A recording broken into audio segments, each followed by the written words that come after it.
England's central authority had one basic responsibility: maintaining order at home and protecting the kingdom from threats, whether they came from abroad or from within. This was not a simple task. English history had repeatedly shown how powerful nobles could disrupt peace, challenge royal authority, and plunge the country into instability. The Tudor rulers were keenly aware of this danger and worked relentlessly to curb the ambitions of such figures. Yet their position was never secure, because real control over daily governance rested far from the royal court. Across the country, power was exercised by local elites, noble families, wealthy landowners, and influential gentlemen who dominated county and parish life. The crown could not govern effectively without these people. Law enforcement, tax collection, public order, and military readiness all depended on local cooperation. As a result, rule in Elizabethan England was built on persuasion as much as command. Authority relied not only on institutions, but also on trust, reputation, honor, and personal relationships. The system functioned through a loose framework rather than rigid administration. Its success depended on the willingness, experience, and energy of a relatively small group of men scattered across the realm. Law and tradition provided guidance, but how those rules were interpreted by the ruling classes determined what actually happened on the ground. Power therefore operated through overlapping layers. Official authority blended constantly with informal influence. Orders issued from the center were shaped, negotiated, and sometimes quietly redirected as they passed through local hands. To understand how England was governed in this period, it is not enough to describe official structures. One must also examine how power was exercised in practice through networks that crossed social rank, office, and geography. Modern historians have increasingly emphasized this local dimension. Governance was not something imposed entirely from above. Communities and individuals actively used the legal system to protect themselves, resolve disputes, and pursue their interests. Law became a practical tool, not an abstract force. Ordinary subjects learned how to navigate authority and even reshape it to their advantage. Government, in this sense, was close at hand, familiar, and deeply embedded in everyday life. Rather than focusing only on grand institutions in London, recent scholarship highlights the importance of local officials who gave real meaning to royal authority. These men formed a web of offices and responsibilities that linked village, county, and crown. Although these roles appeared separate on paper, they were experienced as part of a single, living system. A person's influence depended on how many of these roles they held and how strongly those positions reinforced one another. Power was not flat or linear. It existed in depth, shaped by status, connections, and reputation across multiple arenas. This approach has shifted attention away from earlier interpretations that emphasized centralized control. Previous historians portrayed Tudor government as a bureaucratic revolution or even an early form of authoritarian rule. More recent work, however, has questioned this view. The role of dominant ministers, court factions, and central offices has been downplayed, while greater attention has been given to local communities, borough governments, and semi-independent urban elites. In this picture, the crown can appear surprisingly distant. Yet this impression is misleading. The Queen and her council remained at the heart of the political system. They defined the legal and symbolic framework within which all negotiation took place. Authority flowed from them, even when its execution depended on others. The leadership understood this balance well. They knew that effective rule required cooperation rather than constant coercion. Central government did not replace local power. It organized, guided, and legitimized it. At the center of everything stood the Queen herself. All government actions were carried out in her name. Access to her favor determined who wielded influence and who fell from grace. Authority did not exist independently of her approval. Her will was communicated through a small circle of trusted advisors who formed the core of royal decision-making. Unlike earlier reigns, this group remained deliberately limited in size, and over time it grew even smaller. Power was concentrated among fewer men, all of whom depended on their closeness to the monarch. These advisors owed their positions to royal choice, but they were not merely passive servants.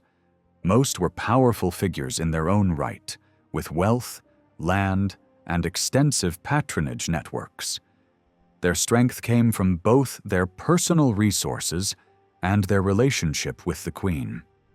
They acted within her authority, but they did not act independently of her judgment. Even the most influential among them were constantly aware that their status could be withdrawn without warning. The stability of this inner circle was one of the defining features of the reign. Long-serving figures dominated royal administration for decades, shaping policy, managing finance, overseeing justice, and controlling access to favor. Others rose through personal closeness, charm, or demonstrated loyalty. Some lacked traditional qualifications, but were elevated through trust and confidence. Over time, death and age thinned this group, making room for a younger generation eager for advancement. Competition intensified, alliances hardened, and rivalries became more dangerous as the Queen herself grew older. One of the monarch's most important skills was keeping her servants in check. She tolerated ambition, but she would not allow any individual to misuse her authority for personal dominance. Sharp words, public humiliation, or exclusion from her presence were powerful tools of discipline. Those who governed in her name were reminded that their position existed only so long as they pleased her. The council's authority reached into every corner of the country through a constant flow of correspondence. Its reach was virtually unlimited. It could intervene in local disputes, supervise religious appointments, authorize economic activity, investigate crimes, issue pardons, manage defense, and regulate trade. Nothing lay beyond its potential interest. It acted as the Queen's voice, translating her authority into action at every level of society. Behind this activity stood the royal secretaries, who organized information, managed communication, and coordinated policy. These men occupied one of the most demanding roles in government. They handled sensitive negotiations, intelligence, and diplomacy, both domestic and foreign. Their power was immense, but so was their vulnerability. They lived by trust, and a single loss of confidence could end their careers overnight. The relationship between the Queen, her council, and her secretaries was a constant balancing act. Advice flowed upward, commands flowed downward, and nothing was final without royal approval. The council could suggest policy, but it could not act independently. Decision-making was collective, but authority remained personal. Many of those involved in central government also held deep roots in local society. Their influence extended far beyond London. They served as landowners, patrons, legal authorities, and community leaders in their home regions. This combination of national office and local power strengthened the effectiveness of government. Orders carried more weight when issued by men who were personally known and respected on the ground. Special commissions illustrate how this worked in practice. When investigations were needed, local gentlemen were instructed to carry them out, guided by members of the council who understood both national priorities and regional realities. Even something as seemingly trivial as observing clothing choices could become a tool of governance, revealing wealth, status, and obligations to the state. One of the clearest signs of how far the royal council's influence could stretch was the way it could also operate like a powerful high court. When the council sat together with the senior judges of the realm, it could hear cases in a forum that people often preferred because it moved faster and cut through messy boundaries between different legal arenas. This court handled many disputes with relatively straightforward methods. It did not normally issue punishments that took a person's life or confiscated land outright, so its work focused largely on public order, the enforcement of royal directives, and the misuse of authority by those who were supposed to uphold justice. During Elizabeth's reign, this body dealt with an enormous number of cases, which gave counselors a broad, almost panoramic understanding of what was happening across the country. In that setting, they were not only administrators and policymakers, they were also acting as judges, blending state management with direct control of justice. The participation of senior judges mattered for another reason. It highlighted how connected England's legal world really was. Different courts had different purposes. Some focused on criminal matters, some on civil disputes, and others on cases where strict rules produced unfair outcomes. On paper, these institutions looked separate. In reality, they overlapped constantly, competed for authority, and often stepped into each other's territory. Their procedures could be slow and technical, and the system relied heavily on trained specialists who knew how to navigate it. Legal practice was shaped by professional cultures and old habits, and ordinary people often found the process complicated and expensive. Alongside these courts, there were also major institutions dealing with fairness and royal documentation. One central court became especially significant because it could push past rigid technicalities and focus on what seemed right in substance. It also played a crucial administrative role by producing, sealing, and recording the official instruments that validated royal grants and began legal actions in other courts. As the reign continued, the workload became overwhelming. Demand grew faster than the machinery could handle, and delays piled up. Even with all these separate bodies, the leading judges were used to acting together. They held formal consultations to settle difficult questions, advise on legal problems, and work out workable solutions when rules collided. They also served in the upper political arena as professional advisors and traveled across the kingdom on regular circuits, which brought them into repeated contact with local elites. These journeys were not only about trials, they were also a way for the center to stay informed about local realities. On top of that, the ruling world was tied together through family links and marriage alliances, meaning that cooperation was often reinforced by personal relationships. From the outside, the structure could look divided. In practice, it often moved with more unity than the official layout suggested. The system grew even more complex because parts of the kingdom were governed through special regional arrangements and semi-independent jurisdictions. These areas were connected to royal authority not only through formal reporting, but through the people appointed to run them.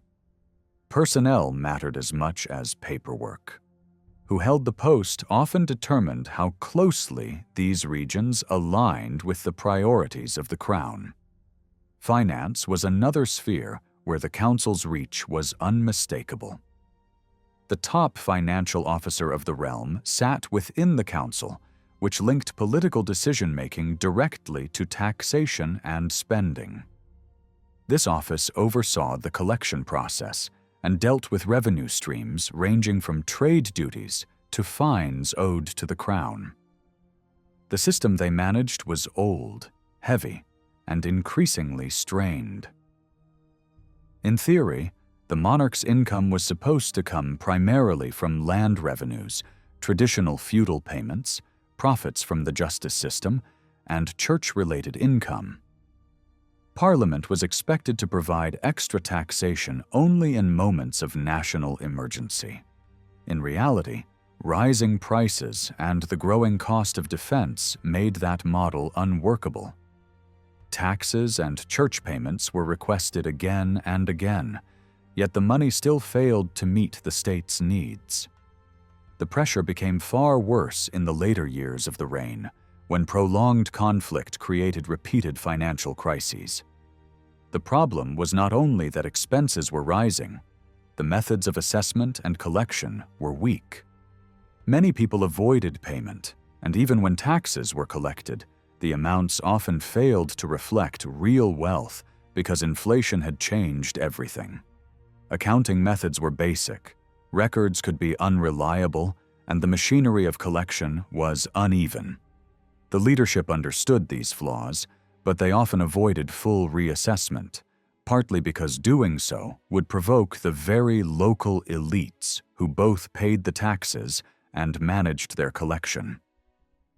Many leading figures did not raise their own valuations, and they showed little enthusiasm for forcing others to increase theirs. Instead, the crown increasingly leaned on indirect methods of raising money. It granted exclusive rights and special permissions that could be sold for profit. In effect, parts of enforcement and collection were pushed into private hands. Those who bought these rights worked to squeeze maximum returns, and the use of informants who received a share of penalties intensified resentment. Over time, anger at these practices grew so strong that it became a major political flashpoint at the end of the reign. Religion also intersected with power and revenue. The crown's authority over the church had been reasserted early in the reign, and uniform worship was enforced across the country. The monarch also had leverage over church property and appointments, which created both income and tension. Church offices brought regular payments into royal finances, and these streams were sometimes converted into fixed annual sums to make administration easier. To support religious policy, the Crown appointed a nationwide body with broad authority to investigate and punish religious nonconformity. Over time, this developed into a regular court with wide reach, useful precisely because it could operate across the whole kingdom rather than being limited to a single region. Its procedures were designed to extract compliance efficiently, and its structure gave central government a strong tool in moments of religious conflict. This arrangement also underlined a key reality. Senior church leaders were appointed by the Crown and were dependent on royal favor in ways that local secular officials were not. Bishops could be powerful figures within their regions, with staffs and local officials helping them regulate religious life through church courts. Yet their independence was limited, and they often struggled to protect their lands and authority when royal interests pressed against them. While councils and courts shaped policy from above, the Crown's connection to daily governance depended on key local offices. Sheriffs, traveling judges, and regional military leaders formed the main bridge between central authority and local power. Sheriffs had heavy responsibilities, collecting royal dues, carrying out legal orders, managing juries, arresting accused criminals, and running the county jail. It was a demanding post, costly and time-consuming, normally held only once in a man's life. That meant expertise was uneven, but it also meant many former sheriffs remained in the county and could be called upon for experience. A particularly important office expanded during the Tudor period: the regional military commander responsible for mustering forces. These appointments became more regular as the century progressed, and the districts they covered did not always match county boundaries. Their job was to raise, equip, and lead the local militia, and they also had to supply men for wars and ensure that basic support payments were arranged. Over time, this role became more than military. It became a key political link between the court and the localities, because these men often served longer and were trusted with additional tasks when needed. Yet even the most powerful noble holding such a post could not simply command results. Success still depended on persuading local gentlemen to cooperate. They relied heavily on deputies drawn from local society. These deputies did much of the practical work and often had to adapt general orders to the realities of their area. Instructions issued from the center could be vague, irrelevant, or based on assumptions that did not fit local geography or local finances. Local officers sometimes responded with explanations, delays, and requests for clarification. They might point out that certain orders made no sense for their region, that seasonal work made musters difficult, or that the financial burdens placed on local office holders were unrealistic. Even religious surveillance could be reported as unnecessary when local leaders claimed there were no serious offenders in the area.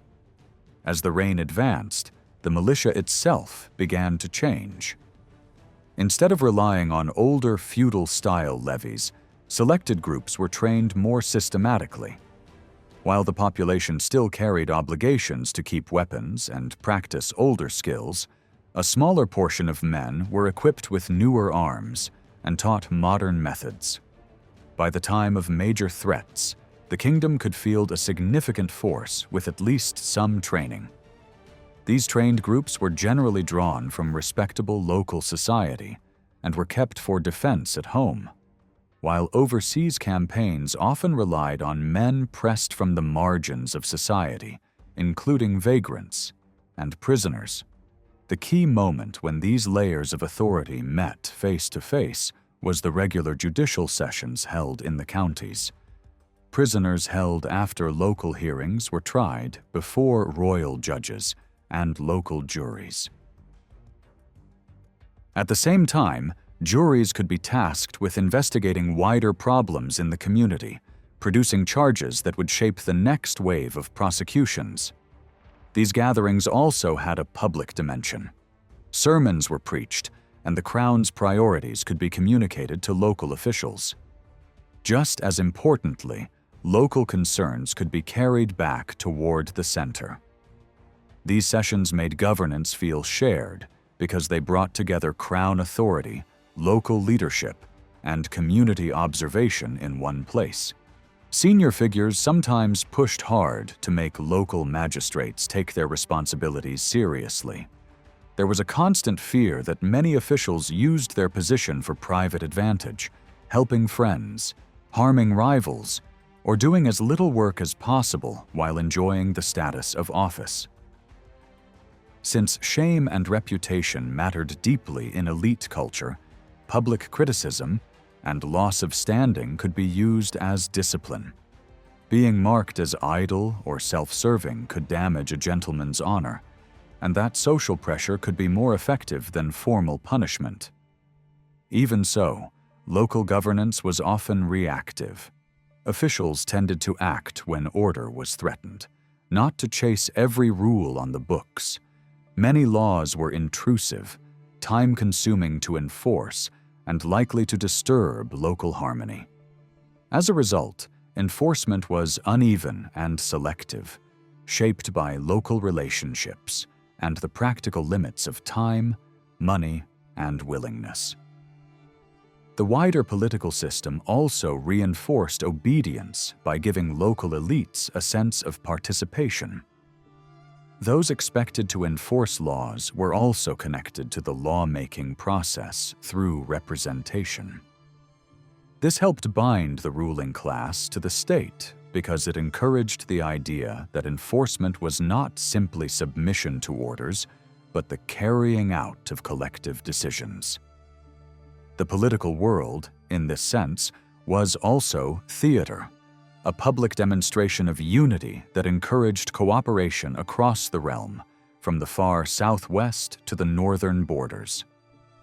All of this rested on a culture in which custom, law, and honor carried enormous weight. Tradition was treated as something close to unquestionable truth, and legal ways of thinking shaped the behavior of those who governed. For men of status, honor was not a private emotion. It was a public currency that guided choices, created obligations, and enforced hierarchy. The social order assumed that those with land and rank had duties, and that authority was justified by service to the community. At the same time, the elite was not entirely closed. Wealth and recognized ability could elevate people, and governance itself could become a path upward. Local office holding was shaped less by modern ideas of party competition and more by established status, family influence, and long-standing local dominance. In many places, representatives were effectively chosen by the leading families rather than selected through real campaigning. The same men who made decisions at the national level were often the ones expected to enforce those decisions at home, and their experiences in local life shaped what they believed laws should be. Towns followed a similar logic, though under different leadership. Urban life was often controlled by a small group of established figures who managed justice, enforced regulation, and shaped representation according to the interests of the civic elite. Beneath county and town stood the parish, the most immediate level of administration. Here, local officials were expected to handle responsibilities such as poor relief precisely because they knew the community well enough to judge who truly needed help and who did not. What really kept local rulers tied to the crown was not a modern bureaucracy. It was a culture of respect and hierarchy. People were expected to show deference to someone born to the highest rank, believed to rule by God's will, and confirmed by the political order of the realm. In a society built on status, this respect was closely linked to personal honor. Even though the world was dominated by men, obedience and submission to rank were deeply ingrained habits. Elizabeth insisted on being treated not simply as a queen, but as a sovereign in her own right, the rightful heir of a powerful dynasty.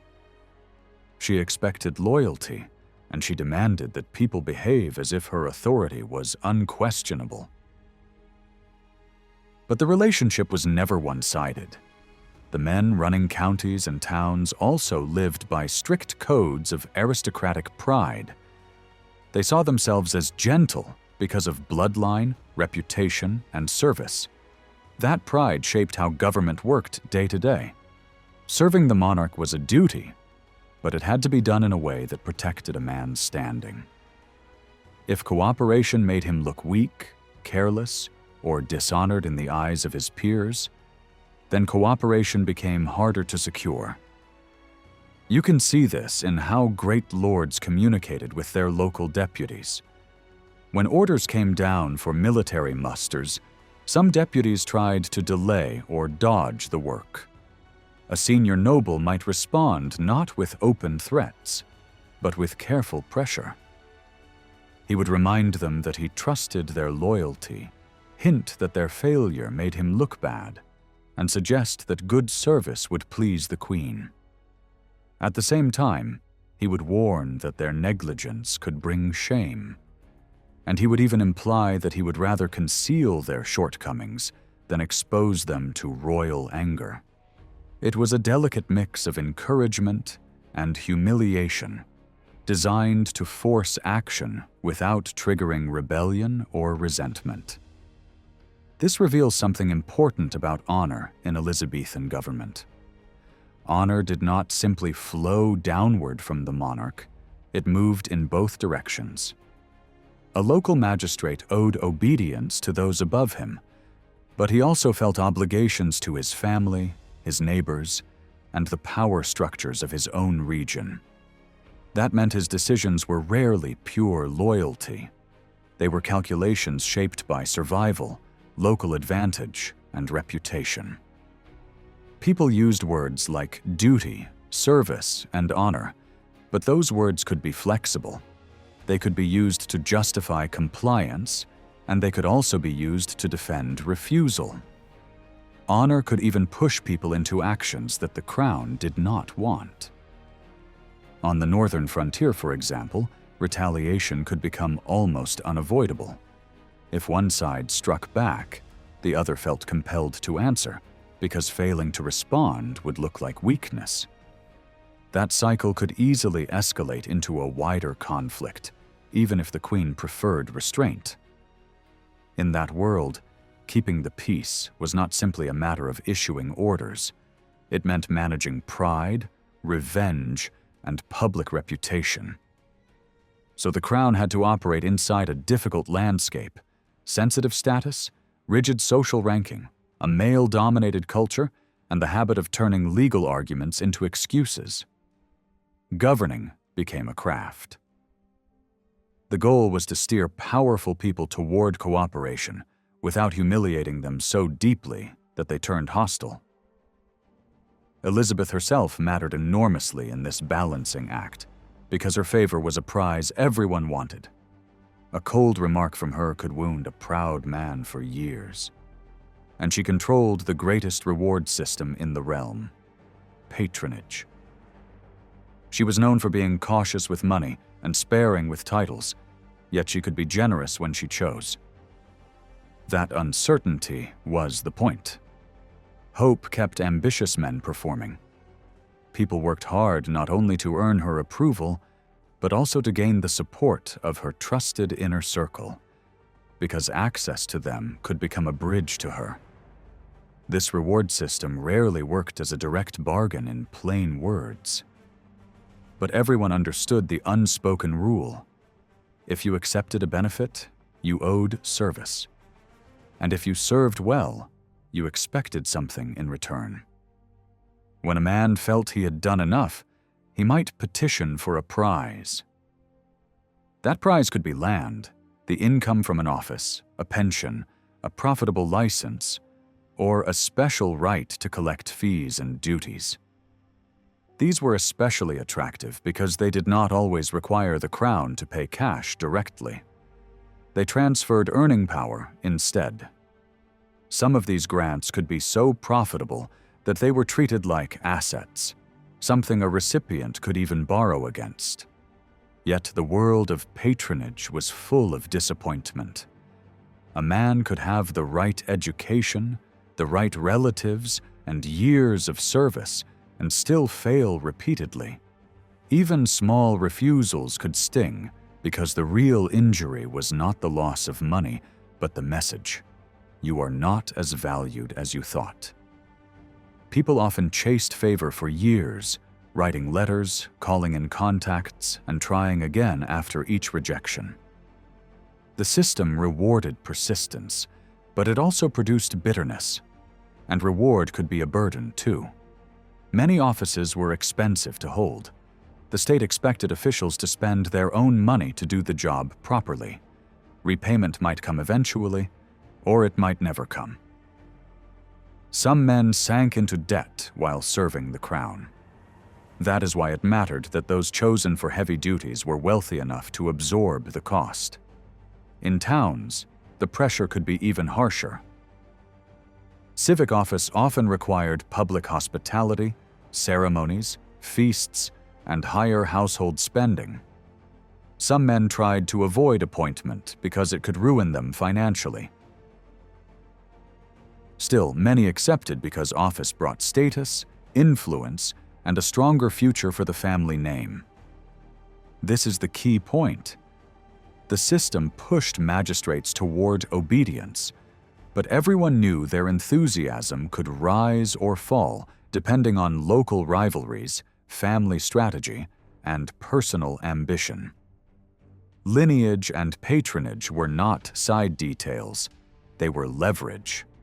One of the most effective tools for shaping the elite was the management of young heirs. When a landholding family lost its head while children were still minors, the crown had legal power over their guardianship and marriage arrangements. Control of these guardianships could be sold or granted, and the profits could be huge. The guardian gained influence over estates and, most importantly, over marriage, which meant influence over future alliances. This became a powerful way to reward loyalty, strengthen networks, and guide the direction of major families without spending royal money. A skilled statesman could use this system to build influence across the kingdom. He could please important figures by granting them a profitable guardianship. He could bind families to him through marriage negotiations. He could shape which lineages rose and which were weakened. And because these arrangements reached into every county, they created a web of knowledge and control that extended far beyond the court. Family connection mattered so much that leading figures constantly studied it. Genealogy was not a hobby. It was political intelligence. Knowing who was related to whom, who had married into which house, and which alliances were forming could influence major appointments. Networks formed around regions, kinship groups, old friendships, and shared education. The elite was small enough that these ties could decide careers. University circles and legal training also created bonds that lasted for decades. Men who had studied together, lived in the same colleges, or trained in the same legal inns often shared values, helped one another, and moved through government side by side. They married into each other's families, invested together, and supported each other's rise. A powerful minister who belonged to such a network could use it expertly because he understood it from the inside. The outcome was a political world stitched together by informal relationships linking court and countryside. Some men became living bridges between these two spheres. They gained visibility at court and then used that influence to strengthen their position at home. They could deliver information to London and bring royal expectations back to the localities. They were valuable precisely because they belonged in both worlds at once. This reliance on personal networks also explains why so much was never written down. People did not always need paperwork to understand what was expected, because shared assumptions and long relationships carried the message. But the same trait created a weakness. These networks did not automatically put the crown's interests first. Often they placed family advantage and local stability above everything else. Many elites saw royal government as something that should protect their property, strengthen their standing, and keep order. If it did that, they cooperated. If it threatened those foundations, loyalty could turn cautious, selective, or resistant. When people describe Elizabethan government, the system often sounds solid on paper. Order would be kept, property protected, justice delivered, and the country secured. But the real question is whether the machinery actually worked in daily life. In practice, central authority frequently struggled to turn commands into results. Messages from the royal council could be ignored, delayed, or answered with excuses. Reprimands and stern warnings were common, yet they were often not followed by real enforcement. And when the center threatened embarrassment or damage to reputation, local officials sometimes shrugged it off, especially if they believed London did not understand local realities. The council had one strong weapon when it truly wanted to apply pressure. It could summon a person to appear in London. That meant expense, disruption, and a stay of uncertain length, a punishment in itself for a landowner tied to local responsibilities. Even so, local resistance was not always sheer defiance. Sometimes the problem began with the council's own instructions. Orders could be vague, incomplete, or written as if every county had the same conditions. In a tense moment before a major northern crisis, for example, local officials were instructed to enforce a key loyalty oath, but they were not told clearly what to do if a justice refused to take it. The result was confusion. A man could openly refuse while still technically remaining in office simply because the center had not provided a clear procedure. In such cases, local authorities improvised, sometimes placing the refuser under temporary custody, sometimes delaying decisions, sometimes waiting for guidance that never came quickly. It looked like disorder, but it also shows something deeper. The system ran partly on flexibility, because it had to. And strangely, that looseness is one reason it succeeded as often as it did. The Elizabethan state had limited ambitions, and it rarely tried to push too far into everyday life. It worked best when it aligned with the interests and assumptions of those who owned land and held local power. At the same time, it remained available to ordinary people seeking protection or a hearing. It was quick to react in emergencies, yet too underbuilt to become permanently intrusive. When it needed sudden energy, it relied on temporary commissions, targeted interventions, and the influence that great landowners could exert in their own regions. Government did not always move like a machine. It moved like a network responding to pressure. Elizabeth and her leading ministers managed this world through a mixture of tools rather than a single method. They used personal knowledge of who mattered in each place. They used social values like honor, family standing, and reputation. They used law when it helped, negotiation when it was wiser, persuasion in parliament when consent mattered, rewards when loyalty needed encouragement, and fear when patience ran out. They understood that obedience rarely came from rules alone. It came from a blend of self-interest and shared expectations, supported by the language of duty and moral responsibility. If that blend held, peace could be maintained. The political order was therefore built on balance.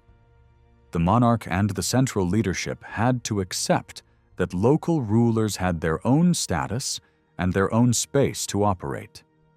In return, local rulers accepted that there was a higher authority above them. By acknowledging each other's roles, they produced a working arrangement that, while imperfect, met the basic needs of the ruling class most of the time. Then comes a different challenge: understanding Elizabeth herself. People often assume she is easy to grasp because her reign is famous and her image is everywhere in history. Yet getting inside her decision-making is surprisingly difficult. Compared with some of her leading ministers, she left fewer private notes that clearly reveal her thinking. Her comments on official documents were often brief. Many letters associated with her were drafted by others, shaped by secretaries, and then revised before being sent. Even when we see changes in wording, it is hard to know whose voice won. Her correspondence was often the result of collaboration, but the exact process is hidden from us, which is why historians can disagree so sharply about what she personally intended. The same uncertainty follows her poems, prayers, and translations. Works attributed to her circulated widely, but proof of authorship is often weak. Only a small portion survives in her unmistakable handwriting. Much of what is linked to her name may reflect court culture, political messaging, or careful construction by those around her rather than her private inner life. Even devotional writings connected to her can be difficult to judge because copies were made and recopied, and not all were produced directly by her hand. So when people claim these texts reveal her heart or her private beliefs, that claim is always open to challenge. Her public speeches raise similar issues. Different versions survive, and they do not always match. Sometimes a speech appears to be a prepared draft. Sometimes it looks like an observer's reconstruction. Sometimes it seems revised after delivery, shaped for a particular audience, and later circulated in a polished form. Famous lines that are constantly quoted may have reached later generations through adaptations rather than exact contemporary records. That means even when we feel we are hearing Elizabeth's voice, we might actually be hearing a version filtered through other minds. If we shift from her own words to what others wrote about her, the problems multiply.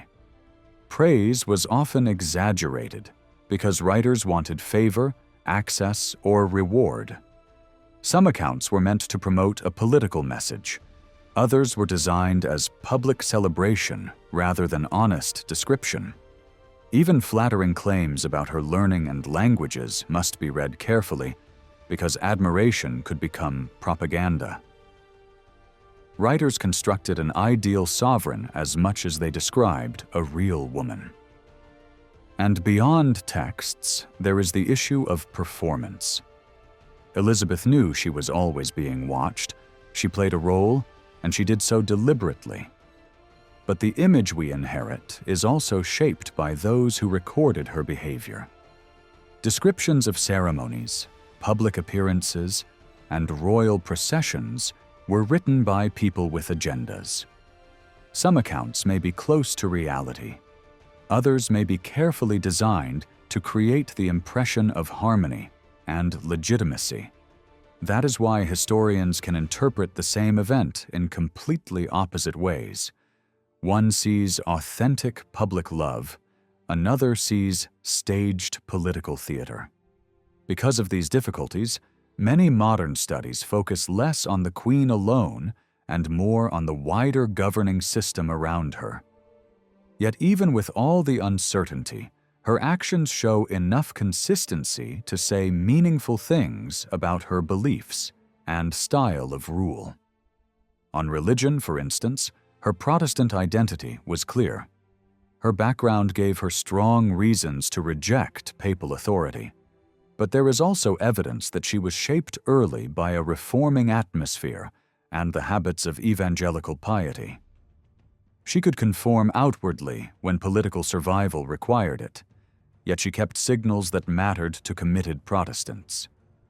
She expected to rule a Protestant kingdom, and many believers at home and abroad welcomed her accession as a turning point, a move from fear and persecution into a safer future. When Elizabeth first came to the throne, many people expected immediate clarity about the future of religion in England. Instead, her earliest actions were cautious and restrained. In the first public announcement of her rule, she warned her subjects not to disturb existing religious practices. Because of this, Catholic worship continued openly for a time. Traditional services were still held. Prayers for the late Queen were said in major churches, and the surviving Catholic bishops were left in place. Even figures who had served under the previous regime remained close to power. Trials for heresy stopped. Prisoners were released, yet nothing dramatic happened to signal a swift return to Protestant rule. To outward appearances, England's religious life carried on much as before. But beneath this surface calm, the balance of power was already shifting. A closer look at those surrounding the Queen shows that she leaned toward reform from the very beginning. Most of the men she trusted had already served under a Protestant government in the past, or had suffered for their beliefs during the previous reign. Some had gone into exile, others into prison. Their return to influence was no accident. It suggested that Elizabeth was preparing the ground carefully rather than acting impulsively. She was waiting until the political risks seemed manageable. By the end of the year, signs of change became harder to miss. Elizabeth had likely gained confidence that no strong Catholic challenger would emerge, and that foreign powers would not immediately turn against her if she acted with restraint.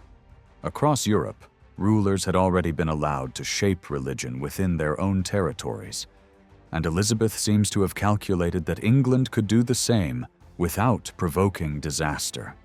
Her first unmistakable signal came during a major religious service when she deliberately withdrew rather than participate in a ceremony she found unacceptable. Soon afterward, new instructions appeared, ordering parts of worship to be spoken in English and announcing that a gathering would soon meet to address religious practices. Her coronation reinforced this direction. The service avoided key Catholic gestures, and the language used carried clear reformist meaning. Even the oath she took echoed earlier Protestant models and contained phrasing that aligned royal authority with the gospel rather than tradition. Public celebrations surrounding her coronation added to this message. The images, symbols, and spoken words used during the procession suggested that religion had been led astray in the past and was now being set on a better path. Whether every detail of these events was authentic matters less than the fact that an officially approved account presented Elizabeth as a Protestant ruler whose government intended change. The signal was clear enough for those paying attention. What remained uncertain was the shape that change would take. Elizabeth was unquestionably Protestant in belief. She rejected core Catholic doctrines and accepted salvation by faith rather than ritual. But Protestantism itself was divided. Some versions emphasized ceremony and continuity, while others pushed for a stark break with the past. Elizabeth seems to have stood between these camps. She valued older forms of worship and was comfortable with visible ceremony. Yet she embraced Reformed theology. This placed her closer to moderate Protestant traditions that were more widely accepted across Europe. Early reactions from foreign observers suggest that she was seen as sympathetic to this middle path. Some believed she intended to align England with Lutheran traditions, rather than the more radical movements emerging elsewhere. At various moments, Elizabeth herself hinted that she admired this approach. She appeared willing to accept theological ambiguity in areas that others wanted clearly defined. Her public behavior during the coronation celebrations supports this interpretation. She presented herself not as a fiery destroyer of false worship, but as a ruler preserved by God and guided by divine mercy. When offered opportunities to embrace more militant symbolism, she remained restrained. Her gestures emphasized gratitude and humility rather than confrontation. This disappointed some of her more zealous supporters, who hoped for a swift and thorough purge of old practices. Those paying close attention should not have been surprised by what followed. The religious settlement that emerged soon after removed Catholic Mass and restored a Protestant prayer book, but it did not strip worship of all traditional elements. Key features were deliberately softened. Language used during communion allowed for different interpretations. Certain disclaimers were removed. Clergy were expected to wear traditional garments. These choices strongly suggest direct royal influence. Later instructions reinforced this moderation, preserving practices that Elizabeth clearly valued. Images were regulated rather than destroyed outright. Music was protected in major churches. Even objects that made strict reformers uncomfortable remained in royal worship for years. Elizabeth did not do this to court Catholic favor. She did it because she believed that many external forms of worship were not essential to faith. What mattered to her was order, reverence, and unity. Elizabeth defended her church confidently. Abroad, she justified it as rooted in Scripture. At home, she framed her rule as a stand against ignorance and superstition. Official religious texts released under her authority made this clear. Yet the language she used also revealed her priorities. Honoring God came first. Removing superstition came second. This allowed her to preserve practices that others wanted eliminated, arguing that reverence itself was a form of devotion. Reverence, in fact, was central to her religious outlook. She believed worship should be conducted with dignity, attention, and respect. Public prayer was to be shared, not fragmented into private murmuring. Communion was to be approached solemnly, not casually. These views shaped official teaching and left a lasting mark on religious instruction during her reign. Her Protestantism consistently reflected a few core themes. Faith alone brought salvation, but obsessive speculation about predestination troubled her. She preferred structured prayer to endless preaching. She believed her authority came from God, and that obedience was therefore a religious duty. Above all, she valued peace, harmony, and stability. And she disliked division, especially when it arose from doctrinal arguments that could never be resolved with certainty. These beliefs were sincere, but they also supported her political authority. They aligned perfectly with royal supremacy and a culture that prized obedience and conformity. This made her an uncomfortable figure for more radical reformers who wanted constant purification and debate. At the same time, it explains why she was willing to tolerate Catholics who obeyed the law and showed loyalty. For Elizabeth, unity mattered more than absolute uniformity of belief. Historians have long argued over whether Elizabeth truly intended to remain unmarried from the beginning of her reign. Some believe that she made a firm and early decision never to take a husband, either because of deeply personal experiences in her youth or because she believed marriage would weaken a woman's authority as a ruler. Others see her position as far less rigid. Her own words, when read carefully, suggest caution rather than finality. Early in her reign, Elizabeth openly stated that she was satisfied with her unmarried state, yet she never fully closed the door on marriage. She acknowledged that her life might still change if circumstances or divine will pushed her in another direction. For many years afterward, she avoided describing herself publicly as a virgin, and when she eventually did so again, it was in a moment shaped by political anxiety rather than personal pride. By then, the question of marriage no longer carried real urgency, and her words were meant to express the moral weight of a difficult political decision rather than a lifelong vow. On multiple occasions, Elizabeth made it clear that she was willing to marry if it served the interests of her people and secured the future of the crown. She rejected the idea that she had bound herself to a single life and stressed that, although remaining unmarried suited a private woman, the needs of a ruler were different. If marriage became necessary for the stability of the realm, she insisted that she would not resist it. She even spoke openly of her desire for children, stating that without the hope of heirs, marriage would hold little purpose for her. At various moments, her behavior convinced observers that she genuinely intended to wed. In the early years of her reign, she appeared deeply attached to a close companion whose Protestant faith made him an attractive option for producing a religiously acceptable successor. Yet this match collapsed under the weight of public scandal and political danger. Rumors surrounding his past, combined with his lack of prestigious lineage, threatened to damage her authority and reputation beyond repair. Later in her reign, Elizabeth seriously pursued a marriage alliance with a foreign prince. This was not driven by personal longing or anxiety about heirs. Instead, It was a calculated response to international crises. She hoped marriage could resolve tensions abroad, strengthen alliances, and counter powerful enemies.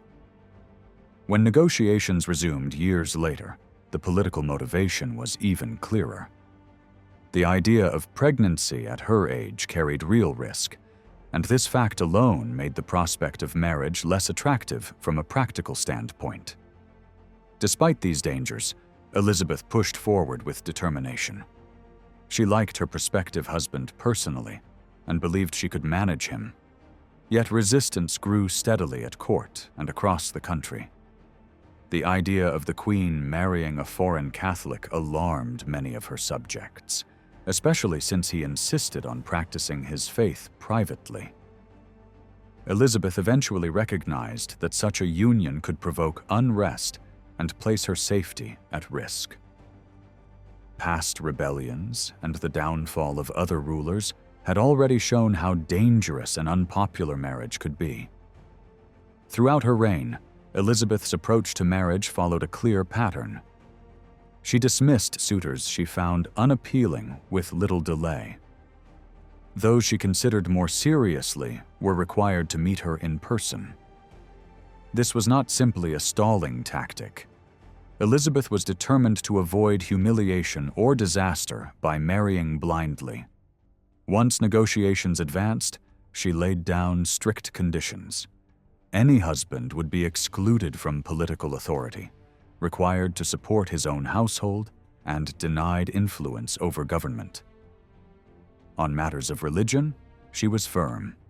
Her consort must conform publicly to Protestant worship. Only once did she show flexibility on this point, and even then, it cost her dearly in public support. Elizabeth regarded both marriage and the succession as matters that belonged solely to the crown. She believed they lay beyond the authority of Parliament or public debate. When critics challenged her marriage plans in print, she responded harshly, seeing such attacks as dangerous invitations for ordinary people to judge affairs of state. Public punishment followed. Yet when opposition was expressed privately and respectfully, she could show restraint. The difference lay not in the message, but in the manner and audience. The same principle governed her response to debates about succession. Elizabeth reacted angrily when writers or politicians attempted to force the issue. She believed it was improper for subjects to instruct their ruler on matters of inheritance. Although she acknowledged that Parliament had a legal role in confirming the succession, she refused to name an heir while she lived. Her reasoning was consistent and carefully thought through. First, she feared that naming a successor would weaken her own authority. Once people knew who would follow her, their loyalty might shift prematurely. Her own experience as a potential heir under a previous reign had shown her how dangerous that situation could be. Second, she argued that the number of competing claims made any choice deeply divisive. Past mistakes had already shown how easily legal and religious arguments could be twisted to discredit rightful heirs. Third, she believed that an heir, especially one who was her subject, would live under constant suspicion and hostility. Such a person could become a focus for intrigue, rebellion, or foreign manipulation. Finally, she doubted that any declaration could permanently settle the issue. Previous monarchs had tried and failed to silence debate, and Elizabeth believed the ultimate outcome lay in divine hands rather than human planning. Despite her refusal to name a successor, Elizabeth quietly worked to smooth the path for a future transition. She believed that a particular royal house held the strongest claim and took steps to protect it. She blocked attempts to exclude this line and actively undermined rival claims, even using imprisonment and legal judgments to neutralize competitors. She explored marriage plans and educational schemes designed to make a future ruler more acceptable to England, even considering extraordinary measures during moments of crisis. After the execution of a rival claimant, Elizabeth could have named a clear heir without provoking widespread opposition. The candidate was Protestant, male, and increasingly acceptable to English opinion. Yet Elizabeth chose uncertainty instead. She mistrusted both her potential successor and her own subjects. By keeping the future unresolved, she maintained leverage. Hope restrained ambition.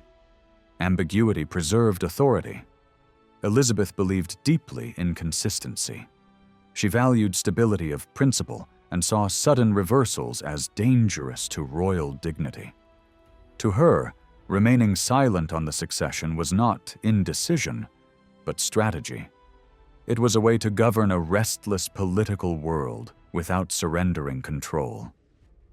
In the end, her refusal to name an heir was not a failure of planning, but a deliberate choice shaped by experience, caution, and a fierce belief in the sovereignty of the crown. In the late spring of 1598, tensions inside the Queen's inner circle erupted into open confrontation. Two sharply opposed views clashed. One group believed England should seek peace with Spain, while another demanded continued war. The argument grew so heated that it became symbolic of deeper divisions within Elizabethan politics. One senior statesman accused his rival of being consumed by violence and ambition, and in a dramatic gesture, pointed silently to a line of scripture warning that men devoted to bloodshed do not live long. History would later give that moment an almost grim resonance. This incident reveals much about how power operated at the highest level of Elizabeth's government, but it also raises important questions. How did advice truly reach the Queen? Who shaped decisions? And how much authority did the council itself really possess? The body we now think of as the Privy Council did not emerge fully formed. It developed gradually out of earlier royal advisory groups, which were fluid, overlapping, and poorly defined. Over several decades, reforms and political pressures narrowed its membership and clarified its function. By the middle of the 16th century, it had become a recognizable institution with its own clerks and records, though even then its name and precise role were not always fixed. By the time Elizabeth came to the throne, it was firmly embedded in the machinery of rule. On a daily level, most of the council's work was practical rather than dramatic. Members dealt with petitions, oversaw the execution of policy, handled complaints from towns and counties, and responded to local crises. Yet its most important responsibility lay elsewhere. The council existed to advise the monarch. That advisory function, more than any administrative task, has fascinated historians and provoked long-running disagreement. For much of the 20th century, scholars argued that Elizabeth governed through personal bonds with her leading advisors.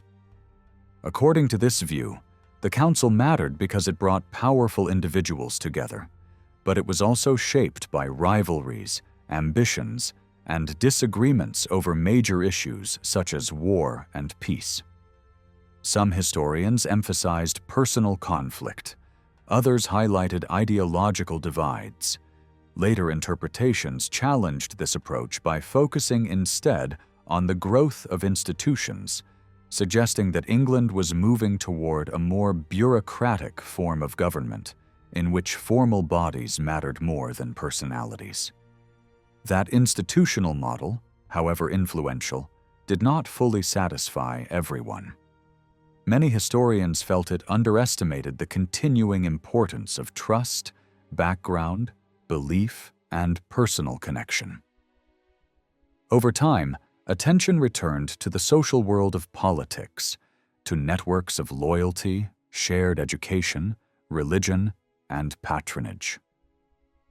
Scholars began to examine not just offices, but the people who filled them and the assumptions they brought with them.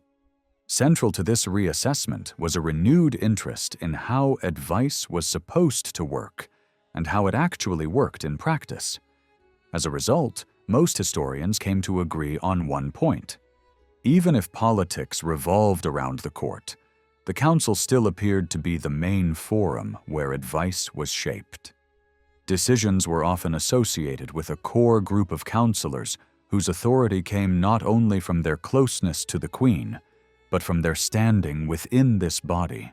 Advice rarely seemed to come from outside it, except in rare moments when Elizabeth deliberately sought to bypass collective opinion. Yet disagreement remains over how united the council truly was. Some argue that it fractured at key moments, particularly over marriage and foreign policy. Others suggest that counselors were often more united with each other than with the queen herself. A further line of interpretation points to Elizabeth's position as a woman ruling over male advisors, suggesting that conflict arose because she needed to assert authority in a political culture shaped by masculine assumptions about power. Still others argue that tensions stemmed from genuine differences of belief, especially over religion and the purpose of counsel. In this view, Elizabeth resisted advice when she felt it threatened her vision of stability, moderation, and control. What becomes clear when we look closely is that the council may not have been the primary space where major political decisions were debated. The surviving records tell us very little about discussions themselves. Official registers list meetings and correspondence, but they do not preserve arguments, disagreements, or reasoning. Our understanding instead comes from private papers written by individuals, especially senior ministers, who recorded their thoughts on major issues. These documents suggest a pattern that does not always match the formal record. On many occasions, discussions of crucial policy seem to have taken place outside the regular council meetings. Some gatherings occurred on different days or in different locations. Others involved a different group of participants. In several cases, the Queen herself was present and actively engaged, something that almost never happened in ordinary council sessions. In sensitive matters, particularly marriage negotiations, Elizabeth clearly distinguished between counselors acting in their official capacity and a smaller group chosen to advise her privately. These were not accidental variations. They point to a parallel system of consultation.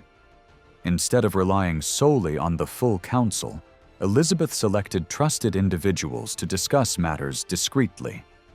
These advisors were usually counselors, but their importance lay less in their formal office than in their personal relationship with the Queen. Trust, experience, and familiarity mattered more than rank alone. Certain figures appear repeatedly in these informal discussions. Some were valued for long-standing personal closeness. Others brought specialized experience in diplomacy or administration. Over time, bonds of confidence developed that went beyond institutional roles. One advisor could speak to Elizabeth with humor, even when under criticism, suggesting a relationship strong enough to tolerate frank exchange. Such interactions were not possible with every counselor. This emphasis on personal trust helps explain why some figures with high office remained on the margins of real influence, while others with fewer formal responsibilities played key advisory roles. Family connection could also matter. Elizabeth sometimes drew advice from relatives or long-standing companions who did not otherwise dominate political life. Their inclusion reflected intimacy rather than political prominence. Seen in this light, the Privy Council was essential to government, but it was not always the engine of decision-making. It administered policy, coordinated responses, and gave legitimacy to action. But when it came to the most sensitive questions of war, marriage, religion, and foreign alliances, Elizabeth preferred to consult selectively. She shaped her own advisory circle according to circumstance, trust, and personal judgment. The result was a system that blended structure with flexibility. Formal institutions mattered, but they operated alongside informal channels that could override them. Authority did not flow automatically from office. It flowed through relationships. This balance allowed Elizabeth to maintain control, avoid being boxed in by collective pressure, and preserve her freedom to decide. In the end, governance under Elizabeth was not the rule of a single body, but the careful management of people, access, and trust at the heart of power. Before looking at why Elizabeth sometimes preferred to consult selected advisors outside the Privy Council, it is important to understand that she often sought advice on a personal and informal basis. At critical moments, she turned directly to individuals she trusted rather than calling formal meetings. For example, she discussed potential marriage proposals privately with Leicester during the 1560s, weighing his views carefully before taking any further steps. When news arrived of political upheaval in Scotland in the early 1570s, she debated the situation back and forth with him until she was persuaded that immediate action was necessary. Only then did she ask Burghley for his judgment on what kind of response would be most effective, again without summoning the full council. The people Elizabeth approached individually were often the same figures she relied on for more focused group discussions. This was hardly surprising, since they were among her most experienced and dependable advisors. Yet she did not limit herself to counselors alone. She also sought the opinions of men who held no formal seat at the council table, but whose expertise she valued. Diplomats, administrators, and household officers were consulted when their knowledge was relevant, even years before some of them entered the highest levels of government. Elizabeth also paid close attention to the insights of her ambassadors and agents abroad. She understood that those stationed in foreign courts possessed first-hand knowledge that could not be replicated at home. Their reports were shaped not only by official negotiations, but also by personal relationships and informal observation. On occasion, she even set aside the recommendations of her closest advisors in favor of what these envoys suggested, particularly when diplomacy offered a less risky alternative to force. Although Elizabeth relied overwhelmingly on male advisors, there is evidence that women close to her played an indirect but meaningful role in political life.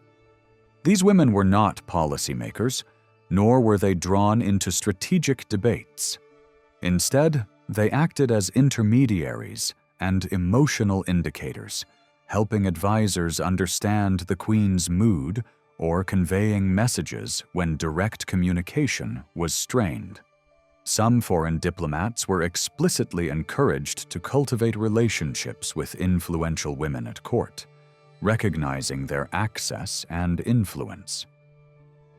Elizabeth also occasionally used trusted female companions to sound out sensitive matters discreetly, especially in the early years of her reign. Elizabeth's involvement in shaping political discussion did not stop at choosing advisors. She was actively engaged in the flow of information. She read letters herself, listened to summaries, compared reports, and weighed advice carefully before reaching conclusions. On some occasions, she reviewed correspondence sent to her ministers before hearing their interpretations, ensuring she formed her own judgment first. Why, then, did the Privy Council not dominate the advisory process as much as might be expected? Some historians have argued that Elizabeth's gender created tension between her and her counselors. In a political culture where female rule was openly questioned, advice was often framed as a safeguard against perceived weakness. According to this view, Elizabeth either had to work around her counselors or accept heavy guidance from male advisors in order to rule effectively. Yet the evidence does not strongly support the idea that Elizabeth felt constrained by such conventions. She was well aware of contemporary ideas about counsel and governance, having received an education similar to that of many of her advisors. The fact that many of her counselors were older than her was not a deliberate strategy rooted in theory, but a consequence of experience, continuity, and trust.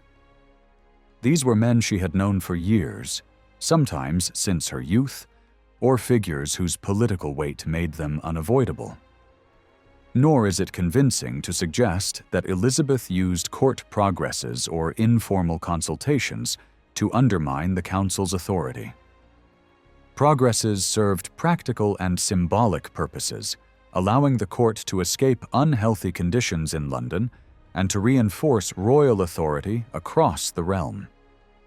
They did not replace government, nor did they consistently interrupt decision-making. Elizabeth certainly spoke of her rule in religious terms and described herself as acting under divine guidance. But this did not mean she believed she required male authority to govern. From the beginning, she made it clear that she welcomed advice, but retained the right to choose when and how to receive it. Her counselors served at her pleasure. They were appointed, not born to power, and their influence depended on her confidence in them. She was equally firm when foreign rulers attempted to bypass her by appealing directly to her council. Such actions offended her sense of sovereignty. While she respected her advisors' wisdom and loyalty, she insisted that they acted in her name, not alongside or above her. Elizabeth frequently rejected the notion that being a woman made her less capable of ruling. When challenged on issues such as marriage, she acknowledged their importance, but denied that she needed more guidance than any male ruler. She viewed herself as the rightful heir to her father's authority, and believed that the position she occupied outweighed any personal limitations others wished to attribute to her. The use of informal advisors and private consultation was not a strategy to weaken the council, but a practical way of governing. Sensitive issues required discretion. Matters such as marriage, succession, foreign intervention, and religious conflict could not always be debated openly without risk. Informal discussion allowed options to be tested, alliances explored, and opinions expressed without public commitment or loss of face. This approach was not unusual by the standards of the time. Political thinking emphasized that good counsel was a shared and reflective process. Advisors were expected to be trusted companions who could speak frankly, challenge assumptions, and guide decisions through careful discussion. Advice was not meant to be shouted across a table or imposed by force of numbers, but offered patiently, at the right moment, and in a manner the ruler would accept. Elizabeth's practice fit this model closely. She attended discussions personally, questioned her advisors, and required them to persuade her rather than simply present conclusions. She wanted to be convinced, not coerced. When she felt persuaded, her commitment could be strong. When she was not, frustration followed. There were moments when tensions surfaced. Some advisors complained that she delayed decisions or resisted their counsel. Others attempted to soften or adjust information before presenting it to her, fearing her reaction. These strains reflected genuine disagreements over religion, foreign policy, and the limits of royal authority, rather than a breakdown of the system itself. Importantly, criticism of Elizabeth based on her gender was relatively rare and usually restrained. Even those who spoke sharply often softened their language, acknowledging that the final decision rested with her alone. In the end, her advisors understood their role clearly. They could advise, argue, and warn, but once a decision was made, obedience followed. Elizabeth did not govern by silencing counsel, nor by surrendering to it. She governed by managing it. Informal consultation, selective discussion, and personal trust were not signs of weakness, but tools that allowed her to maintain control in a complex political world. The balance she struck between listening and ruling was not accidental. It was central to how her government functioned and to how she maintained authority throughout her long reign.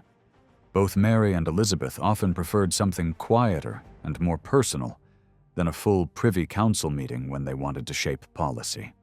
Mary relied on a hand-picked inner circle she trusted, meeting them apart from the official council. What made this kind of setup powerful was that it ran on closeness and confidence, not on formal titles. In fact, even the people who mattered most in these private discussions were not always members of the Privy Council at all, which shows how much personal access could outweigh official rank. This approach was not unique to queens. Earlier in the century, Henry VIII also leaned heavily on a shifting set of companions and senior figures who stayed close to him, especially when the issues were delicate. At times, the most important decisions were talked through privately with just one key advisor, rather than being aired in a full meeting. That kind of private talk had a clear advantage. It let a monarch test risky ideas, explore options, and move carefully around topics that could explode if handled openly. Across the Channel, French kings developed similar habits. Small circles of trusted advisors became part of court life, often meeting the king at the beginning of the day and shaping what would later be discussed more widely. Even when later rulers used looser, more improvised gatherings, the goal stayed the same. Hear opinions quickly, keep control of sensitive information, and avoid turning every decision into a public contest. Writers of political guidance in the 16th century also treated these intimate advisory circles as normal and even wise. They described how a ruler might keep a small group of favored, reliable people close at hand, using them as a first filter for major decisions. The logic was simple. A few well-chosen voices could reach clarity faster than a crowded room, and secrecy mattered when the stakes were high. In that sense, Elizabeth's habit of private discussion looks less like a dramatic attempt to push the council aside and more like a practical method that many rulers used because it worked. In the later part of Elizabeth's reign, the political landscape shifted, and so did the pressures on government. The earlier decades had been dominated by arguments over marriage, succession, and the threat of Catholic plots. As time passed, war with Spain became the heavy, constant burden, and domestic problems grew sharper too, especially hunger, unemployment, wandering poverty, and crime during years of bad harvests. At the same time, many of the famous older figures who had anchored her government died one after another. Even when new men rose, there was a noticeable gap between generations, and promotions could be surprising because Elizabeth was slow to replace familiar faces. The small council that remained had a punishing workload. War demanded money, orders, supplies, transport, and constant coordination with commanders. Trouble in Ireland added more strain. Meanwhile, the everyday problems of governing did not stop. Keeping the peace, managing local officials, handling complaints, supporting the poor, and dealing with emergencies when food was scarce. People also kept bringing disputes and requests directly to the council, and the volume became so overwhelming that councillors tried to push cases elsewhere just to keep functioning. Some members attended relentlessly and carried a huge share of the burden. But there were still limits. England did not have the deep resources, professional armies, or vast administrative machinery that some larger European powers could draw on. So the strain showed more clearly when crises piled up. Some historians describe these final years as more hard-edged, with stricter punishment for dissent and a stronger emphasis on royal authority. There were certainly harsh responses to unrest and stronger pressure for religious conformity, and officials often defended property and order aggressively when scarcity and fear rose. Yet it is not a simple story of a government becoming a single-minded machine. Disagreements still existed inside the leadership, sometimes flaring when key figures were absent or when religious and foreign policy questions collided. And even if the council took on more day-to-day direction in wartime administration, that does not automatically mean the Queen's earlier habits disappeared. She still had surviving veterans she trusted, and long practice does not vanish overnight just because the cast changes. What becomes especially important is this. Politics at Elizabeth's court cannot be understood as a neat contest between a formal council and a separate court world. The two overlapped constantly. Influence often came from closeness to the Queen rather than from the label of an office. Many leading councillors also held household roles that placed them near her, blurring any clean line between official government and personal access. Decisions were often shaped through private conversations, quick meetings, and informal networks. Information moved beyond any single room because advisors talked to colleagues, allies, relatives, and friends. And women at court could also play an active role in spreading views and shaping diplomatic talk. There was also a long-running claim that councillors used secondary figures to steer debates in Parliament and in print, creating pressure campaigns to push Elizabeth into decisions. But closer study of key moments suggests the reality was messier. Members of Parliament often acted from their own shared anxieties rather than as puppets on strings, and some loud voices in print appear to have acted independently, driven by conviction and fear for the future rather than by a secret sponsor. They may have gained access to insider material through personal contacts, but that is not the same thing as being directed from above.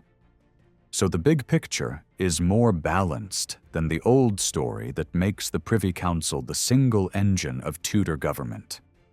The council mattered enormously for running the realm, passing on orders, coordinating across the counties, maintaining security, handling emergencies, and keeping the machinery moving in a country that relied heavily on local officials. Yet, when it came to the most sensitive words of advice and decision, the evidence points again and again to a different reality. For much of the reign, policy was often shaped through trusted individuals and small circles working close to the Queen, not through formal meetings as an institution. Compared with sprawling systems abroad that divided government into many specialized councils, England's smaller structure could sometimes be quicker and more flexible. It had weaknesses, but it also shows a hard truth of power in that age. Often, fewer voices, chosen well and spoken to privately, could move a kingdom faster than any impressive-looking committee. Elizabeth did not always treat the Privy Council as the one official room where big decisions had to be made. When an issue was delicate, urgent, or politically explosive, she often preferred a quieter method. A private conversation, a small gathering, or a quick round of one-to-one consultations with people she trusted. In that, she followed a pattern that had already been visible under Mary I. Mary also relied on a personally chosen circle to talk through policy away from formal council sessions. The key point is that this inner circle was built on trust and closeness, not on bureaucracy. Mary's most influential advisor, Cardinal Pole, held enormous weight in these discussions, even though he was not part of the Privy Council itself. That fact alone shows how power in Tudor politics often depended less on official membership and more on access. This style of decision-making was not limited to queens.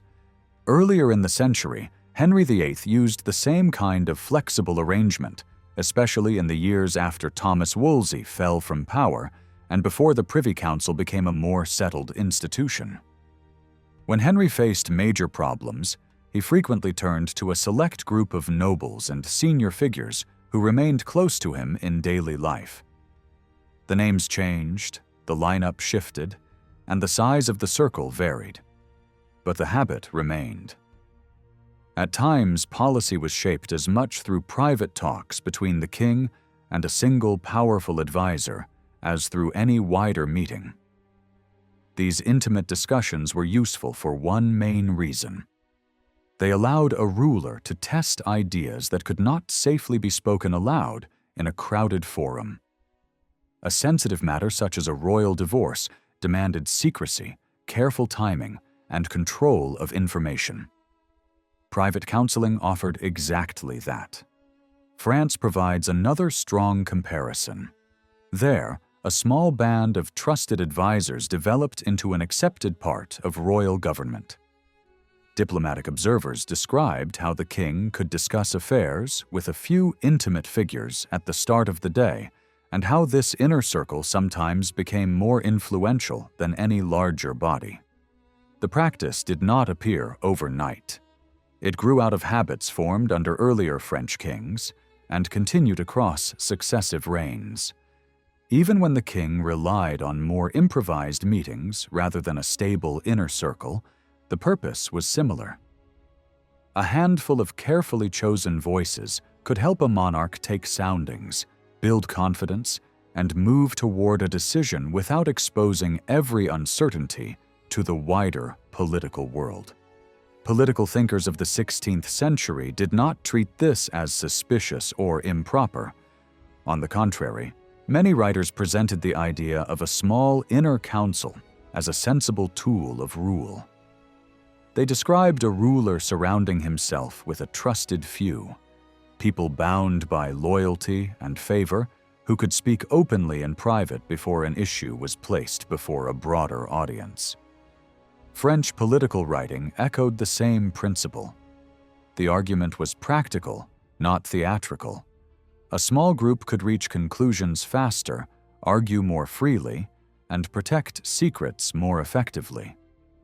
That is why it makes sense to see Elizabeth's private counseling not as a dramatic attempt to weaken the Privy Council, but as a method that many rulers used because it was efficient and safe.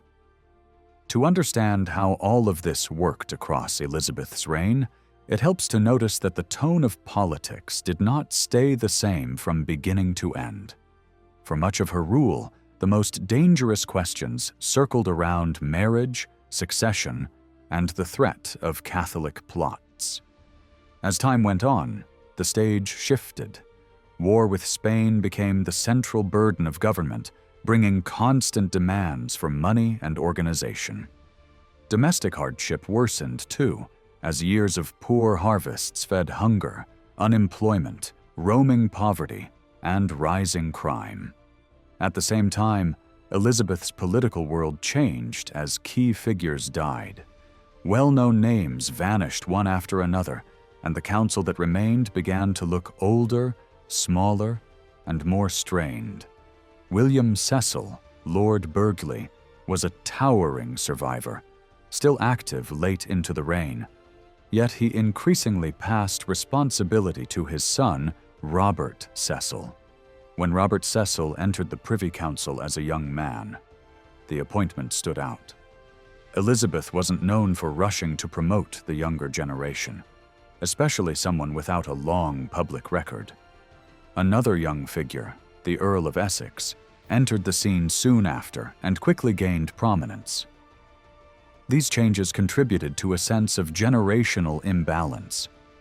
By the 1590s, the council contained very few men who could be called young, and one new rising star could seem like an exception rather than a trend. Many writers have pointed to how the council's size appeared to shrink sharply over time, dropping from a large body at the start of the reign to a much smaller group near the end. Yet the numbers can mislead. Early on, some great nobles were technically members but attended rarely, sometimes hardly at all. Later, many of those men were dead and were not replaced, which reduced the head count but increased the proportion of members who actually did the work. So the council became smaller, but in a sense more concentrated, with a higher share of active participants. The workload, meanwhile, could feel relentless. If meetings became more frequent in the late 1590s, that would fit the pressures of the time.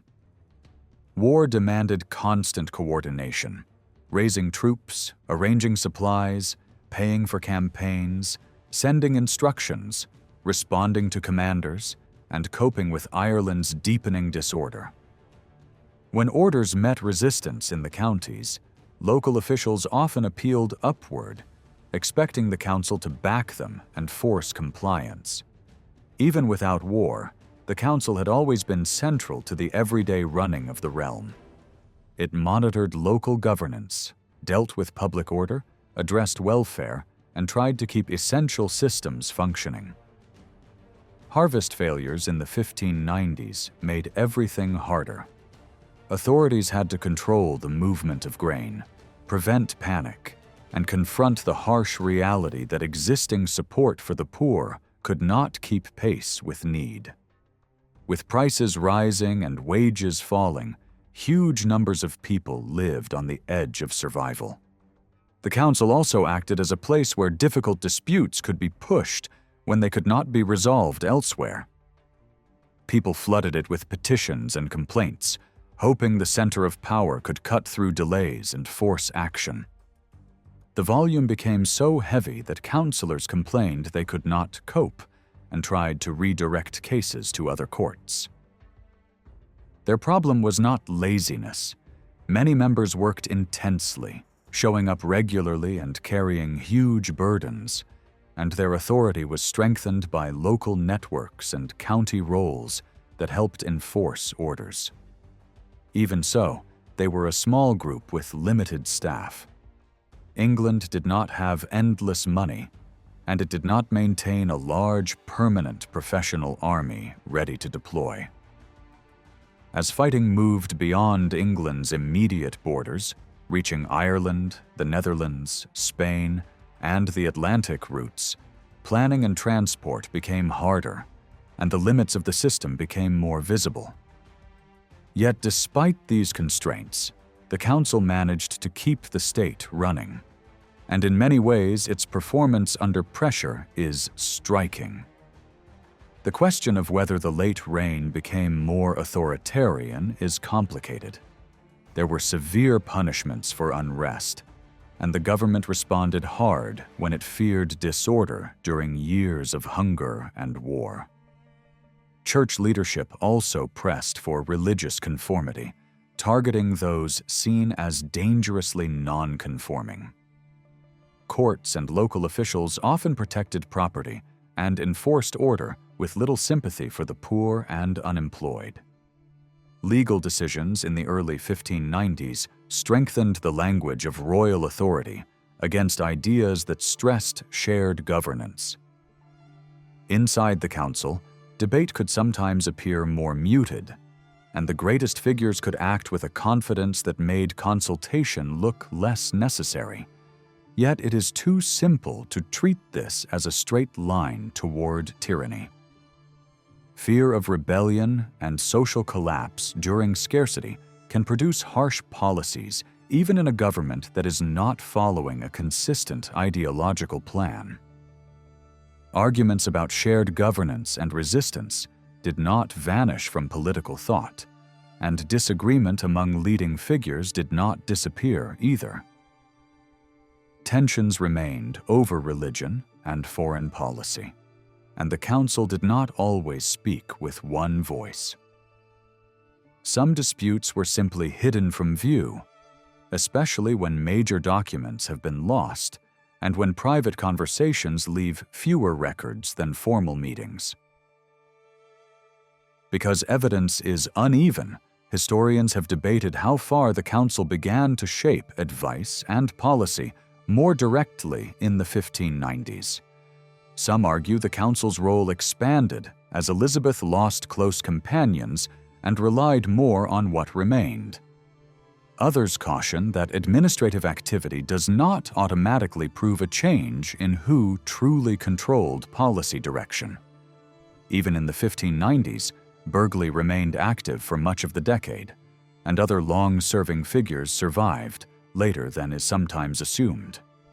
It is also hard to believe that Elizabeth suddenly abandoned habits she had practiced for decades, even if the pool of trusted people narrowed. Where the late reign clearly changed, however, was in the rivalry between Robert Cecil and the Earl of Essex. In the early 1590s, the two men competed for standing and influence, and sparks flew around appointments and investigations. Their rivalry reflected not only personality, but different instincts about policy. Essex pushed a militant vision tied to international Protestant causes and the honor culture of aristocratic warfare. Cecil represented a more cautious style that valued administrative skill, measured strategy, and steady royal service. At first, their competition did not automatically create rigid camps. But when Cecil became principal secretary, the balance of power shifted, and Essex's resentment deepened. From that point, the atmosphere grew more poisonous. Essex began to demand open loyalty from courtiers and treated neutrality as betrayal. Yet even this factional struggle was uneven. Cecil did not need to build a loud personal following in the same way. He often strengthened his position by appearing reasonable, maintaining working relations with many people, and letting Essex's volatility push others towards the safer side. Essex's later actions, including his disastrous choices connected to Ireland and his eventual rebellion, destroyed him far more decisively than any hidden plotting against him. All of this leads to a wider point about how Tudor politics actually functioned. Some older interpretations have imagined a clean divide, the Privy Council as the center of power, with the royal household and court pushed into the background. But Elizabeth's way of ruling makes that division look artificial. In practice, the court remained the living heart of politics, because that is where access to the monarch was controlled, where information circulated, and where influence was built. Advisors were chosen primarily because they were trusted and personally close, not simply because they held a formal council seat. Many counselors also held household roles that kept them near Elizabeth, which blurred the line between official government and court life.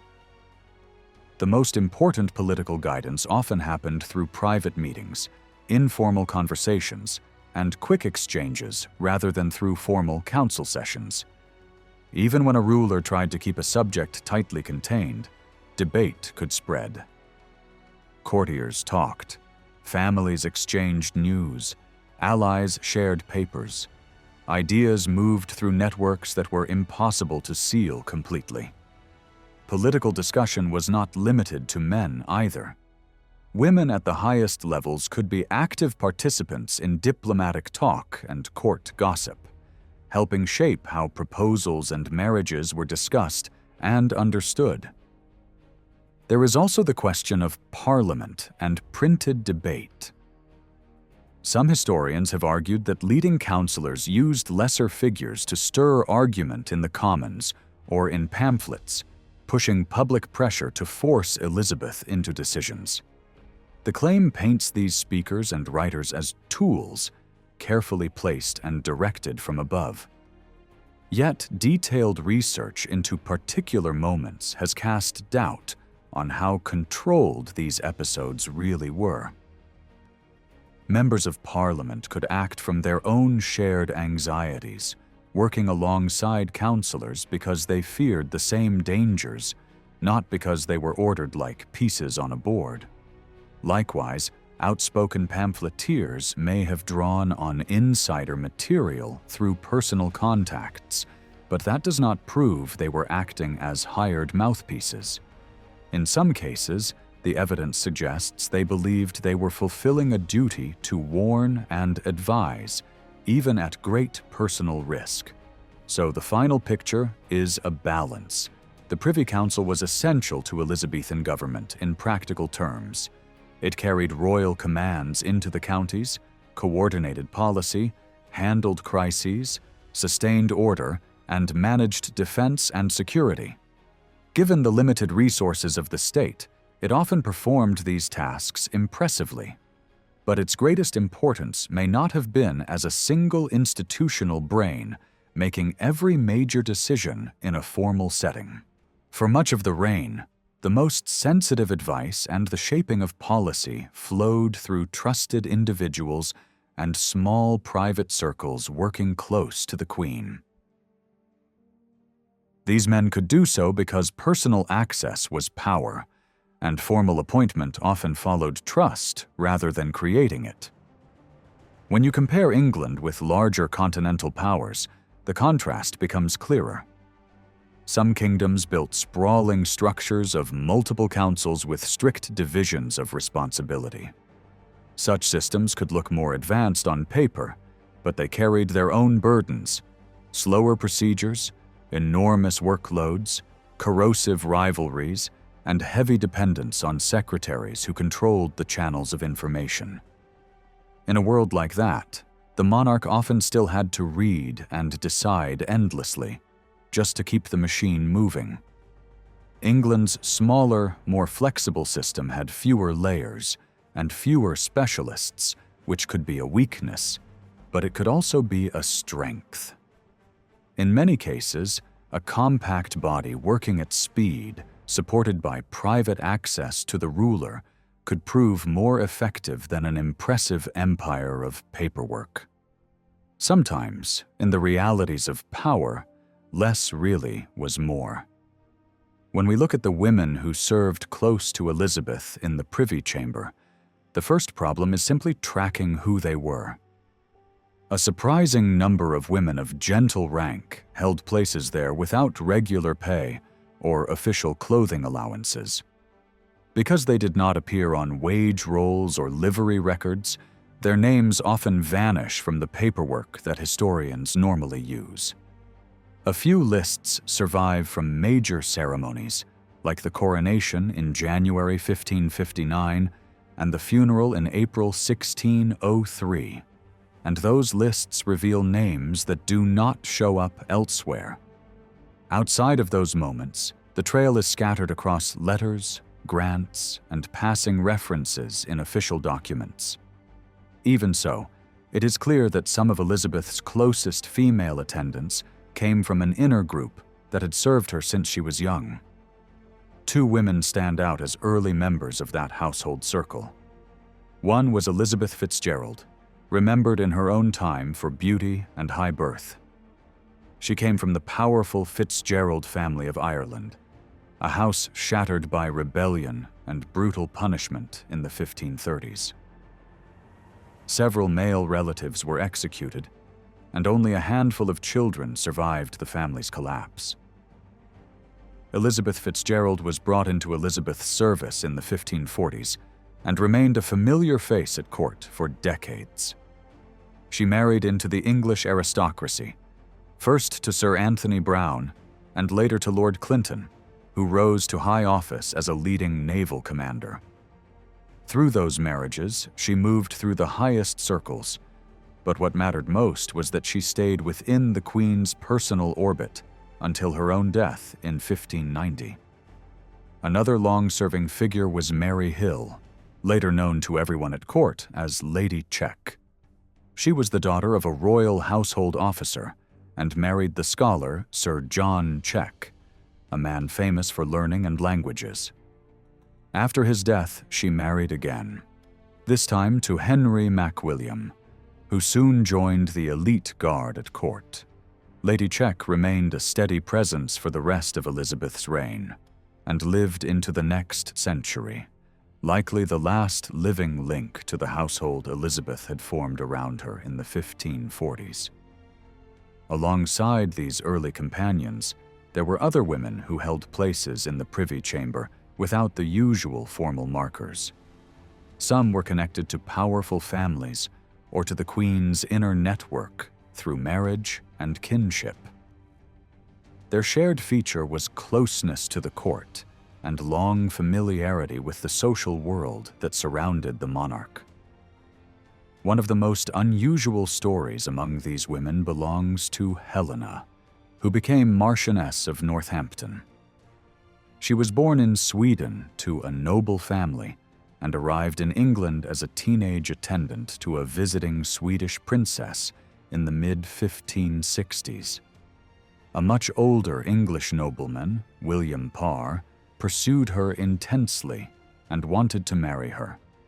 She chose to remain in England when the princess left, but the Queen blocked the marriage because Parr's earlier marital history created legal and religious complications. Only after the first wife died could the match finally go ahead, and even then it was short-lived because Parr died within months. Later, Helena married Thomas Gorges, a man serving close to the Queen, but they did it without securing permission first. The result was immediate punishment, removal from court, and trouble for her husband as well. Yet the setback did not last. They returned to favor, raised a large family, and Helena lived an exceptionally long life, surviving well into the 17th century. She even took a leading ceremonial role at Elizabeth's funeral, a sign of the status she ultimately regained. Over the decades, the female staff of the Privy Chamber did not remain fixed. After the initial group in 1559, more women were brought in between 1560 and the early 1600s. Some held senior roles as gentlewomen, others served as chamberers, and their careers show a familiar pattern: long service, careful selection, and family connections that linked them to powerful households. Several began as maids of honor and later rose into more permanent positions. Some married well, others remained unmarried, but in each case their place near the Queen gave them visibility and influence, even when their names are difficult to recover from official records. What ties these appointments together is that personal relationships mattered more than anything else.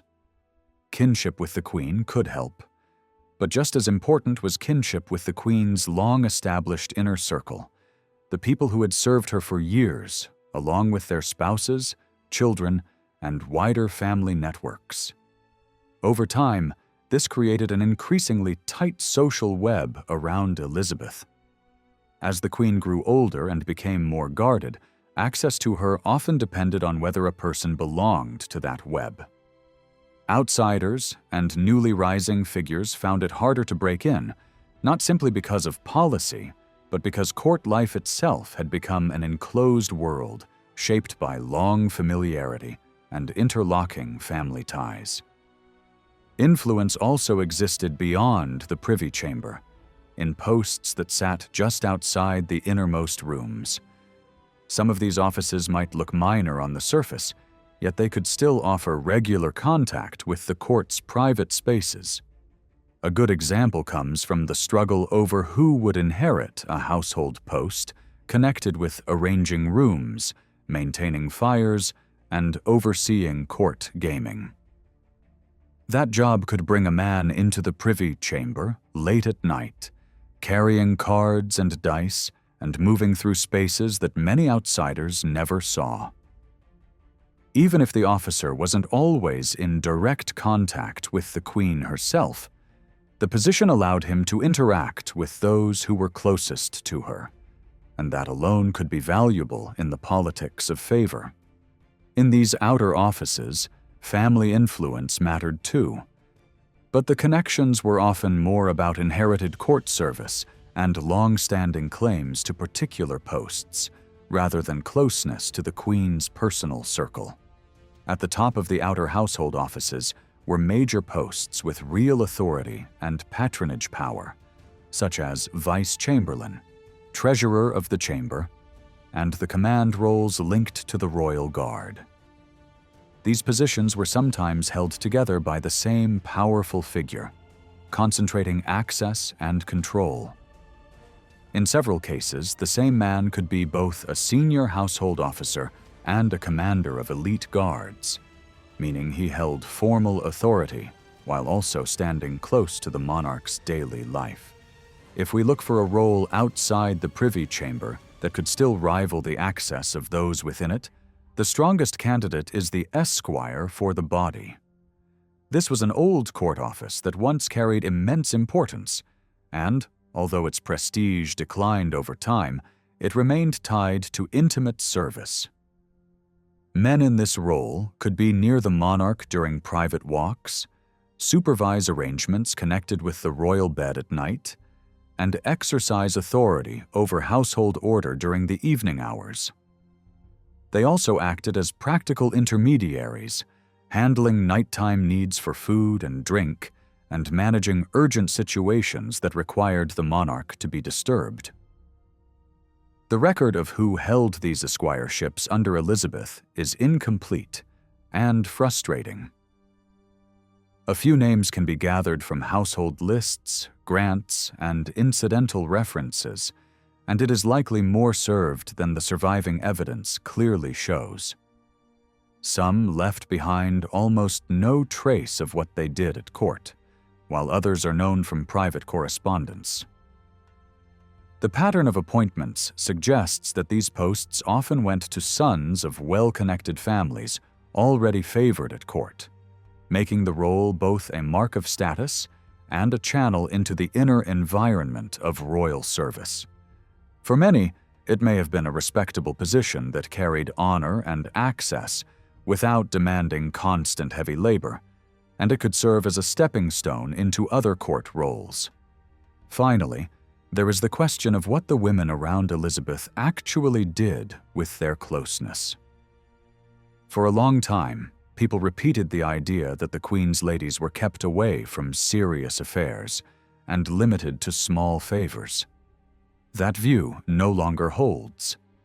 Detailed studies have shown that at least some of these women played an active part in major patronage, helping clients secure grants and pushing suits through the system. One way to glimpse this is through records that note who physically obtained the Queen's signature on grants. In the late 1580s and 1590s, a noticeable number of such grants were secured through women of the Privy Chamber, though men in the inner household still appear even more frequently. Numbers alone cannot prove the full extent of influence, but they do confirm that these women were not decorative figures. They could act as brokers, messengers, and gatekeepers in a world where a single moment of access could decide a career. A vivid example comes from a case in the spring of 1597. Sir Robert Sidney wanted to be released from a demanding overseas command and hoped to secure a prestigious post at home. A letter meant for the Queen was moving through court hands, and although it first passed to a high-ranking noblewoman, it was Lady Scudamore who ultimately delivered it to Elizabeth. When the Queen received it, she immediately questioned how it had reached her, and Lady Scudamore answered carefully, presenting herself as a simple messenger. Elizabeth then revealed, with a tone of weary irritation, that there was already intense competition over the office Sidney wanted. As the Queen read the letter, Lady Scudamore watched closely, later describing how Elizabeth finished it with a few sharp sounds of displeasure. In a small moment like that, you can see how power worked at court. Not through speeches in a public chamber, but through who could place a letter in the Queen's hand, who could stand close enough to observe her reaction, and who could quietly carry that reaction back into the wider political world. The letter that reached the Queen was, at its core, a warning that the man most likely to receive the post was the wrong choice. Not long afterward, the appointment still went to Henry, Lord Cobham, which makes the Queen's little sounds of irritation during the reading feel easy to interpret. They were not signs of sympathy, but more like doubtful, dismissive reactions, as if she was hearing an argument she did not fully accept or did not care to follow. Yet Lady Scudamore's role as a go-between did not always inspire confidence among the people who tried to use her influence. A few years earlier, in December 1593, a churchman named George Boleyn wrote privately to Gilbert Talbot, Earl of Shrewsbury, and his comments about her were sharp. He described Lady Scudamore as a relative and a friend, which is important because it shows he was speaking from familiarity rather than from gossip. The message was meant to stay confidential, the kind of letter written to someone trusted, where a writer feels free to be brutally honest. At the time, Shrewsbury and Boleyn were trying to slow down the approval of a lease that church authorities had granted to Sir Thomas Stanhope, a man Shrewsbury considered an enemy. The problem was that the deal seemed to have strong backing at court, possibly even the Queen's favor. Shrewsbury hoped to warn Elizabeth that the lease would damage his interests and also hurt the diocese itself. He attempted to send that warning through Lady Scudamore, expecting her to bring the matter before the Queen. But days passed, and nothing came back. No sign, no answer, no hint that the message had been taken seriously. Boleyn's reply explained why. In his view, Lady Scudamore had a habit of missing opportunities because she moved too slowly. She was the sort of person who let the right moment slip by and then had to wait for a better opening, like someone standing at the shore watching the tide go out, hoping the next one will come soon enough. After laying out the details of the dispute, he returned to the practical question. How could their letters actually reach Elizabeth? He admitted that the Lord Chamberlain would not deliver them, and then he turned again to Lady Scudamore with open doubt. Her words, he said, were pleasant and polished, but her reliability was another matter. He warned Shrewsbury to treat her as uncertain, speaking as someone who claimed to have learned this through experience. His caution went beyond simple frustration. He feared that if Lady Scudamore felt offended, she might react in a way that caused harm rather than help. He suggested that a woman, once angered, could become a dangerous obstacle, capable of doing more damage in resentment than benefit in goodwill. For that reason, he urged Shrewsbury to keep the criticism tightly contained and, above all, to make sure the Countess did not hear a whisper of it. Because, as he implied with a cynical edge, once one woman knows, it can quickly become two, and then the court will know. In the 16th century, political thought was deeply shaped by ideas about the human body. Power was not imagined as an abstract system or a set of institutions, but as something living, physical, and organic. People believed they belonged to a single political body in which ruler and subjects were inseparably joined. The monarch was seen as the head, the people as the limbs, and together they formed a complete and living whole. This way of thinking was not symbolic in a loose sense. It was taken literally and seriously. Order, health, and stability in the realm depended on the condition of the ruler's body, because that body was believed to carry the life of the entire community. Within this mindset, the monarch's body took on an almost sacred quality. The ruler was not merely a person who governed, but a physical representation of the realm itself. When contemporaries spoke of harming a king, they meant something far more extreme than removing a political leader.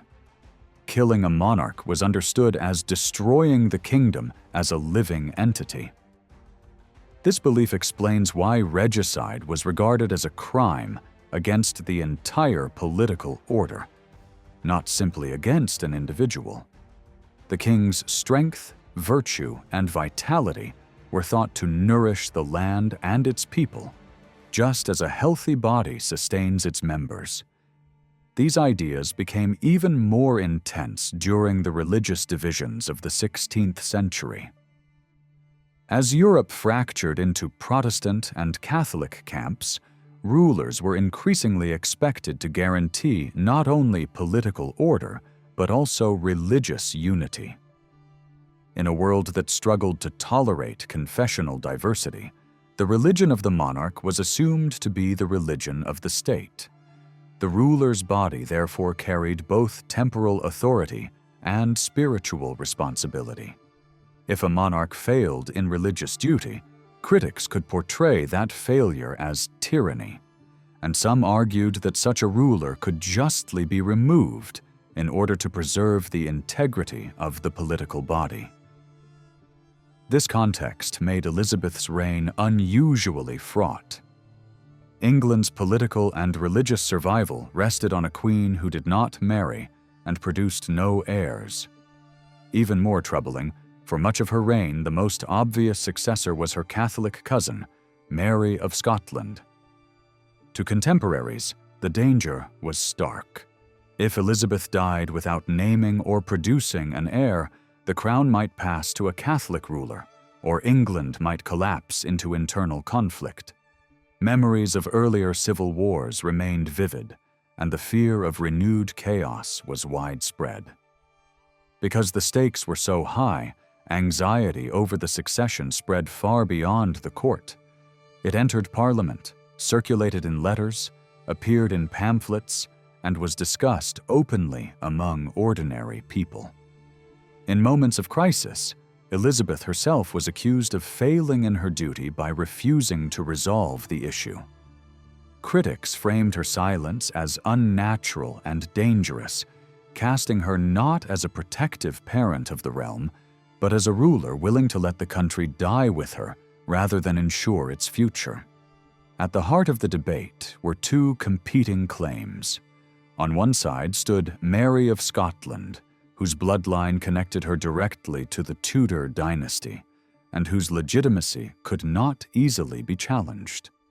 Her position was strengthened further when she married and produced a male heir. Yet her candidacy carried heavy political baggage. She was foreign-born, Scottish, Catholic, and widely mistrusted by English Protestants who feared domination by an external power. Opposing her was Catherine Grey, an English noblewoman descended from the Tudor line through a younger branch. She was Protestant, English by birth, and had produced sons, which made her attractive to those desperate for a secure Protestant future. But her claim was undermined by a web of legal and moral doubts. Her family's past rebellion against the crown, combined with questions about the validity of her parents and her own marriages, cast a shadow over her legitimacy. In a society that viewed blood as morally charged, these doubts were deeply damaging. What made the succession debate so transformative was not only the rivalry between these women, but the legal strategies developed to support or destroy their claims. Those who wished to exclude Mary of Scotland increasingly turned to the idea of foreignness as a legal barrier. This was not an obvious or traditional argument. In dynastic politics, blood usually outweighed birthplace. Yet Protestant writers and lawyers began to argue that principles used to deny foreigners the right to inherit land in England could also apply to the crown itself. This was a radical move, and one that helped reshape English legal thought. At the same time, these arguments were dangerous. Legal rules that condemned bastardy or questioned legitimacy could easily rebound against Elizabeth herself, whose own status rested on fragile foundations created by her father's marriages. For that reason, appeals to law were both powerful and risky. They could be used to exclude rivals, but they could also destabilize the reigning monarch. As the debate intensified, legal reasoning, religious conviction, gender assumptions, and personal character became tightly intertwined. Arguments about inheritance blurred into judgments about morality, faith, and national loyalty. Over time, these disputes helped harden English attitudes toward common law as the ultimate authority in political questions. They also laid intellectual foundations for later conflicts over sovereignty, parliament, and royal power that would erupt more violently in the following century. In this way, the unresolved succession of Elizabeth's early reign did far more than create uncertainty about the next ruler. It forced English thinkers to confront fundamental questions about law, legitimacy, religion, and authority. The solutions they proposed did not simply address an immediate crisis. They reshaped the language and limits of political thought for generations to come. In the mid-1560s, the argument over who should follow Elizabeth spilled into public print, and two widely read pamphlets capture the sharp, aggressive style of that fight. Both works presented themselves as if the whole nation were a courtroom, and the writer were laying out charges before a judge. That framing mattered, because it shows how the succession question had become more than private counsel at court. It was being treated as a public test of law, loyalty, and the survival of the realm. One pamphlet attacked the Scottish Queen's claim by insisting the issue was simple. By English legal principle, someone born outside the monarch's allegiance could not inherit in England. The writer leaned hard on the idea that England should be ruled by its own laws alone, not by foreign legal systems. He portrayed English law as the country's natural shield, something that bound subjects and ruler together and should never be overridden by outside standards. If anyone doubted that this rule could apply to the crown, the author mocked them as ignorant of their own homeland, as though they were strangers in the very place they lived. But the pamphlet did not rely on legal logic alone, and that is where its real force lay. The author stretched the word foreigner far beyond birthplace. He played on deep suspicion of Scotland, painting the Scots as permanent enemies by habit and temperament, and he warned that letting a Scottish ruler inherit would turn England into a subordinate province. He argued that even if her children were born in England, their loyalty would never truly be English. To drive the point home, he reached for a historical lesson. Conquerors and their descendants might live in a country for generations, yet still see themselves as outsiders and treat the land as something possessed rather than shared. The message was clear. This was not simply about one woman's claim. It was about an irreversible future in which England would be absorbed and reshaped under foreign direction. To intensify fear, the writer added a religious edge. He used the language of spiritual belonging to suggest that supporters of the Scottish Queen were cut off from the true community, not only politically, but also morally and spiritually. He linked the prospect of her rule to a return of persecution, describing her religion as a path back to violence against the faithful. In this way, legal exclusion, national anxiety, and confessional dread were fused into a single warning. Accepting her would endanger England's faith, independence, and safety all at once. A second pamphlet answered with a different weapon. Instead of pushing the foreigner argument, it tried to destroy the rival Protestant line by making legitimacy the central battlefield. The writer claimed that the competing claim, tied to the Suffolk and Grey family, was rotten at the root because of a marriage he described as invalid from the start. If that marriage was unlawful, then the bloodline flowing from it was tainted, and no amount of later approval could cleanse it. The writer insisted that English law treated this kind of stain as permanent. In his telling, illegitimacy did not merely weaken a claim. It made the claim unfit to touch the crown. This reply did more than argue technicalities. It turned legitimacy into a moral verdict. The pamphlet portrayed the rival claimant's private life as proof of unworthiness, insisting that unlawful unions and doubtful marriages created not only legal obstacles, but also public disgrace. It brought in religious language to reinforce the point, presenting illegitimacy as a kind of exclusion, a mark that separated a person from full membership in a godly community. The writer's tone was calculated to sound patriotic and upright, as though defending England's honor against shameful bloodlines and reckless ambition. The underlying message was ruthless.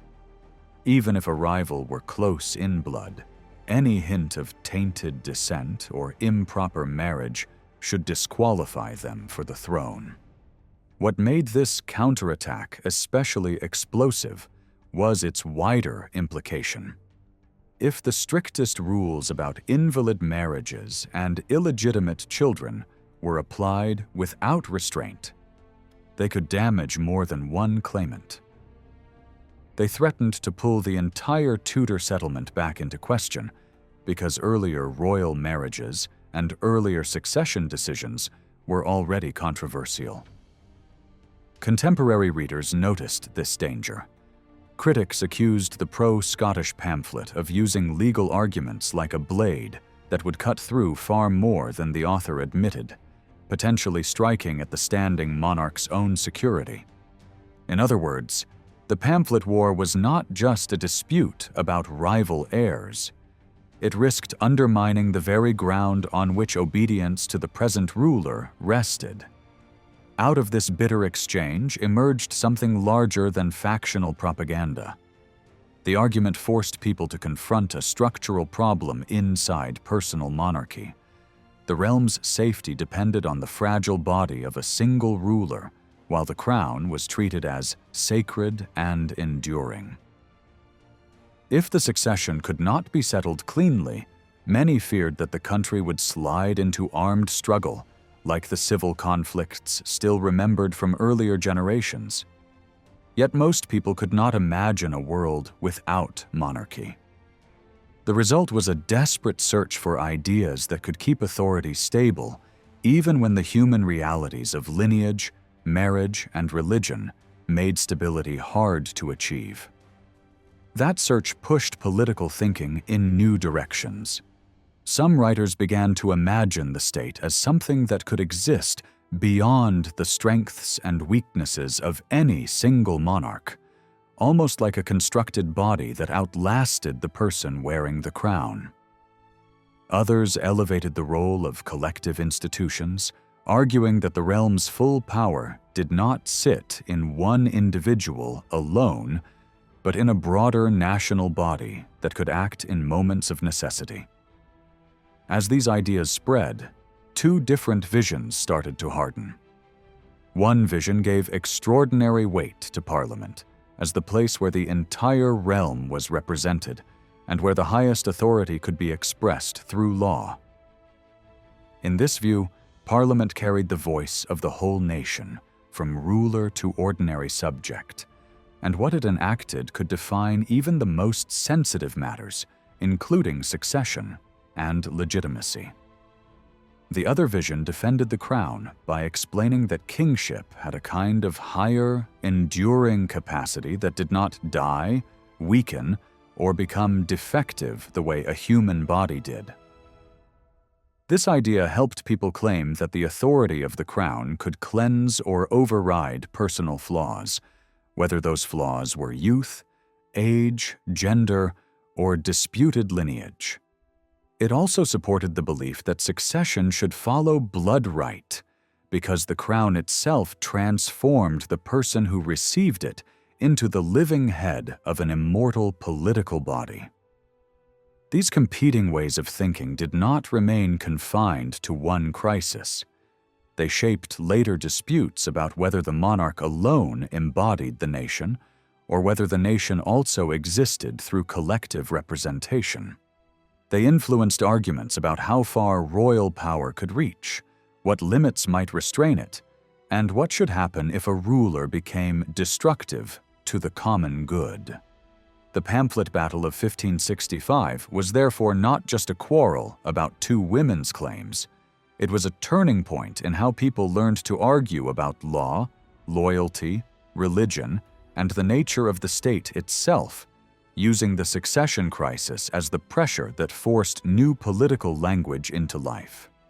In late 1584, a German nobleman named Luitpold von Wedel arrived in London after traveling widely across Europe.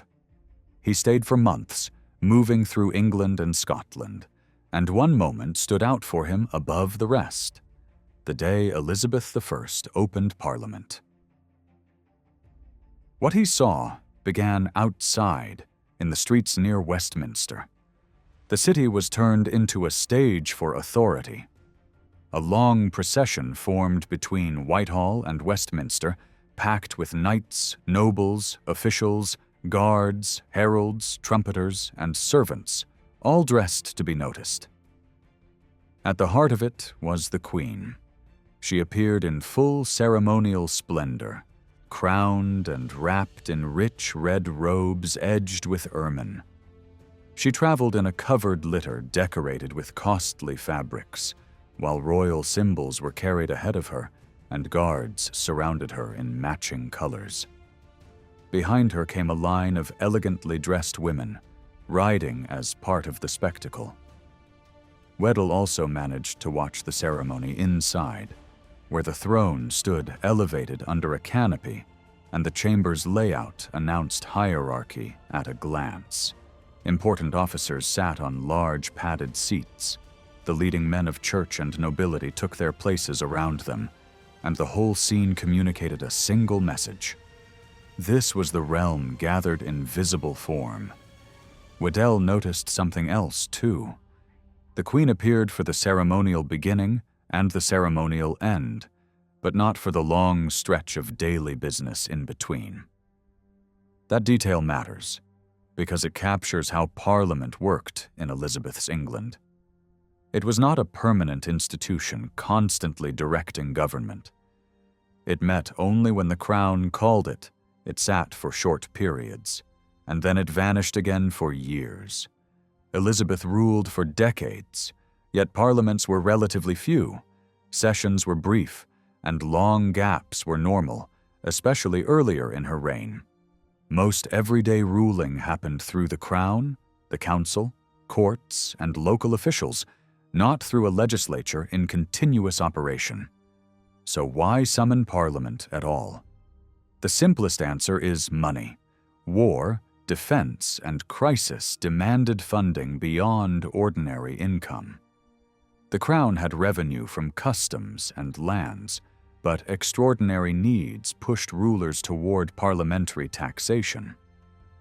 Different types of levies existed, and some had become less effective over time because their values were frozen while prices rose.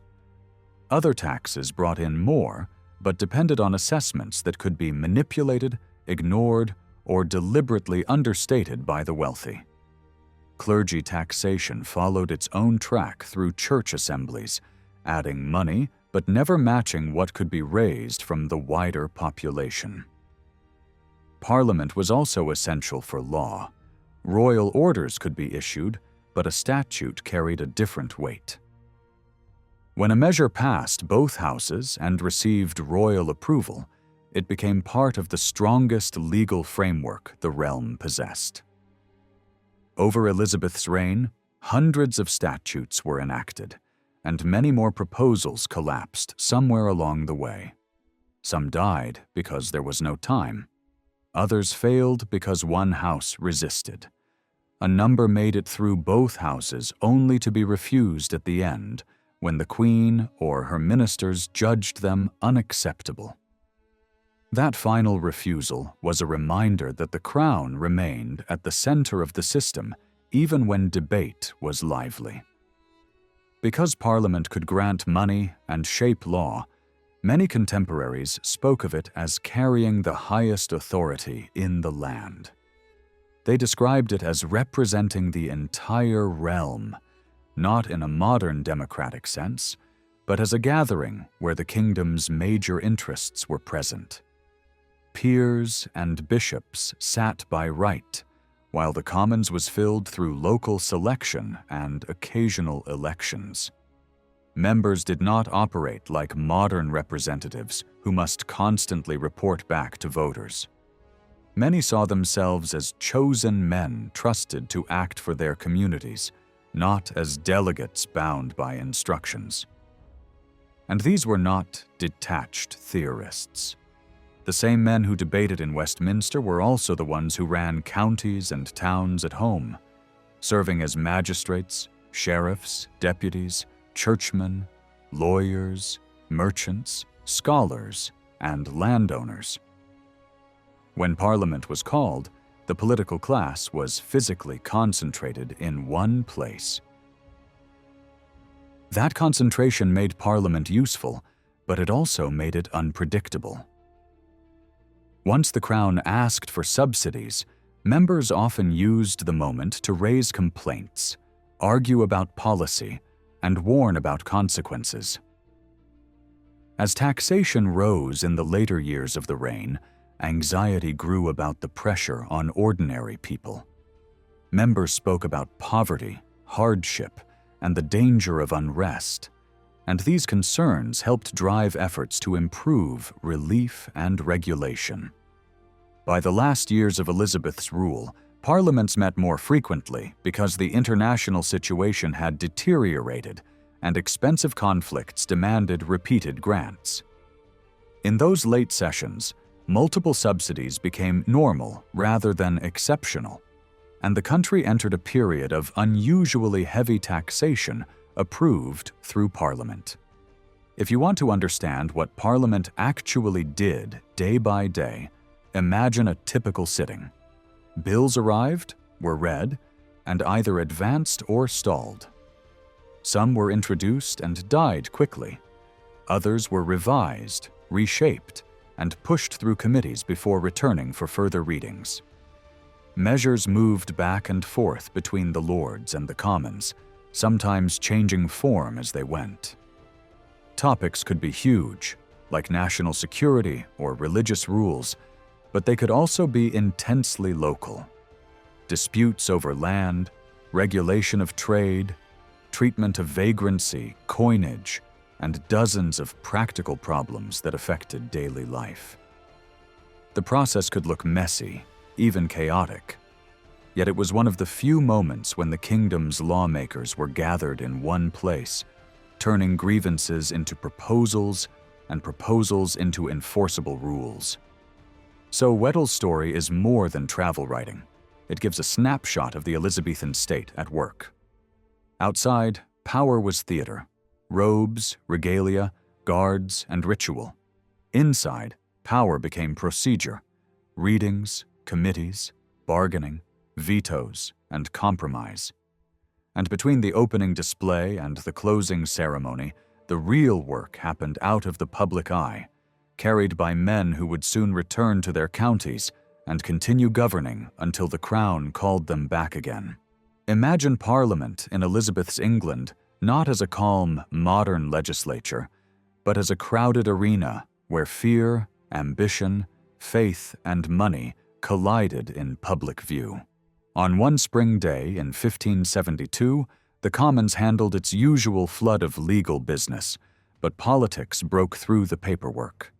A member named Arthur Hall was dragged before the House and accused of multiple offenses. His real crime was simpler than any long list. He had recently spoken in a way that sounded sympathetic to Mary, Queen of Scots, and to the Duke of Norfolk. That was a dangerous tone at a dangerous moment. The country had just been shaken by a plot linked to Norfolk, built around freeing Mary and tying her to English power through marriage. The Queen's safety and the fear of foreign-backed invasion hung over everything, and that fear was one of the main reasons Parliament had been called in the first place. Across Westminster, arguments hardened into a brutal choice. Many members wanted the government to move from suspicion to punishment. They pressed for decisive action against the chief figures at the center of the threat. Some demanded execution.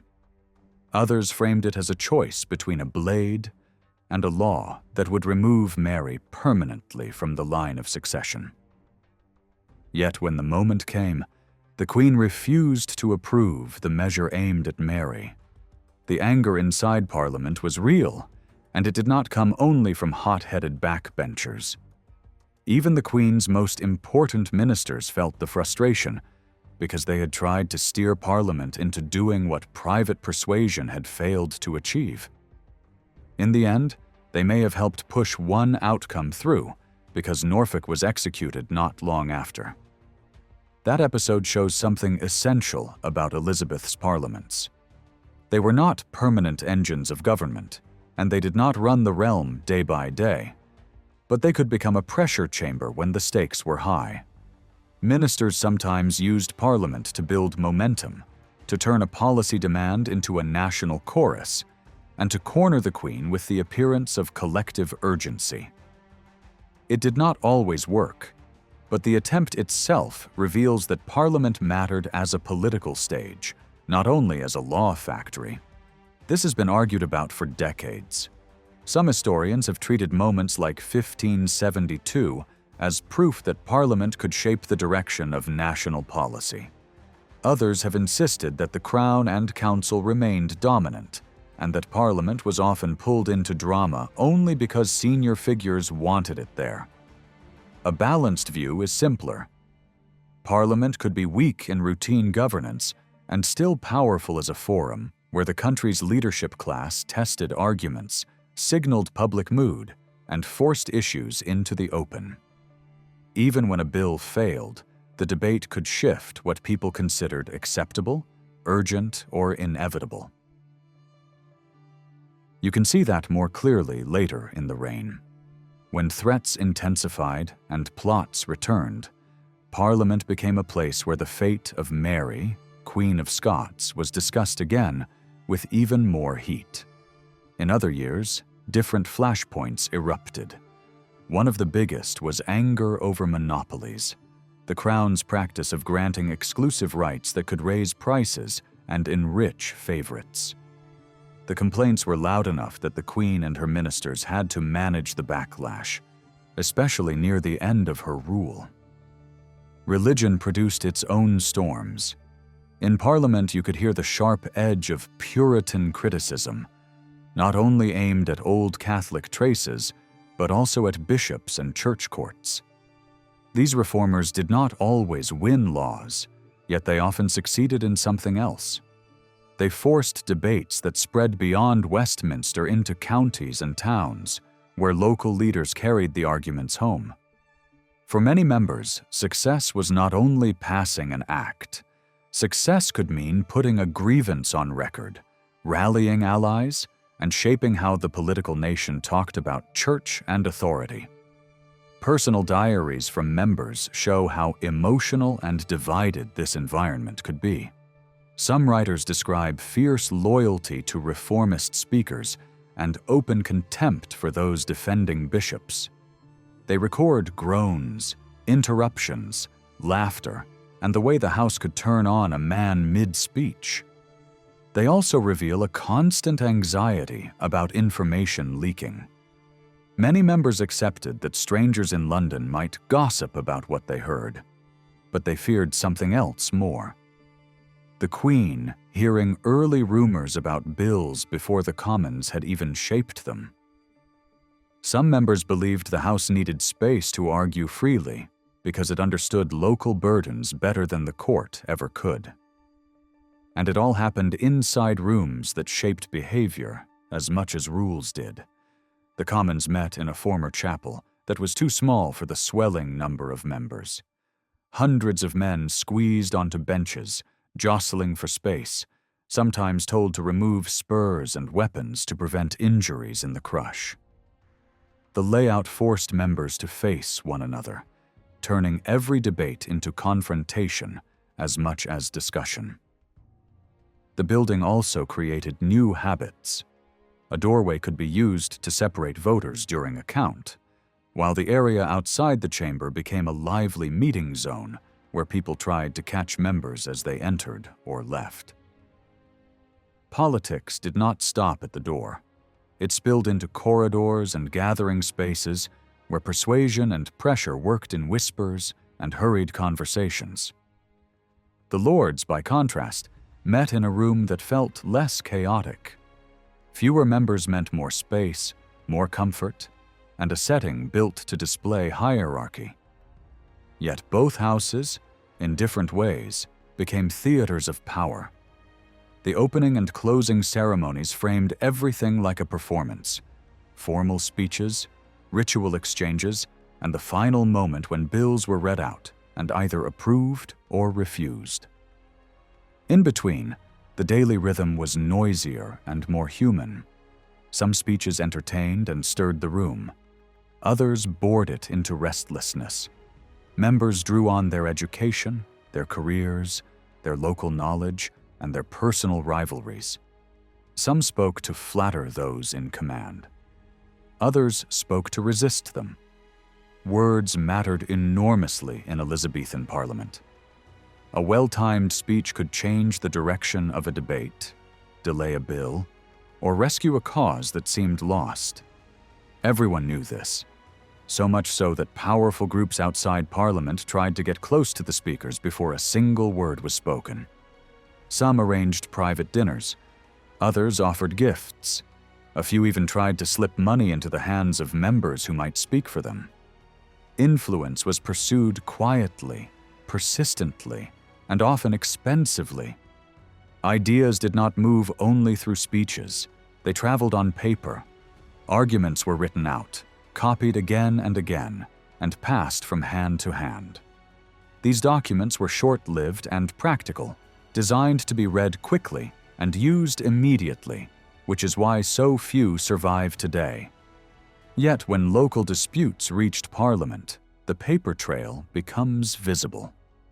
When two rival coastal towns clashed over control of the herring trade, they flooded Westminster with written arguments. Some focused on technical details of fishing. Others laid out legal claims, or retold the history of the conflict in a way that favored one side. Each text was crafted to persuade. One town framed its case as a warning to others. If its traditional rights could be stripped away, then no town was safe. The language of the common good was central. Harm to one port, it argued, would weaken the entire maritime economy. National defense was invoked as well. A prosperous harbor meant ships, sailors, and protection against foreign enemies and pirates. Religious ideas appeared too, praising hard work and discipline while warning that economic damage would bring disorder. These texts were clearly written to be used actively, not only inside committee rooms, but also in corridors, courtyards, and waiting areas where conversations and persuasion never stopped. Financial records from London's trade organizations revealed just how intense this lobbying could become. When competing interests clashed over brewing, barrel making, or pricing, money flowed rapidly. Funds were spent on drafting proposals, obtaining copies of rival bills, identifying committee members, and securing legal advice. Payments went to clerks, messengers, and doorkeepers who controlled access and information. Some organizations paid lawyers to argue their case in speech. Others paid servants close to powerful figures to secure advance notice of threats. This was politics conducted through wallets as much as words. Certain speeches escaped the walls of Parliament altogether. Royal speeches were copied, edited, and sometimes printed. Laws themselves were also made public through print. Many included explanations written in plain language to justify why they existed. Some were posted openly so ordinary people could see what had been decided. In this way, Parliament quietly shaped public awareness long before newspapers became common. Elizabethans understood Parliament as something familiar, even if it did not meet often. It appeared in plays, jokes, and casual references on stage. Audiences knew that Parliament was where succession was settled, laws were made, and great disputes were aired. They understood that a wise ruler worked with Parliament, not around it, and that calling it in a moment of crisis was a sign of strength rather than weakness. In practice, Parliament was many things at once. It was ceremony and performance. It was argument and negotiation. It approved taxes, shaped laws, aired grievances, and tested ideas. It was a place where agreement could be built, or where divisions became painfully clear. Its influence spread outward, reflected in councils, local courts, parish meetings, and even small communities drawing up their own rules in times of hardship, borrowing the language and logic of national assemblies. For many people, Parliament felt ancient, rooted in traditions older than the current dynasty. Its authority rested not just on law, but on memory, habit, and precedent. This sense of depth mattered deeply in moments of fear. That fear haunted the Queen's most trusted advisor. He quietly asked himself a terrifying question. What if Elizabeth were killed? Without a clear successor, who would decide the future of the realm? Emergency meetings could be held. The council could act temporarily. But in the end, he believed only one institution could secure stability. Only Parliament, gathering the political nation together, could give legitimacy to whatever came next and protect the kingdom from collapse. If you want to understand how Tudor England actually worked, you can't only stare at the royal court and its paperwork. For a long time, that's where historians looked first.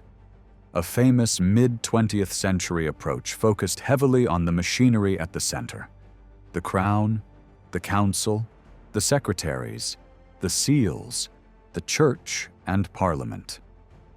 Local government, by comparison, was treated almost as an afterthought, not because it was unimportant, but because it was harder to study. For decades, there simply wasn't enough detailed research to show how royal commands traveled outward, how towns and counties solved problems day by day, and how local routines changed over time. That picture began to shift when historians started asking different questions, not just what laws existed, but how people experienced them, who enforced policy in the countryside, how ordinary subjects responded, whether they cooperated, negotiated, resisted, or stayed quietly out of sight. As local archives became easier to access and record-keeping was examined more deeply, provincial England stopped looking like a distant audience watching Westminster's drama. It began to look like a partner in government, sometimes willing, sometimes reluctant, and sometimes dangerously unpredictable. Because even when policy was shaped in the palaces of power, it only became real if local society helped carry it out. The Crown worked hard to keep that relationship alive. It used ceremony to stage authority. It used print to spread messages. It used preaching to shape loyalty and obedience. When the conversation between the center and the regions broke down, the results could be explosive. Many places had a tradition of collective protest, and earlier Tudor rulers had faced major upheavals. Compared with those storms, Elizabeth's reign was calmer. There were moments of danger, but widespread rebellion was rarer, and large-scale violence was exceptional even during the harsh shortages at the end of the century.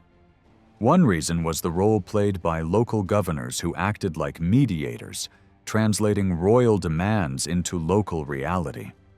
Another was the gradual development of organized help for the poor, first tested in particular towns, and then turned into broader national practice, which helped reduce desperation and keep order.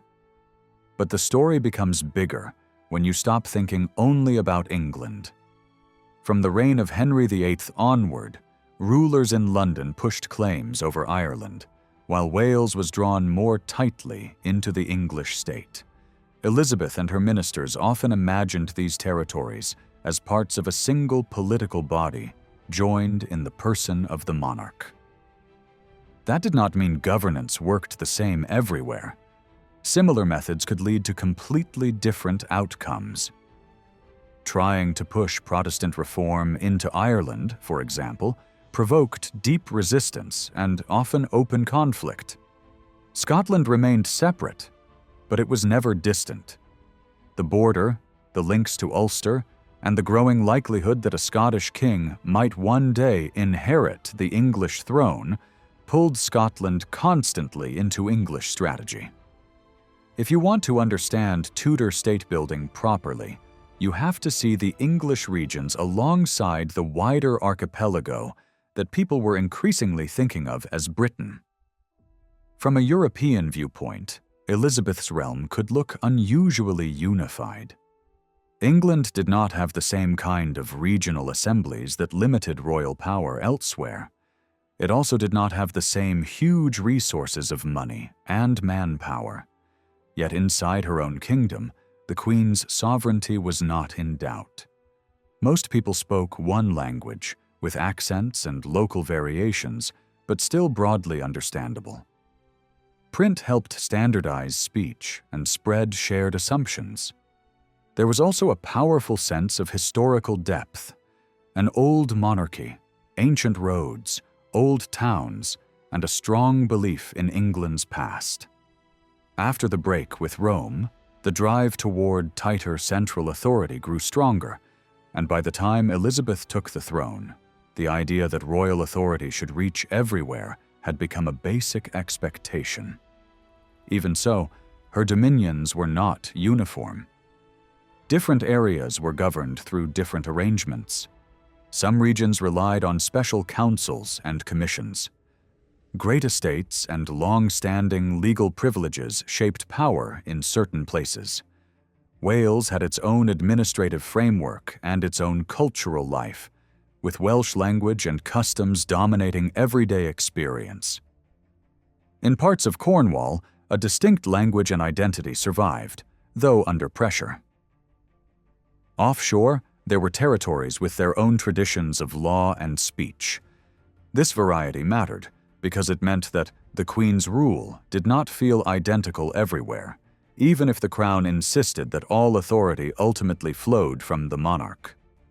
Over the course of Elizabeth's reign, the pull of the center grew stronger. London and the royal court became increasingly dominant in culture and politics. The connections between Westminster and the counties intensified, helped by expanding political participation in some places and by the steady growth of print.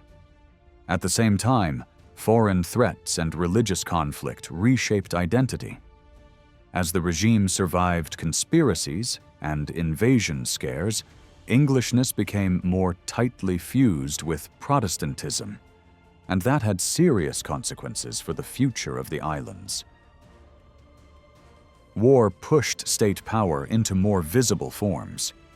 Commitment to fighting abroad and defending the coast encouraged a more organized military posture at home. Local command structures were tightened. Muster systems became more regular. Defenses were improved.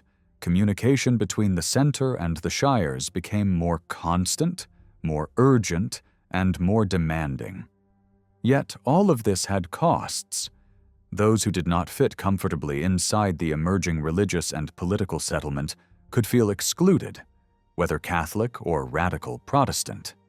Some regions were accepted into the wider state on unequal terms. Local cultures could weaken as the capital's influence grew. And perhaps most dangerously, the social balance inside counties could shift.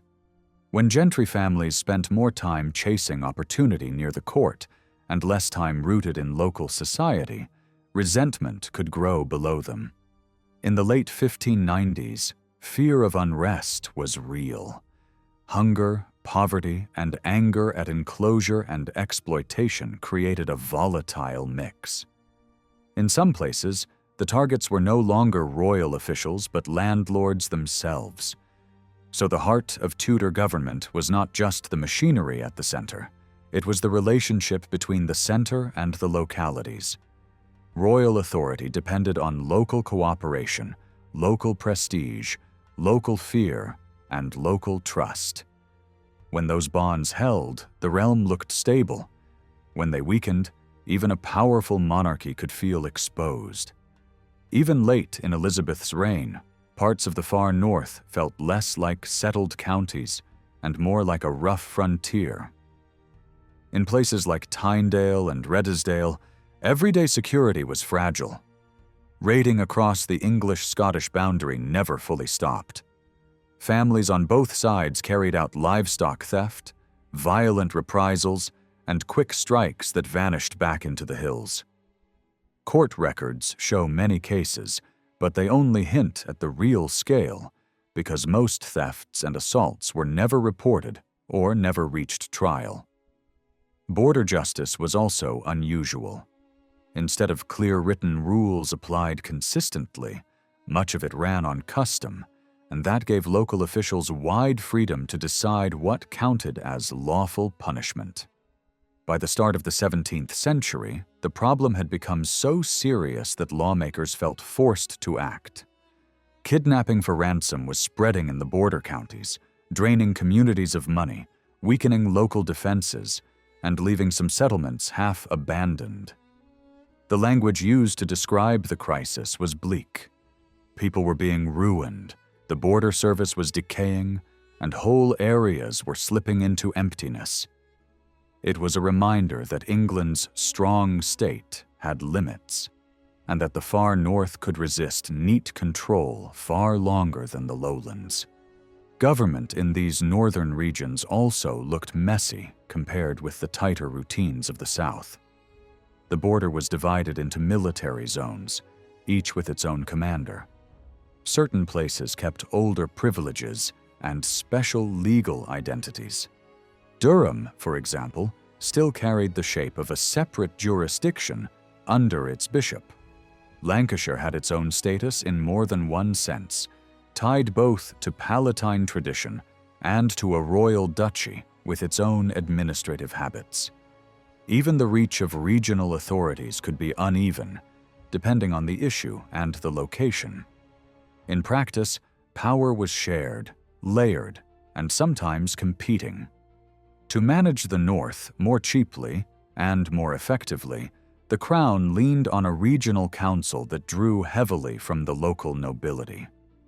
The idea was simple: bring powerful northern families into the system, reward ambition with office, and turn their influence into support for royal policy. It saved money and gave the local elite a reason to compete for royal favor rather than rebel against it. But it also carried an obvious risk. When great lords turned against the regime, they did not do so as outsiders. Some of them were already part of the governing structure. The major rising of 1569 exposed exactly how dangerous that could be. After that crisis, the Crown pushed for firmer control. A new leading figure took charge of the northern administration and stayed in place for decades, acting almost like a permanent royal representative. Under his leadership, the region saw more consistent justice, stronger policing, and harder pressure on religious non-conformity. His approach left fewer safe middle positions. People who had tried to keep quiet or blend in were increasingly pushed to make a clear choice: public conformity or open refusal. Over time, and especially as the possibility of a future union with Scotland grew, the temperature of the borderlands began to cool. The old patterns of constant cross-border hostility did not vanish overnight, but the direction of travel changed. Wales was governed through a different kind of regional authority. Its council had deep roots and was later reshaped into a powerful instrument for maintaining order, handling disputes, and enforcing policy across both Wales and several neighboring English counties. It pursued violence, intimidation, and local disorder with broad powers, and it could also handle civil cases and investigate land conflicts. It acted like a heavy administrative hand in a region where language, custom, and local practice did not always match English assumptions. Yet Wales did not respond to Tudor expansion the way Ireland did, and the reasons go beyond institutions. One key difference was a language policy. In Wales, the regime made space for the Welsh language inside church life. Religious texts were made available in Welsh, placed alongside English in parish settings, and that mattered. It meant Welsh culture could survive within public devotion rather than being treated as a threat to be crushed. Welsh Protestant writers could even present their faith as deeply British and ancient, not a foreign import. The result was not just religious communication, it was cultural legitimacy. Another crucial factor was the Welsh gentry. Integration offered them opportunities, representation, legal protection for land, access to office, and routes into national life through education and training in law. Many families invested in those pathways. Some adopted English manners and speech quickly, sometimes awkwardly, and critics mocked them for it. But the broader trend was clear. A large part of the Welsh elite saw advantage in joining the system rather than standing outside it.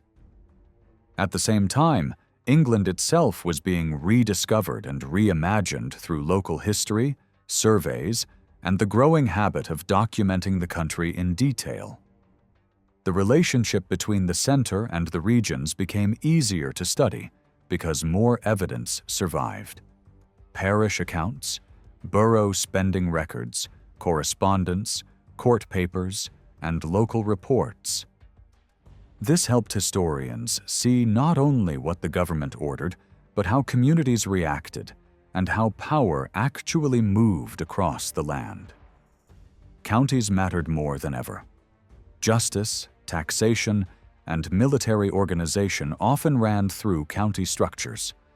Members sent to Parliament carried local pressures with them, and many communities expected practical returns for the expense of sending a representative. A harbor wall, unemployed workers, or a local industry in trouble could be as urgent as questions of war and succession. In some places, arguments that had already been fought out locally were carried to Westminster for a final decision. Politics did not begin at the capital. It often arrived there already formed.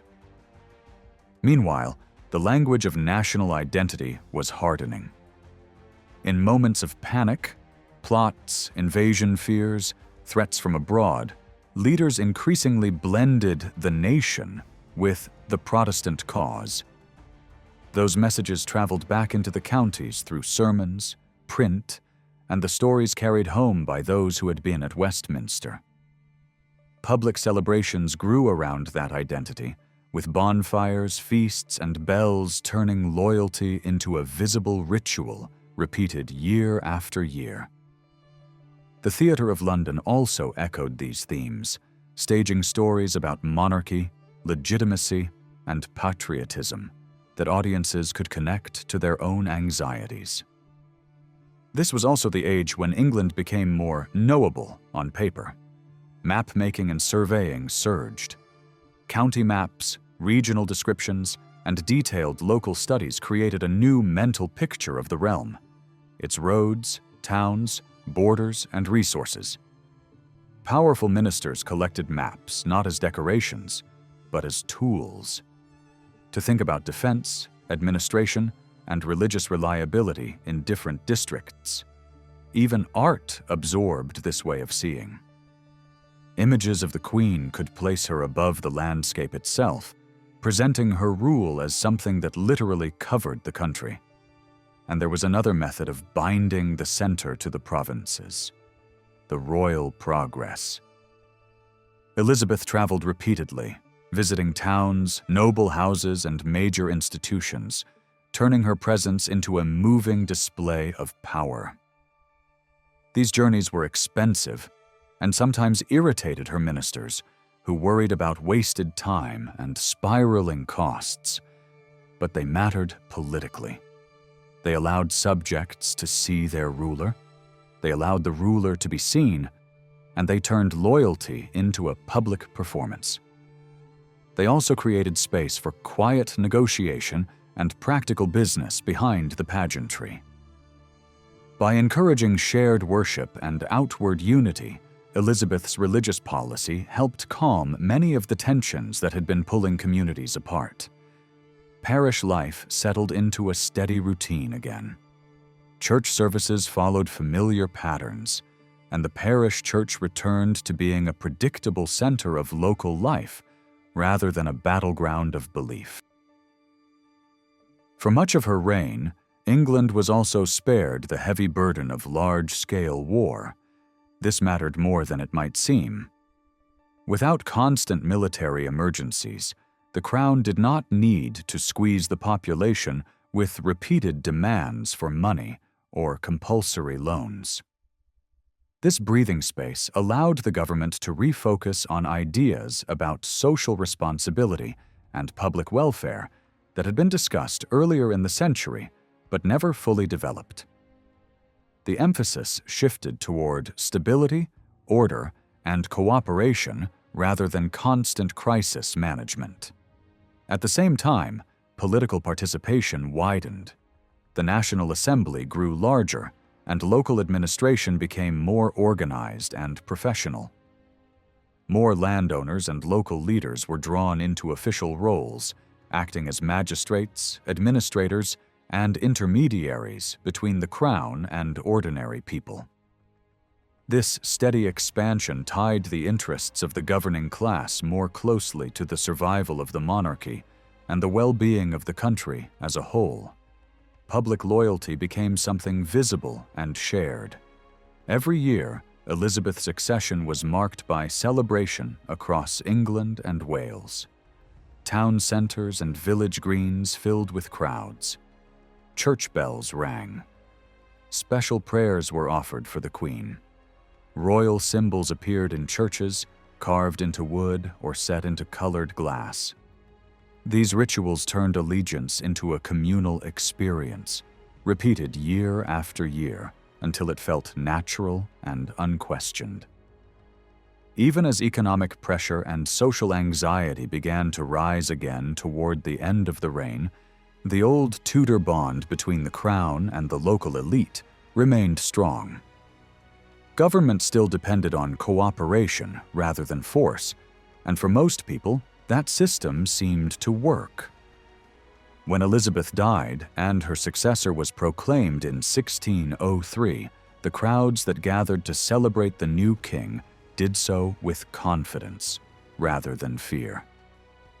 Few could imagine that the relationship between rulers and the country they governed would soon begin to fracture, or that those cracks would one day lead to consequences far darker than anything they had yet experienced. Elizabeth's reign sits at a turning point in the long story of the English parish. It marks a moment when older medieval patterns began to give way to systems that would shape local life for centuries to come. Looking back, this period feels like a crossroads where decline and growth happened at the same time, often within the same village. On one side, Many long-standing features of parish life were stripped away. Religious reform swept out chantries, guilds, saints' chapels, and much of the charitable and social world that had once surrounded them. Property that had supported prayers, festivals, and local aid was taken over by the crown. Informal networks that had given people a role in parish affairs quietly disappeared. Women, in particular, lost many of the organizational spaces they had once occupied, while poorer householders found fewer paths into public responsibility. Parish life became narrower, more controlled, and less festive. Yet at the same time, new duties were quietly added. Villages now had to maintain roads, supply weapons, and organize defense. Officers who once answered to local lords increasingly worked on behalf of royal justice. Constables became the everyday agents of government, chasing vagrants, collecting taxes, enforcing discipline, and managing militia obligations. The parish did not shrink into irrelevance. Instead, it was reshaped into something more practical, more regulated, and more closely tied to the priorities of the crown. Charity also changed form. Instead of a wide range of informal giving tied to religion and custom, new endowments appeared with clearer rules and moral expectations. Help was increasingly reserved for those judged respectable, settled, and compliant. These funds needed trustees, administrators, and local managers, drawing the wealthier and more reliable men of the parish into new roles. Relief became organized, supervised, and conditional. Despite this shift, the parish did not operate alone. In many regions, older systems of local justice remained powerful. Manorial courts continued to regulate behavior, settle disputes, and police everyday life, especially in the north and west. Geography mattered. Where parishes were vast and scattered, they were simply too large to function as a single administrative unit. In such places, smaller and older structures remained more practical and more familiar. Distance from London also meant that local courts felt closer, cheaper, and more responsive than royal justice. As a result, England developed unevenly. In some areas, parish authority expanded rapidly. In others, manorial power held its ground well into Elizabeth's reign.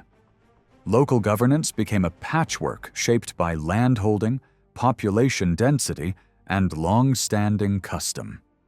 There was no single national pattern, only overlapping systems adjusting to pressure from above. What ultimately pushed the parish to the forefront was the growing crisis of poverty. Rising population, unstable employment, and fear of disorder forced the government to act. Responsibility for identifying the needy and dealing with vagrancy increasingly fell on local communities. Parish officers were expected to decide who deserved help and who deserved punishment. Relief and discipline became two sides of the same system. At first, these arrangements relied heavily on encouragement rather than force. Local magistrates were meant to oversee the process and ensure compliance. Over time, this was no longer enough. New officials were created to manage compulsory contributions and distribute aid. The parish became the engine of enforcement, while higher authorities watched from above. This balance allowed the system to function without creating an expensive bureaucracy. By the end of Elizabeth's reign, the parish had become something new. It was no longer just a religious community or a place of worship. It was a working part of government, responsible for welfare, order, and obedience. Yet it still drew its strength from local knowledge and local authority. Power flowed both downward from the crown and upward from the community. Many of the ideas that later shaped national policy did not begin in theory, but in practice. They first emerged in England's largest towns, where social pressure was felt most sharply and earliest. Cities like London, Norwich, York, Exeter, and Chester were already experimenting with compulsory local contributions and controlled institutions for discipline by the middle of the 16th century. These places were magnets for migrants, centers of trade, and victims of economic downturns. They were also hit hardest by the loss of older charitable systems, which had once softened hardship. Faced with mounting numbers of poor and unemployed, urban communities acted quickly because they had no alternative. What began in cities did not remain there. In some rural areas, especially large villages and small market towns in the south and east, similar measures appeared earlier than one might expect. Energetic clergy and local leaders encouraged new forms of organized giving. At the same time, older methods of raising parish funds through festive events slowly faded away in many regions. By the late 16th century, these traditions had largely vanished in parts of eastern and southern England, replaced by regular compulsory payments. In contrast, in the north and southwest, voluntary collections and communal festivities lingered well into the next century, even when officials frowned upon them. By the early 17th century, many parishes, especially in the South and Midlands, had developed a full administrative structure. Church officers, road supervisors, constables, and officials responsible for poor relief formed a growing web of authority.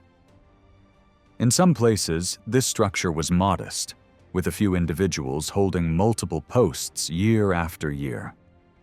Elsewhere, parish government became crowded with additional roles such as financial auditors and rate assessors, alongside remnants of older offices that had not entirely disappeared. Urban parishes were more complex still. Borough governments overlapped with parish authority. Trade organizations, charitable trusts, ward officials, and civic courts all interacted with parish structures. Power flowed through many channels at once. In rural communities, trustees of local charities often wielded influence because they controlled land or income that supported relief, especially before compulsory rates became widespread. Over time, those who held office regularly tended to form small, stable leadership groups. Around these clusters rotated a much larger population who participated less often or not at all. This pattern was not new. Even before the Reformation, influence had often concentrated in the hands of respected and established figures. What changed was the degree of formality. By the end of the 16th century, parish leadership in many places became less broadly representative and more tightly organized. Most parishes still held at least one general meeting each year, often after Easter. Accounts were presented, officers chosen, and local business discussed. In theory, all householders could attend. In practice, rising population made full participation unrealistic. Gradually, the definition of who truly belonged shifted. Being a resident was no longer enough. Authority increasingly rested with those who owned property, paid rates, and were seen as stable and respectable. Long-term residents with wealth and service behind them came to be viewed as the natural governors of parish life. In some places, this process went further. Parishes created small governing committees that limited decision-making to a fixed number of members. These bodies met frequently, worked closely together, and made choices behind closed doors. In cities, such arrangements were justified as a defense against disorder. Leaders feared that large, restless populations could overwhelm meetings and shift power away from those they considered fit to rule. Restricting authority, they argued, protected stability. and controlled the financial burden of poor relief. In the far north, the same system served a different purpose. Parishes there were vast and scattered. Coordinating taxation and aid across multiple settlements was difficult. Small representative groups drawn from each area allowed administration to function at all. In these regions, restricted councils acted more as coordinating assemblies than as instruments of exclusion. Elsewhere, especially in the south and east, even supposedly open meetings often ceased to represent the whole community. Although no formal barriers existed, participation quietly narrowed. Authority settled into fewer hands as economic inequality grew and assumptions about status hardened. The social makeup of parish rulers therefore varied enormously. In some villages, wealth differences were real but not overwhelming. Authority could still circulate widely. Even servants and cottage dwellers sometimes held office. Positions were often tied to property rather than rank, allowing many households to take turns in responsibility. In towns, social divisions were sharper. Church seating itself reflected status, wealth, and age. Office holding followed similar lines. Senior and prosperous residents occupied the most influential posts, while younger or poorer men filled subordinate roles. Advancement often came with age, experience, and financial standing.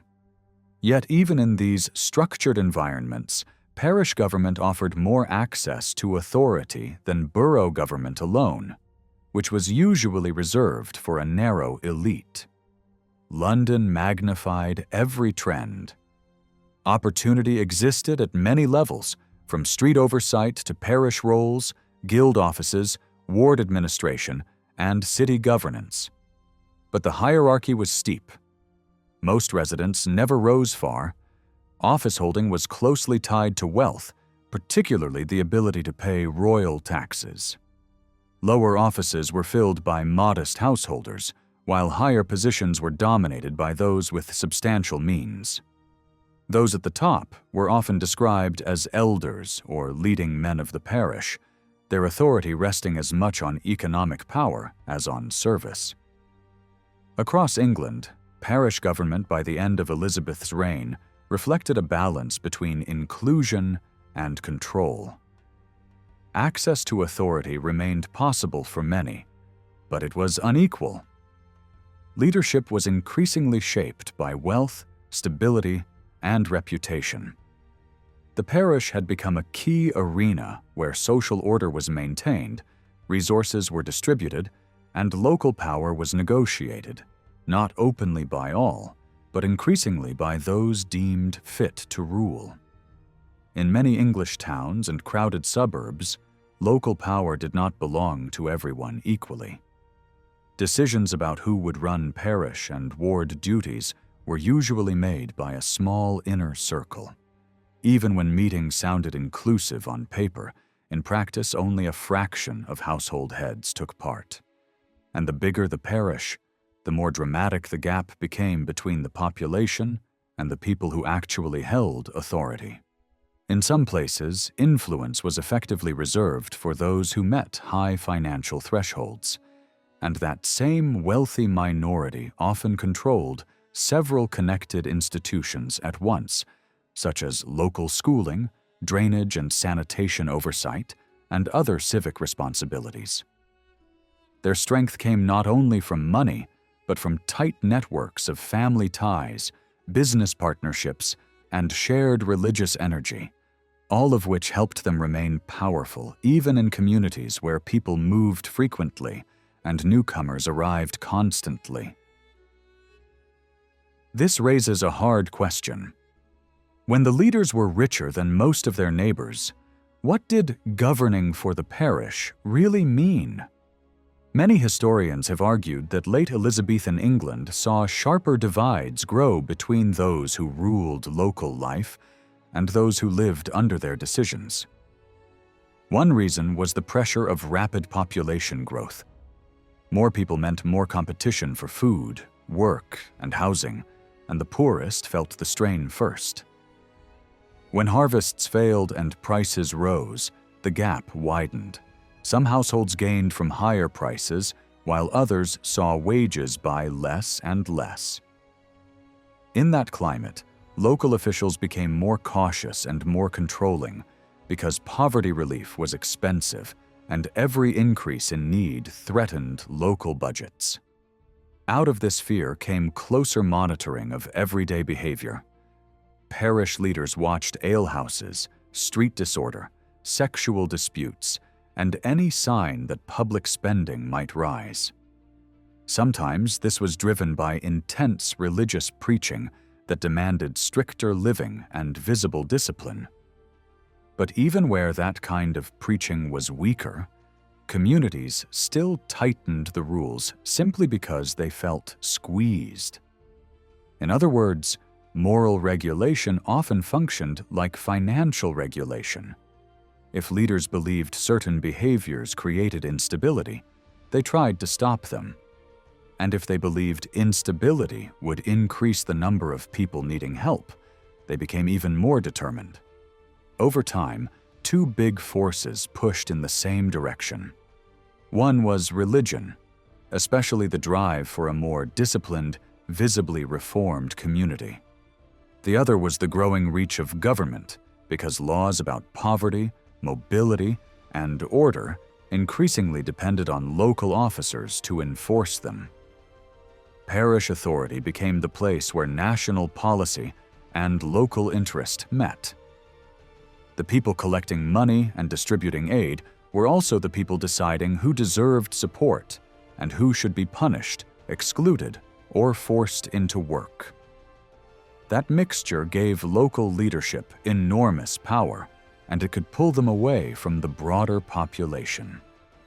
The more relief and regulation depended on these officers, the more they began to see themselves as guardians of order rather than neighbors negotiating compromise. It is important to remember that inequality and hierarchy were not new.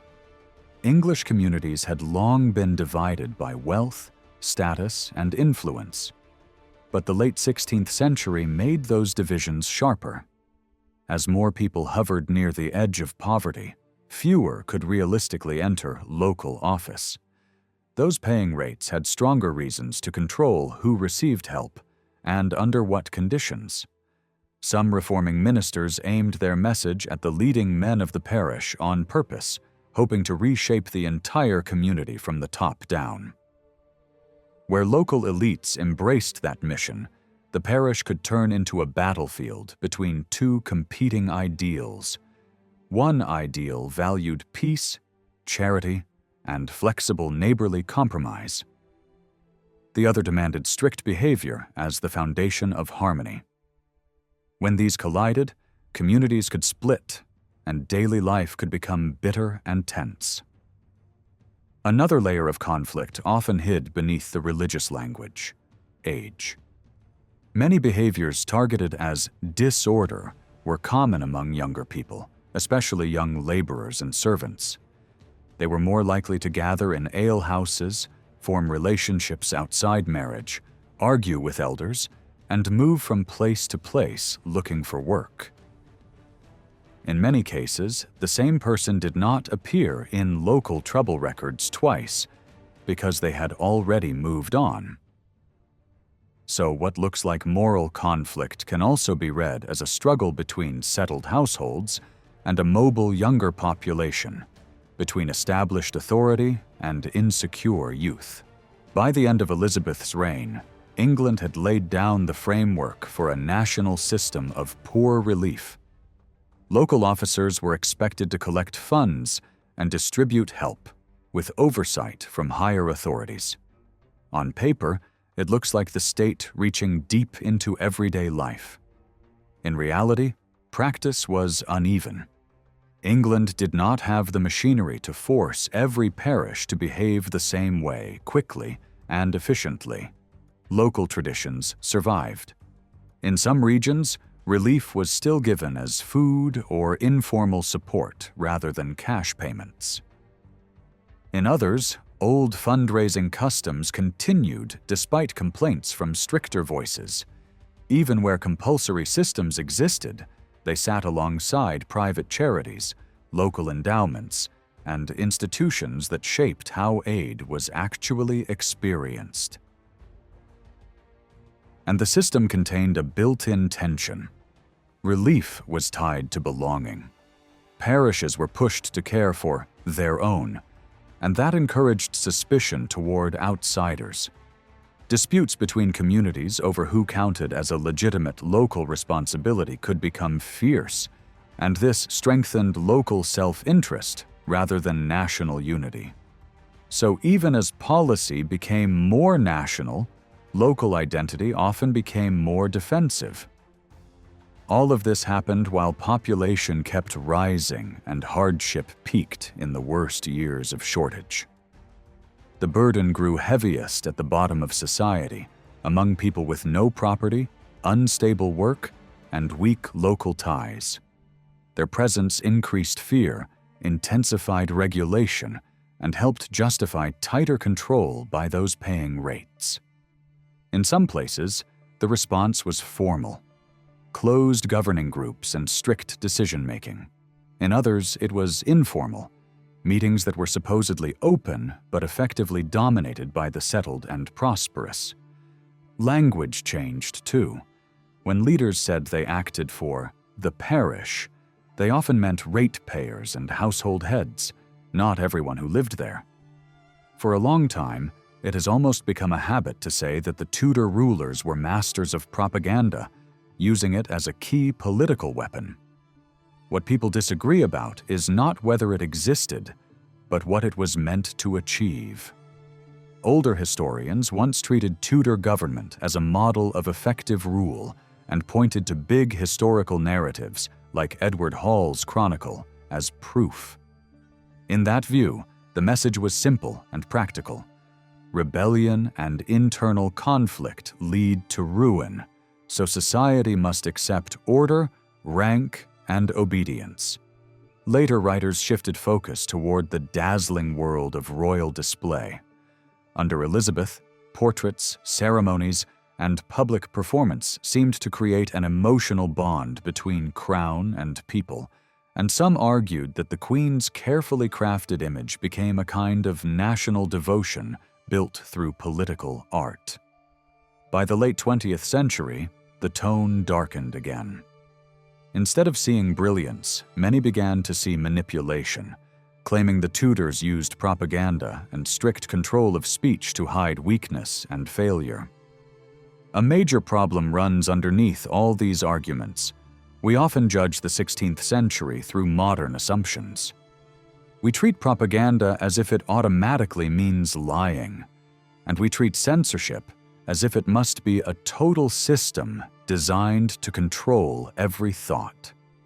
But in Elizabeth's England, propaganda and censorship were not always moving toward the same goal, and when they did overlap, the reasons were often more specific and more strategic than modern labels suggest. Some historians explain propaganda as a substitute for real power. The monarchy insisted it ruled with authority, but it had limited administrators, limited soldiers, and limited reach.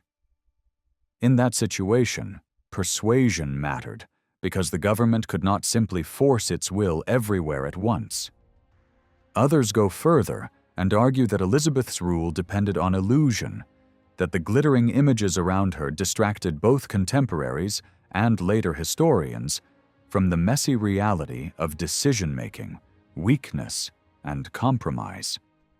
Yet there were also strong voices warning that an obsession with royal spectacle can become a trap. If historians spend all their energy decoding symbolic events and court entertainment, they may miss the harder work of tracing policies, institutions, and practical government. Some critics even questioned whether court rituals should be called propaganda at all. To persuade the public, ideas must be spread widely and repeatedly. But many of the famous performances associated with Elizabeth were seen by very few.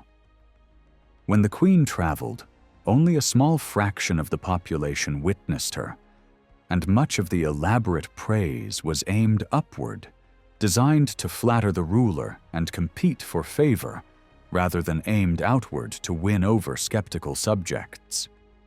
Printing, however, changes the conversation. To modern minds, the press looks like the obvious machine of persuasion. Create a message, reproduce it cheaply, spread it widely. It is easy to assume the Tudor state used printing in exactly that way. It is also easy to assume that because the government regulated printing, everything printed must have been approved, and therefore everything circulated must have served official propaganda.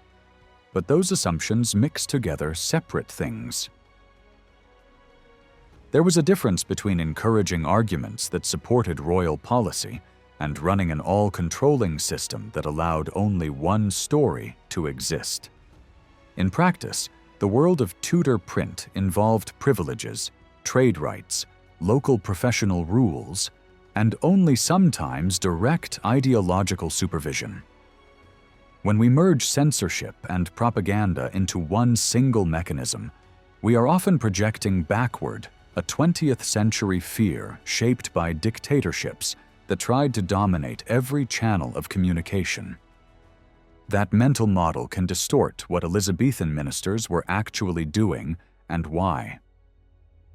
A rare and unusually clear episode shows how censorship and propaganda could briefly lock together.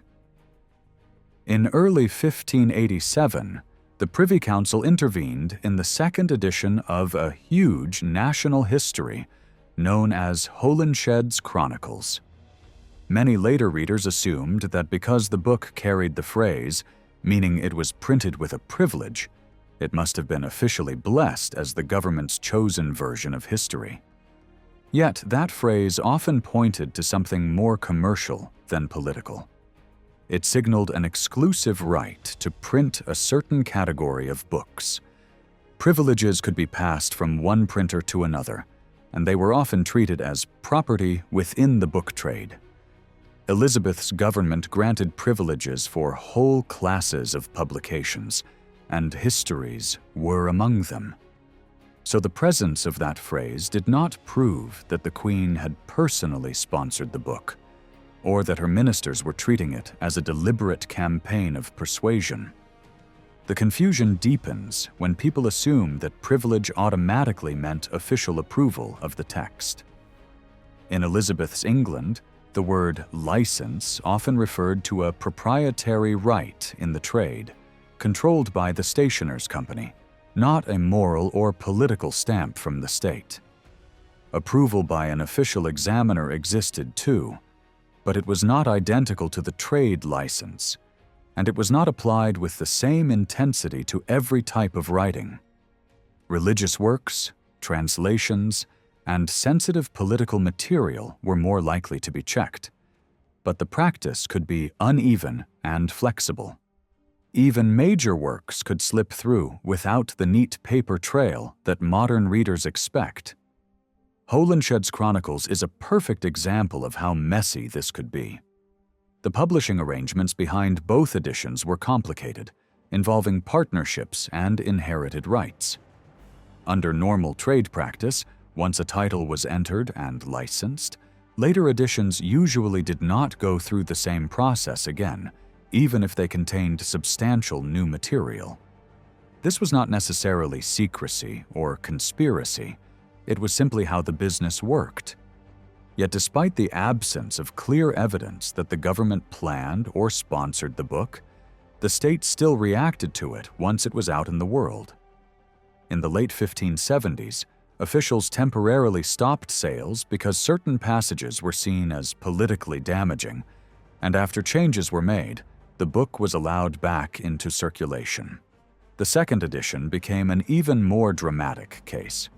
On February 1, 1587, the Privy Council ordered that sales be halted until newly added sections dealing with recent state affairs could be corrected. The job was given not to random officials, but to men with direct experience in diplomacy, law, and high-level religious investigations. That detail matters because it points towards the government's fear. Not that ordinary English readers would be stirred into disorder by exciting stories, but that sensitive details might disrupt foreign relations and intensify international criticism. The reviewers demanded cuts, especially in material connected to Scotland, that could threaten delicate agreements. In the English narrative, changes were shaped to protect current policy, to make key figures look stronger or more reliable, to distance the regime from awkward foreign connections, and to emphasize that English courts acted through proper legal process. The publishing team carried out these changes with exceptional care, rewriting and replacing sections so the revised text flowed smoothly. Then politics moved again. Mary, Queen of Scots, was executed in secret on the 8th of February, 1587, and the situation became even more volatile. The government rushed to justify what had happened, while also preparing for the backlash it expected abroad. News took time to spread, and there were signs that the state wanted the public reaction managed rather than uncontrolled. In this climate, further revisions were made to the chronicles. Some material was shortened, softened, or reshaped. The details of Mary's legal proceedings remained, but the tone around related events became less provocative. What had seemed acceptable before her death now seemed dangerous afterwards, not because it might upset loyal Protestants, but because it might inflame powerful Catholic interests beyond England. One striking example involves the execution of the Jesuit Edmund Campion. The account of his trial and death stayed, but a passage describing Catholic outrage and accusing foreign enemies of spreading shameless attacks on English justice was removed. This was not a simple case of hiding information. It was a calculation about international perception. Elizabeth's government was fighting a wider battle over how the world interpreted its actions. Catholic writers and supporters claimed that priests killed for treason were really martyrs dying for faith. The government insisted they were political agents tied to a hostile power and that the law had been followed. In that struggle, the state cared intensely about how England looked to foreign courts and foreign audiences. A printed history that looked too triumphant, too violent, or too eager to mock Catholic outrage could make diplomacy harder and hostility sharper. The same pattern appears in the way the Babington conspiracy was rewritten. The core facts remained, but the storytelling changed. A long, dramatic hunt and a gruesome description of punishment gave way to a calmer summary. The revised account stressed order, careful investigation, lawful examination, no torture, confession as voluntary, and punishment as the result of routine judgment. The earlier version sounded like an aggressive political performance designed to celebrate the state's victory and humiliate its enemies.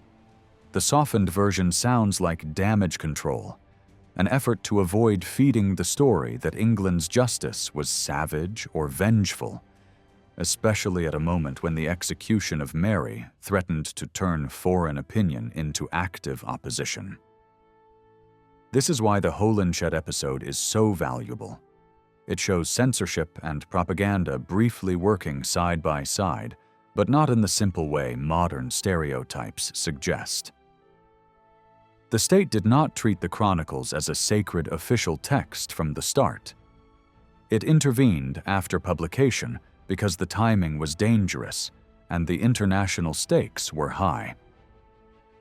The aim was not primarily to frighten English subjects into obedience by preaching about rebellion. The Chronicles were full of rebellion and usurpation, and the reviewers did not try to erase those stories. Instead, the state's priority was to reduce risk abroad to keep diplomatic waters from boiling, and to blunt the claims of international Catholic critics. When we widen the lens, a larger pattern appears. In Elizabeth's England, the most consistent pressure point was what ministers saw as Catholic political action, especially when it connected to foreign powers like Spain and France, and even to Scotland. Courts were a major arena for dealing with dangerous writing. Two legal categories mattered most: treason, which included attacking the monarch's authority and supremacy in church matters, and seditious libel, which covered writings seen as provoking hostility against the government. These cases were not constant, but they happened, and they show that written words could be treated as threats to the state. Some people were prosecuted and executed because their writing denied royal supremacy in religion. Catholic works that portrayed the Queen as a heretic or hinted at violence against her could also be pursued under treason law. And when a text triggered fear of rebellion or foreign intervention, the government might not only punish, but also respond with its own public statements, trying to shape how the event was understood. Seen this way, propaganda and censorship in Elizabeth's reign look less like a single machine designed to fool the population and more like a set of tools used in different situations for different audiences. Sometimes the goal was to stop dangerous words. Sometimes it was to answer them.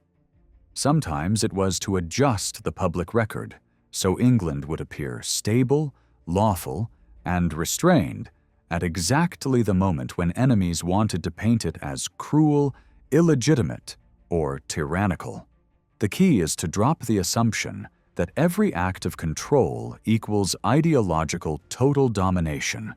In the most revealing moments, what we see is a government managing risk, especially risk beyond its borders, in a Europe where reputation, alliances, and religious politics could decide whether England faced peace or invasion. Cases built around seditious libel were never straightforward, because insults and bad talk could be judged under more than one legal tradition. Rumor, slander, and written attacks might be handled by church courts in some settings and by common law courts in others. When the target was someone powerful, the issue became even sharper. A special category existed for defaming the great, based on the belief that reckless stories about leading figures could become a political danger, not simply a personal injury. The fear was that false reports could drive a wedge between the ruler and the people, or between the crown and influential nobles who mattered for stability. Tudor treason thinking pushed this logic further. If attacking a leading magnate could disturb the realm, then attacking the monarch was far worse because it could erode loyalty itself. In that framework, writing that smeared the crown or tried to make the ruler hateful in the eyes of subjects was treated as a public threat, not just a private offense. Several well-known prosecutions show how this worked in practice. In one case, in the late 1570s, a writer was hauled into the Queen's Bench for a book that condemned the foreign match Elizabeth was considering, portraying her suitor and his family in a hostile light. In another case, from the early 1580s, a man was tried in Star Chamber after authorities found him carrying a Catholic pamphlet praising Edmund Campion and presenting him as a holy victim.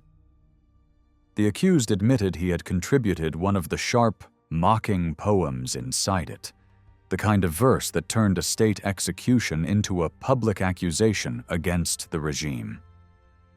These episodes also reveal a habit the government relied on when it wanted more than punishment. Alongside courtroom action, it often issued royal proclamations that spelled out what it claimed was wrong with the offending texts and urged subjects to hand over their copies.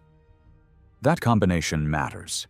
because it shows proclamations functioning not only as administrative orders, but also as instruments for shaping how people were supposed to interpret events. Yet proclamations had limits. They could demand surrender of books, warn of danger, and threaten penalties, but they could not reliably erase texts from circulation. Works printed abroad and brought in secretly were especially hard to contain, and even highly notorious writings could continue to circulate long after officials denounced them. What proclamations could do, however, was create a public story that framed the government's position as lawful, necessary, and protective. Some proclamations were routine and practical, dealing with everyday governance like scheduling court terms, setting wages, controlling trade, regulating clothing, or enforcing religious customs.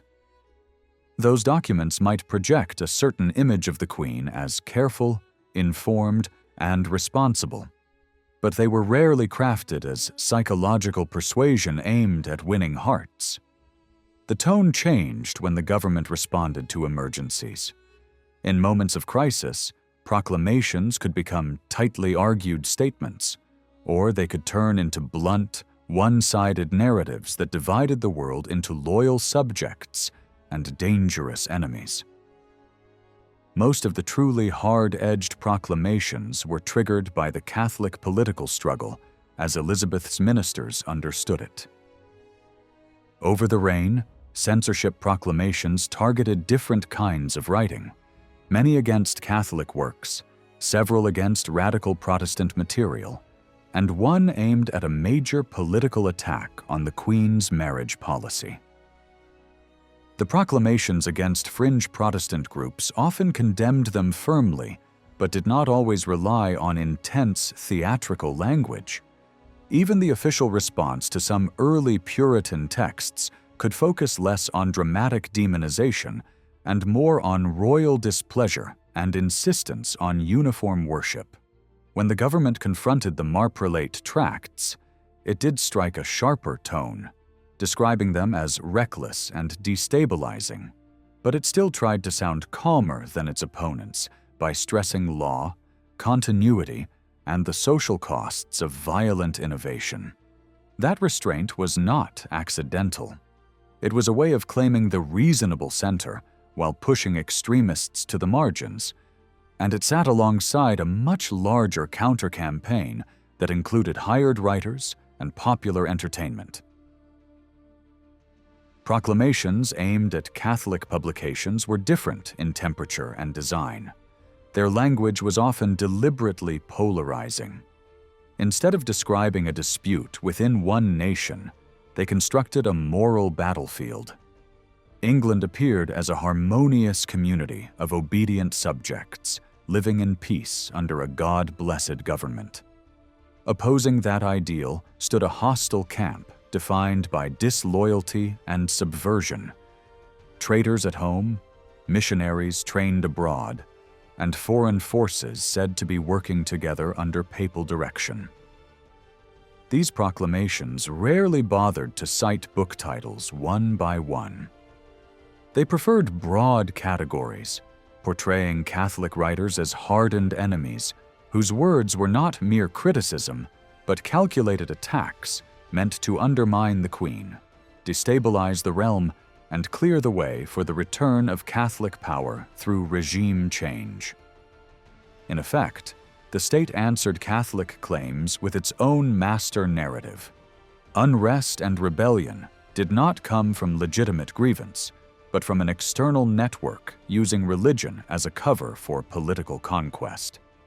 Even within this world, the government had other rhetorical tools besides simple us versus them language. In proclamations that mattered beyond England, Elizabeth was often presented not as a woman who happened to rule, but as a sovereign prince operating among princes. The language emphasized mutual dignity with other monarchs, justified aggressive measures as normal actions of any independent ruler, and sometimes allowed the proclamation to speak in the Queen's own voice, using the first person to make the command feel immediate and sovereign. This style appears most clearly in foreign policy declarations, maintaining order on borders, restricting commerce with hostile powers, or authorizing seizures at sea.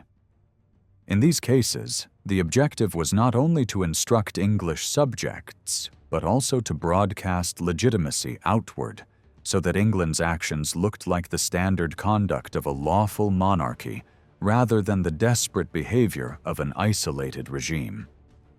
A strong example of this tone comes from a proclamation issued in the early 1590s that banned trade with Spain. The document did not read like a simple embargo notice.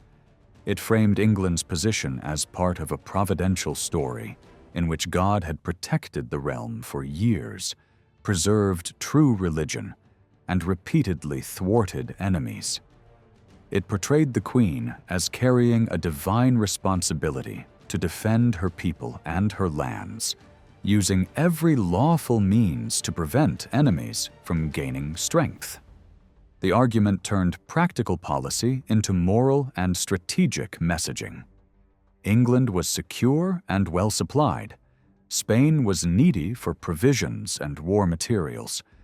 Therefore, English trade should not help the enemy survive. In a normal commercial regulation, such elevated language would be excessive. Here it was the point. Building an image of strength and righteousness mattered as much as the rule itself. Not long afterward, another major proclamation set up a nationwide effort against Jesuits and seminary priests, and it used the occasion to intensify the anti-Spanish message. It painted Spain as the engine behind wider conflict in Europe and claimed that papal influence, foreign ambition, and domestic treason were being woven together.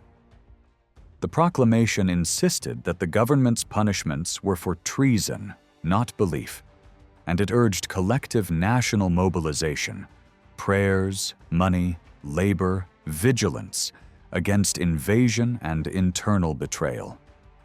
It also pushed practical measures that bordered on a security dragnet, interrogating recent arrivals, scrutinizing strangers, and establishing commissions across counties, cities, and ports to uncover anyone persuading obedience to Rome or to Spain.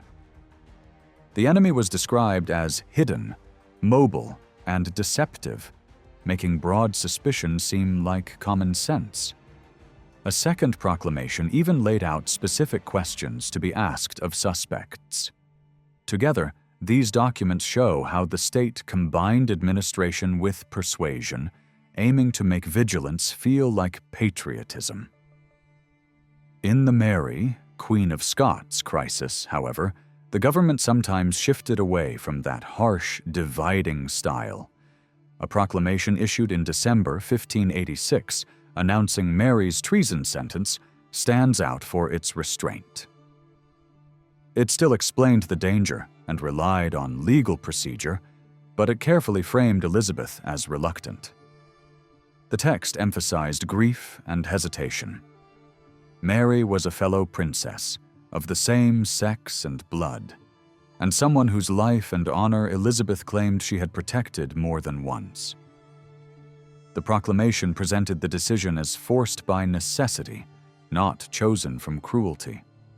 Only when convinced that safety and national survival required public execution of the sentence did the Queen consent. It is persuasion built through solemnity, law, and visible emotional conflict. The goal was to make the action appear inevitable, lawful, and morally painful rather than triumphant or vengeful. This careful image was reinforced through other printed material circulating at the same time. A pamphlet associated with the Queen's printer, marked with royal symbols, presented speeches and exchanges from parliamentary sessions that had pressed Elizabeth to act against Mary. Without shouting its topic on the first page, it revealed a staged debate. Parliament warning that Mary was the root from which conspiracies grew, and Elizabeth struggling between personal grief and political duty. The publication's effect was clear. It invited readers to admire Elizabeth's judgment, her restraint, and her devotion to lawful governance.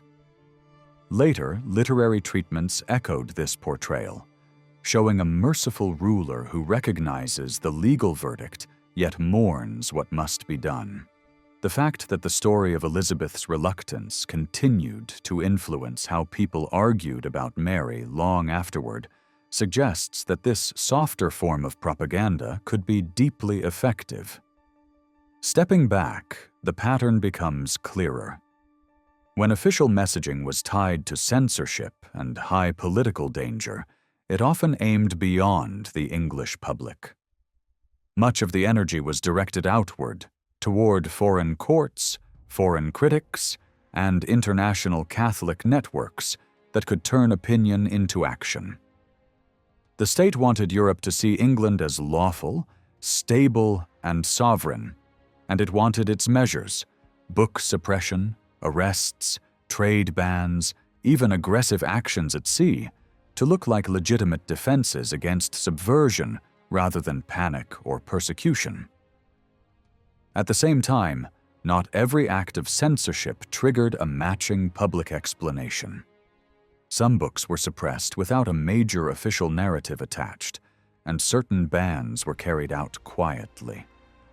There was also a wide stream of praise writing that celebrated Elizabeth and her ministers, described military success, and condemned traitors. Yet much of this was closer to courtly flattery than to a coordinated campaign of persuasion. It often climbed upward toward the throne, seeking reward and recognition, rather than pushing downward to convert doubtful subjects. The more direct, widely circulated propaganda tended to appear when officials felt compelled to answer an opponent. Because censorship rarely made hostile texts disappear, the government tried another approach. It entered the argument. It repeated, summarized, or acknowledged what enemies were saying, then supplied an official counterstory grounded in law, history, and claims of fact. In that sense, Elizabethan propaganda often worked like a public debate carried out across borders, with each side insisting it possessed the truth. This is why judging Elizabethan propaganda by a simple modern test, was it fear-based and dishonest, can mislead. It certainly could lean on fear of invasion, disorder, assassination, foreign domination, and the collapse of Protestant religion. But lying is harder to measure because both sides rejected the other's core claim. Catholics argued they were punished for faith. The regime insisted it punished treason. What can be said with confidence is that the loudest, most aggressive official messaging was not primarily designed to rule the English population through a constant domestic propaganda machine. Instead, it was used selectively, often when England's reputation and alliances were at stake, to present Elizabeth not as a fragile ruler relying on theater, but as a fully legitimate sovereign prince whose authority could stand among Europe's monarchs and whose policies could not be dismissed as illegitimate or tyrannical. When Elizabeth took the English throne in November 1558, she stepped into a storm of problems that could have broken a less careful ruler. People often point first to the foreign wars and the weak economy, but one of the most exhausting pressures came from across the Irish Sea. Ireland was draining money and men, and it was not a kingdom that could be managed the way England was managed. Outside a limited English-held zone, most people spoke Irish rather than English, lived by local customs, and followed leaders from powerful dynasties who acted like independent rulers. In reality, English authority was thin, uneven, and constantly contested. In the years before Elizabeth's accession, the Crown had already decided that vague claims of lordship were no longer enough. It wanted direct control, and it wanted that control to rest on obedience, courts, and force, not on ceremonial language. A law passed in Dublin in the early 1540s declared that everyone in Ireland, both those of English settler descent and the Gaelic majority, belonged to one community under the English crown and should be governed by English institutions. That declaration sounded sweeping, but turning it into daily reality proved painfully slow. At first, officials tried bargains and treaties, hoping persuasion and gradual legal expansion would reshape the island. Then impatience took over. The government increased its permanent troops, and by the time Elizabeth became queen, it was already committed to pushing conquest and colonization as the quickest way to impose what it called English civility. Even before the news of Mary Tudor's death had fully settled, English forces were moving through multiple regions, staging expeditions by land and sea, then pulling back only because winter made operations harder, not because the conflict had been solved. The very first reports Elizabeth received from Ireland carried the blunt tone of a battlefield. Bad roads, difficult terrain, tired soldiers, and the expectation that more campaigns were coming. The message beneath the military detail was unmistakable. The government had been charging forward, but it was nowhere near finishing the job. Worse, the situation was sliding toward disaster. Large stretches of the country were being devastated, and hunger followed violence like a shadow. Both sides used scorched earth tactics that destroyed food supplies and turned entire districts into wasteland. English commanders tried to present their operations as successes, but Irish resistance did not fight the kind of war England preferred. Ambushes, raids, and hit-and-run attacks bled troops and humiliated expensive expeditions. Even while boasting of victories against Scottish-linked forces in the north, the administration had to admit that strongholds near Dublin were being lost through betrayal and careless defense. In the west, allies who supposedly represented royal influence often held power only on paper, surrounded by enemies and lacking deep support. The most alarming figure of all was Shane O'Neill in Ulster. He had once cooperated with the Crown, then became the symbol of defiance after being mishandled by officials who underestimated him. He survived repeated campaigns launched against him at enormous cost, and his survival encouraged other lords to believe England could be resisted. At the same time, English ministers feared that France and Scotland might treat Ireland as a second battlefield in their struggle with England, using a powerful Irish leader as a partner. From the beginning of Elizabeth's reign, Ireland looked like a warning that never went away.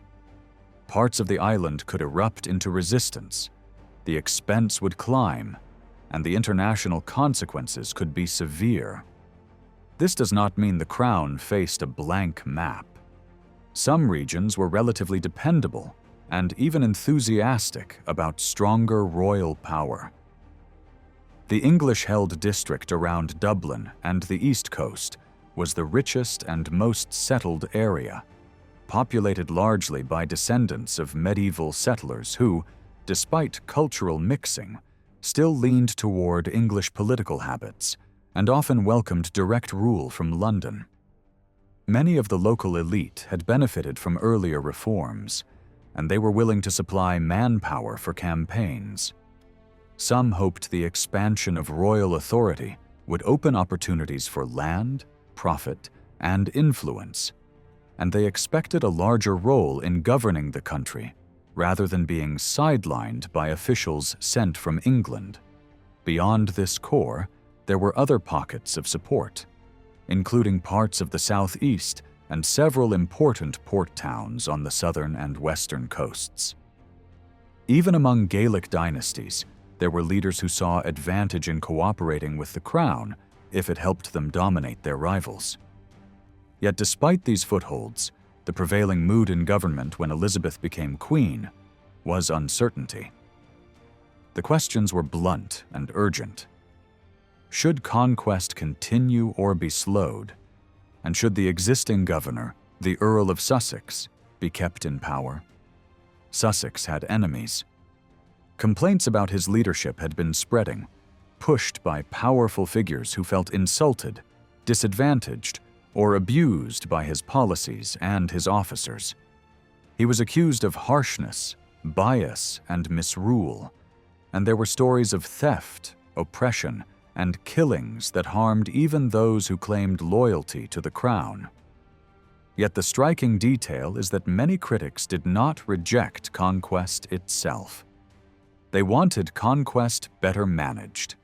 In their view, colonizing selected territories and tightening royal control was not only acceptable, but morally justified and financially useful, as long as it was done with competence. Elizabeth's early decisions reflected her familiar habit of balancing one force against another.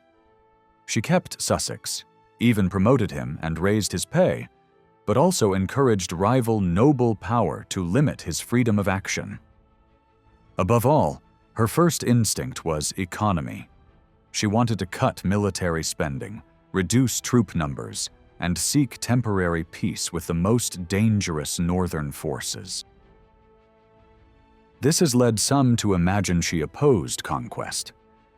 A better reading is that she wanted conquest on a slower timetable, with less immediate cost and fewer reckless gambles.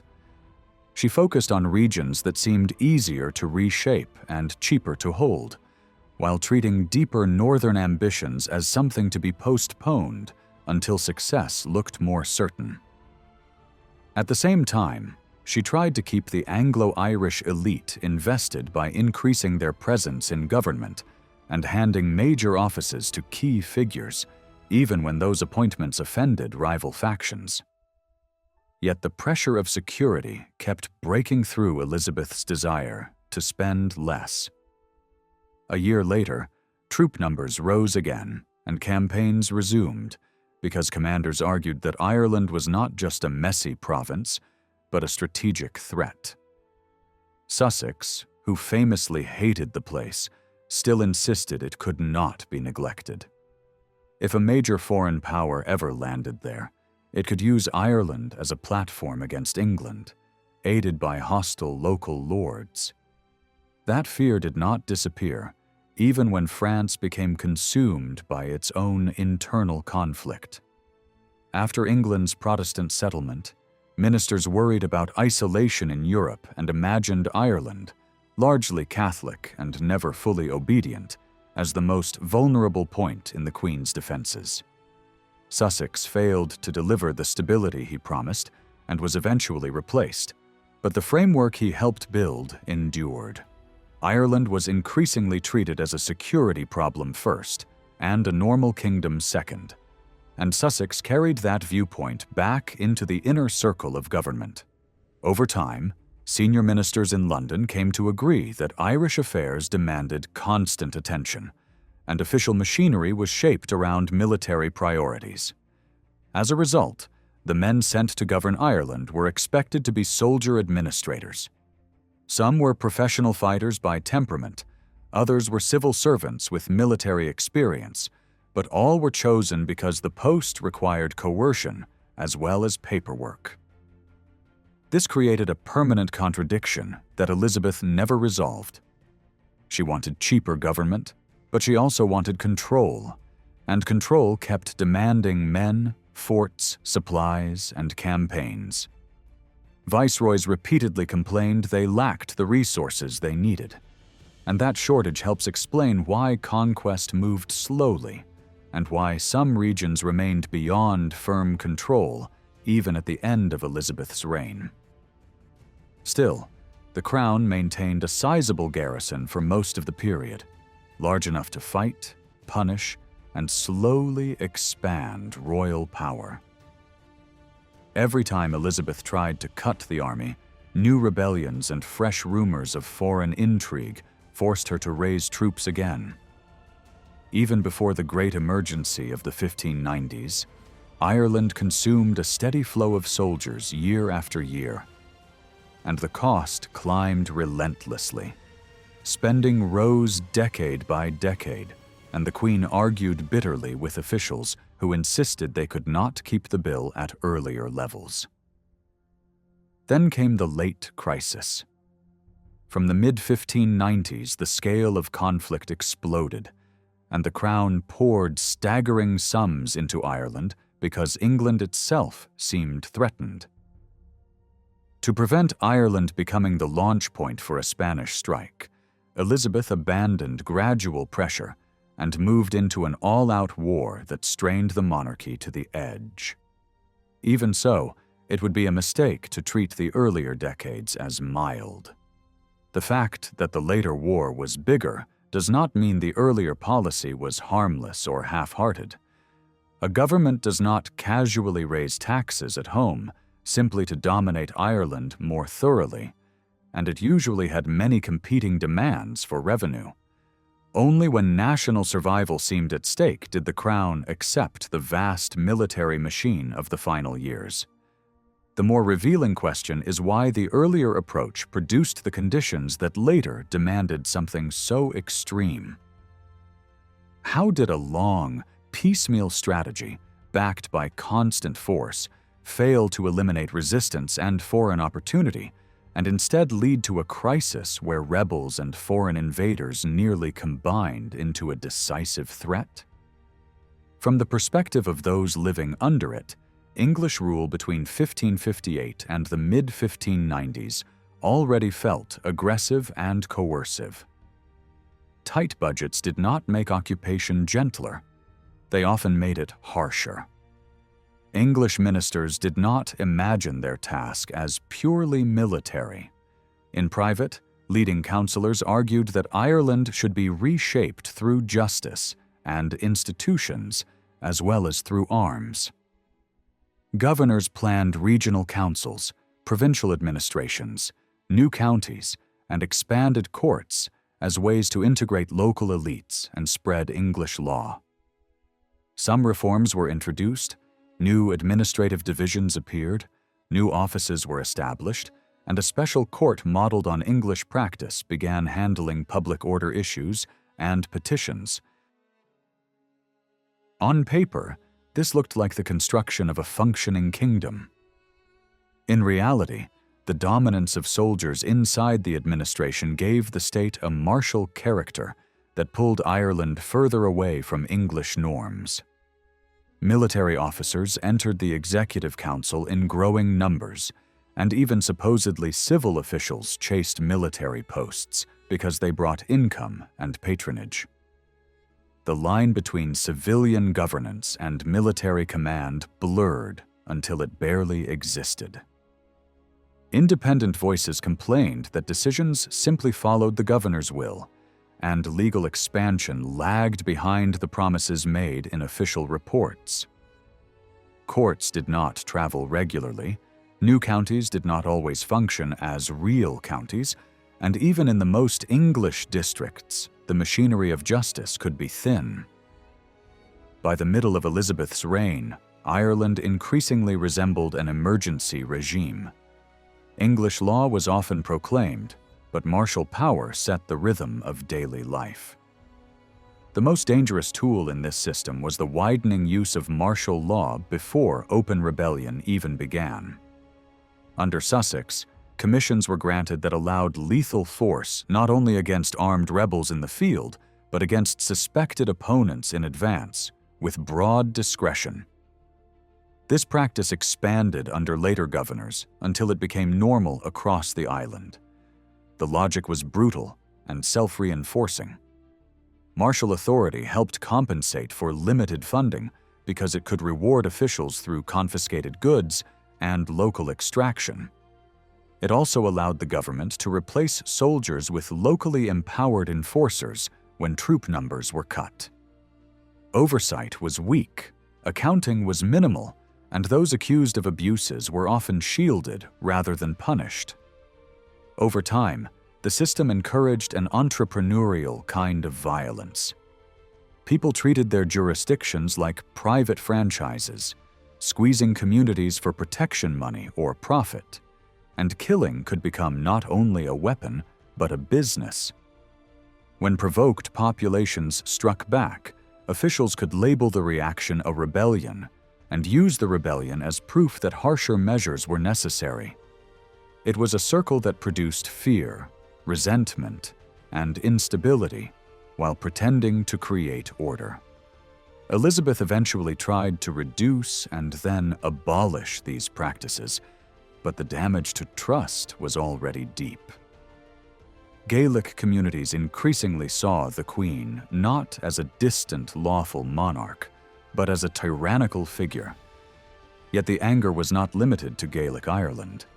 Anglo-Irish districts also suffered from soldiers and commissioners who could evict or kill with alarming freedom, and many English subjects complained they were being driven from their homes. The burdens of supporting troops were heavy, and reforms meant to replace forced quartering and arbitrary demands were often ignored in practice. Soldiers still lived off local communities, and even settled areas could be terrorized at night. Over time, religion worsened everything. As the English state became more firmly Protestant, and more Protestant officials and soldiers served in Ireland, clashes with a uniformly Catholic population could carry a sharper edge of ideological hostility. Meanwhile, policy in London hardened during the 1570s. Ministers increasingly treated Catholics as politically unreliable and vulnerable to foreign influence, and they began excluding them from office. That might have seemed workable in England, where Protestant institutions and clergy were growing. In Ireland, it was explosive because it meant trying to hold a largely Catholic society under a government that was increasingly Protestant in identity and increasingly coercive in method. The question hovering behind every decision was simple. If loyal supporters were humiliated or mistrusted because of their faith, how long would loyalty last? In Elizabethan Ireland, it is easy to picture the royal army as a force shipped in from England, with Irish fighters only tagging along at the edges. That image is misleading. In the middle years of Elizabeth's reign, especially as conflict deepened towards the 9 Years' War, the crown depended far more on Irish manpower than many people assume. At the level of ordinary soldiers, the garrison could become heavily Irish in composition. Money pushed the system in that direction. Irish troops were cheaper to keep in the field than English recruits, and captains who wanted their wages to stretch often preferred them. Officials in Dublin and London frequently tolerated the practice because it fit the Queen's constant demand to spend less. There was also a hard, practical reason. Many English conscripts arrived unwilling, tired, and ready to slip away at the first chance. Irish soldiers, by contrast, often treated soldiering as a trade. They were more likely to stay as long as they were paid, and their local experience could be valuable in a landscape shaped by ambushes, raids, and rapid movement. Yet this growing military usefulness did not translate into political inclusion. In fact, many loyal Irish figures felt the opposite was happening. Even while Irishmen filled the ranks, Irish-born leadership in the machinery of the state remained thin and, over time, became thinner. The executive council around the viceroy increasingly looked like an English club. Native representation shrank, and Gaelic nobles were excluded entirely. The same pattern could be seen in high command and in the control of key forts. Irish lords might be asked to fight, bleed, and stabilize districts, but they were rarely trusted with the offices that shaped policy or controlled strategic strongholds. By the time of the Great Crisis near the end of the reign, only a small handful of Irish magnates held senior authority in a formal way, even though local allies were crucial to keeping the royal position alive. This exclusion stung more sharply because it had been repeating for decades. Loyal service during earlier wars often produced disappointment rather than reward. Supporters who helped crush rebellions expected land, offices, or lasting recognition. Instead, major settlements and plantations could be organized in ways that bypassed them. Even when a powerful, loyal noble eventually secured a share after long pressure at court, many lesser loyalists saw a clear message. They could be used, but they would not be brought inside the circle of power. In the network of forts that spread across the island, Irish-born commanders were rare. The crown could rely on Irish swords, but it hesitated to share Irish authority. Religion sharpened the distrust. As English policy hardened, Catholicism increasingly became a mark of suspicion. High-ranking Irish figures could be removed from office, investigated, or confined simply because they were seen as vulnerable to foreign influence or internal conspiracy. Even commanders who considered themselves moderate often trusted certain Irish allies, mainly when those allies were Protestant. At the same time, English officials carried deep cultural anxieties about Ireland itself. Many Anglo-Irish lords did not look fully English to outsiders. They might speak Irish, marry into Gaelic families, keep Gaelic followers, and live by local expectations of honor and kinship. Even when they professed loyalty, they were tied by blood and neighborhood to people who might later become rebels. To English security-minded administrators, this web of relationships felt like danger. Loyalists saw themselves as essential. The New English governing class increasingly saw them as unreliable. Still, many loyalists did not jump into rebellion, even when they felt pushed aside. They had other tools. Networks of patronage mattered.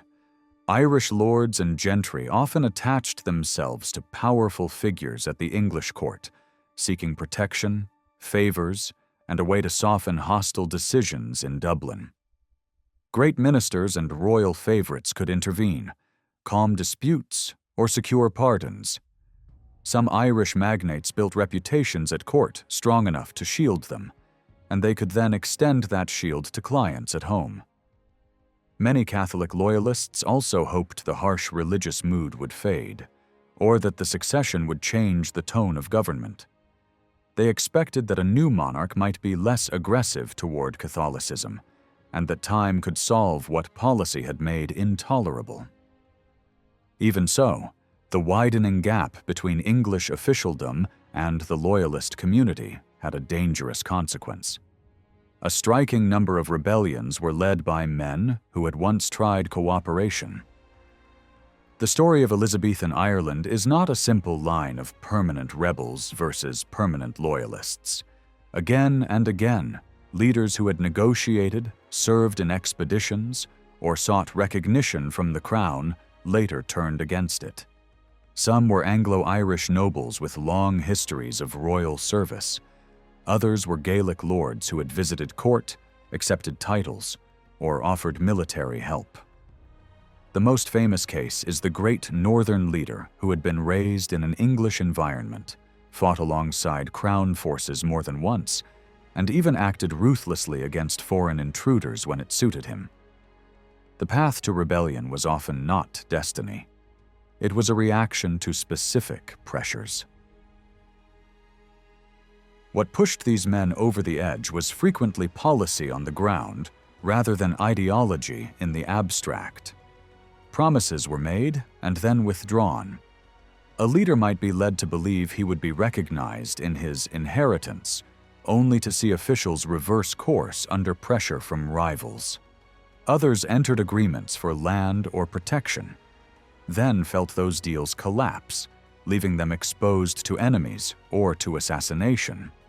In some regions, commanders used emergency powers to strike first, burning property, attacking tenants, and humiliating a local lord before any open revolt had begun. When people believed a group of officials had decided to remove them no matter what they did, rebellion could start to look like self-defense. Fear became a force of its own. Stories spread about traps, sudden arrests, summary executions, and killings justified as security. As emergency violence grew, trust collapsed. Atrocities and betrayals, whether real or rumored, convinced many communities that negotiation was pointless. Once that mindset took hold, rebellions were harder to isolate. Different factions that normally disliked each other could find common cause, not because they shared a single vision, but because they shared anger at predatory officials, land hunger, and brutal enforcement. A religious dispute could pull in men motivated mainly by resentment of extortion and violence. A local rising could attract support from groups that feared they would be next. By the late years of the reign, alliances that would once have seemed impossible could form under the pressure of shared insecurity. Looking back, it is difficult to escape the sense that much of the bloodshed was not inevitable. A different balance of rewards, a stricter check on abusive officers, a more serious response to credible reports of atrocities, and a less provocative style of security rule might have prevented some major uprisings from ever igniting. Instead, the crown drifted into a pattern where distrust produced harsher measures produced wider fear, and wider fear produced coalitions of resistance. When the reign ended, the cost was counted in London as money and debt. In Ireland, it was counted in ruined districts, famine, and an appalling number of dead. When Elizabeth came to the throne, she ruled an island that had stood on the far western edge of Christian Europe for nearly 1,000 years. For almost all that time, England had lived under the overwhelming influence of Rome. Even as late as 1533, the year Elizabeth was born, the authority of the papacy still shaped English religious life at every level. Her grandfather, Henry VII, seized the crown in 1485, but the English church he inherited remained largely unchanged. Earlier reform movements, especially those inspired by John Wycliffe and his followers, had challenged church authority, yet the official structure survived. These reform-minded groups never disappeared completely. They lingered quietly, and by the early 16th century, it was increasingly clear that major religious change was approaching. Henry VII's mother, Margaret Beaufort, played a quiet but important role in encouraging scholars who believed the church needed cleansing from corruption and superstition. Humanist thinkers gained influence, and figures like Erasmus spent years in England promoting a return to scripture and learning, rather than ritual and fear. Henry VIII initially shared this interest in intellectual reform, but strongly rejected the radical challenge posed by Martin Luther.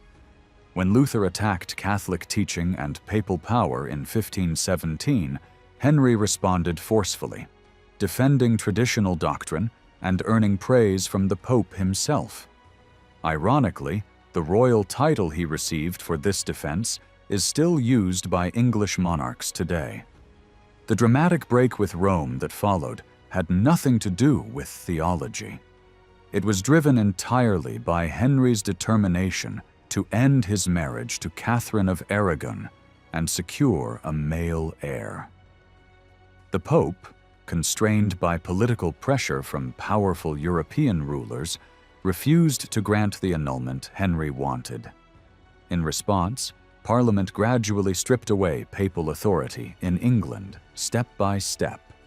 At the same time, Henry promoted Thomas Cranmer to the highest church office, a man whose reformist ideas had been waiting for an opportunity to surface. What began as a personal and political dispute quickly transformed the English state. England was declared independent of all external religious authority, and the king was proclaimed head of the national church.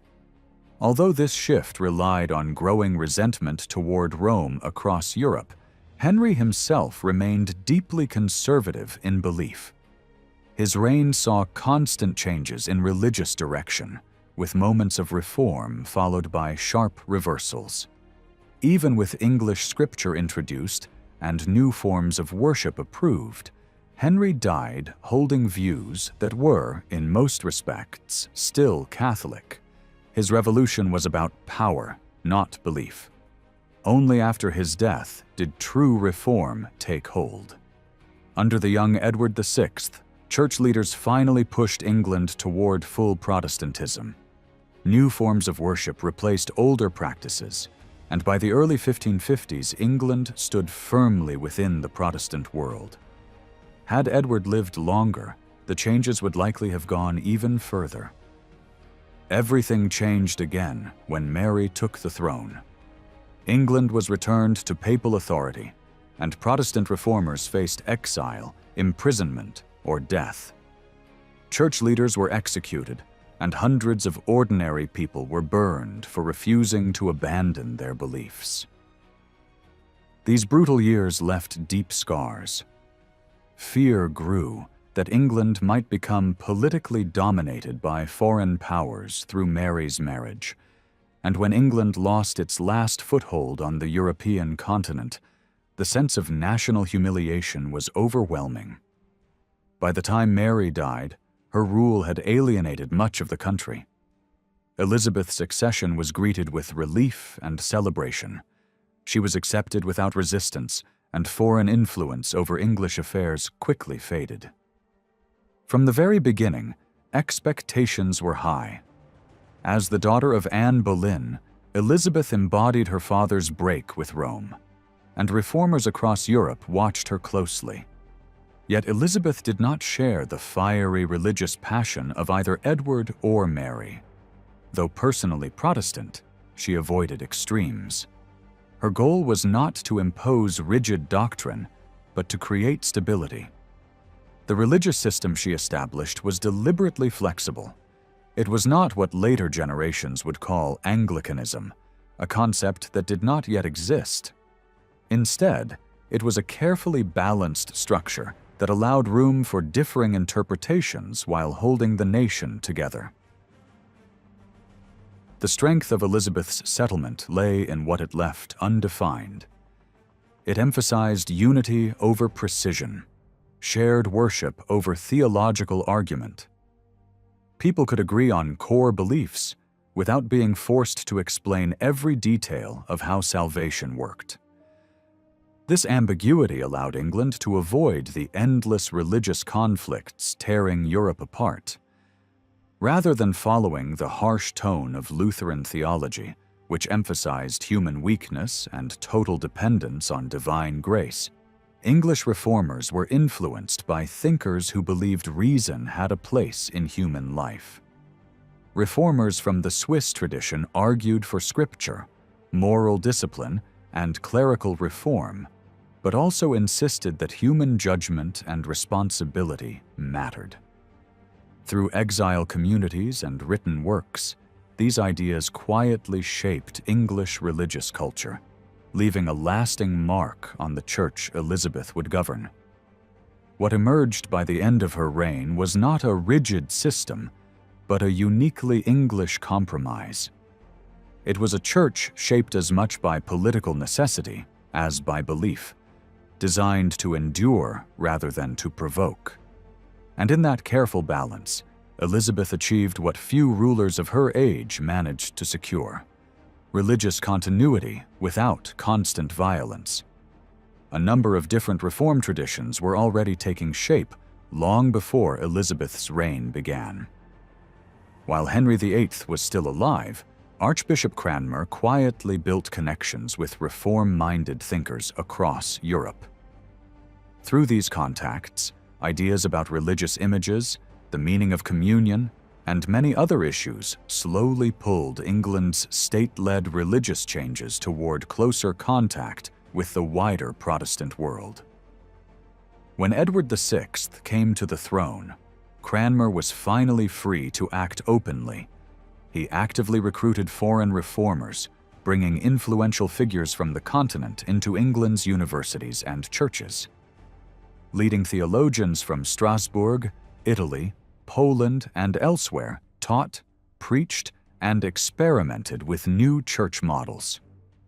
One particularly important development was the creation of a separate congregation in London for Protestant refugees from abroad.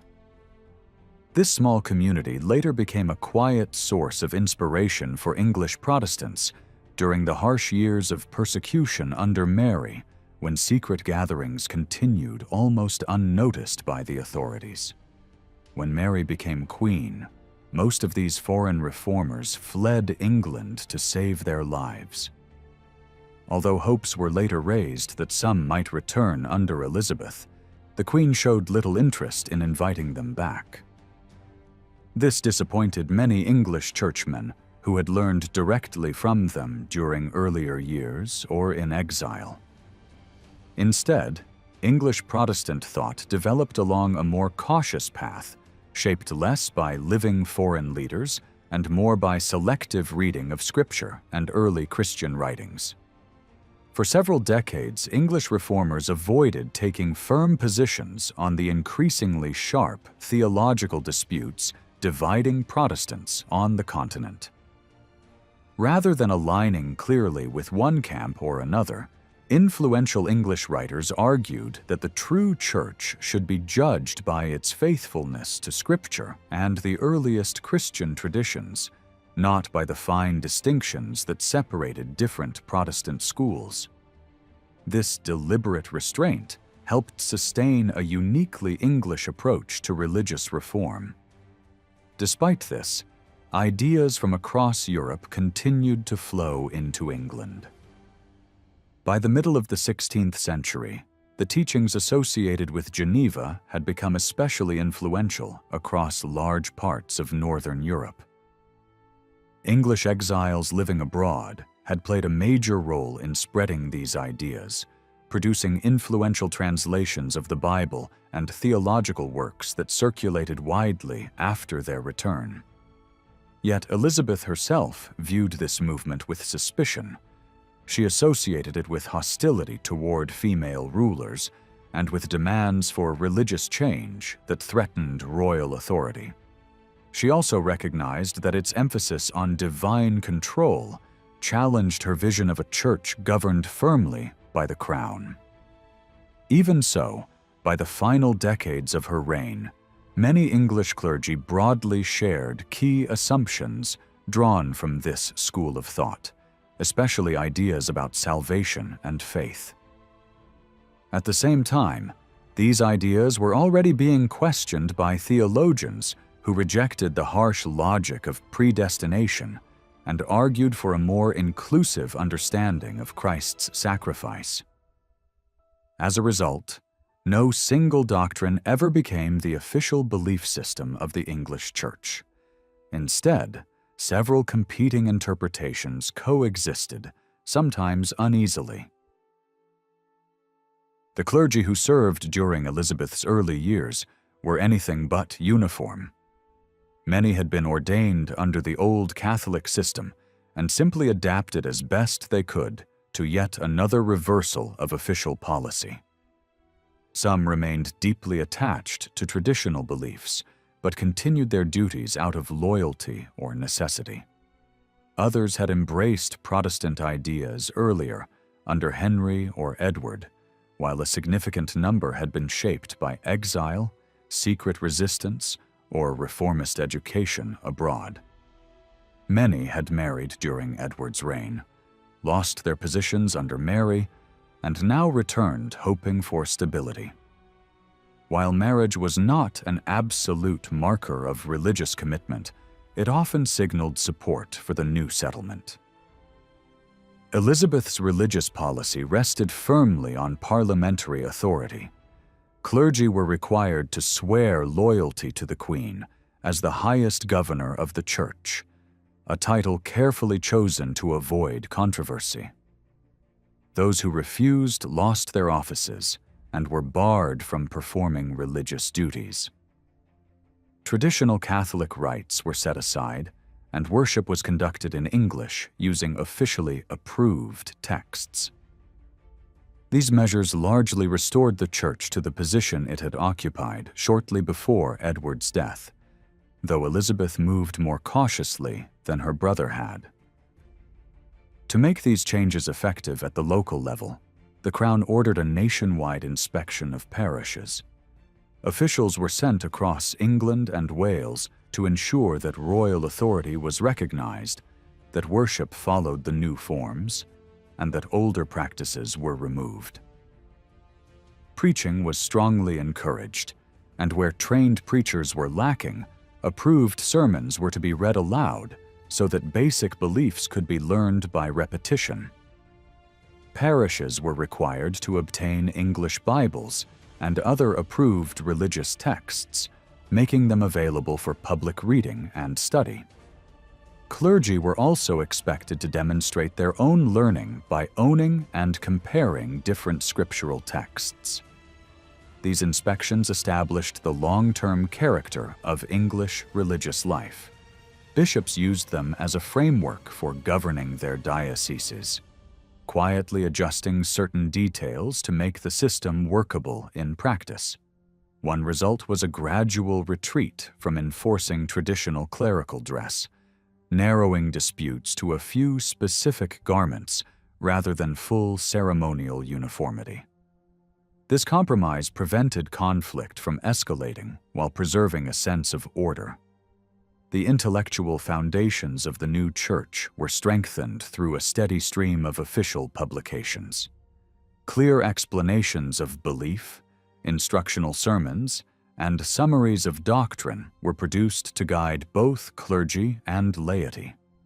A definitive statement of belief was eventually agreed upon, aiming to reduce disagreement and establish a shared understanding of faith.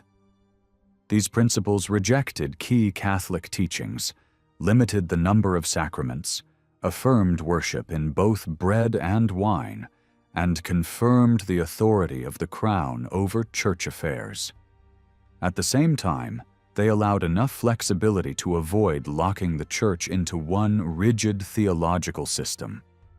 Even so, official doctrine alone could not secure popular loyalty. That task fell largely to storytelling and memory. One writer, determined to unite Protestants through shared experience rather than abstract theology, collected accounts of those who had died for their beliefs during Mary's reign. These stories became a powerful source of identity, turning suffering into moral authority. The book grew with each new edition and spread into countless households. It was read aloud within families, passed down through generations, and helped embed Protestant values deeply into everyday life. Beyond this, religious reading among clergy and lay people alike was strikingly diverse. Works inspired by many Reformed traditions circulated side by side. Humanist writings, early Protestant sermons, devotional guides, and practical manuals for everyday faith all found eager audiences. Some books were designed specifically for ordinary people, using simple language and dialogue to explain complex ideas. These texts became enormously popular and were reprinted again and again, shaping English religious culture well into the following century. Out of this mixture emerged a distinctly practical form of Protestantism. It borrowed freely from many traditions while avoiding the most extreme positions.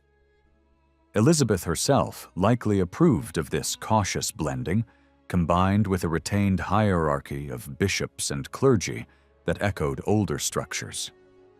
What she could not foresee was that the tensions kept under control during her reign would later explode into political and religious conflict. The compromises she crafted endured, but not without strain. In the long run, her settlement laid the groundwork for a church that balanced authority, tradition, and reform, a balance that would continue to evolve long after her death.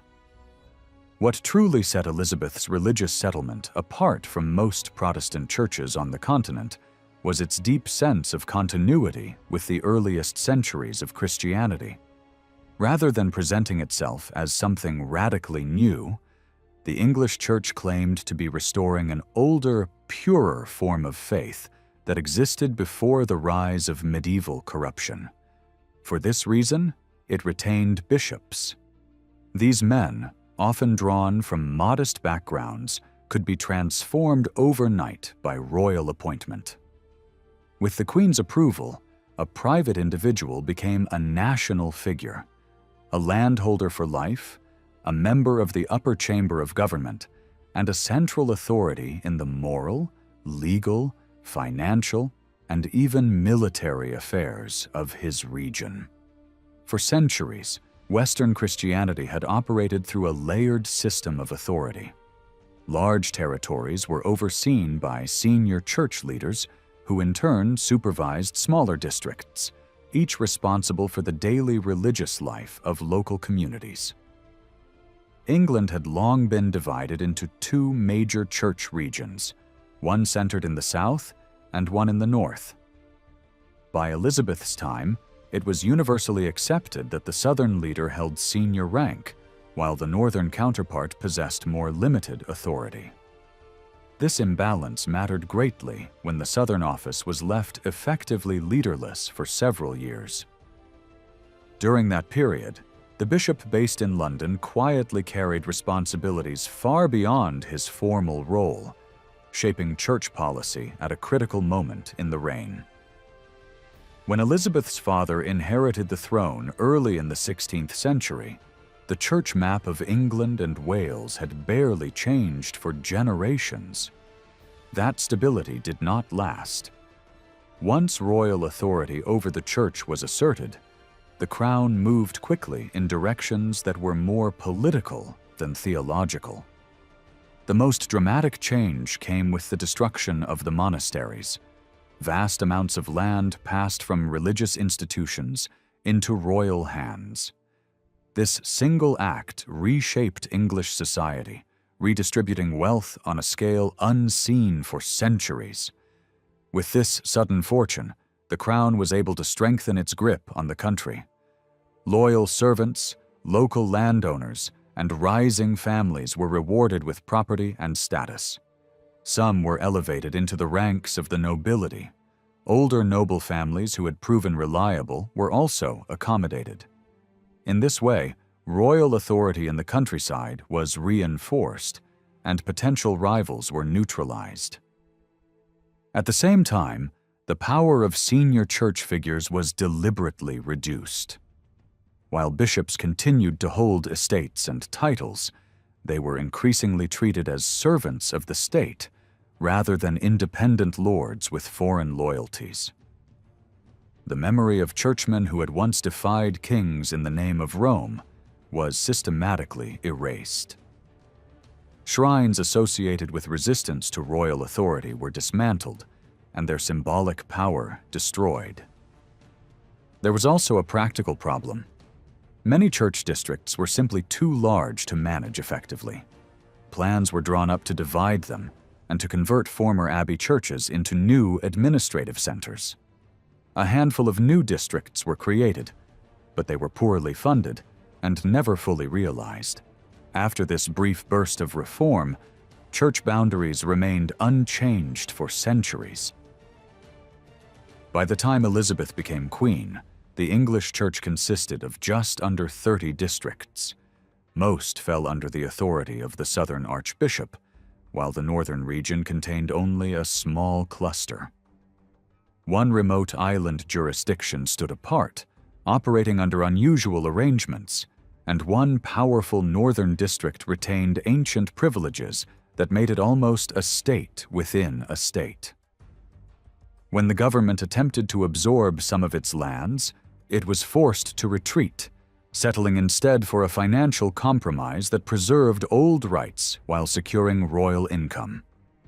In theory, a bishop's role was simple: to guide and protect his people. In practice, this ideal had long been compromised. Across Europe, bishops were widely viewed as absentee landlords rather than spiritual leaders. Under Elizabeth, this was meant to change. Bishops were now expected to live in their districts and take direct responsibility for religious life. Appointments to church offices as political rewards came to an end. High government positions were reserved almost entirely for laymen. Church leaders rarely influenced national policy and were confined largely to internal church affairs. Their duties in national assemblies were limited and tightly controlled. Attempts to revise the religious settlement were firmly blocked by the Crown. The bishop's most consistent public role was approving financial contributions from the clergy to the state.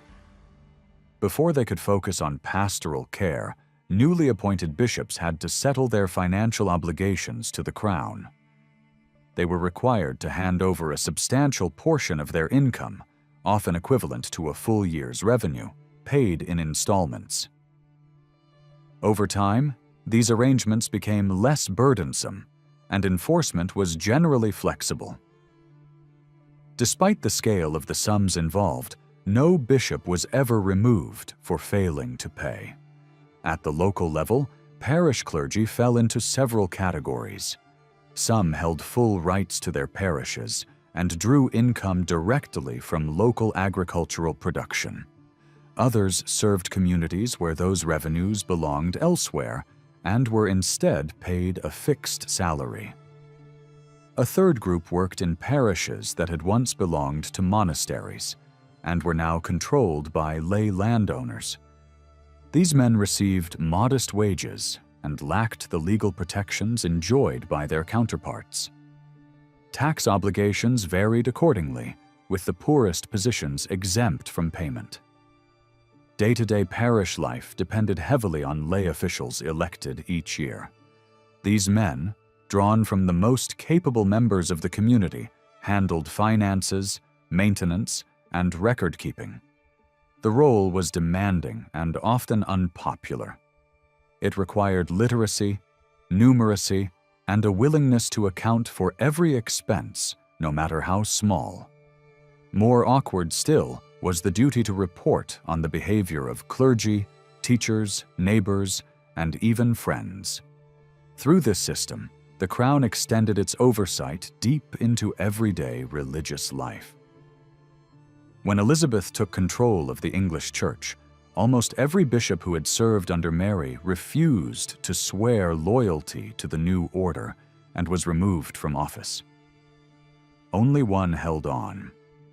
In their place came men who were firmly Protestant, suddenly lifted into the most powerful levels of religious authority. But here was the catch. Elizabeth changed the direction of belief without rebuilding the machinery of governance. She expected these new leaders to drive a reformed church through an old medieval system that had grown over centuries into a tangled web of overlapping territories, special exemptions, and rival courts. It was like trying to run a new engine inside a centuries-old frame that had been patched and expanded in every direction. Much of the daily operation of this system did not fall to clergy at all. Many of the officials who kept church administration moving were lay specialists trained in law. They worked with a legal tradition that still carried echoes of Roman canon rules, reshaped after the break with Rome and adapted for English needs. So a newly appointed bishop stepped into a world where authority existed on paper, but in practice it was shared, disputed, and constantly negotiated. His first challenge was often close to home: the cathedral community. The senior clergy attached to the cathedral were the permanent staff of the bishop's main church, and they guarded their privileges fiercely. Officially, the bishop appeared to be chosen through a formal process, but everyone understood that the Crown had already made the decision. Once installed, he still had to live with a chapter that could resist him, argue with him, and block reforms whenever it suited their interests. Clashes were especially common when the bishop tried to inspect their conduct or correct practices he disliked. In many places, the cathedral leadership acted less like a team and more like an institution protecting its territory. Even beyond the cathedral, episcopal authority was not as clean or complete as it sounded. In theory, the bishop held the main power to oversee religious discipline, moral order, and church property across his territory. In reality, the appointment of local clergy could become a battlefield of competing rights. Sometimes the bishop could directly choose a new parish priest. Often he could not. The right to nominate could belong to a landowner, a cathedral body, a college, or another patron entirely. When rival claimants argued over who truly held that right, lawsuits could drag on for months inside church courts. Even after a priest was installed, the decision could be challenged again through appeals that overturned earlier rulings. Not even the crown was immune from these procedures. The system was legalistic, slow, and built to protect ownership claims as much as spiritual order. There was also a built-in pressure timer. If a patron delayed too long, the right to appoint could shift upward. First it might pass to the bishop, then to the archbishop, and in the end, the crown itself could step in. This created constant tension because delays were common, disputes were frequent, and every level of authority wanted to defend its position. And then came the surprises hiding inside the map. Within the bishop's territory, there were pockets where he had little or no control at all. Certain parishes answered to someone else entirely. A cathedral body, a different bishop, a powerful religious institution, or an archbishop's personal jurisdiction. These special zones were run through deputies who acted with full authority inside their boundaries. So from the perspective of ordinary people, the diocese was not one coherent unit. It was a patchwork. The bishop might be the senior figure, but he was often only the leading voice among other powerful players, not a ruler with uninterrupted control. To manage such a landscape, church governance relied on smaller divisions with officials who were far more visible to everyday life than any bishop. These officials traveled regularly, holding mobile sessions that reached into towns and villages. Their messengers moved ahead of them, summoning clergy and local officers to appear at the place where the court would sit. For most people, this traveling authority was the face of church discipline. It was the level of power they actually encountered, the level that could warn, fine, order corrections, or demand appearances. Even though these officials were meant to be subordinate to the bishop, in daily experience they felt like the real enforcers of the church's rules. A huge portion of church court work was not about theology at all. It was legal administration, and it brought in steady income. One of the biggest duties involved handling the estates of the dead, validating wills, settling disputes, and appointing administrators when someone died without a clear plan. Where a person's property was limited to one area, local officials handled it. Where assets spread further, higher courts became involved. Alongside this came endless civil quarrels, arguments over payments owed to clergy, disputes over church income, and fights over property obligations. Marriage issues formed another constant stream of cases, ranging from broken promises to formal separations. The courts functioned like a parallel legal system woven into everyday life. This is why church authority reached people from the beginning of life to the end of it. The most urgent religious act, baptism, remained a local event. But even there, regulation crept in. Midwives needed official permission to work. and that permission could include the right to perform emergency baptisms if a newborn seemed close to death. Teaching was also controlled. A man could not simply open a school without approval. He had to be examined and licensed before he could instruct children. Even weddings, which were usually held in the bride's parish after public announcements, often required special permissions when couples wanted to marry elsewhere or more quickly. For clergy, paperwork mattered constantly. A priest had to be able to prove he was ordained, and he needed permission to preach beyond his own parish. As education levels improved, formal preaching licenses became a mark of status and trust. Yet there was another stubborn reality that reform ideals never fully erased. Many parishes did not have a resident priest. Holding multiple church positions remained common. The system accepted it, as long as the priest provided a paid assistant to serve where he was absent. These assistants were also regulated. They needed approval, and they could be removed if they failed examination or discipline. When a parish post became vacant, the church had procedures to protect income and maintain order. Temporary managers were appointed to oversee parish revenue until a new priest arrived, and they were expected to account for every penny later. Similar measures were used when a priest was suspended or fell into trouble with financial obligations. In those moments, deputies were assigned, and the parish continued functioning under supervision. The church courts were at their busiest in the weeks after a bishop toured his territory. These journeys were the main way a bishop kept control over religious life, and they also brought in steady income through fees paid by the clergy. By custom, a newly appointed bishop was expected to carry out his first inspection within a short time and then return at regular intervals. Some bishops traveled personally, riding from town to town despite poor health or difficult roads. Others sent trusted deputies to act in their place. Everything began with a set of written questions sent out in advance to each parish. These were delivered by official messengers to the local church officers, who were expected to prepare answers. Then followed an exhausting circuit of meetings as the bishop or his representatives gathered parish by parish in designated churches across the region. These inspections followed a standard pattern that had been laid down early in the reign.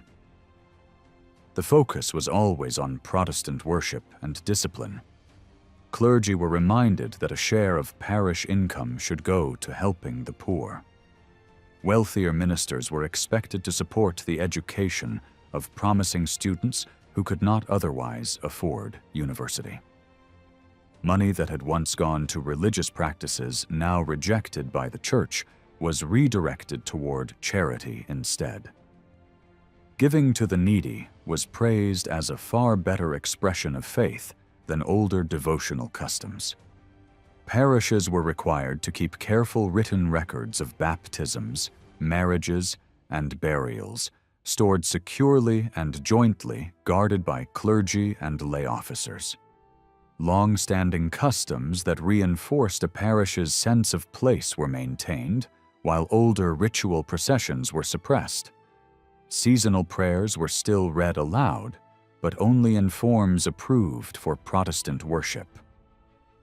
Clergy were reminded that, regardless of their past beliefs, they were to be treated with dignity. They were expected to dress in sober, recognizable clothing and behave in a manner that set an example for others. Marriage was permitted, but drunkenness and disorderly behavior were not. Ministers were expected to live upright lives, teach children regularly, promote harmony among neighbors, and ensure that worship was conducted with seriousness and clarity. Public prayer was held during the week as well as on Sundays, and the congregation was encouraged to behave with visible reverence during services. Parishioners, too, were subject to clear expectations. Attendance at one's own local church was mandatory. Communion was to be received several times a year. Financial obligations to the parish were to be met without evasion. Taverns were to close during services, disruptions were forbidden, and heated arguments about Scripture were discouraged. Members of the community were expected to report those who avoided worship or openly rejected the church's authority. Teachers were closely supervised and allowed to use only approved materials. When the bishop's officials arrived at a church, they carried a prepared list naming the clergy and teachers believed to be serving in each parish. One by one, local representatives were called forward. Clergy had to produce proof of ordination and any special permissions they held. Teachers and assistants were likewise required to show authorization. Anyone found serving without approval was noted and investigated. Once the paperwork was examined, questioning began. Church officers were asked about the condition of the building, the surrounding grounds, and the priest's residence. They were questioned about equipment used for worship and whether essential books were available. The focus then shifted to daily practice. Was the priest actually living in the parish? If not, had he hired someone capable to take his place? Were sermons delivered as required? Had anyone preached without permission? Beyond these routine matters, each bishop shaped the questioning according to his own concerns. Some focused on instruction of the young.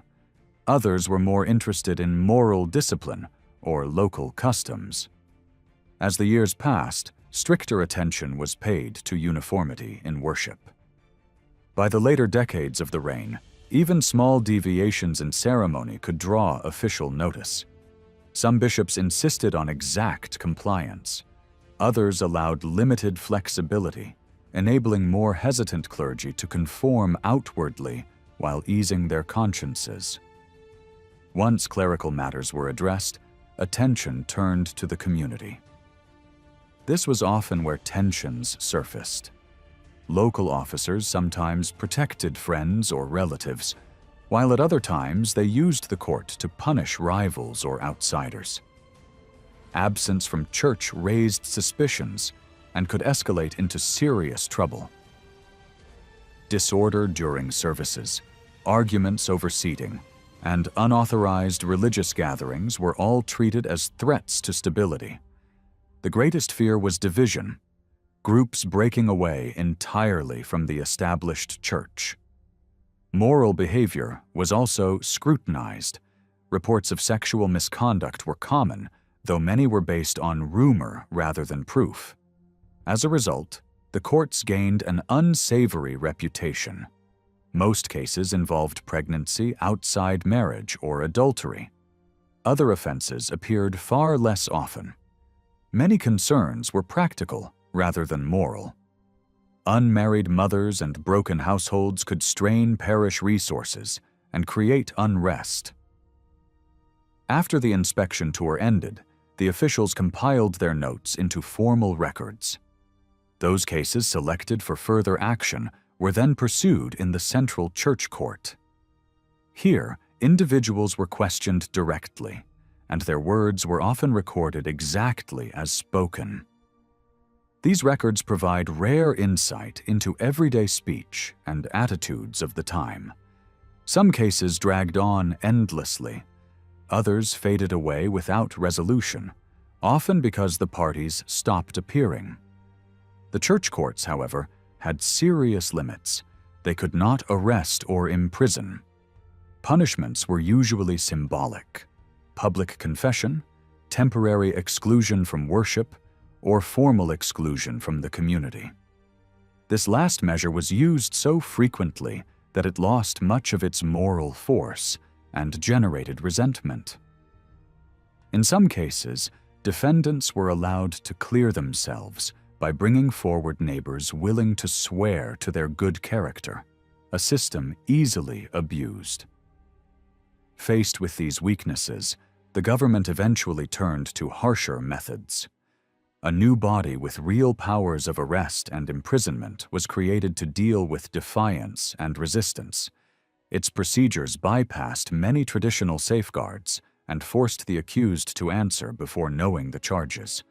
This alarmed many lawyers and deepened divisions within society. The institution survived for decades, but was eventually dismantled and its records destroyed. By the spring of 1559, a phrase often used to describe Tudor rule could just as easily describe religion at the local level. Authority flowed downward from the crown, but everyday control rested in local hands. The new religious laws placed the church firmly under royal power once again, yet the actual practice of faith remained deeply rooted in custom, memory, and the habits of individual communities. Religion in England was directed from above, but lived from below. At the heart of this system stood the parish.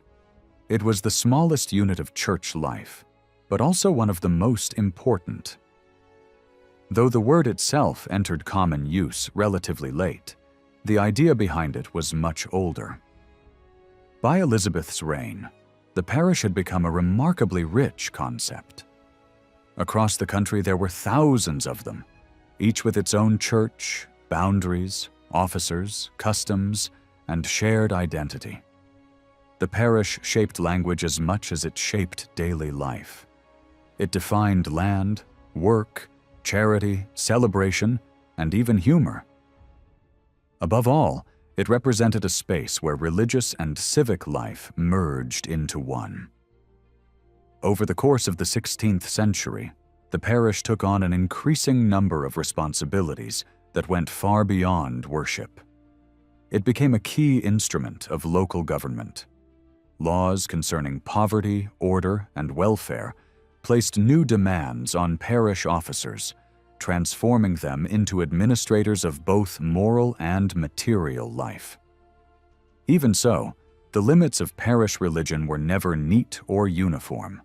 Parishes varied enormously in size, population, wealth, and internal organization. In some regions, especially in the South, parish boundaries often matched those of local settlements. Elsewhere, particularly in the North, a single parish could stretch across many villages and wide tracts of land. Some parishes were compact and tightly controlled by a small group of local elites. Others were sprawling, loosely governed, and scattered across commons, forests, or uplands. Urban parishes bore little resemblance to their rural counterparts, and the experience of worship in a city church could be utterly different from that of a remote countryside chapel. These differences were sharpened by recent history. By the time Elizabeth came to the throne, communities had lived through decades of religious upheaval. Old beliefs lingered alongside new ones. Disagreement was common, even within families. And what happened in a parish church was very different from what took place in royal chapels, cathedrals, universities, or legal institutions. There was no single experience of religion, only a shared framework within which countless variations existed. Despite this diversity, the parish church remained central to everyday life. In many villages, it was the largest and most durable building, and it served many purposes beyond worship. It stored goods, housed records, sheltered weapons, and sometimes even functioned as a classroom. People gathered there not only to pray, but to hear news, settle disputes, conduct business, and organize communal affairs. Important announcements were made from its steps. Meetings were held within its walls. Money was counted, documents stored, and decisions taken that affected the whole community. As Tudor governments passed more laws, the parish became the machinery through which those laws were enforced. Responsibilities accumulated steadily. Early measures focused on roads, bridges, and local nuisances. Later legislation went much further. By the end of the century, parishes were legally responsible for caring for the poor and dealing with vagrancy. These duties placed heavy strain on local resources, yet the parish proved resilient. While its claim to include everyone without exception gradually weakened, many of its structures endured for centuries. Although much of this world has disappeared, traces of it survive in remarkable detail. Much of what we know comes from records produced by church authorities. These documents capture disputes, discipline, and daily routine. They often present parish life as seen from above, emphasizing disorder, neglect, or failure. Complaints about buildings, behavior, and clergy standards dominate these sources, reflecting the concerns of officials rather than the voices of ordinary people. The parish itself left behind two especially valuable records. One was the register that recorded baptisms, marriages, and burials. These lists, ordered by the Crown, gradually became more common as the reign progressed. Though many early examples are copies, they remain crucial for understanding family life, population trends, and social change. The other was the financial record kept by parish officers. These accounts may seem dull at first glance, but they reveal how communities raised money, spent it, and prioritized their needs. Over the past half-century, historians have increasingly turned their attention to these local worlds. What was once dismissed as quaint or merely antiquarian is now recognized as central to understanding English society. Scholars interested in poverty, authority, protest, belief, and everyday experience have all found the parish indispensable. Studies of witchcraft, popular religion, social discipline, and community conflict all depend on parish evidence. Above all, historians have sought to understand how religious change was experienced by ordinary people. Instead of focusing solely on doctrine or royal policy, they have examined wills, court cases, registers, and local accounts to reconstruct how faith was practiced, resisted, adapted, or ignored. This shift in perspective has revealed a complex picture. Religious change was uneven, negotiated, and deeply shaped by local circumstances. What emerges is not a story of simple obedience or defiance, but one of participation. Parishioners were not passive recipients of reform. They argued, adapted, complied selectively, and shaped religious life in ways that made sense to them. The parish was not merely a backdrop to the Reformation. It was the stage on which it was lived, contested, and slowly absorbed into the fabric of everyday life. In this way, the Elizabethan parish stands as one of the most revealing spaces in early modern England. It shows how authority and autonomy coexisted, how national policy met local practice, and how religion became woven into the routines, responsibilities, and relationships of ordinary people. It is one of the great ironies of modern scholarship that parish religion under Elizabeth has often remained in the shadows. While historians have shown enormous interest in popular belief, mental worlds, and religious conflict, the everyday religious life of ordinary parishioners has struggled to attract the same attention. There has never been a sustained attempt to examine Elizabethan parish religion as a subject in its own right. There are good reasons for this absence.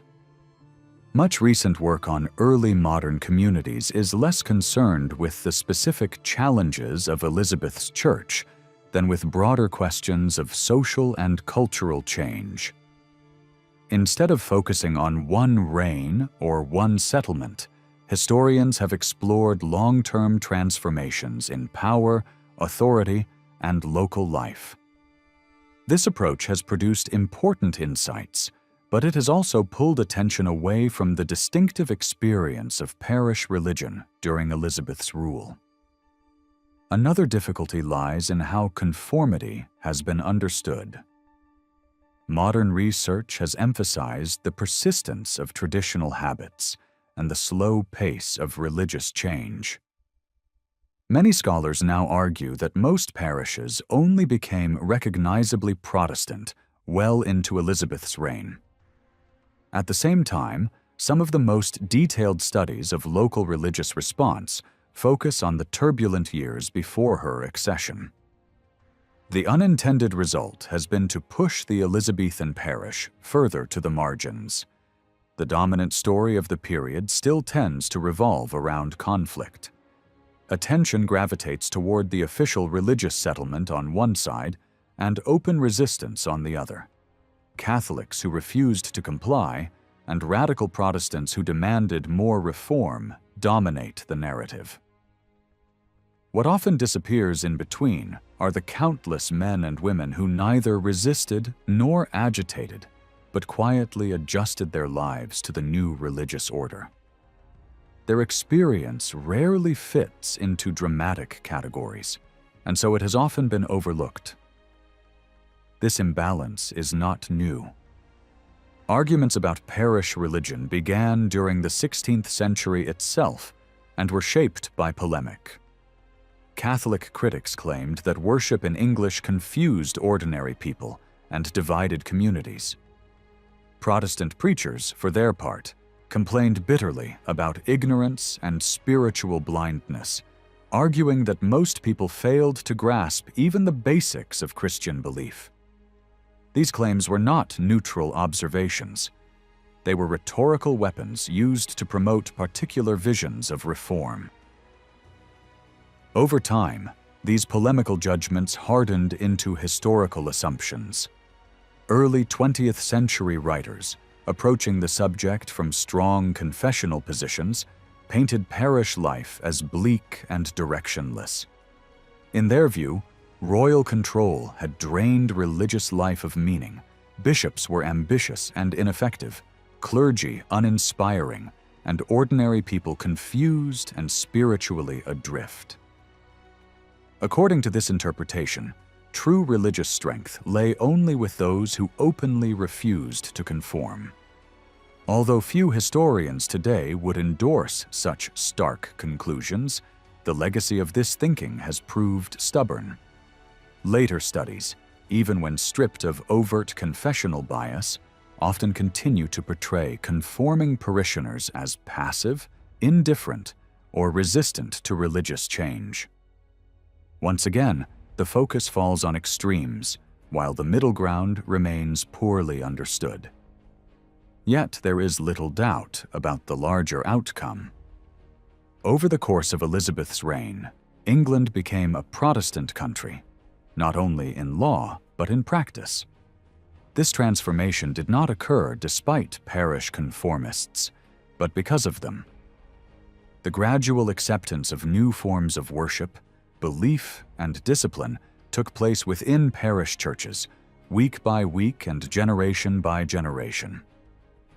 At its most visible level, Elizabethan Protestantism rested on law. The new religious order was defined by statutes that set out who governed the church and how worship should be conducted. These laws were reinforced by official statements of belief and by repeated inspections designed to ensure compliance. Yet it was not these documents alone that shaped parish life. Regular visitations, instructions, and local enforcement played a far more immediate role in defining what religion looked like on the ground. Parishes were expected to follow clear rules. Worship was to be conducted in English using approved forms. Certain books were to be available in every church. Records were to be kept carefully. Older religious objects and practices were removed. Charity was organized locally. Disorder, disruption, and open defiance were to be reported. These expectations were repeated again and again, ensuring that parishioners could not easily claim ignorance. The guiding principle behind all this was order rather than inner belief. Loyalty mattered more than private conviction. Attendance at church became a visible sign of obedience to both church and crown. Royal authority was constantly reinforced through prayer, imagery, and ritual reminders. After moments of political unrest, obedience itself became a religious virtue. At the same time, the language of worship carried a different potential. Scripture, prayers, and sermons spoke directly to individuals about their relationship with God. Parishioners were encouraged to read, listen, and reflect. They were urged to search the Bible, absorb its lessons, and shape their lives accordingly. This created a tension at the heart of Elizabethan religion. The same system that demanded outward conformity also promoted personal engagement with sacred texts. How this message was understood varied enormously. For some, it reinforced obedience and hierarchy. For others, it opened space for questioning and reflection. The authorities were aware of this risk and repeatedly warned against pride or misinterpretation. Yet they could not remove the central Protestant emphasis on the Word without undermining the foundations of their own religious policy. Clergy stood at the center of this delicate balance. Their presence touched nearly every stage of parish life. They baptized children, instructed the young, blessed marriages, comforted the sick, and buried the dead.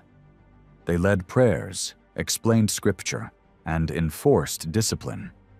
While preaching attracted the most attention, many ministers were not primarily preachers at all. Their daily work involved administration, mediation, teaching, and pastoral care. Life as a parish minister was rarely easy. Income was often uncertain, and many clergy supplemented their earnings through farming, teaching, legal work, or medical practice. They negotiated disputes, collected dues, managed land, and dealt constantly with neighbors who were also parishioners. Their transformation from celibate priests performing Latin rites to married ministers speaking directly to congregations in English was one of the most profound social changes of the century. Elizabethan parish religion, then, cannot be reduced to confusion or coercion alone. It was a lived system shaped by law, habit, belief, compromise, and endurance. Most people did not experience the Reformation as a dramatic break, but as a series of adjustments within familiar spaces. In parish churches across England, religious change was absorbed quietly, imperfectly, and gradually, until it became part of the fabric of everyday life. It is strange, almost ironic, that everyday parish religion under Elizabeth has often been left out of the spotlight. Historians have written endlessly about popular belief, religious conflict, and the inner world of early modern people, yet the ordinary religious routine of parish communities during Elizabeth's reign has rarely been treated as a main story on its own. In many accounts, parishioners appear only when they rebel, refuse, or cause trouble.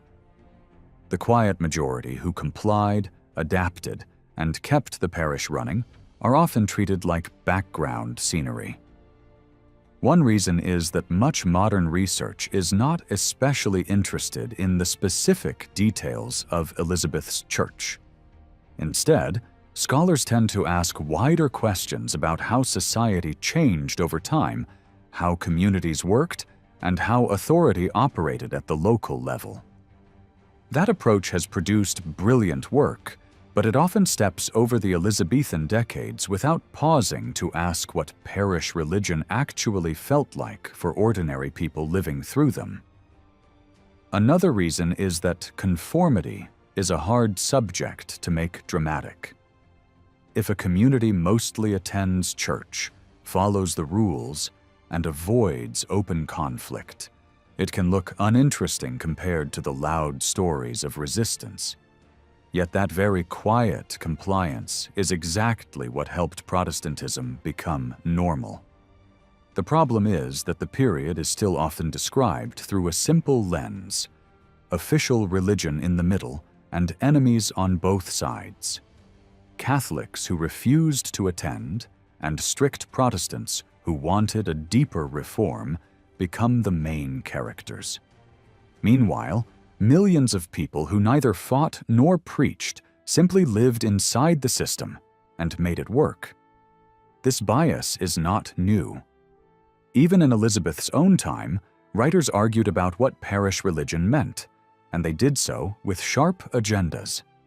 Some Catholic critics mocked English worship and claimed it confused ordinary people. Some Protestant preachers attacked their congregations as ignorant, cold, or spiritually asleep. These were not calm descriptions of reality. They were weapons used to push a message, rally support, and shame opponents. Over the centuries, those exaggerated voices often shaped how later generations imagined parish life. In the early 20th century, some writers described the parish as dreary and unstable, as if ordinary people had lost their moral bearings and only the most stubborn refusers on either side had real conviction. Few would speak that way today, yet the shadow of that attitude still lingers. Conforming parishioners are too often portrayed as indifferent, unteachable, or half-believing. They remain easy to dismiss because their story is not built around dramatic refusal. But here is the reality. By the end of Elizabeth's reign, England did not just have Protestant laws, it had Protestant habits. That change happened inside parish churches through repetition, routine, and everyday participation. If we want to understand how Protestant England was formed, we have to look at the parish, because that is where most people encountered religion. Elizabeth's religious system was enforced through law and supervision. Worship followed approved forms, in English, week after week. Parishes were expected to keep records, maintain order, remove older religious objects, and support the poor. Inspections tested whether communities were following the rules. Local officers were expected to report disorder, absence, and defiance.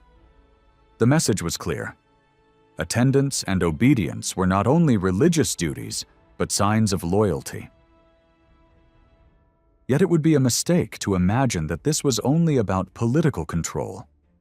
Alongside the demand for obedience came the constant presence of Scripture and prayer in the language people spoke and heard.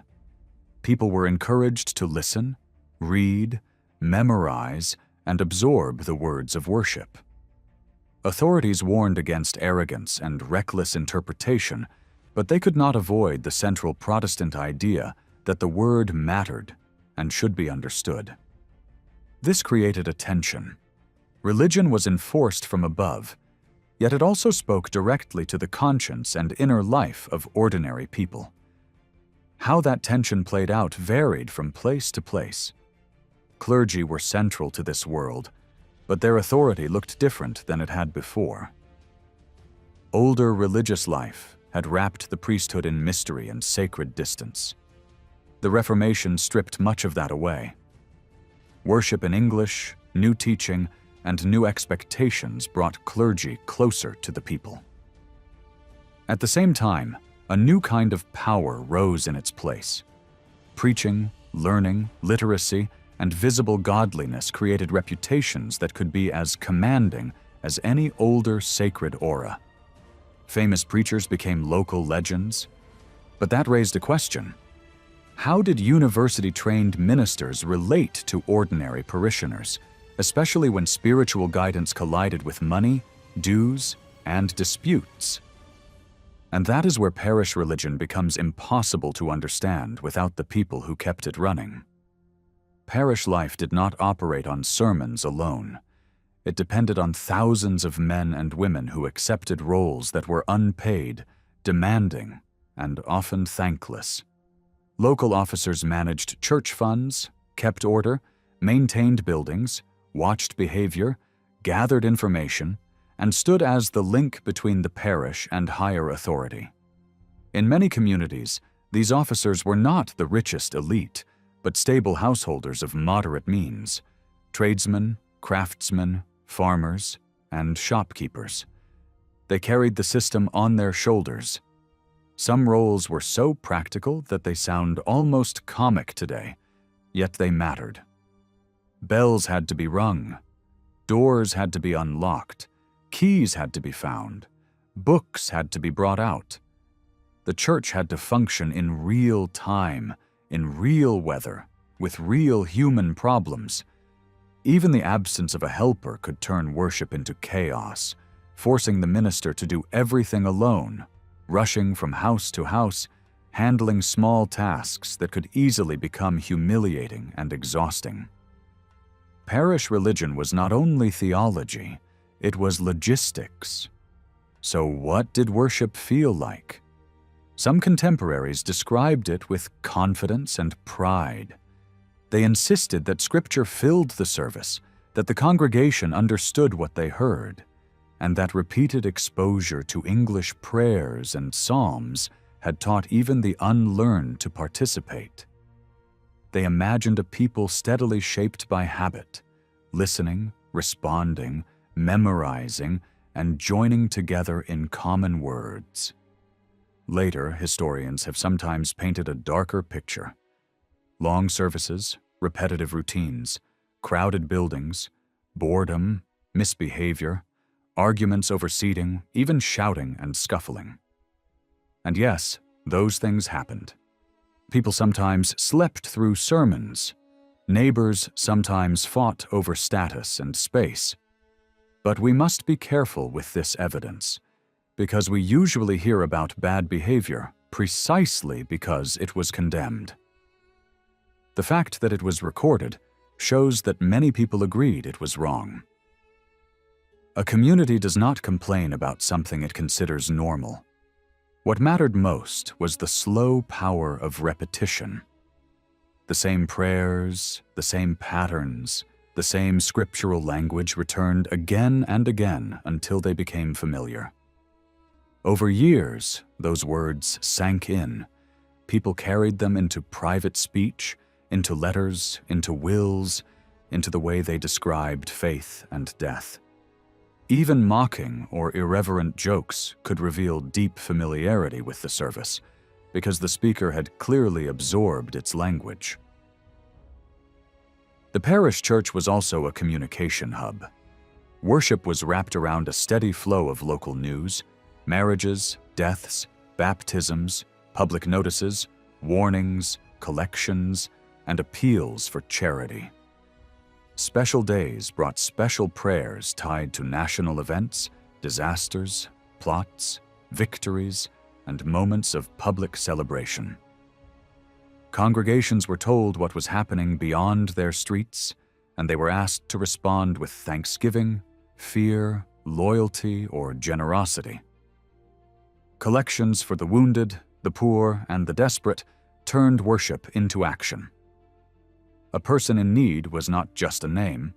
The story was read aloud, explained, and made real before money was gathered.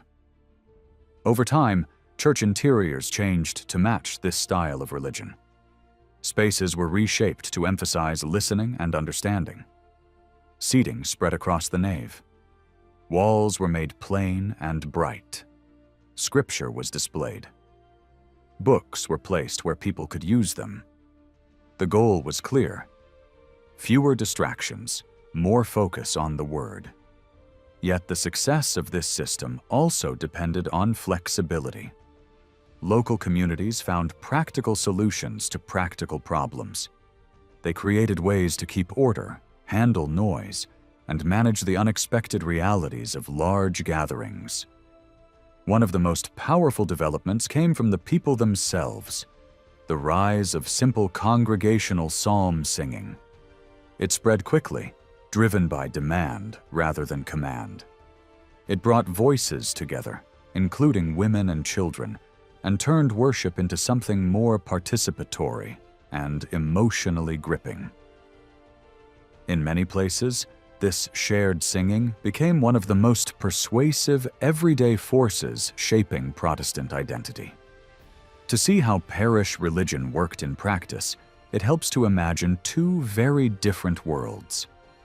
In some places, early records reveal fierce struggle, with neighbors divided, local leaders fighting for control, and services becoming battlegrounds. In other places, especially later in the reign, the story looks quieter. Steady maintenance, routine collections, regular services, constant small repairs, constant local administration. It is easy to mistake that quiet for emptiness, but it may actually signal something else. Normalization. The system had become ordinary, woven into weekly life, no longer shocking enough to produce constant drama. In some communities, detailed local notes survive that show just how busy a parish church could be. Sermons, services, baptisms, weddings, burials, announcements, charity collections, household visits, home communion for the sick, and investigations into absences all filled the calendar. Day after day, the church was not idle. It was a living machine of worship, discipline, record-keeping, and community life. A broad look at parish life in late Tudor England shows that most people still went to church regularly. Custom, legal pressure, and genuine religious commitment all played a role. Through repeated attendance, ordinary men and women became familiar with the Bible and the Book of Common Prayer, even if many sermons were endured rather than eagerly absorbed. Yet beneath this surface conformity, dissatisfaction was widespread. Some Catholics attended services only to avoid fines, keeping their distance emotionally and spiritually. Others, both among the clergy and the laity, felt that England's religious settlement had not gone far enough. They believed the Church should more closely resemble the Reformed churches they had seen on the continent, especially in matters of worship and discipline. One outspoken figure in this world was Percival Wyburn. Having traveled abroad and witnessed foreign reforms firsthand, he returned convinced that England needed deeper change. His refusal to comply with clerical dress rules already marked him as troublesome, and his vocal support for public preaching exercises further irritated church authorities.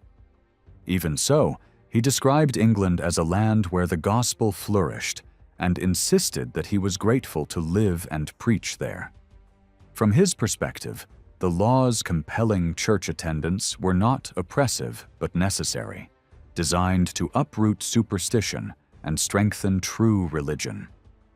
He viewed Catholic arguments about conscience as calculated evasions, clever rhetoric masking what he saw as dangerous error. Wyburn's thinking drew a sharp contrast between two ways of understanding truth. He accused Catholics of relying too heavily on philosophy and human authority, especially classical thinkers and medieval theologians, rather than grounding belief entirely in Scripture. True judgment, he argued, came only from testing all ideas against God's Word.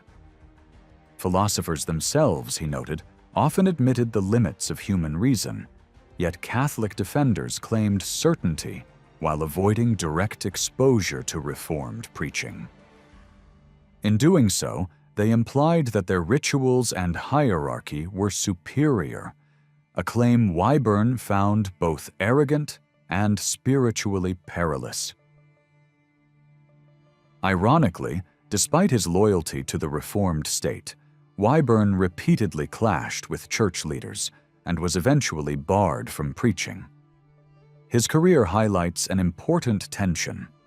Support for the official church did not always protect outspoken reformers. For historians, he offers a useful starting point for identifying those who called themselves godly. At a minimum, such people fiercely opposed Catholic theology, defended biblical authority, and feared that tolerating Catholic claims would endanger both church and state. Yet even among these reformers, standards varied. Some were content with the existing settlement, while others pushed relentlessly for further purification. Many of those pressing for deeper reform were later labeled Puritans.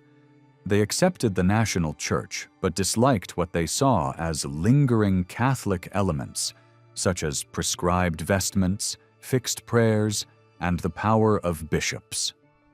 Some hinted that they were more spiritually serious than their fellow believers. Others, however, expressed their concerns more cautiously. Thomas Lever, for example, focused less on ritual and more on church leadership.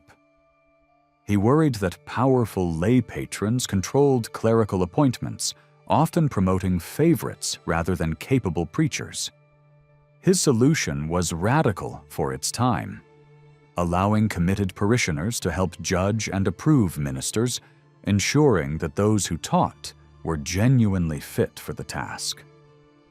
This idea met stiff resistance, especially from those who argued that early Christianity never gave ordinary believers such authority.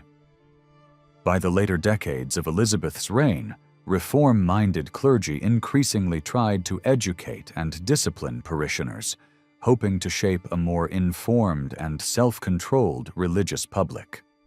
Yet mistrust of the laity lingered. Some leaders feared that ordinary people lacked the knowledge to resist renewed Catholic influence, especially as missionaries trained abroad returned to England. Sermons drew stark lines between true faith and superstition, teaching believers how to respond confidently to Catholic claims. At the same time, preachers like George Gifford worried that curiosity could turn into confusion. He cautioned that theological debate might breed conflict and warned against the idea that private Bible reading could replace preaching altogether. Gifford's position reveals another layer of complexity. He criticized Catholic practices and supported reform, but he also refused to fully endorse the official prayer book, believing parts of it conflicted with Scripture. This refusal cost him his ministerial position, though sympathetic parishioners continued to support him as a lecturer. He remained within the Church's orbit, resisting both strict conformity and outright separation. In contrast, more radical figures rejected the established Church entirely, forming independent congregations and eventually leaving the country. Gifford mocked these separatists as proud and reckless, accusing them of condemning all other ministers as corrupt. For him, the English Church, though imperfect, had removed the worst abuses and deserved to be recognized as genuinely reformed. As debates intensified, moderate reformers increasingly found themselves positioned between two perceived threats: Catholic resistance on one side and radical separation on the other. Some writers deliberately reframed the argument, portraying reasonable nonconformists and conformists as allies defending the realm against extremes. This effort to redefine the center did not go uncontested. Even those who rejected separation acknowledged that godly living often involved some degree of withdrawal from mainstream society. Letters, memoirs, and sermons reveal a recurring theme of distancing oneself from the spiritually careless majority. In some cases, reformers even embraced unpopularity as a badge of faithfulness. Authorities, however, grew increasingly intolerant of independent religious gatherings. Laws were introduced to suppress unauthorized meetings, and pressure mounted against those who organized or attended them. Small discussion groups that initially met to reflect on sermons or scripture sometimes drifted toward full separation. though many participants continued to see themselves as loyal to the national church. A notable exception emerged in London, where a group withdrew entirely from parish worship, objecting to kneeling, ceremonial gestures, and clerical dress. Church leaders argued that these practices were harmless signs of order and respect, not idolatry, and warned that abandoning the church over such matters was when questioned, the dissenters insisted that compromised rituals and timid leadership had shackled the gospel. Officials countered that reform had already gone far enough and urged patience and unity. They emphasized the role of a godly ruler in guiding the church and warned that separation condemned not just leaders, but the entire religious community. For the authorities, the real danger lay not in imperfect ceremonies, but in the pride that led believers to set themselves apart as uniquely pure. Grindal and Gifford shared the same instincts.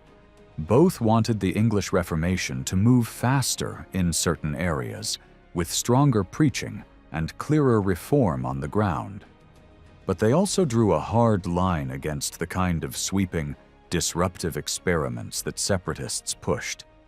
Gifford worked at parish level, trying to hold people together while still pressing for deeper seriousness. Grindal, on the other hand, rose into high office and had to balance sympathy for reform with responsibility for order. After returning from exile, Grindal became Bishop of London and quickly showed that he was open to change. He supported efforts to adjust worship practices, and he allowed refugee communities from the continent to organize church life in London with broad participation.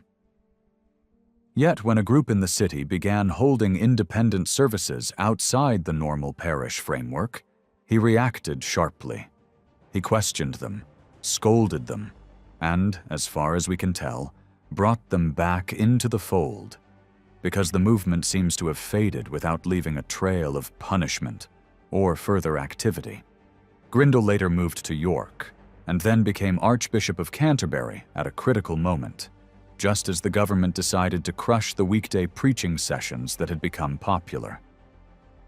He tried to resist that crackdown. He gathered examples from Scripture and earlier church practice to defend public preaching and lay involvement, circulated arguments to rally support among fellow bishops, and even warned the Queen that civil power should not swallow church concerns.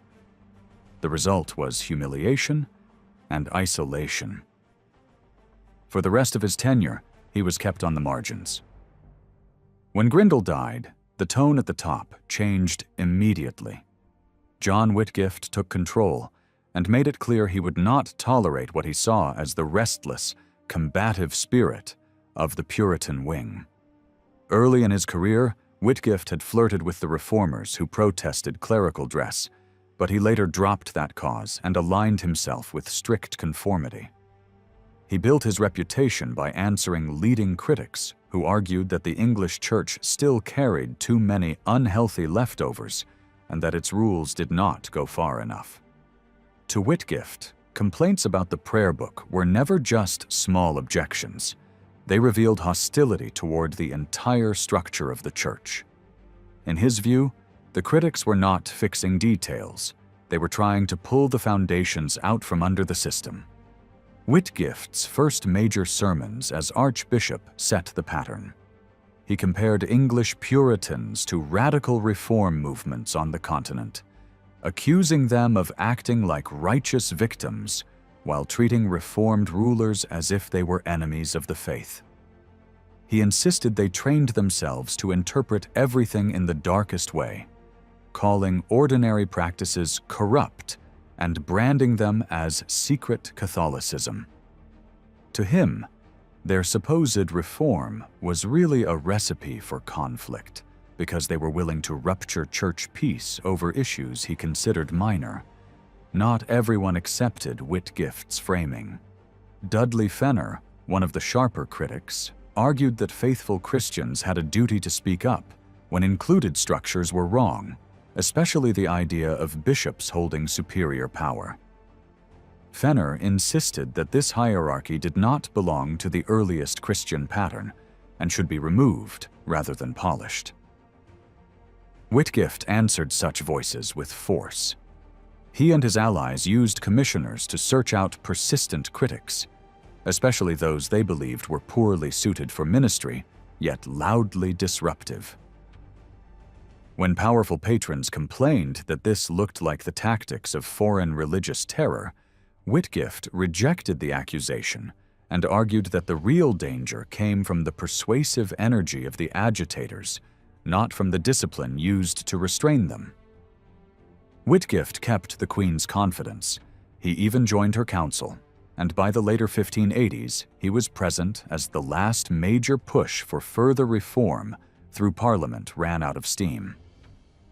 After that, many reform-minded clergy adjusted their tactics, staying quieter and waiting for a future shift at the top. Some moderate voices protested that removing non-conforming preachers was like killing the church's life force, because too many parishes were left with leaders who could barely teach. Others, however, welcomed Whitgift as a watchdog who kept out preachers they believed were using pulpits to turn people against the settlement.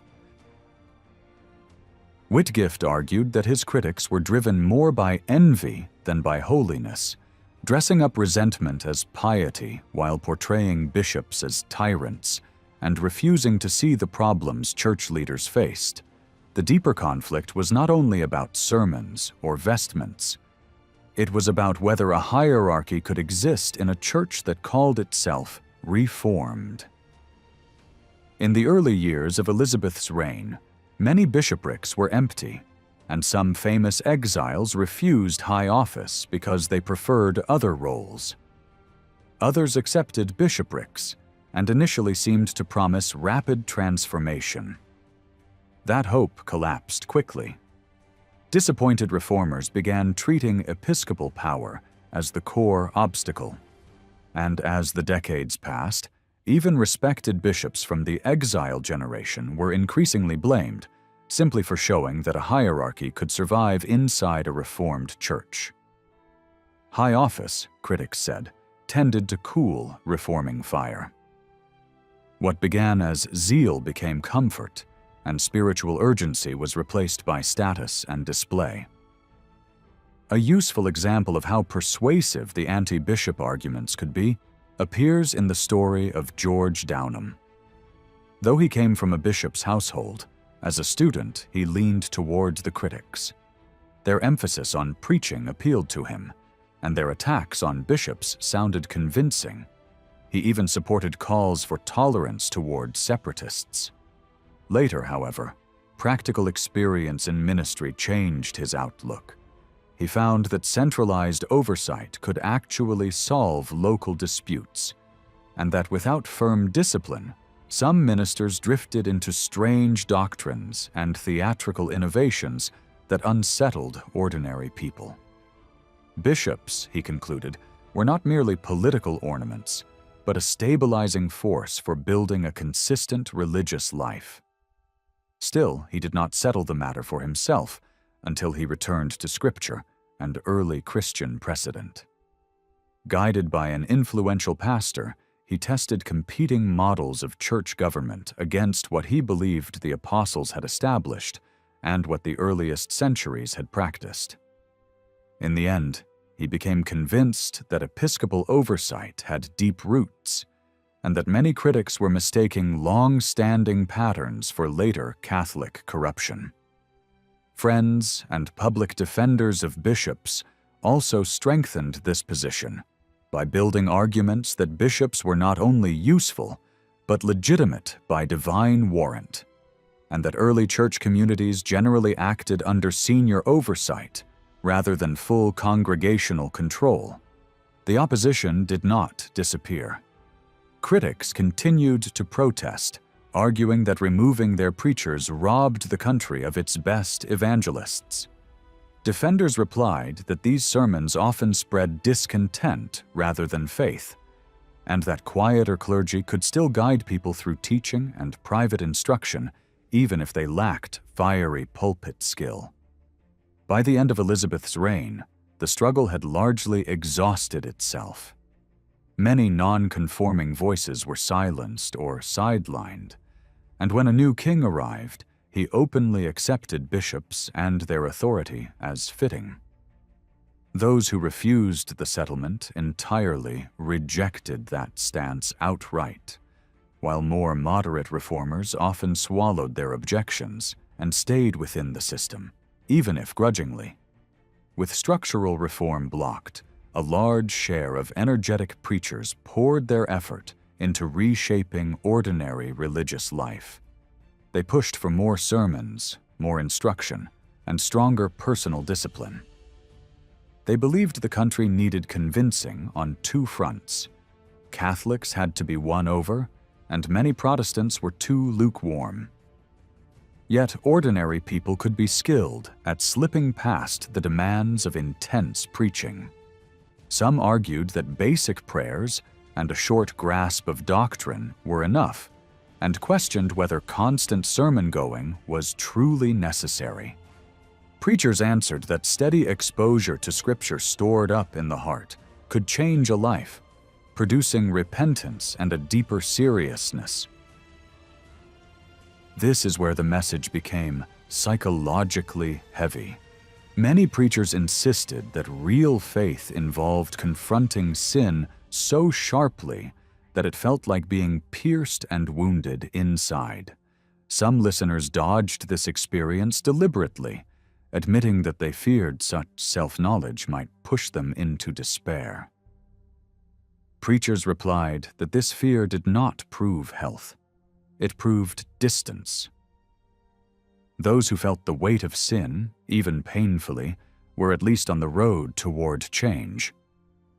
They also argued that repentance did not earn mercy, but it was the sign that mercy had already begun to work.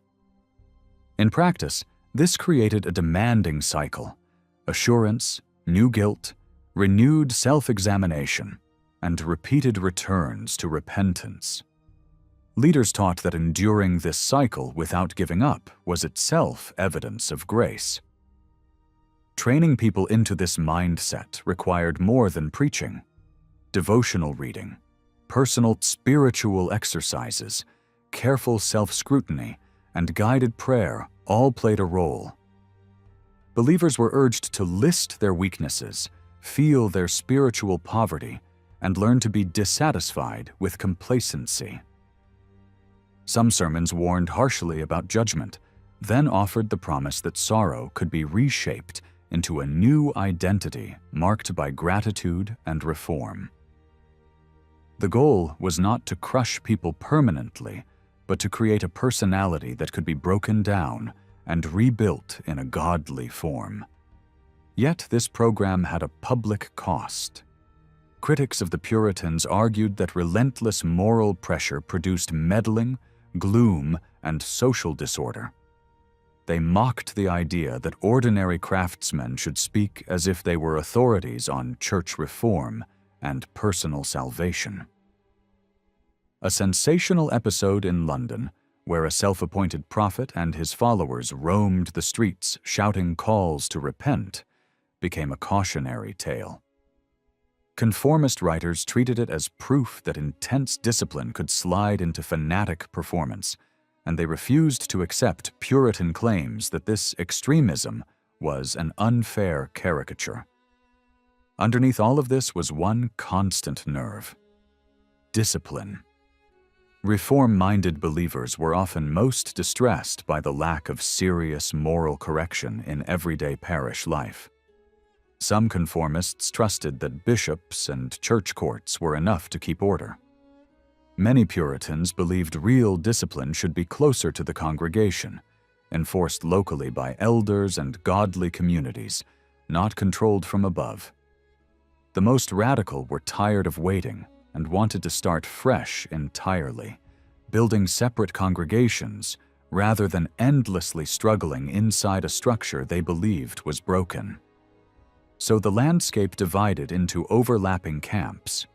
Some leaders in high office believed the existing framework could be repaired and made serviceable. Their critics believed the framework itself was the disease. When the political door to change closed, the fight shifted into pulpits and homes, into the slow attempt to reform habits, fears, desires, and conscience. And at the far edge, a smaller group decided the only honest solution was separation, not because they were automatically more righteous, but because they were no longer willing to live with delay. When Elizabeth came to the throne, England was not religiously settled at all. Most people were still used to older forms of worship, and many remained emotionally tied to them, even if their personal theology was not always clear or deeply argued. Under Mary, England had returned to Rome, and church life had been rebuilt shows of authority, discipline, and learning, guided by Cardinal Pole.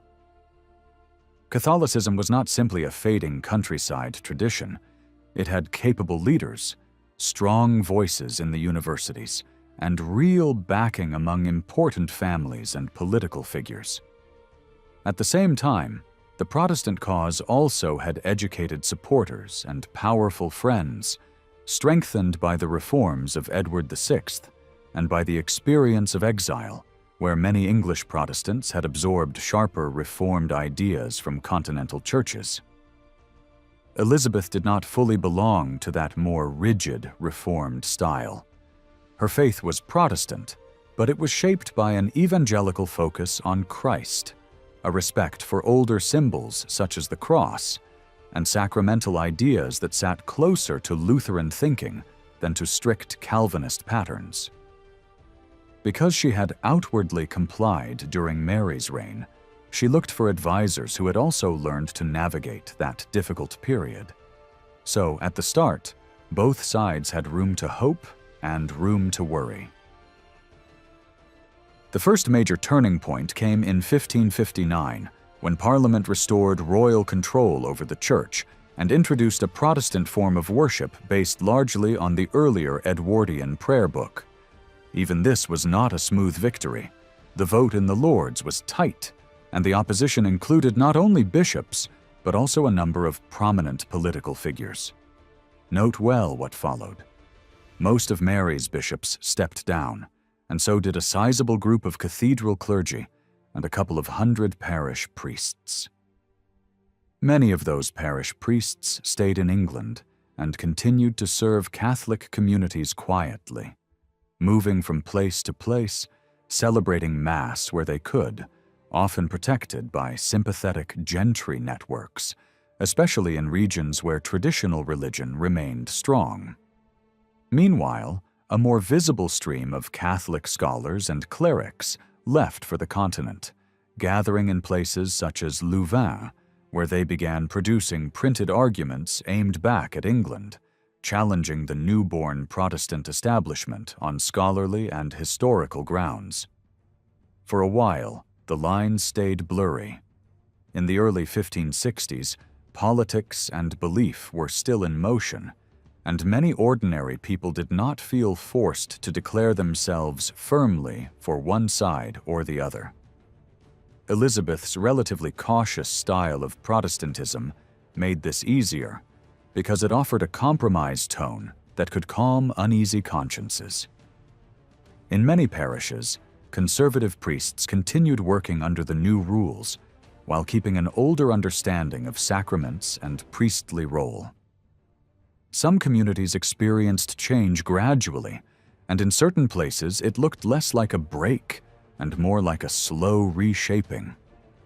In other districts, especially parts of the north, former monks and Marian clergy served parishes that later became well-known centers of Catholic refusal.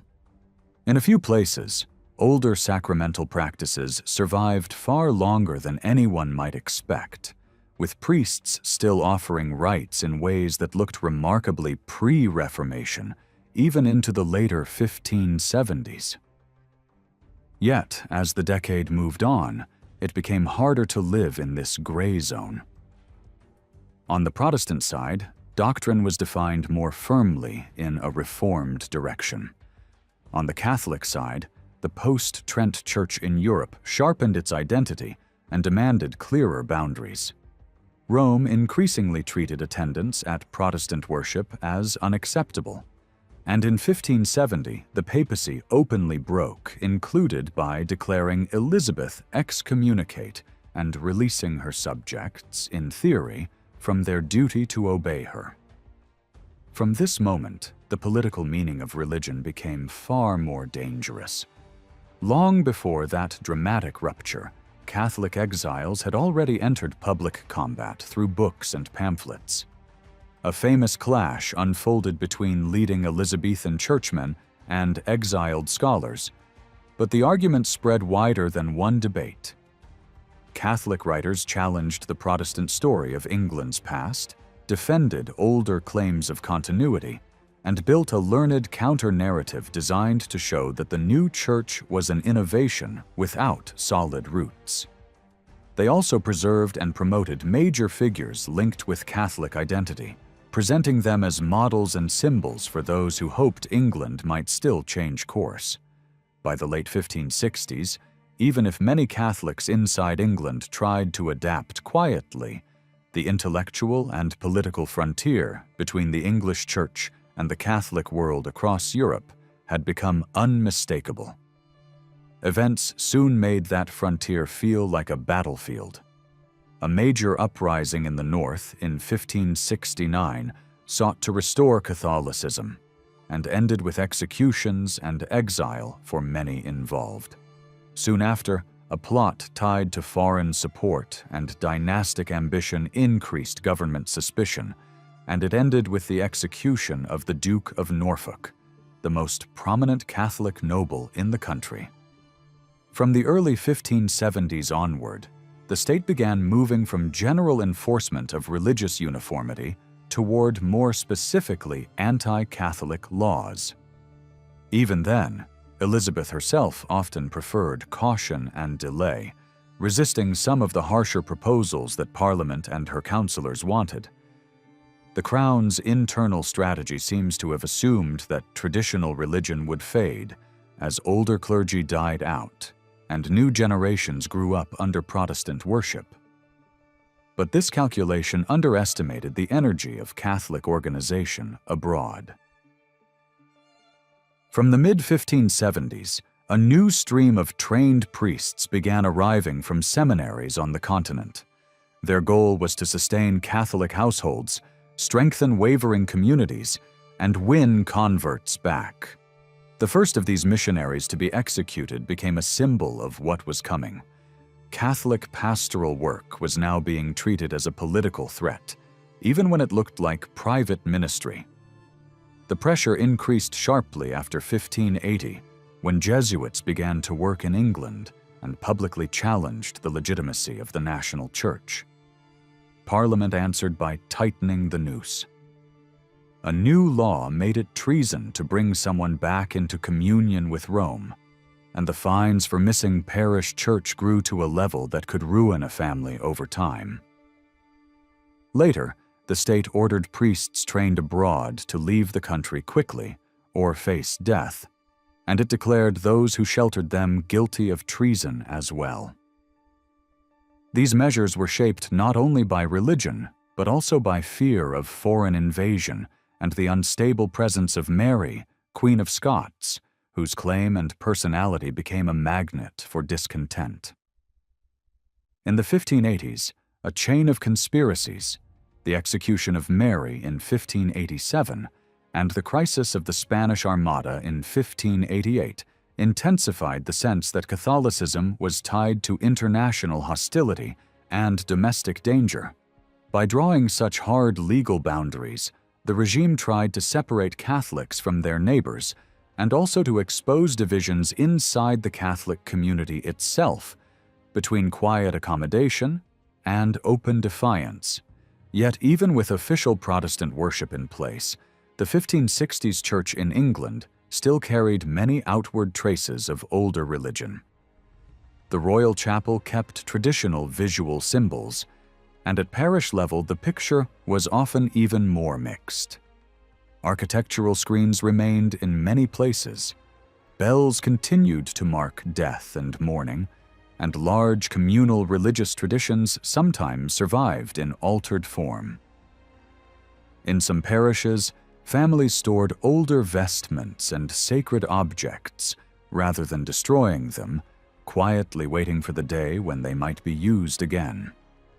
For many lay people, the exact meaning of England's Protestant identity was assumed but not fully internalized. Many attended church services, listened to sermons, and complied with the new order while still feeling a pull toward late medieval devotional habits.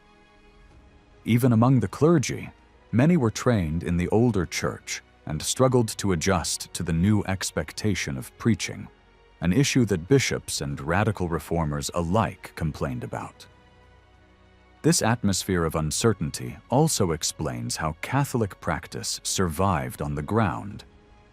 Marian-era priests who withdrew from official ministry still carried authority in the eyes of many people because their ordination was part of England's older ecclesiastical world.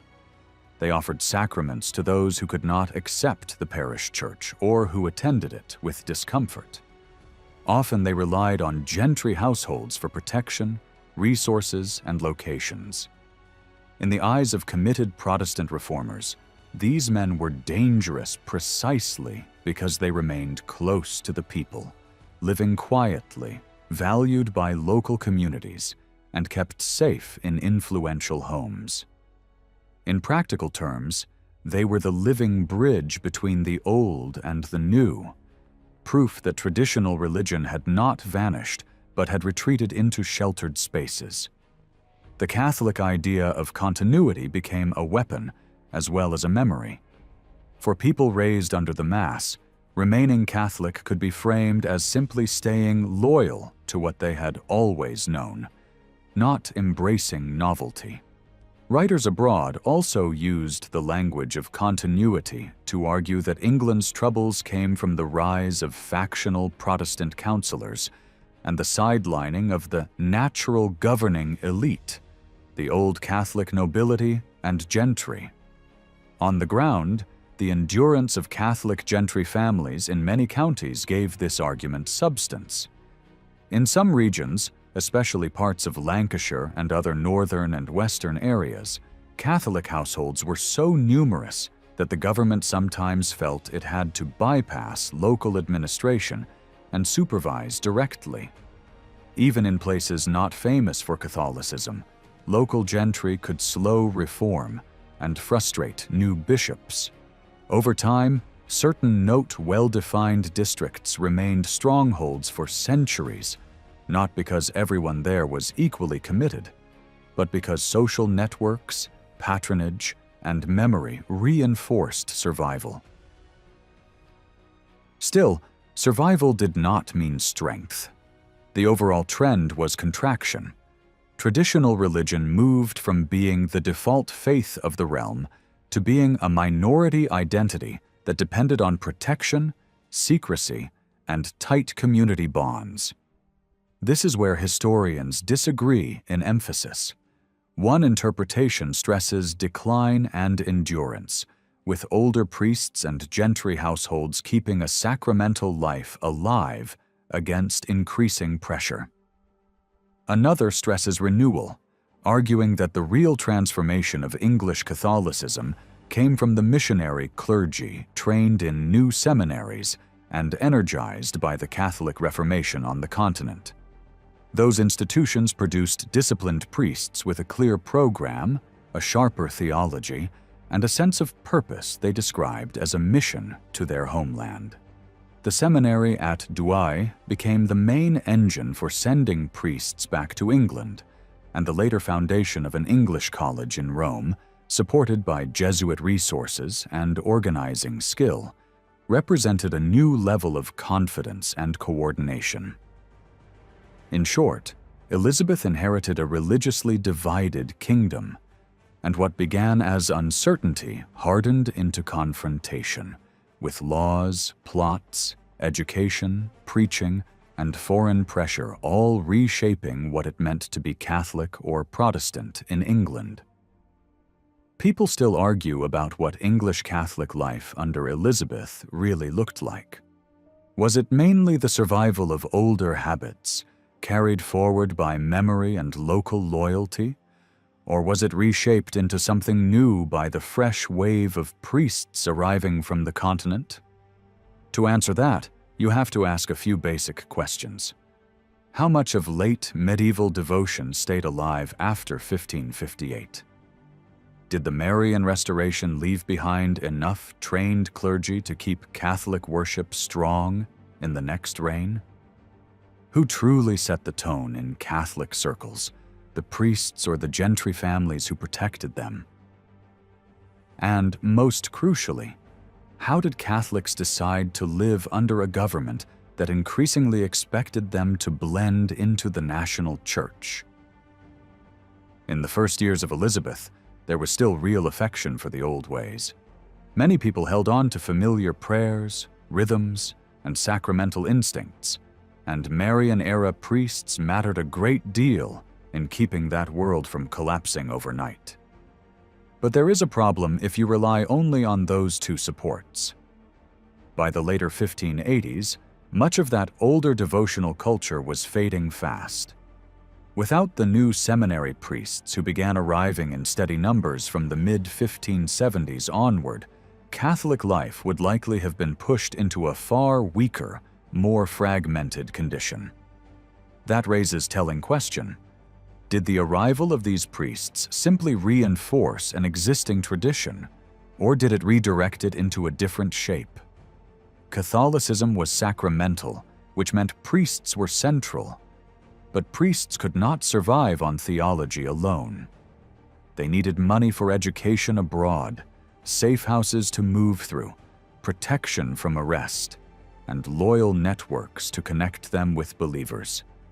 That is where the gentry became indispensable. Many Catholic households began to see themselves as a sidelined minority living under pressure, excluded from the roles they believed were their birthright. Over time, that sense of being tested became part of their identity, something to endure with patience, offering loyalty to the state while refusing religious surrender. One man who fits this pattern is Sir Thomas Tresham of Northamptonshire. His family had long been influential, and he still held public office early on, even though he leaned conservative in religion. In the beginning, he seems to have practiced cautious compromise, keeping a public appearance of conformity while maintaining private sympathy for the old faith. But after meeting the Jesuit Robert Persons in 1580, he moved into open refusal. From then on, local office was closed to him, and he endured imprisonment during tense moments, even though his personal loyalty to the Queen was rarely doubted. He sheltered priests, endured conflict with Protestant neighbors, and paid heavy fines, sometimes by risking his own estate to do it. He also built striking religious architecture that spoke in symbols, presenting Catholic suffering as something tied to Christ's own passion and to the endurance of a church that would outlast the crisis. In other counties, you find similar stories. Families who remained Catholic while still holding on to a place in local life, sometimes because of their status, sometimes because of geography, sometimes because their region was less aggressively reformed by preaching. These households did more than hide priests. They invested in the next generation. They sent children abroad for schooling, and some of those children returned as priests or entered religious houses. Early recruits for continental seminaries often came from these family circles and from the people who lived and worked on their lands. You can also see older regional patterns continuing. Many missionary priests came from areas where popular attachment to Catholicism had long been strong, places like Lancashire and parts of Wales.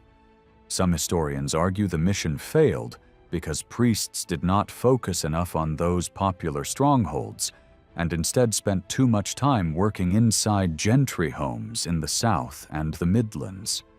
Another view says the home-based model was not a mistake, but a necessity. Priests came back to serve an existing community and to make sure it could survive in a hostile world. And the safest way to do that was to build a strong, disciplined Catholic life within households that could protect them.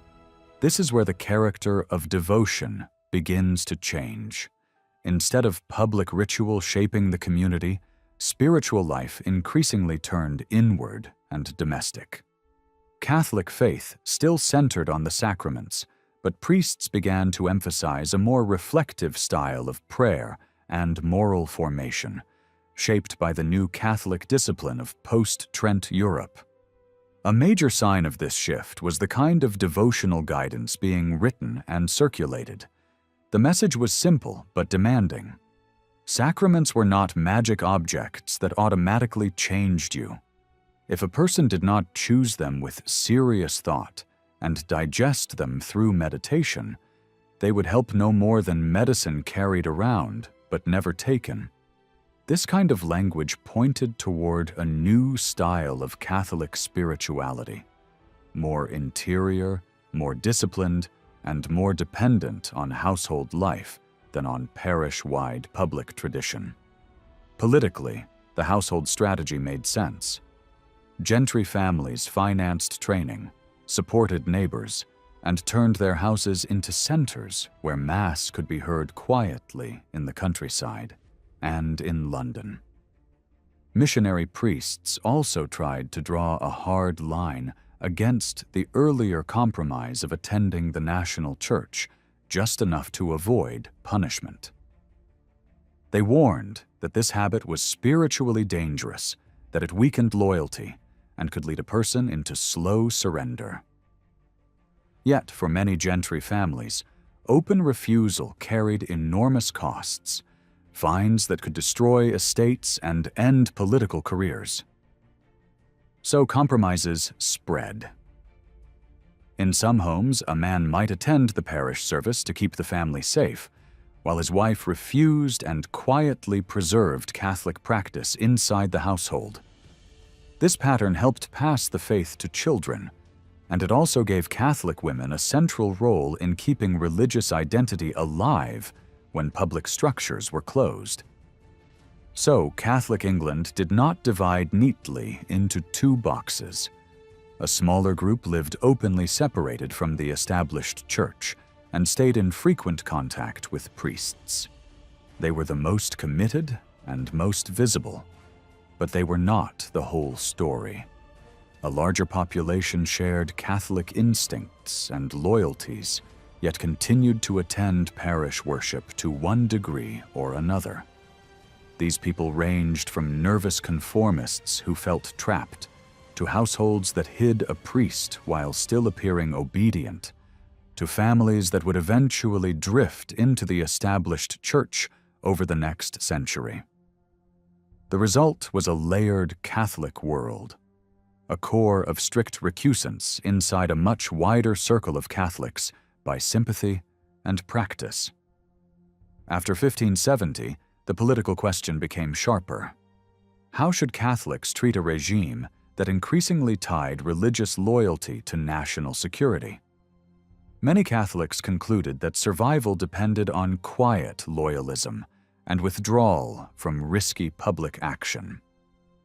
But Europe made that position difficult. Violence against Protestants abroad, fear of Spanish power, the Dutch revolt, and repeated plots at home convinced the English government that Catholicism could be a gateway for foreign influence. Parliament answered with escalating laws, and the pressure destabilized the Catholic community itself. Some people became radical and dreamed of regime change, hoping to place Mary Stuart on the throne. Others wanted nothing but the right to practice their faith privately and stay loyal subjects. Clergy and laity existed on both sides of this divide, and the argument never fully went away. That internal conflict exploded among imprisoned priests in the 1590s when a dispute that looked small on the surface revealed something much bigger. The deeper issue was leadership and structure. Some priests wanted a normal church shape, a chain of authority with bishops and regular discipline, as if the old medieval framework could be restored in England once the storm passed. Others, especially the Jesuits, preferred a flexible mission structure built for secrecy, movement, and survival under persecution. Rome tried to settle this by appointing a single overseer for the clergy, but his authority was contested, and a group of secular priests appealed directly to the papacy. By the early 1600s, Rome made concessions to their complaints, limiting Jesuit influence in the system and bringing more secular priests into the leadership circle. It looked like a win for the cautious traditionalist faction, but it did not erase the underlying question. Was English Catholicism a continuing church in exile within its own land, or a missionary project requiring entirely new tools? You can see the moderate path in the career of Anthony Browne, Viscount Montague. He stayed away from activist conspiracies and preferred a form of cautious conformity rather than full separation. Yet he continued to operate in local and national life, even serving in roles that the government used to contain Catholic activism. His household could be intensely pious, but it was not merely private. It drew in Catholics from across the region for worship, and over time it became more openly recusant and increasingly suspected by Protestant neighbors as a source of Catholic strength. After his death, his widow maintained a serious religious center with regular sermons and Mass on major days, attracting a large congregation. In the next generation, the family's stance hardened further into open separation from the established church, even while they tried to keep religion and politics from becoming inseparable. Their story shows that loyalty to the crown, political ambition, disciplined devotion, and community leadership could exist together, even as government suspicion rose. But this was not the model the Jesuits wanted. They read England's situation as part of a wider European struggle and were willing to press the conflict harder. No figure captured that more than Robert Persons. To the Elizabethan regime, he became the face of international Catholic subversion, the man many suspected was behind every threat and scheme. He had been a successful scholar before leaving England and joining the Jesuits, then returned in 1580 with Edmund Campion to strengthen Catholic life while officially avoiding politics. In practice, Persons pushed hard against compromise, helped coordinate clergy, traveled widely, and supported clandestine printing. After Campion's arrest and execution, Persons escaped abroad and spent the rest of his life building networks, writing, recruiting, and lobbying foreign powers. He worked to secure Spanish support, prepared materials in expectation of invasion, designed plans for a Catholic restoration, and founded schools and seminaries to secure long-term Catholic continuity. He also involved himself in succession debates and drew up detailed visions for how England might be rebuilt under Catholic rule, with Jesuits playing a central role. Even among Catholics, this aggressive posture created friction. Many wanted survival, not revolution. Some resented how strongly Persons condemned compromise and how his influence shaped policy from abroad. In the bitter disputes at the end of Elizabeth's reign, those divisions widened, and the government exploited them. What emerges overall is a community that could not agree on a single strategy. Some Catholics rebuilt life around protected households and quiet endurance. Others pushed for a disciplined missionary church ready for confrontation. Both impulses lived side by side, sometimes in the same families, sometimes in the same networks, shaping English Catholic identity right up to the Queen's final years. By the early 17th century, the argument was no longer only about whether English Catholicism had merely endured or had been reborn. It became a fight over memory and meaning. What exactly counted as real Catholic life under Elizabeth?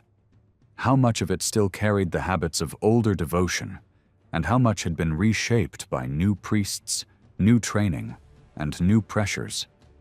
Did the Marian clergy leave behind enough strength to hold the faith together in the 1560s and 1570s?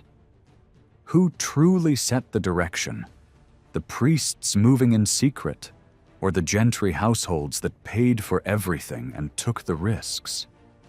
And how did Catholics decide when to bend, when to resist, and how telling those choices would be for the future?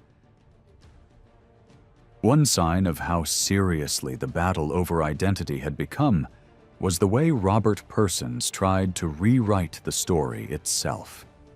He did not only argue theology or discipline. He aimed at the national narrative that Protestants had built around suffering and heroism.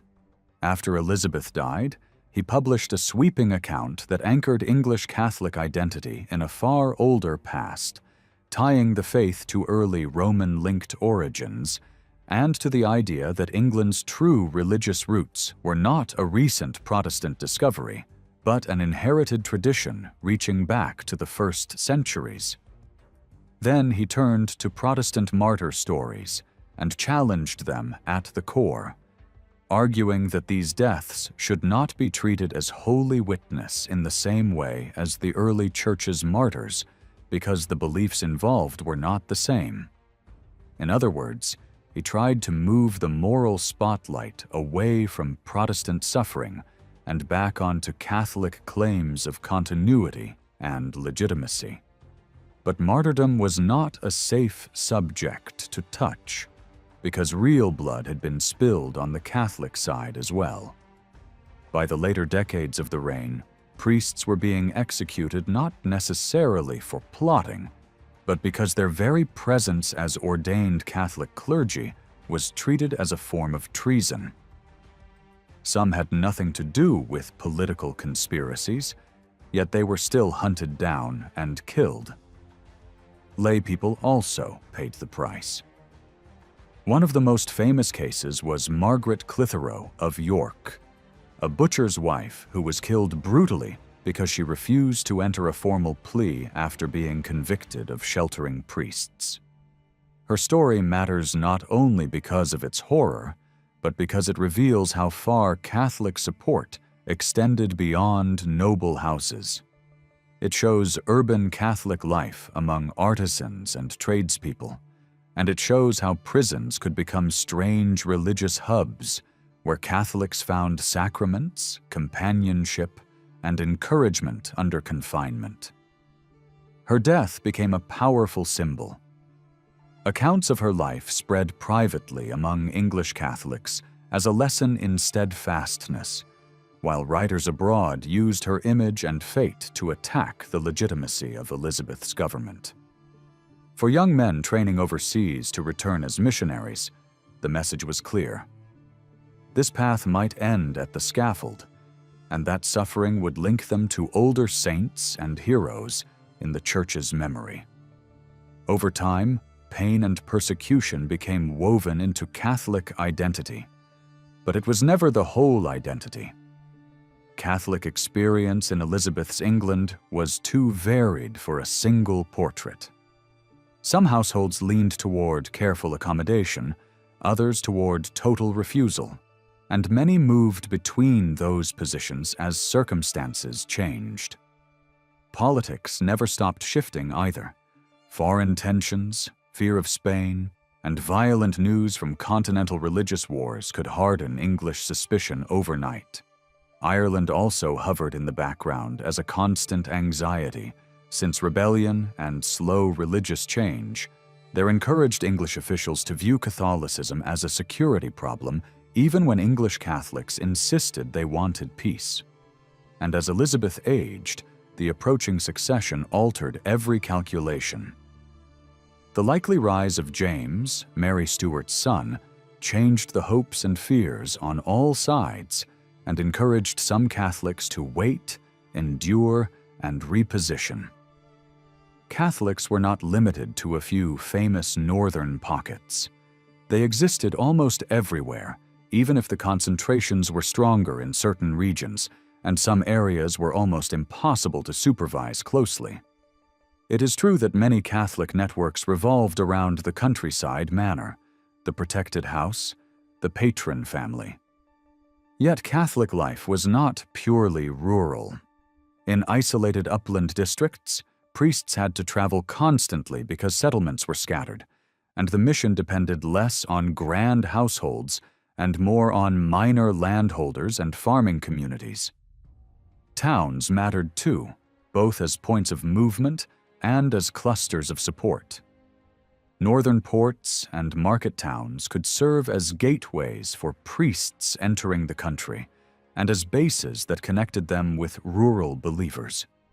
Cities such as York had Catholics among prosperous trades and professional circles, and similar patterns appeared elsewhere. In London, Catholic life was large but shaped by different social realities. It rarely dominated civic leadership, but it thrived in suburbs, among artisan districts, around embassy chapels, and among gentry and noble residences that kept city lodgings for court seasons. In that dense environment, skillful priests could move in disguise, and even when captured, some continued ministering inside prisons, where confined Catholic groups sometimes functioned almost like hidden congregations. Even where the gentry provided most of the protection and money, ordinary people were not simply passive followers. In some northern and western zones, traveling priests drew widespread popular loyalty, and entire stretches shows of countryside included many Catholic families who shaped what ministry looked like on the ground. By the final decade of the reign, recruits entering seminaries abroad were not only sons of gentry houses.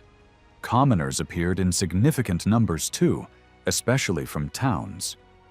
The story also cannot be told without focusing on women. Because open Catholic identity could destroy a household politically and financially, many families adopted a practical division of risk. A husband might appear outwardly compliant, while a wife refused and kept Catholic practice alive at home. Since secret worship depended on protected spaces, women often became the managers of faith in daily life, arranging priests' visits, organizing devotional routines, and teaching children. From noble households to artisan homes, women could be the quiet engine that kept religion continuous under pressure. Mass and the sacraments remained the center of Catholic life, yet they were not always accessible. That scarcity forced Catholics to develop strong forms of private devotion that could hold belief together when priests were absent. The Rosary became especially important because it offered a structured prayer life that could be repeated privately and shared communally, and it framed Christ's story through Mary's gaze in a way that made Catholics feel both protected and guided. Clergy encouraged rosary groups, and the prayer became so identified with Catholic endurance that beads sometimes appeared on the scaffold, turning a private devotion into a public defiance. Alongside that, Catholic homes often contained a rich material world of faith. Prayer books, catechisms, controversial writings, images, crucifixes, small devotional objects, and even relics. Some priests and writers encouraged Catholics to treat the household itself as a sacred map, dedicating rooms and everyday items to holy figures, turning ordinary spaces into a spiritual landscape, and even treating daily walks as if they were small pilgrimages. At the same time, Catholic authors produced writing that shaped devotion far beyond Catholic circles, meditative works that spoke to penance and inner renewal, and found readers across confessional lines. Catholic culture also left marks on the wider language and imagination of English Christianity. Translations, poetry, and drama flowed outward in ways that later generations would absorb, sometimes without even noticing the confessional origin. Yet separation from Protestant neighbors was never absolute. Priests might preach a strict public line against compromise, and recusant homes might act as self-contained worlds, but real life resisted neat walls.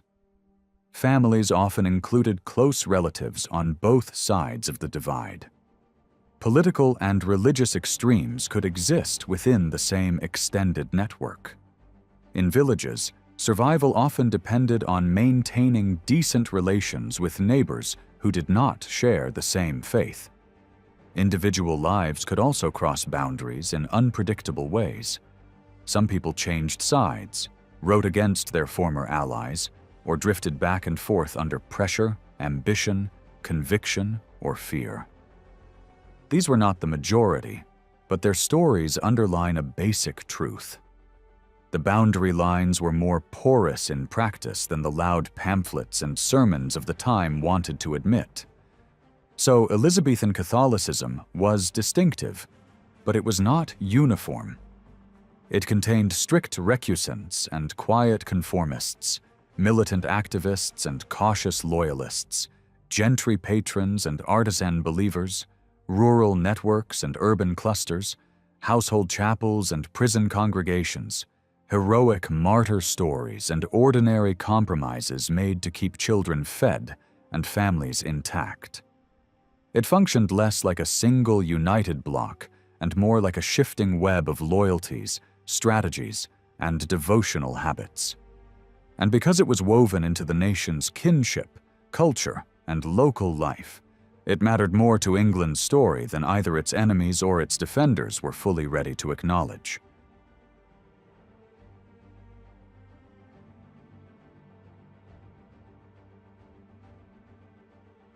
In Elizabethan England, most people believed that society depended on order. The idea that everyone had a proper place was widely accepted, yet there was growing anxiety about what happened when that order seemed unstable. Writers of the time often warned that disorder could lead to chaos, and many feared that people were no longer respecting the roles assigned to them. While agreement existed about the importance of hierarchy, there was far less certainty about how that hierarchy actually worked or where individuals truly belonged within it. Traditionally, social position was understood as something fixed, shaped by birth and duty. Over time, however, wealth and property began to matter as much as lineage. Farmers, traders, and merchants were becoming richer, and their growing influence made the old structure harder to maintain. As a result, the social system looked far more rigid on paper than it did in daily life. The belief that social rank also reflected moral worth only increased tension, since behavior did not always match expectations. The edges between ranks were often unclear, and people frequently argued, negotiated, or quietly tested those boundaries. Hierarchy was not simply accepted, it was lived, displayed, and sometimes challenged. Although social order was imagined as simple, it was built from several overlapping layers. Political authority, religious standing, economic power, and family roles were all expected to reinforce one another. Kings ruled subjects, clergy guided laypeople, masters commanded servants, and husbands led wives. Each role came with obligations, and each depended on the others. Yet these relationships were not as straightforward as they appeared. A man who held authority in his household was still subject to the crown. A woman might be subordinate as a wife, but hold power as a widow or employer. For Elizabethans, separating public life from private life was not always meaningful. Authority flowed across both. Writers who tried to describe English society usually divided people into broad groups.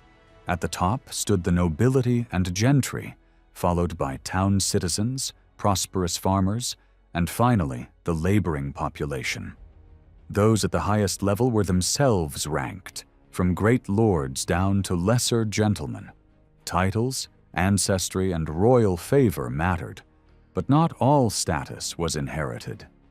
Knighthood, for example, was earned rather than passed down, and certain honors were limited to a small number of individuals. These distinctions were often justified by pointing to ancient traditions or foreign examples, reinforcing the idea that hierarchy was natural and universal. The category of gentleman caused particular unease. Being a gentleman was not solely about bloodline, it was also about lifestyle. Education, wealth, leisure, and public appearance all played a role. A man who did not work with his hands, who dressed and behaved appropriately, and who could afford a certain standard of living might be treated as a gentleman regardless of his origins. Official recognition, such as a coat of arms, was supposed to confirm status, but even these symbols could be acquired through influence or money. This flexibility allowed people to rise socially, but it also created confusion and resentment. Respect was no longer automatically guaranteed, and people often disagreed about who deserved it. Below the gentry were the townsmen who held civic rights. These individuals could vote in local matters and serve in office. Among them, merchants stood out. They played a key role in expanding trade and connecting England to distant markets, but they were also blamed for rising prices and shortages at home. Their wealth allowed them to move upward socially, sometimes trading places with the gentry themselves. This exchange further blurred the old divisions. Prosperous farmers formed another important group. They owned land, worked hard, and often lived comfortably. Though not considered gentlemen, they were respected for their stability and contribution to local life. Many invested in their children's education, enabling the next generation to move into higher social ranks. These farmers were seen as disciplined, practical, and reliable, and they played an important role in both the economy and local government. At the base of society were laborers, artisans, and servants. This group made up the majority of the population, but was rarely discussed in detail. They were expected to obey rather than lead, to work rather than govern. Moral judgment often shaped how they were described, especially when they were seen as idle or disorderly. Their exclusion from political influence reflected how tightly authority was guarded. Ideas about hierarchy extended into the household. Family life was viewed as the foundation of social order. A well-governed home was believed to produce loyal subjects and obedient citizens. Authority flowed from God to ruler, from ruler to household head, and from household head to dependents.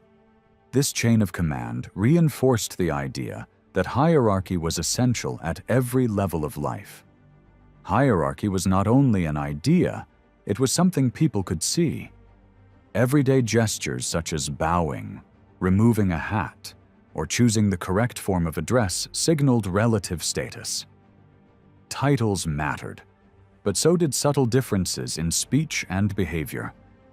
Public ceremonies made hierarchy unmistakable.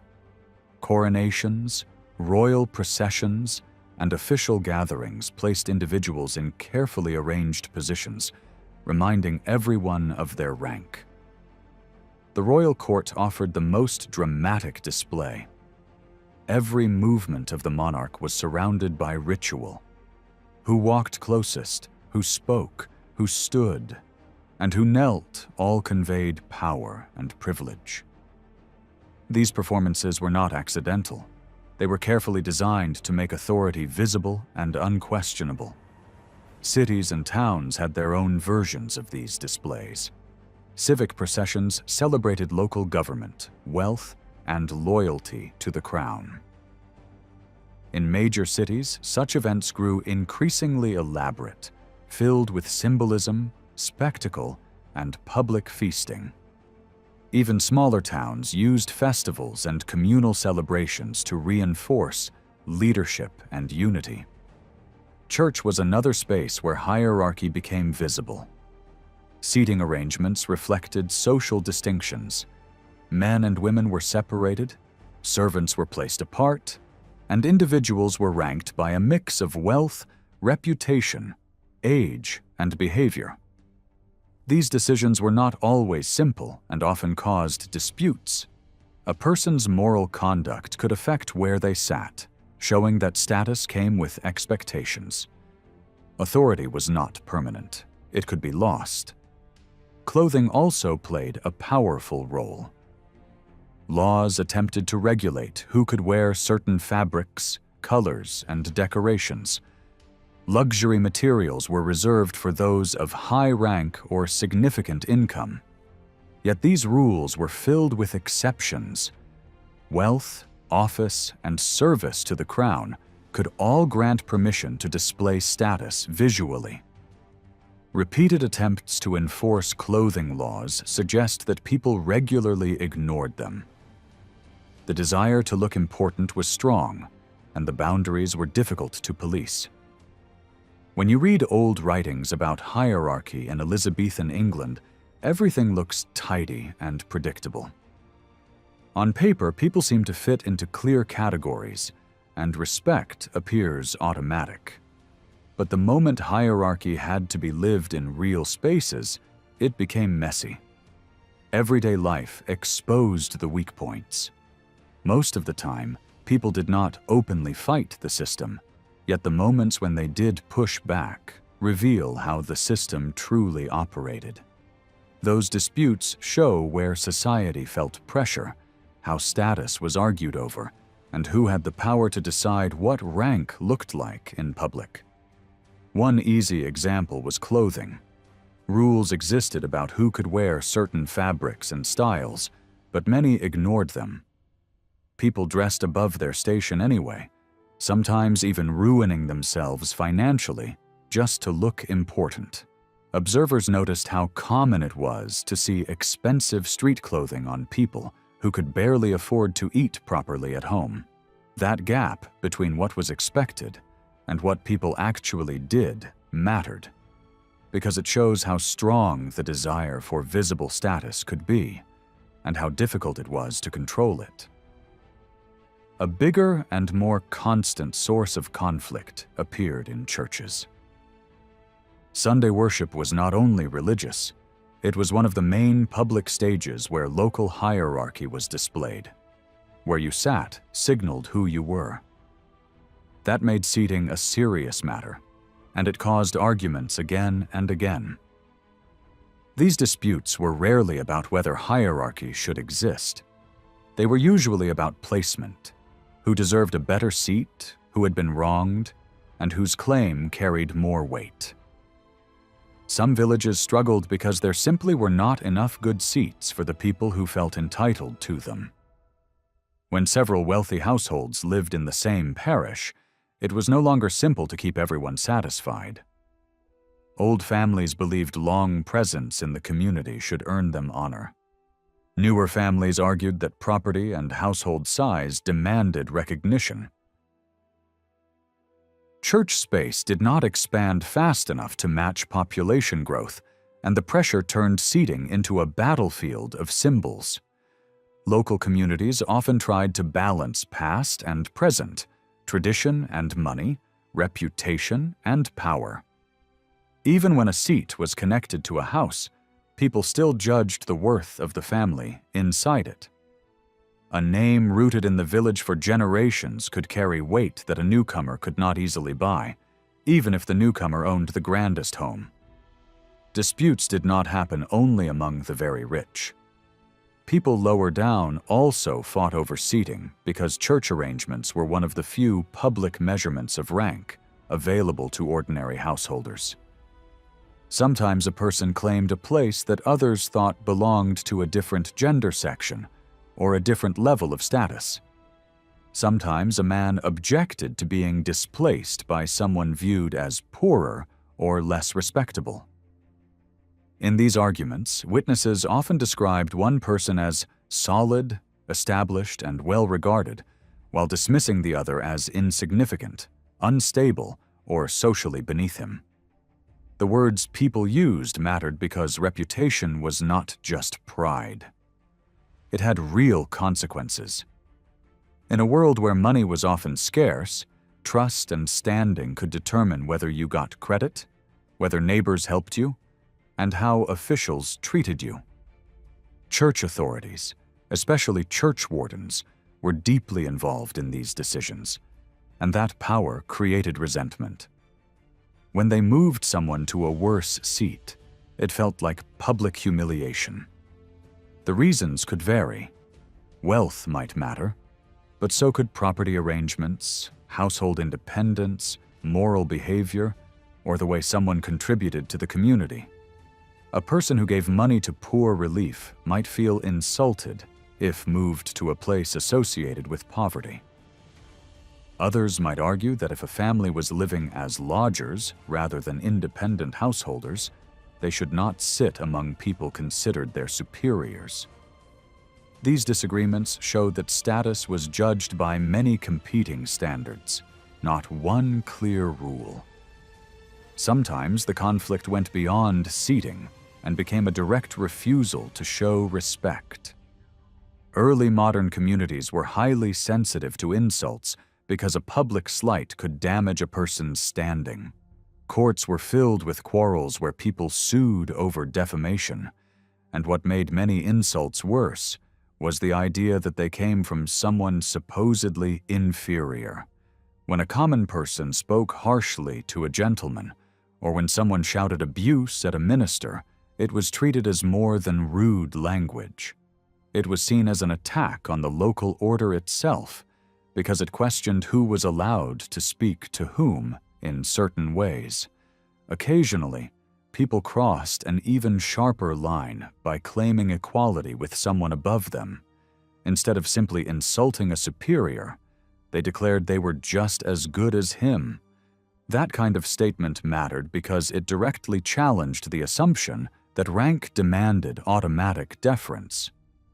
Even when such claims were rare, they show that not everyone accepted the social system as fully as the official ideal suggested.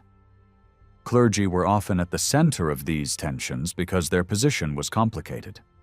They were expected to receive respect like gentlemen, yet their livelihood could depend on collecting dues from the same parishioners they were meant to guide. That dependence created friction. Parishioners sometimes mocked ministers, doubting their authority, ridiculing their character, or questioning their learning. Ministers, on the other hand, could grow bitter when trying to collect what they believed was owed to them, especially when dealing with wealthier parishioners who had land and influence. The struggle was not only financial, it was also about dignity. A minister might feel entitled to respect, but lack the wealth to live like a gentleman. A local gentleman might feel irritated at being morally lectured by someone he considered socially weak. The result was a constant push and pull that surfaced in insults, confrontations, and legal actions. Economic and demographic change intensified these struggles. A growing population increased demand for food and goods, pushing prices upward. Those who supplied that demand often grew richer, especially prosperous farmers and merchants, and their rising wealth pressured older expectations about birth and rank. Yet because the hierarchy was not perfectly fixed, society could absorb many of these shifts. People could climb, fall, and compete while still speaking the language of order. So even when tensions flared, most conflicts stayed focused on position within the system rather than rejection of the system. Hierarchy remained the public ideal, but in practice it was a moving target, argued over in daily life, and constantly reshaped by wealth, behavior, reputation, and local power. In 16th century England, the country could not be governed from London alone. The crown needed powerful partners on the ground, and those partners were the nobility and the wider gentry. Their cooperation with the monarch was one of the main reasons order held together, laws were enforced, and royal authority reached into every county. For a long time, older historical writing did not pay enough attention to how essential these groups were. More recent research has treated them with greater care, showing that Tudor government was not just a royal machine, but a system built through relationships, service, and local power. Even so, the titled nobility were a tiny group compared with the rest of society. At the start of Elizabeth's reign, the number of peers with major titles was very small. Titles could pass down through inheritance, but they could also be granted by the monarch as a reward for loyalty and service. Elizabeth was careful about creating new peers, which kept the noble ranks from growing quickly. At one point, England had only a single duke, and after his execution, the highest titles left were below that level. Beneath the titled elite stood the gentry, a much larger and more varied world, stretching from younger sons of noble houses to country landowners and ambitious men rising from towns, some of whom would have counted as nobles in other parts of Europe. People in Elizabeth's England argued constantly about what made someone truly gentle or noble. Advice books on manners and elite behavior became popular, offering models of how the upper ranks should speak, dress, and act. In theory, noble status was something you were born into. In reality, it could be disrupted and reshaped. Family lines sometimes ended, titles were sometimes stripped away, and new titles were sometimes created. Over time, many noble labels disappeared because there was no surviving heir, which meant the noble world was less ancient and stable than it pretended to be. Those who rose quickly often tried to build an impressive past as soon as they gained a title. Wealthy new families paid for genealogies that pushed their origins deep into history, even when those stories were doubtful. Heralds and official institutions could be persuaded to support these claims, especially when money and influence were involved. Not everyone was fooled. Some observers mocked the way ambitious men bought symbols and invented ancestral glory. Yet in most cases, the story did its job. It smoothed over uncomfortable questions about whether birth alone defined nobility. By the end of the century, another idea was also gaining ground: that personal merit, education, and virtue could be used to justify high status. The more society changed, the more people searched for explanations that matched the world they were actually seeing. The gentry were even harder to pin down. They included different grades, but the boundary between them and everyone below was often based on recognition rather than a single official rule. A man counted as gentry if he lived like one, presented himself as one, held local responsibilities, and was treated as such by others around him. Land remained important, but it was no longer the only doorway. Educated professions increasingly fitted into gentry culture. Clergymen, lawyers, government servants, and university-trained men could be treated as gentlemen if they had the income and lifestyle to match the role. In other words, social status could follow learning and wealth as much as ancestry. During the 16th century, the size of the gentry grew quickly. This matched the growth of Tudor administration, especially after major land changes earlier in the century opened new opportunities for purchase and advancement. As government expanded, so did the number of people involved in running it locally. The result was a society where the group that handled local authority became larger and more competitive. Later, historians argued fiercely about what this meant. Some believed that a rising gentry were taking power and influence away from the old nobility, pushing England toward future conflict. Others challenged the idea that the nobles were collapsing or that the gentry were marching upward in a straight line. Over time, broad theories lost popularity, and historians began to focus more on the details. What happened inside court politics, how counties were governed, how patronage worked, and how networks of family and favor linked villages to the center of power. That shift made one point clearer. Nobles and gentry were not always natural enemies. Often they shared interests, worked together, and were bound to the monarchy by mutual dependence. In local government, gentry families were everywhere. They served as magistrates, deputies, sheriffs, and members of parliament. These jobs paid no salary, demanded time, and could cost money, yet men competed for them. The reason is simple. Office was a public badge of importance. It confirmed status, strengthened alliances, created leverage in local disputes, and gave a man a stronger voice when seeking rewards from the crown. For many office holders, there was also a genuine belief that they had a duty to serve their monarch and community. Whether motivated by ambition, conscience, or both, they formed the backbone of county administration. The central government tried to shape who held these posts, but it could not fully control the counties. When a powerful local gentleman was removed, he might return quickly, because officials in London still needed his influence, experience, and ability to make things happen. This reveals a hard truth about Tudor rule. The crown depended on cooperation. It could pressure local leaders, but it often could not govern effectively without them. Across England, the relationship between center and locality worked both ways. Local elites wanted court connections, favors, and advancement beyond their county. Court figures needed support in the shires to build power, secure loyalty, and manage national demands like taxes, musters, and religious enforcement.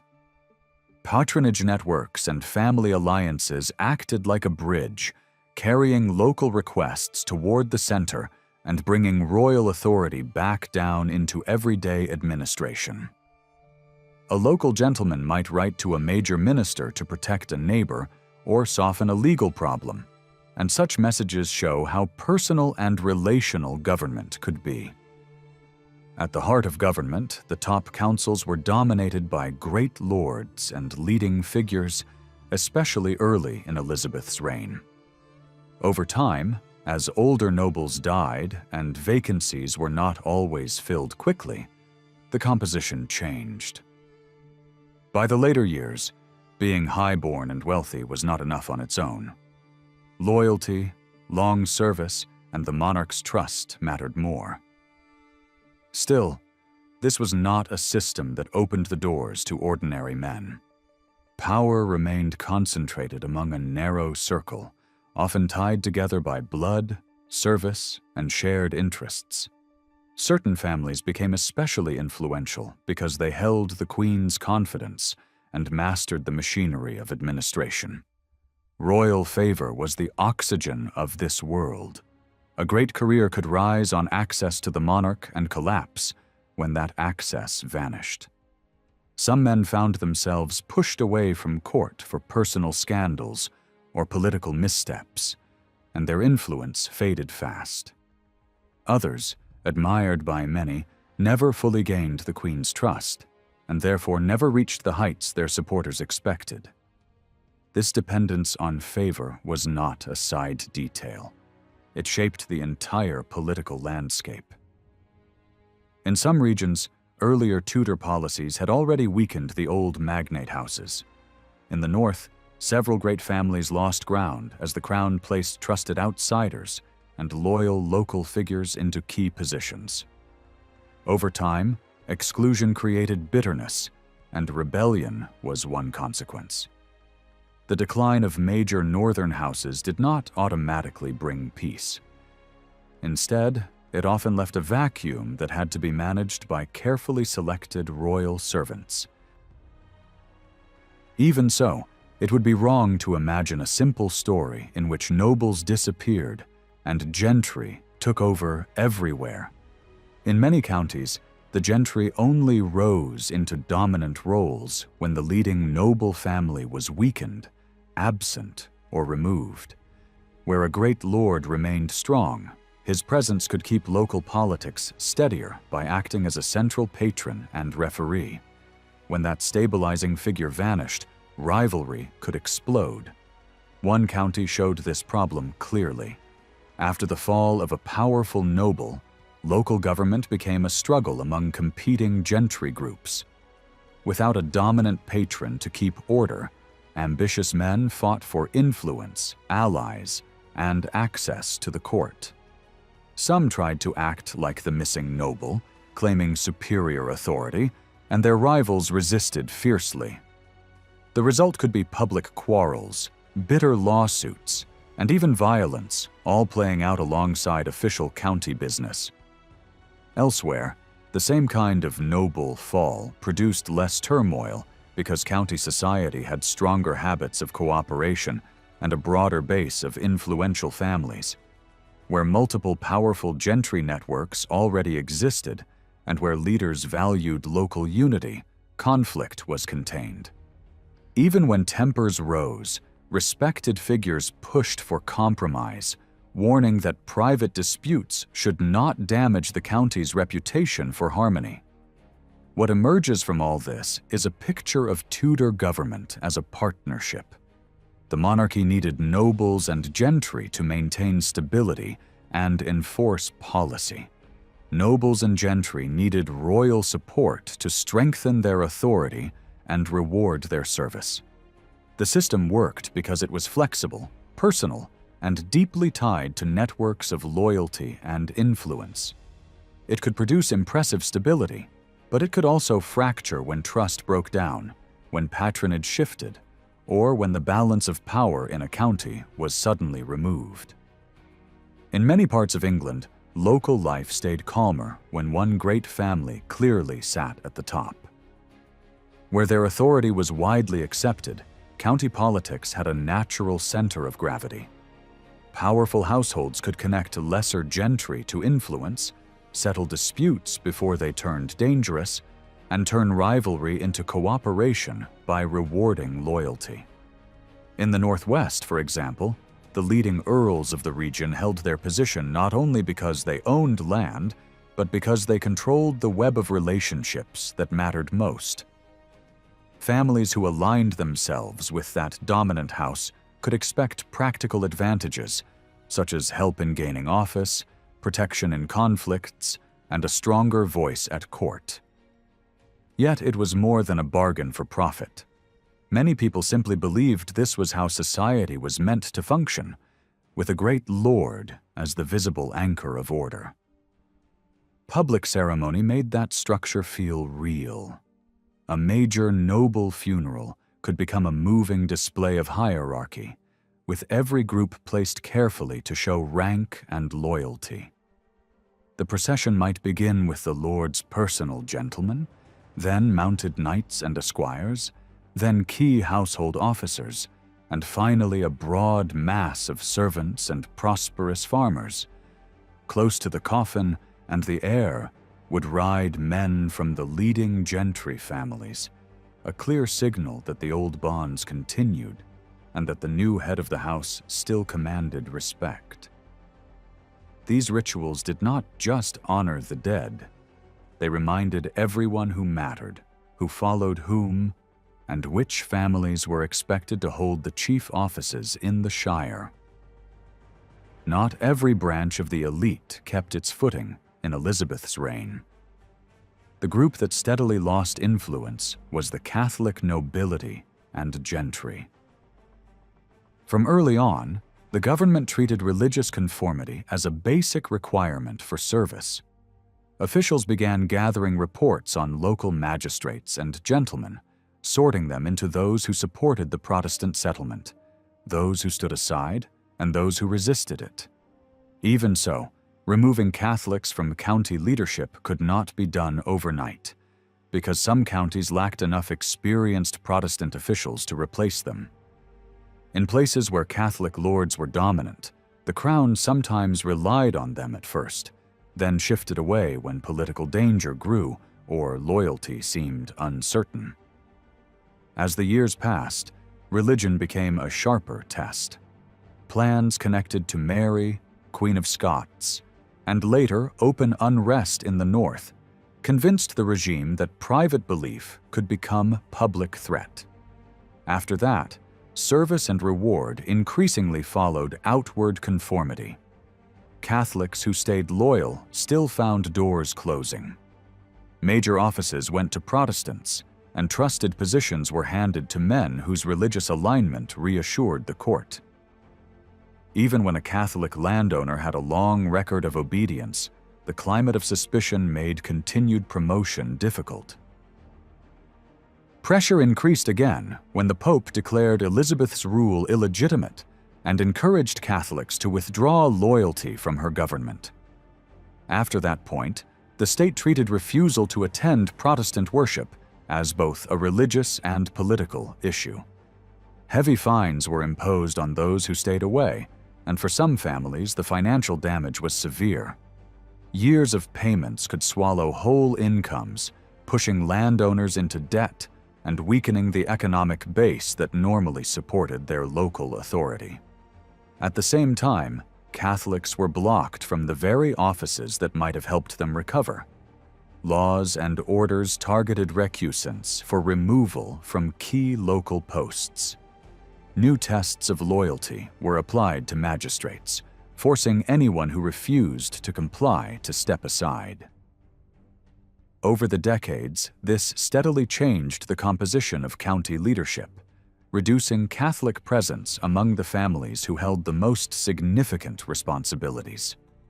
When war fears rose, especially during conflict with Spain, the government grew even less willing to rely on Catholic commanders and officials. Even prominent Catholic lords who had once held military responsibilities found themselves quietly edged out. This situation forced loyal Catholics to prove themselves in other ways. Military readiness became one of the few public languages they could still use to demonstrate commitment to the realm. Some stressed that their tenants could supply men for service if called upon. In moments of national danger, the crown also summoned nobles to gather in defense of the queen, creating a powerful stage for loyalty. Accounts from the time describe Catholic lords arriving despite age and illness, publicly declaring their willingness to risk their lives, families, and property against any invader. Such scenes served two purposes at once. They reassured the regime, and they gave Catholic elites a way to hold on to a core part of their identity as leaders obliged to protect the country. Because England did not have a permanent professional army, national security depended heavily on elite leadership. Nobles and leading gentry raised men, organized local forces, and commanded expeditions abroad. Major figures led campaigns in France, the Netherlands, and Ireland, while also maintaining order at home. Over the century, warfare changed. Guns and artillery increased costs, and the old model of a lord equipping large numbers of personal followers became harder to sustain, except for the wealthiest.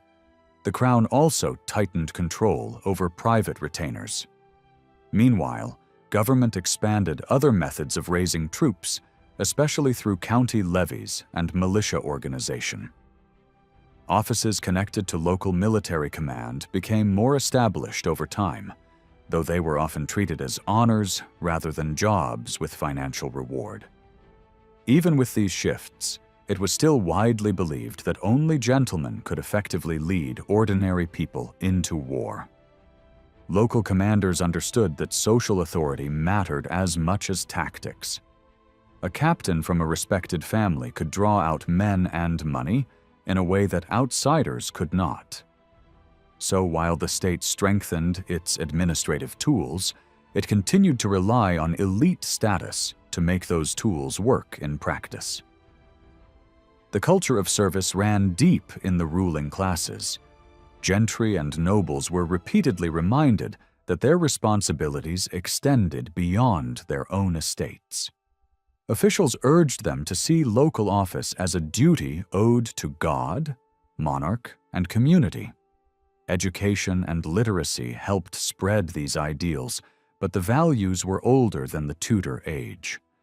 The elite still imagined itself as a warrior order with special obligations: loyalty, honor, discipline, fellowship, and protection of the common good. That self-image was reinforced through ritual and entertainment. Tournaments, tilts, and courtly displays remained popular because they kept the language of chivalry alive. The elite also consumed stories that celebrated courage and virtue. Epic romances, poems, and courtly literature offered models of behavior and ideals to copy. Many writers openly argued that literature should entertain while pushing readers toward better conduct, shaping character through example and admiration.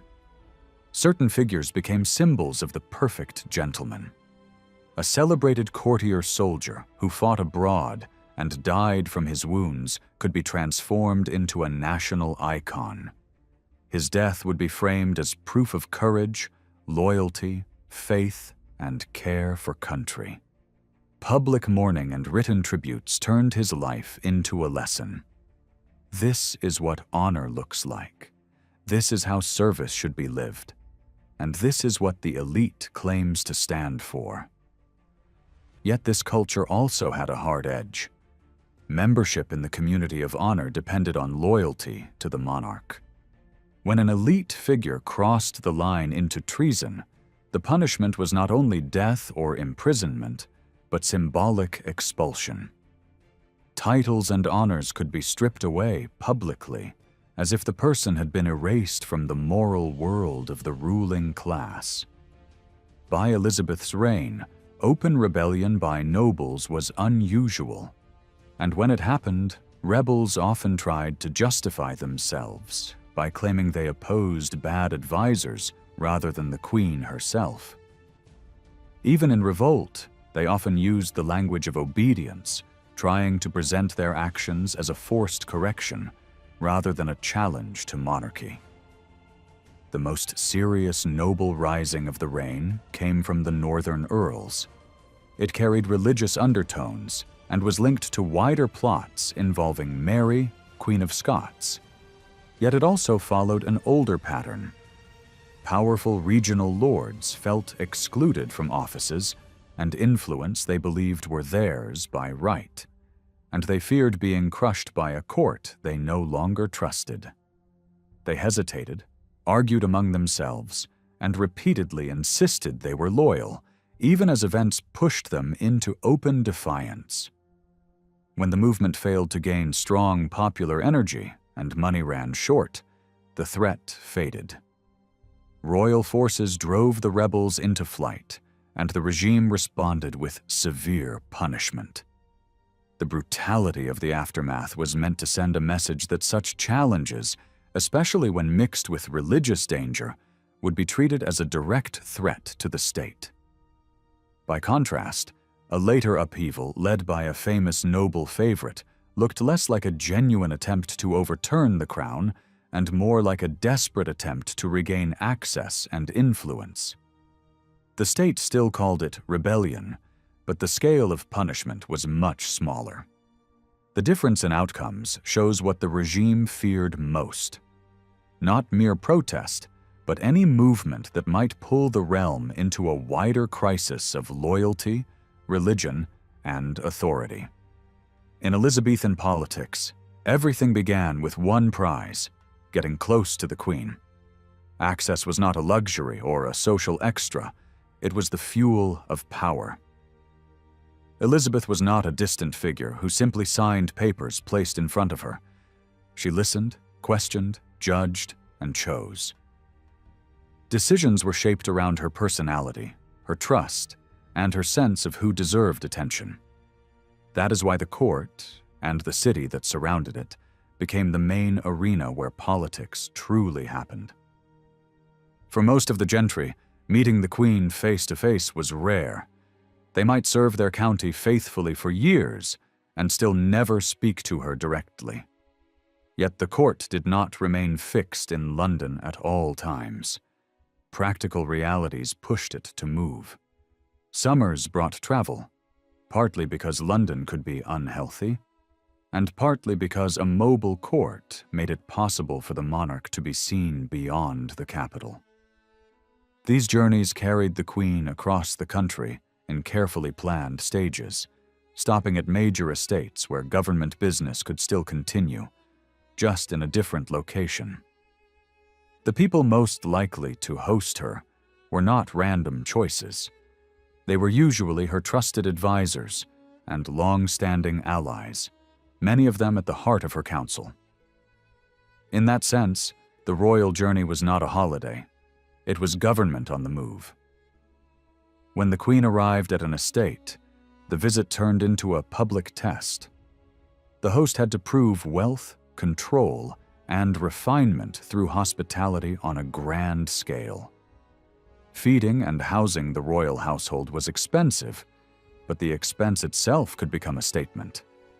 A successful visit showed everyone nearby that this family stood at the center of local authority and had the means to treat the Queen as she should be treated. Over time, this pressure helped drive a new style of country mansion, designed not only for comfort, but for spectacle. Great houses rose with wide facades, formal gardens, impressive halls, and rooms meant to impress a royal guest. Some ministers and favorites poured fortunes into building projects, hoping the Queen's presence would validate their status and bring lasting advantage. Sometimes, hosting the Queen was treated as a visible sign of approval, almost like a public embrace. A visit could signal that a man had regained trust after a period of uncertainty, or that his service was being openly recognized. For courtiers whose careers depended on royal attention, a royal stopover could feel like a peak moment. Yet these visits could also become a burden. Hospitality demanded huge spending, and the rewards were not guaranteed. As Elizabeth grew older, some hosts began to calculate the cost more coldly. A royal visit might ruin a household's finances without bringing the offices, lands, or long-term favor that people expected. Late in the reign, a few men even tried to avoid the honor, claiming poverty and quietly revealing disappointment that promises of reward had not been fulfilled. Royal journeys also carried messages. Where the Queen went, and whom she chose to honor, could reassure or warn whole regions.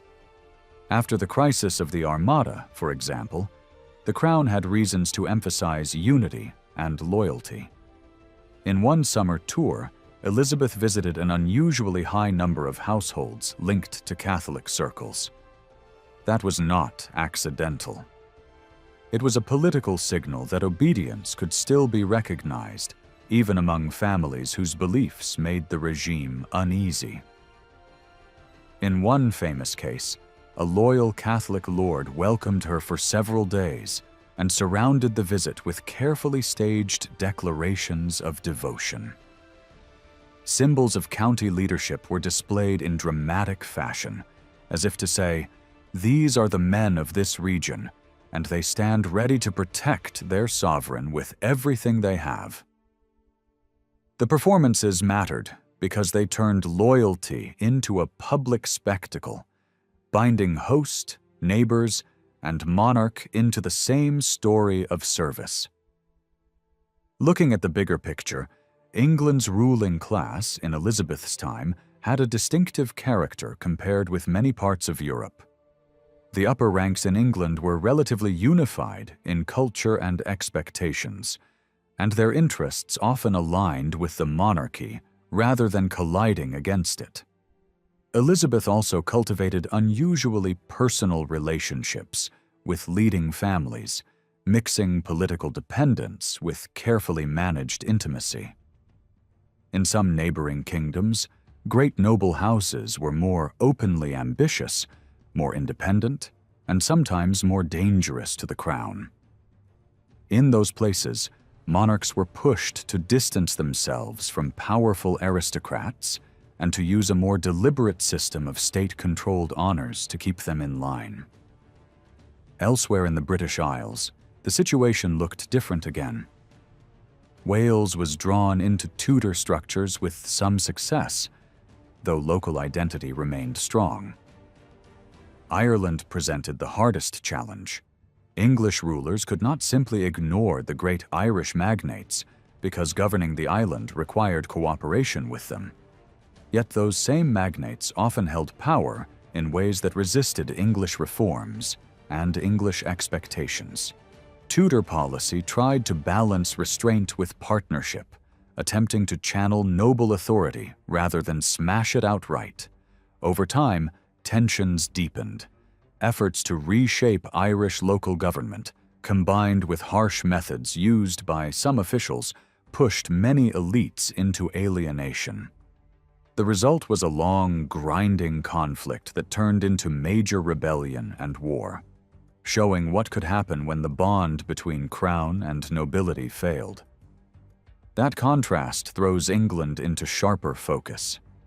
In England, cooperation was more typical than open struggle.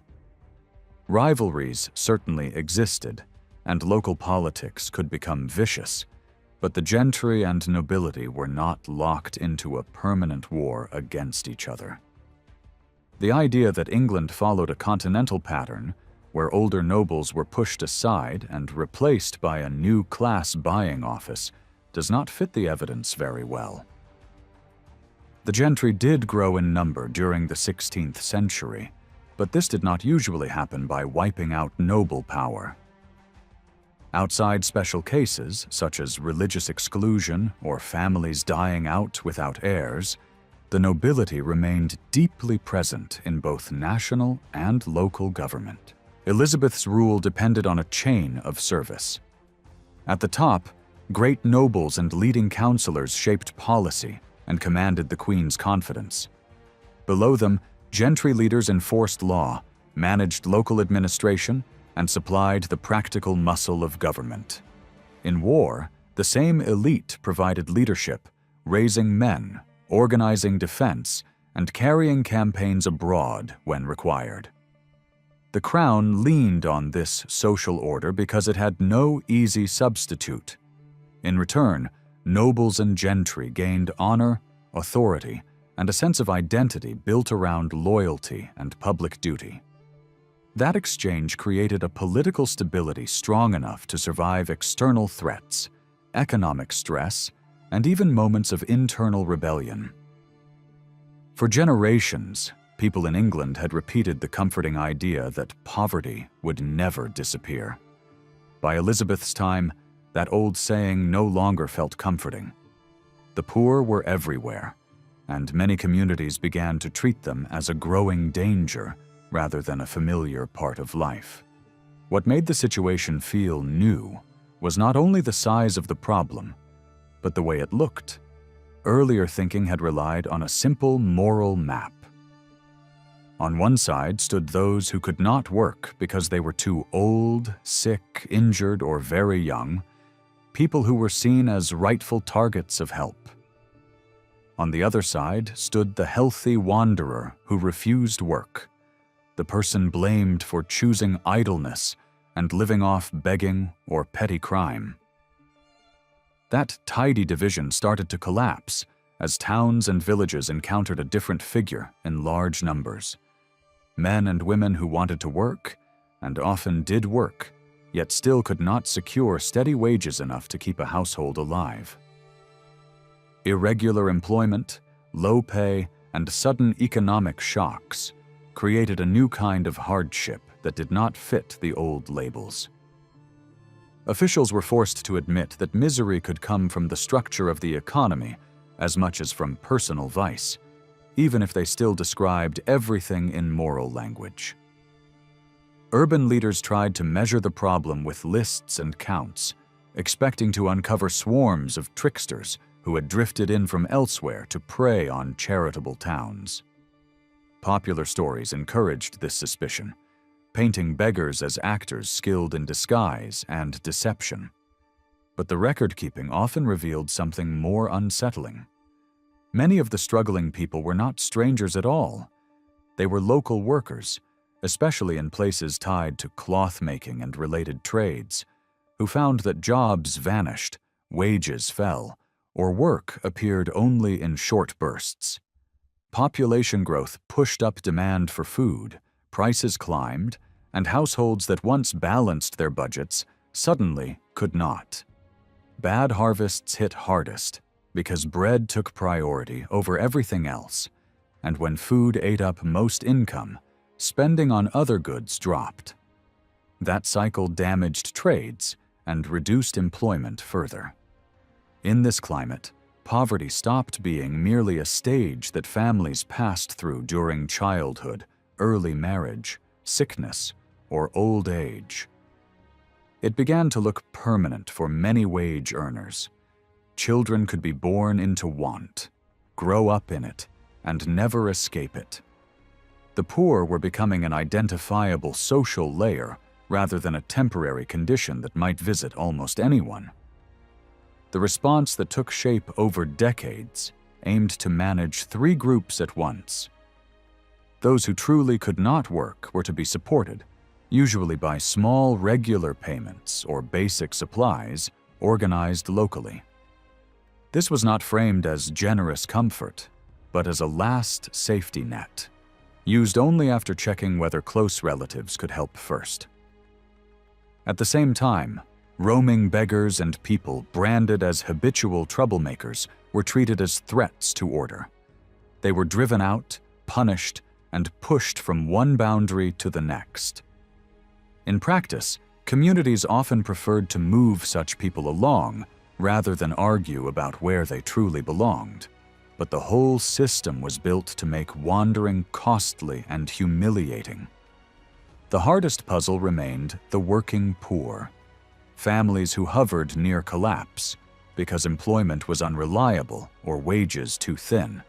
Authorities tried to force the ideal of work into daily life by creating make-work schemes, providing raw materials for spinning or other simple tasks that could be done at home, then attempting to sell the product to fund the next round. These plans often failed financially, yet they carried a symbolic message. Poverty should be answered with labor, whenever labor was possible. Children became a major target of policy. Officials saw large families as one of the main pressures dragging households into debt, and they treated the removal of children into service as both rescue and discipline. Poor children could be sent out at a very young age to live in another household, learning work and reducing the burden on their parents. On paper, this was presented as training and mercy. In reality, it also strengthened control over the poorest families and reshaped childhood into a tool of social management. Relief and coercion were not separate tracks. They ran side by side. Help for the weak came with surveillance and conditions, while punishment waited for anyone judged idle or disorderly. Behind all this stood a moral worldview that explained economic pain through character, sin, and social responsibility, rather than through impersonal forces. Rising prices were often blamed on greed. Short harvests were interpreted as a sign of divine displeasure. Poverty was regularly described as the fruit of laziness, even when the evidence pointed to unstable work and falling wages. The language of duty and discipline fit a society that imagined itself as one body, where disorderly limbs had to be corrected for the health of the whole. In that picture, some poor people were seen as sick members who needed care, while others were treated like infection to be cut away. The religious climate also hardened attitudes. Traditional charity had once been tied to older spiritual habits and communal institutions that offered aid.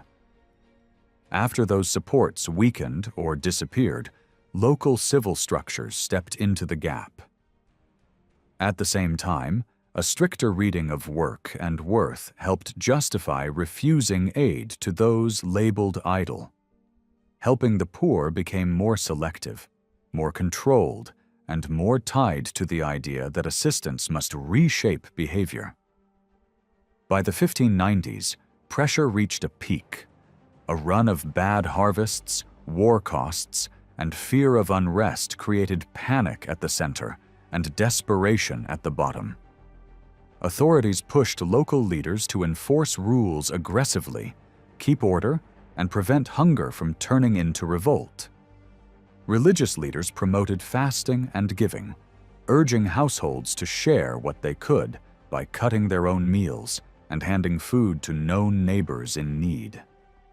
For a short time, that kind of shared sacrifice helped some communities, but repeated failure exhausted goodwill. When crisis returned again and again, voluntary generosity could not carry the weight. The solution moved toward compulsion, regular assessments, mandatory contributions from property holders, and a more organized local system for collecting and distributing support. Step by step, without a single dramatic invention, Elizabethan England built an early welfare structure that mixed care with control and left behind detailed records. Those records were not meant to tell the poor their story, yet they still reveal, in sharp glimpses, how people at the edge of survival worked, begged, borrowed, endured, and tried to stay afloat in a world that was changing faster than old categories could explain. The laws introduced in Elizabethan England to deal with poverty did not work in the same way everywhere. In some places they were applied carefully and consistently, while in others they barely functioned at all. What happened depended largely on how seriously local officials took their responsibilities and how willing communities were to cooperate. Yet one striking feature stands out. Long before the state tried to enforce a national system, many towns and parishes had already begun experimenting with their own ways of supporting and controlling the poor. These early efforts appeared decades before the most famous poor laws were fully established. By the middle of the 16th century, several large towns were already collecting money to support those in need. Cities like Norwich and York had systems in place by 1550, followed soon after by Exeter, Ipswich, Colchester, and others. Over the following decades, more towns adopted similar practices. Rural areas, however, lagged behind. Outside the towns, relief was uneven, informal, and often poorly recorded. One of the main difficulties for historians is that parish records from the countryside were rarely systematic. Notes about money given to the poor were often scribbled into the margins of church expense lists, making it hard to tell how organized the system really was. Another complication lies in language. Parish officials commonly used the word collection, but its meaning changed over time. At first, it referred simply to voluntary donations encouraged by the church. Only gradually did it come to mean a regular payment expected from parishioners. By the late 17th century, the same word could even describe the money received by the poor themselves. In the 16th century, however, the term could mean many different things, which makes it difficult to know exactly how structured these early systems were. Even so, surviving records suggest that some form of organized support existed in many villages earlier than once thought. From Suffolk to Essex, from Kent to Bedfordshire, parishes were raising money in various ways.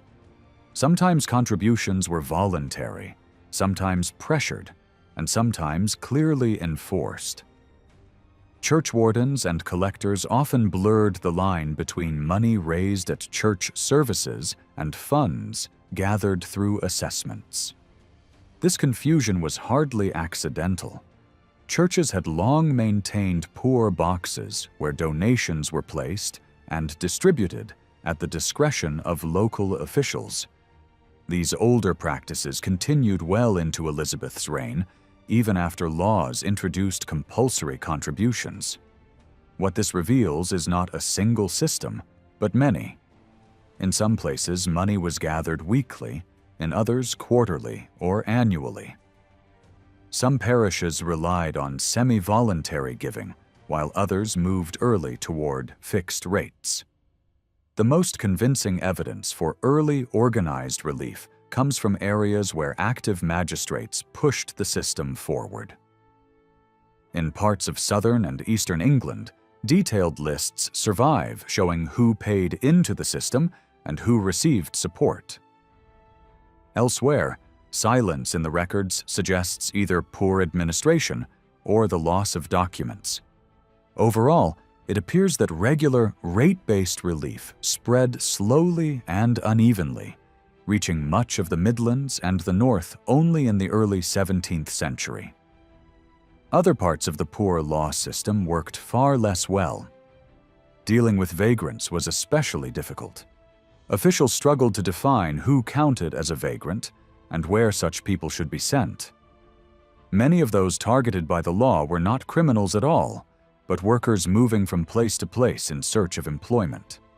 Some brought valuable skills and were quietly absorbed into local economies. Parish officers often chose not to punish mobility itself, intervening only when serious crimes occurred. As a result, most wanderers were neither jailed nor expelled. They were given a little food or money and encouraged to move on. Only a small number, usually those convicted of serious theft, faced harsh punishment. Even when the law was followed properly, with vagrants escorted between parishes using official documents, forged papers were common. There was an active trade in counterfeit permits, produced by people who knew the system well enough to exploit it. Attempts to provide work for the poor were even less successful. Small-scale efforts sometimes worked, especially when tools were given to individuals, such as spinning equipment for widows. But larger schemes usually failed. Poor management, theft, and low-quality goods meant that these projects often cost more than they produced. Parish officials soon realized it was cheaper and more effective to provide small cash payments instead. One area where officials invested more energy was the apprenticeship of poor children. By paying a modest sum, overseers could persuade households to take in and train a child. This was seen as a long-term saving. Many of these children were not orphans, and parents were often pressured into agreeing. If they resisted, their own support could be withdrawn. Despite claims of good intentions, this system did little to improve skills. Boys performed hard manual labor, while girls were confined to exhausting domestic work. In effect, the children of the poor were prepared for lives much like those they had already known. So what impact did all this have on everyday poverty? For some groups, especially the elderly, conditions improved. Parish records show regular payments to widows and older people, often supplemented with food, clothing, fuel, rent, medical care, and burial costs. This required close supervision. Parish officers frequently visited the poor to assess their needs. In places where this system functioned well, it clearly saved lives. Regions without organized relief suffered far more during times of crisis. Yet parish support was never enough on its own. Weekly payments were small and could not sustain a household. Relief was designed only to supplement income from work, charity, family support, and access to common resources. Because of this, older traditions of mutual aid remained essential. Gifts from neighbors, bread distributions, and assistance from local elites were not outdated customs, but necessary additions to an inadequate system. Most people living in poverty were not officially supported at all. They survived through fragile combinations of work, charity, and shared resources. A single setback could push them into desperation. For those who did receive parish aid, there was also a heavy social cost. Accepting regular support marked a person as dependent and reinforced their lower status. Unlike earlier forms of charity, which involved face-to-face interaction within the community, parish relief was delivered privately and bureaucratically. Gratitude was expected, and support could be reduced or withdrawn if behavior fell short of local expectations. Parish officials held immense power. They decided who deserved help and under what conditions. Poverty relief became a tool not only for survival, but for discipline. Those who were seen as immoral or disruptive could be punished through the removal of aid. While officials were not allowed to let people starve, they exercised strong influence over how the poor lived their lives. In this way, the Elizabethan poor relief system offered protection, but only at the cost of control, surveillance, and submission. The system of poor relief created in Elizabethan England was an extraordinary political achievement for its time. No other country in Europe attempted anything so ambitious. While other states relied on scattered charity or temporary measures, England built a nationwide structure that required local communities to raise money and redistribute it to those in need. This system proved so durable that it survived, with only minor changes, for more than 2 centuries, lasting until the early 19th century. Although the framework was established in the late 16th century, it spread gradually across the country. Where it took hold early, it quickly showed its potential. In these areas, relief could be humane, flexible, and responsive. Parish officials distributed small but regular sums of money, often adding food, fuel, or clothing when circumstances demanded it. Decisions were shaped by local knowledge, allowing aid to be directed where hardship was most visible. In this sense, the system could adapt itself closely to real human need. At the same time, it was never designed to replace self-support. Payments were deliberately modest. They were meant to assist, not sustain. Relief was rarely generous enough to allow a family to live entirely without work or other help. Officials also imposed expectations on those who received aid. Behavior, obedience, and reputation mattered. Those judged idle, disruptive, or morally suspect could be excluded altogether. The system offered care, but it also enforced discipline. It rewarded conformity and punished deviation. There is no contradiction in this dual character. Any organized welfare system must decide who qualifies and who does not. Resources are limited, and assistance cannot be unlimited. From the beginning, Elizabethan relief rested on the idea that help should be selective. In that sense, it represents one of the earliest historical examples of a structured welfare state, complete with boundaries, conditions, and exclusions. One outcome, however, may seem unexpected. Rather than eliminating older forms of charity and mutual support, parish relief existed alongside them. Because official aid was only a supplement, traditional practices remained essential. Families helped one another. Neighbors shared food and fuel. Wealthier households continued to give alms.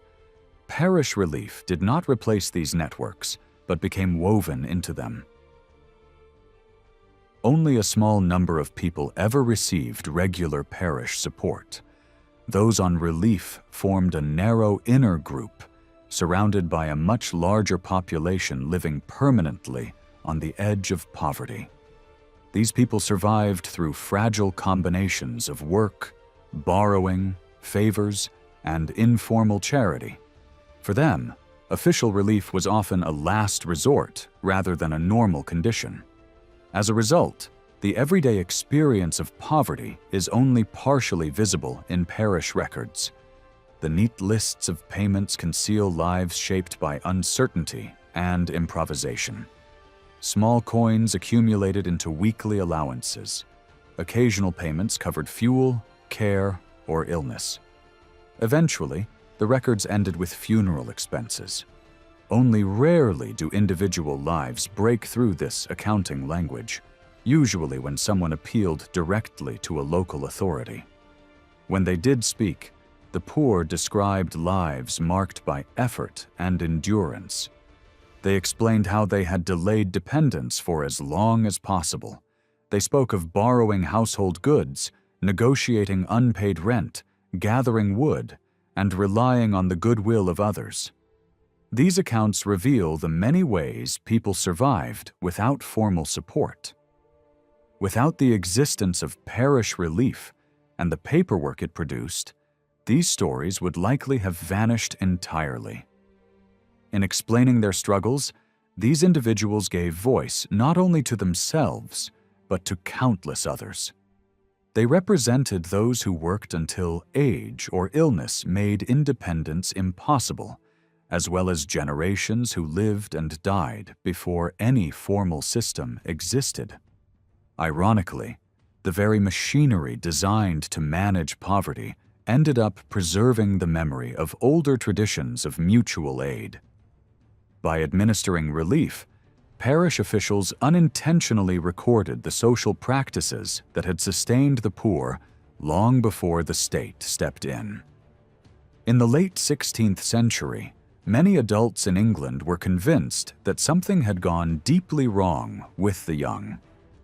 Writers, preachers, and moral commentators complained endlessly that young people no longer listened, showed respect, or followed guidance. They were portrayed as restless, defiant, and dangerously independent. This was not simply exaggeration or moral panic. During this period, English society began to think about youth in new and more urgent ways. England itself was young. The Protestant settlement was still fragile, the Queen was unmarried, the future uncertain, and the nation unsure of its direction. In this anxious atmosphere, youth became both a symbol and a problem. Like the country, young people were seen as unstable, impulsive, and unfinished. Supporters of reform worried that the next generation might fail to uphold the religious and moral order they were trying to build. At the same time, opponents feared that young minds might drift back toward older beliefs. Youth stood at the center of this tension. Despite the constant complaints, youth was not viewed only as a threat. It was also seen as a moment of possibility. Many believed that this stage of life was when character was formed and futures decided. Youth could slide toward disorder, but it could also be shaped into discipline and virtue. This belief drove a growing determination to intervene early, to guide, restrain, and train before habits hardened. Youth was understood as a long and volatile phase. It began when children left home or entered puberty and continued until marriage or the establishment of an independent household. During these years, young people were neither children nor full adults. They occupied an uncomfortable in-between state. Moral writers described this phase using images of boiling pots, untamed animals, and reckless motion. Youth was noisy, heated, excessive, and difficult to control. At the same time, it was believed to be the most teachable age. Young people were thought to be flexible, impressionable, and responsive. If discipline was applied early enough, they could be shaped in the right direction. If not, the opportunity would be lost. Once someone sank into vice or idleness, reform was believed to be nearly impossible. This urgency grew as it became harder for young people to achieve full adulthood. Marriage, property, and independence were increasingly out of reach. Economic pressures weighed heavily. Prices rose, land became scarce, and secure employment was harder to find. Many young men and women found themselves stuck, unable to move forward in life. They were legally adults but socially incomplete. Households were under strain. Apprenticeships and service arrangements were unstable, with frequent movement in and out. Jobs were short-term, wages low, and security rare. Young people moved constantly in search of work, drifting between towns and villages. Some found opportunities. Many did not. This mobility fed fears of disorder and criminality. Authorities became especially anxious about young women living independently. Women working from home, selling goods, or moving freely through towns challenged traditional expectations. Officials increasingly linked female independence with immorality. From the late 16th century onward, towns across England began cracking down on single women living outside service. Prosecutions multiplied, and informal work was pushed into illegality. Young men faced similar frustrations. Many completed apprenticeships only to discover that becoming a master was financially impossible. The costs of setting up a business were far beyond their reach. Without land, capital, or marriage prospects, they remained wage workers for years, sometimes decades. This prolonged dependence bred resentment. Some accepted it, others did not. For those trapped in this suspended state, life felt like standing still while time moved on. A few rebelled openly, others simmered quietly. Economic conditions, population growth, and shrinking opportunities combined to create a generation struggling to find a place. These realities fed a powerful belief that youth needed firm control. Service and apprenticeship were seen as solutions. Keeping young people under authority promised stability. Work would be done, crime reduced, families regulated, and the future secured. Whether realistic or not, this vision shaped policy. Laws were introduced to force youth into structured roles. Unmarried women were required to enter service. Boys were bound to long apprenticeships that delayed independence. Youth was no longer a flexible phase, but a regulated path. To lack regular work was no longer just unfortunate. It became suspicious. This was reinforced through preaching, instruction, punishment, and popular literature. Young offenders were publicly disciplined as warnings to others. Moral stories traced the path from idleness to execution. The message was clear. Early choices determined everything. Behind these efforts lay fear. England faced rising poverty, unrest, disease, and war. Young people were often seen at the center of riots and disorder. Reformers believed that if youth could be controlled, society itself could be saved. In Elizabethan England, growing up was not imagined as a smooth, natural journey. Adulthood had to be earned, and the path was tightly linked to work, discipline, and living under authority. For men especially, being considered fully grown meant more than age. It meant holding steady employment, leading a household, and proving reliability. Older people dominated the social hierarchy, and the young were expected to stay in their place. Respect was not treated as a private family matter, but as the foundation of public order. This unequal status was constantly reinforced through everyday customs and public signals. Communities used visible reminders to show who belonged where. Young people could be singled out in churches with special seating, watched more closely in public spaces, and made into examples when they crossed the line. Obedience was taught as a moral duty, and the idea of authority was stretched far beyond parents. A ruler, a mayor, a master, and even local officers were treated as paternal figures whose word carried the weight of command. Moral instruction also reached into private behavior. Young people were warned not only about stealing or violence, but about desire, vanity, and temptation. Adults worried about what the young read, how they dressed, how they danced, where they went at night, and what kinds of relationships they formed.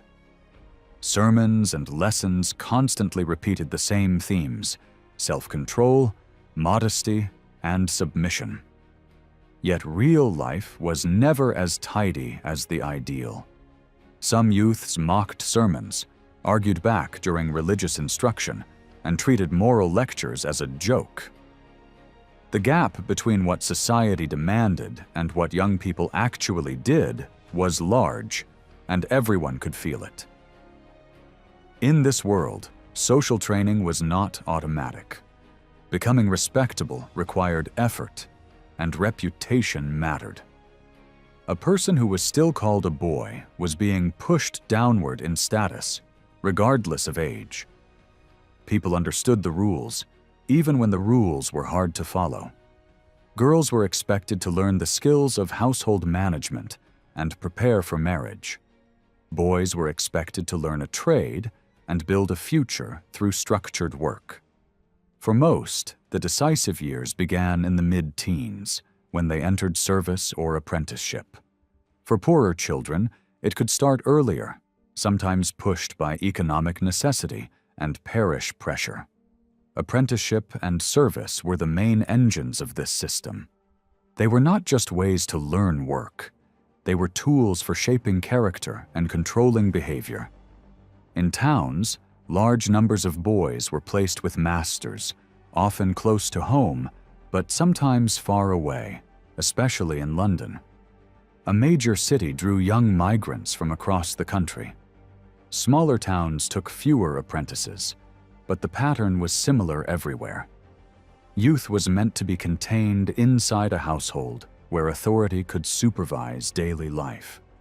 Girls were far less likely to be recognized as having careers in the formal sense.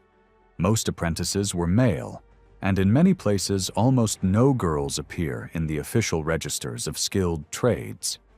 Female work was often treated as invisible or informal, even though young women worked constantly. In poorer systems of training, including parish placements, girls could be bound out as well, partly because communities wanted to reduce the burden of supporting needy children. Inside households, the relationship between master and young worker was framed as both practical and moral. Young people were expected to avoid gambling, drinking, fighting, sexual misconduct, and public disorder. Some towns even tried to control hairstyles and clothing.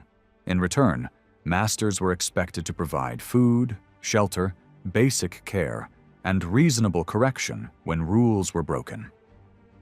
In theory, this arrangement created stability. In practice, it could produce serious vulnerability. Moving into a new household could be frightening.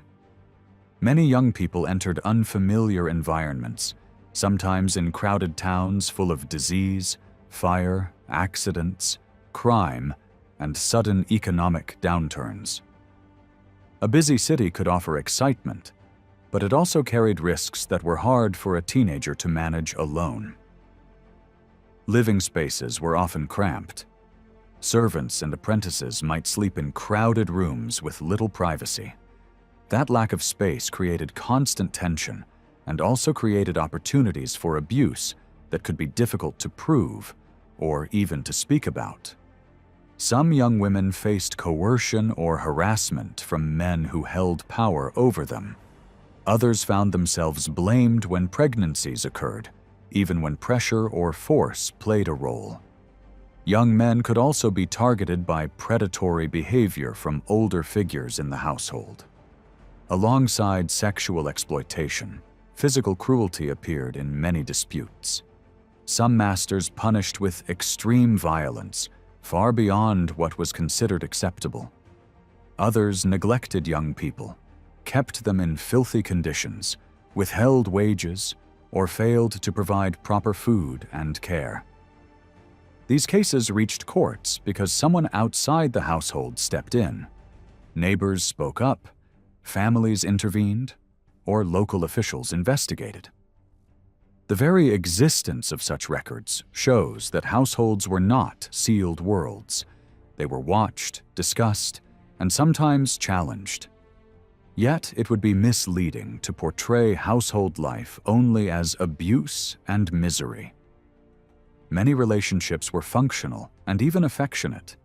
Some young people remained with masters for years, built trust, and received support when they later tried to settle down.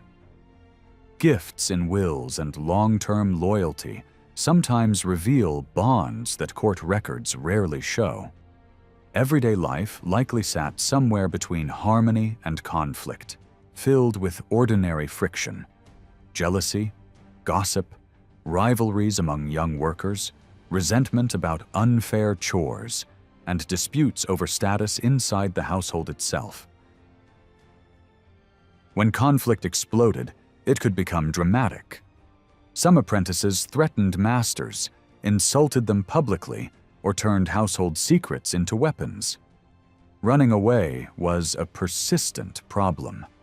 Many youths vanished after a single crisis, while others fled repeatedly, chasing freedom, pleasure, or simply a different chance. Theft was another outlet. A household contained money, goods, and tools, and temptation was constant for young people who had little of their own. Some stole to survive, others to enjoy nightlife, clothes, drink, or sexual relationships. These behaviors reveal something important. Despite the strict rules imposed on them, many young people still carved out social lives. They met friends, went to alehouses, played games, visited entertainments, fell in love, and chose partners on their own terms, especially in towns where youth cultures were strong. Adult society often tolerated a certain level of youthful fun, so long as work was done and public order remained intact. But tolerance had limits, and those limits were shaped by gender. Young men were given more space to make mistakes. Young women faced harsher scrutiny because reputation was treated as fragile and morally decisive.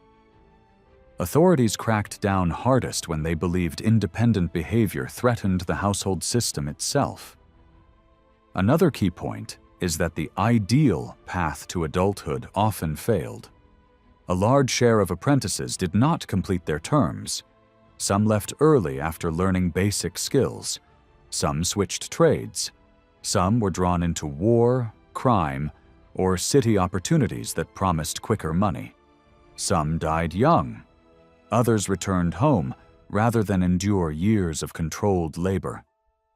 This meant that adulthood was frequently delayed, uneven, or incomplete. Many people reached their mid-20s without marriage, property, or stable status, drifting in a long waiting room between youth and full membership in adult society. By the end of Elizabeth's reign, England had become more confident as a Protestant political nation. But anxiety about youth had not eased. If anything, it sharpened. Economic pressure, population growth, and insecurity produced larger numbers of young people who could not find stable footholds. Moralists responded with louder warnings, painting youth as reckless and dangerous. Their complaints sound familiar because every age worries about the next generation. But in Elizabethan England, those fears were intensified by genuine structural changes.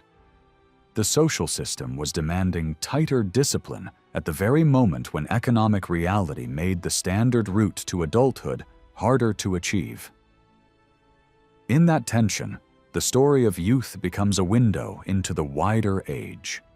It reveals a society trying to build order through households, labor training, and moral instruction, while a growing number of young people pushed back, slipped away, or simply failed to fit. The result was a world where growing up was not just a personal milestone, but a political concern, a moral battleground, and a daily struggle over authority, freedom, and survival. In the 20th century, historians argued fiercely about what life was really like for women in Elizabethan England, and they often reached opposite conclusions. Some saw the presence of a woman on the throne as a powerful signal that female authority could be real, visible, and legitimate. Others insisted that Elizabeth's rule actually highlighted the limits placed on women because she had to constantly manage expectations about gender, project strength in carefully chosen ways, and avoid marriage so no man could claim power over her. Even religion became part of the debate. One group of scholars believed the Protestant settlement encouraged a more companionable model of marriage that slowly improved women's status. Another group argued the reverse, that Protestant teaching reinforced the authority of husbands and fathers and tightened control over wives and daughters. Literature produced the same confusion. Some readers pointed to dramatic stories as proof that women were given stronger roles and greater respect, while others said those roles still sat inside strict stereotypes and were performed by boys, not women, which itself underlined how restricted female public presence remained. These clashes can feel baffling today, but they also reveal something important about the evidence. Much of what survives was written, filtered, recorded, judged, or preserved through male perspectives. Advice manuals describing the ideal woman can make it seem as if most women were quiet, modest, and obedient because that is what the manuals demanded.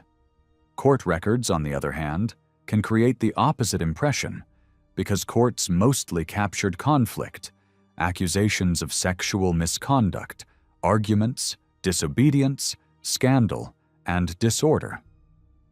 The documents do not simply mirror reality, they highlight different slices of it. Differences among historians also reflect different questions. Earlier scholarship often focused on inequality and emphasized women's legal limits, economic vulnerability, and exposure to violence. More recent work has been drawn to women's choices and tactics, showing how some women negotiated constraints, protected their interests, built support networks, or found room to act independently even inside a patriarchal culture. Many of these contradictions exist because the age itself was full of tension. It was a time when society was changing in noticeable ways without fully breaking from older structures. Population growth, shifting markets, religious conflict, rising use of law courts, new consumer habits, and changing styles of living did not begin the moment Elizabeth became queen, and they did not end when she died. Her reign was not a clean dividing line, but it did sit inside a long period when old expectations and new pressures rubbed against each other. That mixture created winners and losers. Some women benefited from new opportunities, others were squeezed harder, and many experienced little change at all. One way to understand this complexity is to look closely at a single life. Consider a woman who lived through almost the entire Elizabethan era and slightly beyond it, reaching old age in the early 17th century. She came from a prosperous urban family and married into the world of London trade. Through marriage, she gained social standing, but her identity still depended heavily on family connections, reputation, and household roles. Over time, she and her husband built serious wealth through commerce and property, and she became closely involved in business activity rather than remaining a silent figure in the background. When her husband died, she did not disappear into passivity. She managed assets for decades, made decisions that shaped the family's future, and helped place her children securely among the country gentry. In a world that publicly praised female obedience, widowhood could sometimes open a different kind of power: authority over property, control of household decisions, and the ability to negotiate marriage and inheritance from a stronger position. Her story also shows that female independence was not always romantic or abstract. It could be practical, calculating, and tied to money. Women in certain trades handled goods, negotiated transactions, supervised apprentices, managed property, and lent money through arrangements that could hide what was really happening. Even when law and custom limited women, daily economic life often created loopholes, workarounds, and informal spaces where skill and experience mattered. At one point, this woman came close to remarrying a wealthy man with status, but she refused when she realized he was more interested in improving his own position than valuing her as a partner. That refusal is revealing. It shows a woman weighing risk, reading character, and choosing autonomy over a deal that felt unsafe or disrespectful. At the same time, her life was not typical. Most women did not control large assets or leave such visible traces behind. Yet her experience helps illustrate the wider world women lived in, a society where men usually held the upper hand, but where power did not flow from one single rule. Instead, gender expectations were built from many sources at once: religious teaching, law, medical assumptions about bodies, everyday custom, jokes and sayings, and long-standing social habits. Taken together, these ideas made male authority feel natural and unquestionable. But because the sources were so mixed, they also produced blurred edges and contradictions. Women were sometimes described as spiritually equal, yet socially subordinate. They were expected to obey husbands, yet also expected to run households efficiently, direct servants, raise children, and keep family life stable. In practice, that meant many women exercised real authority inside the home, even while being told they were dependent. Elizabethan society also cared deeply about hierarchy, not only between men and women, but between all ranks. Almost everyone was expected to submit to someone above them. That meant the language of obedience applied broadly, shaping political loyalty as much as household order. Still, economic and social change put strain on these ideals. As markets expanded and some merchants and farmers grew richer, money could disrupt older assumptions about status based on land and birth. Families could rise, some could fall. That created anxiety, and one response was louder talk about proper rank and proper behavior, including attempts to regulate clothing and display. This anxiety also fed a growing obsession with order inside households. Authorities worried about young people living away from parents, about mobility, and about people who seemed to live without supervision. Laws and official sermons promoted obedience, yet riots, sharp protests over food prices, and outbreaks of disorder showed how limited such messages could be. Gender fears were part of the same mood. In the later decades of the reign, accusations of sexual wrongdoing increased in church courts, and women appeared frequently among the accused. Print culture amplified the noise. Cheap ballads, pamphlets, and sensational stories circulated vivid images of bad women, the unruly wife, the dangerous widow, the scandalous mother, the female criminal.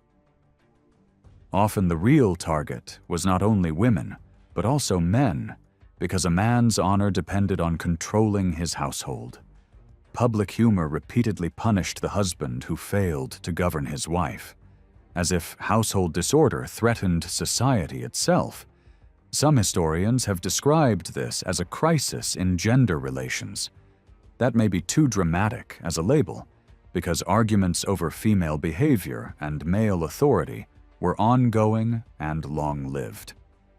But it is fair to say that worry about women's independence and sexuality became louder and more intense under Elizabeth.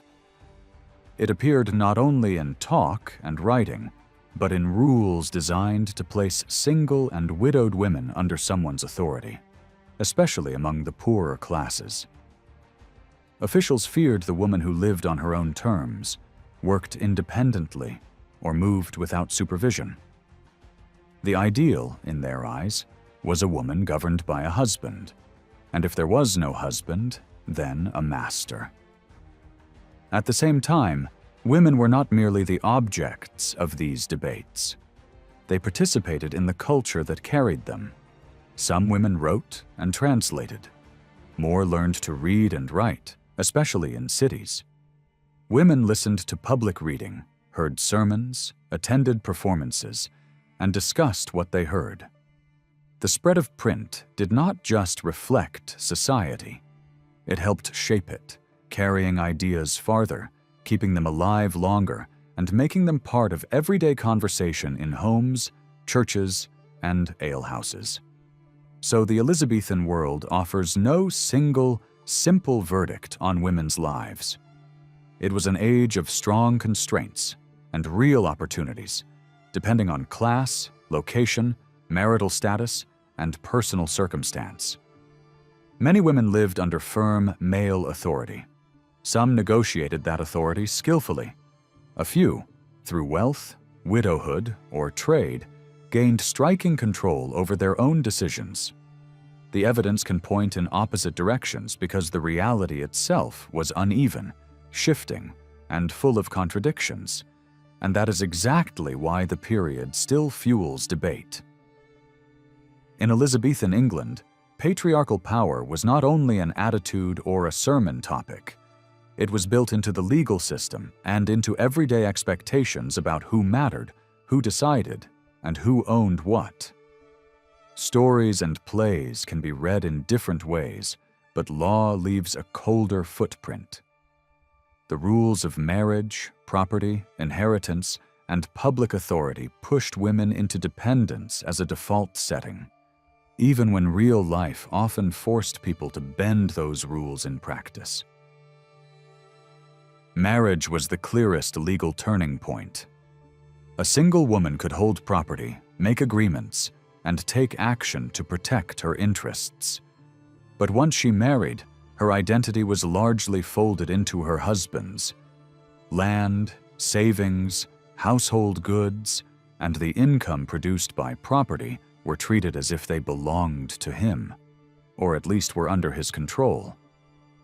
This was not just symbolic. It shaped the balance of power inside the home.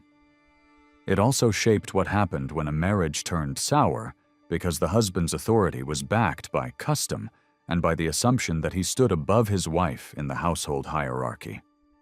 Inheritance rules reinforced the same direction of travel. Families often prioritized sons, and wealth was steered toward male lines. Over time, this mattered enormously.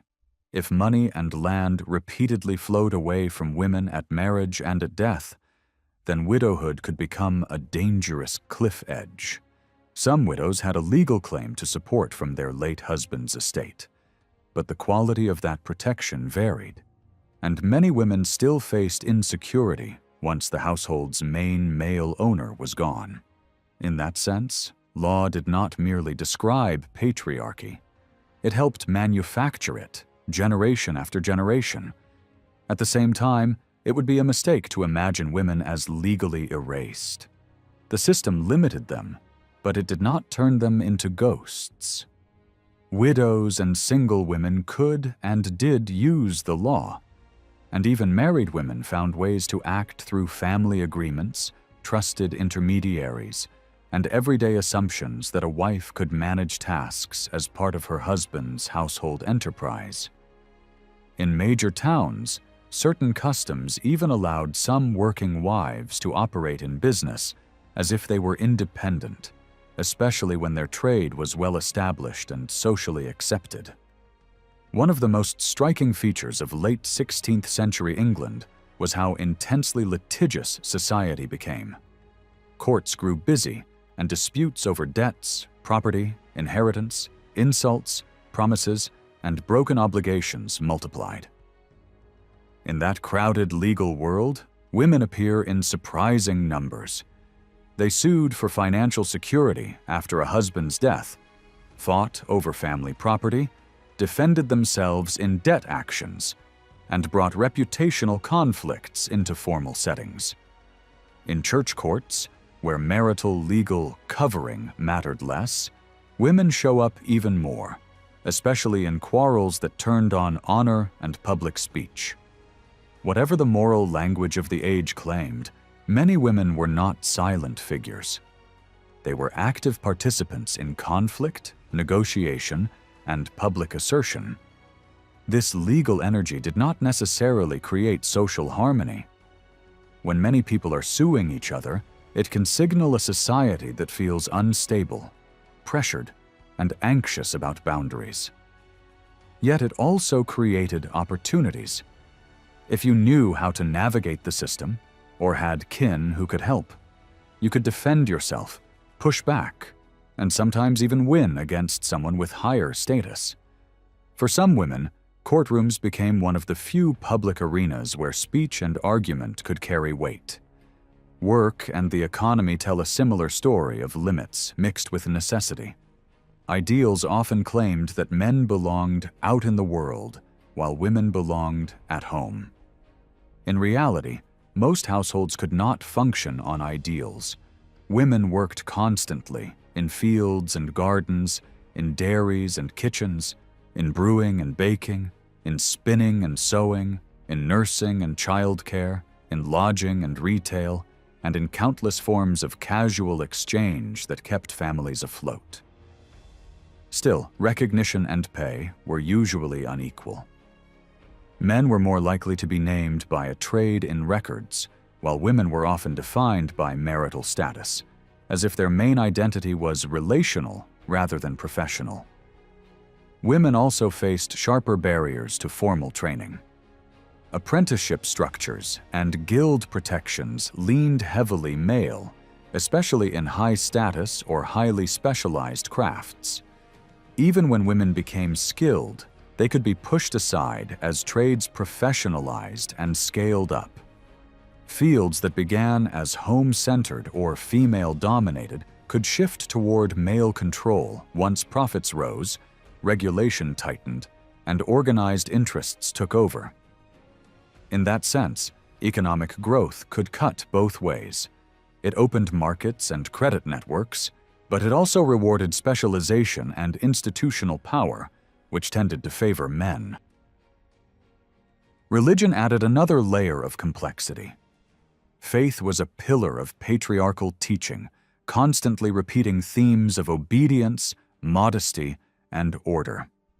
Yet religion also gave many women purpose, voice, and a sense of authority inside the household. Women taught children, influenced servants, shaped family habits, and judged neighbors by moral standards.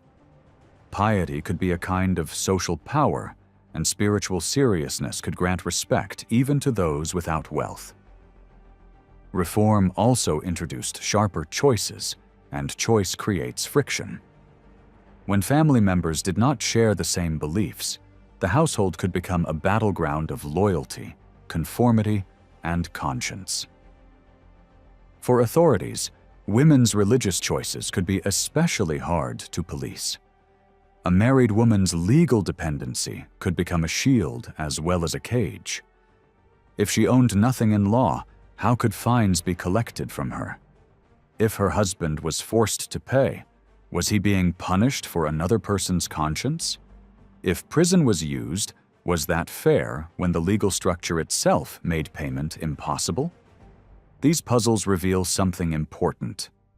Patriarchal systems can look confident on paper while still struggling to manage the messy reality of belief and behavior.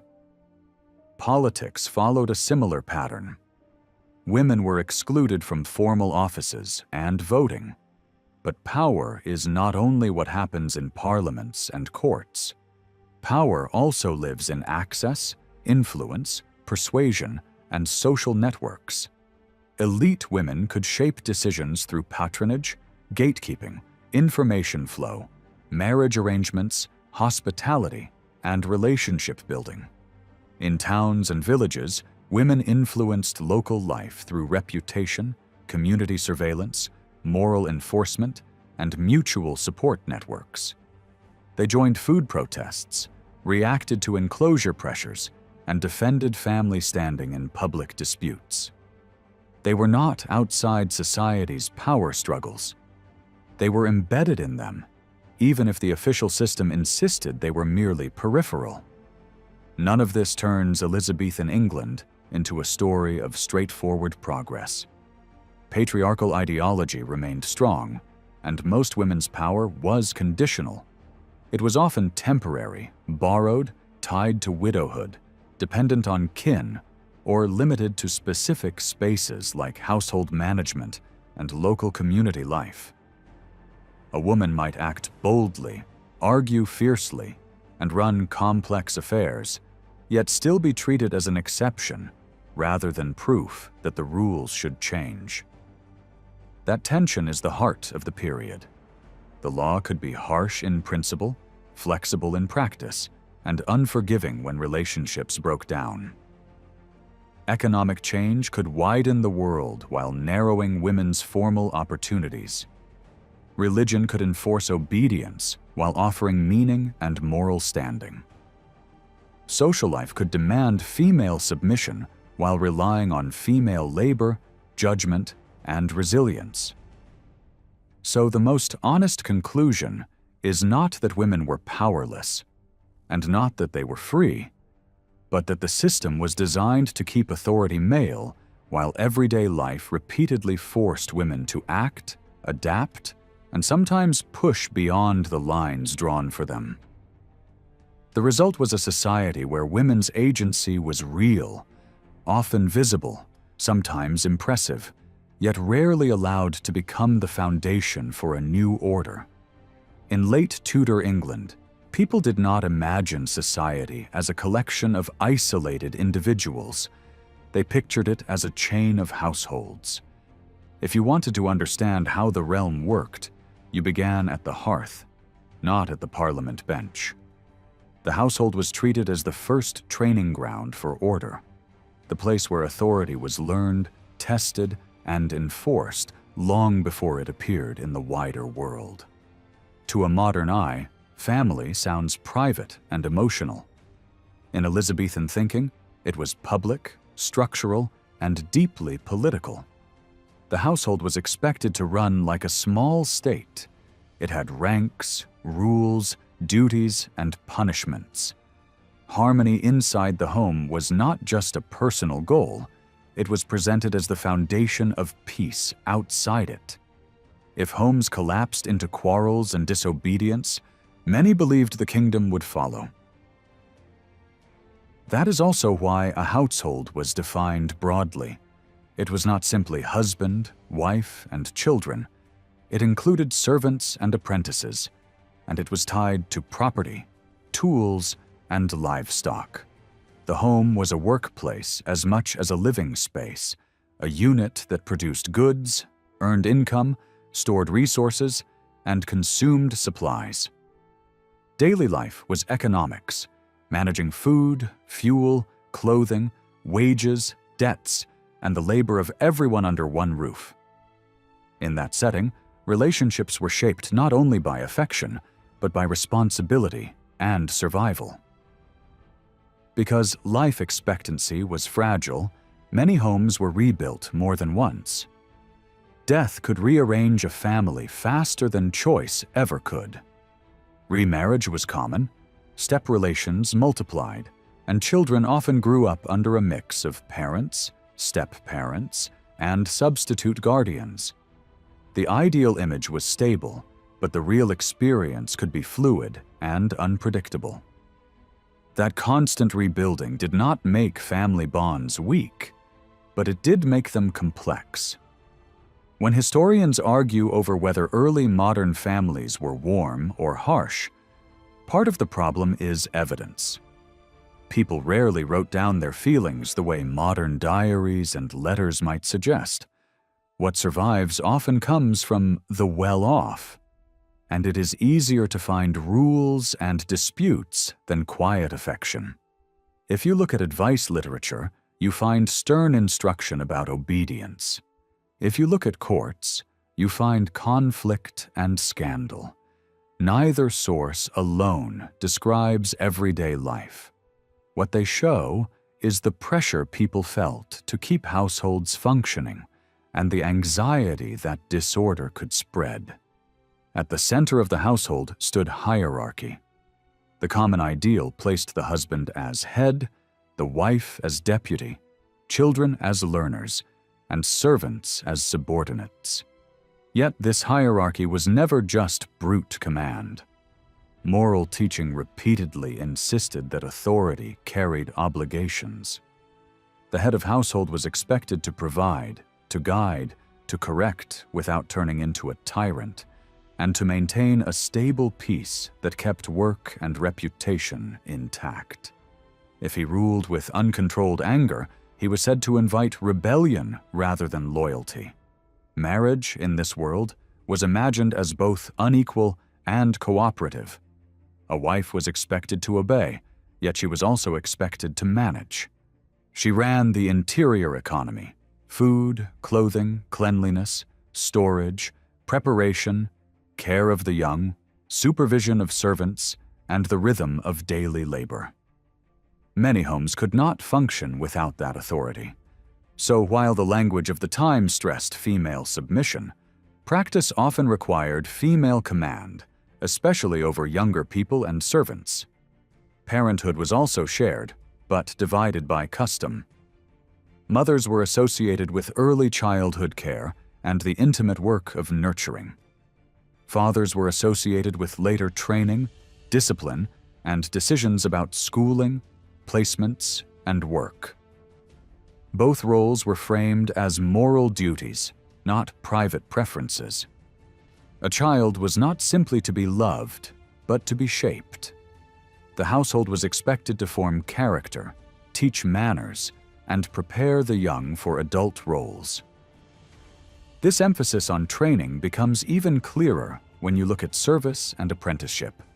Large numbers of teenagers left home to live under another roof. That move was not treated as a strange modern phenomenon.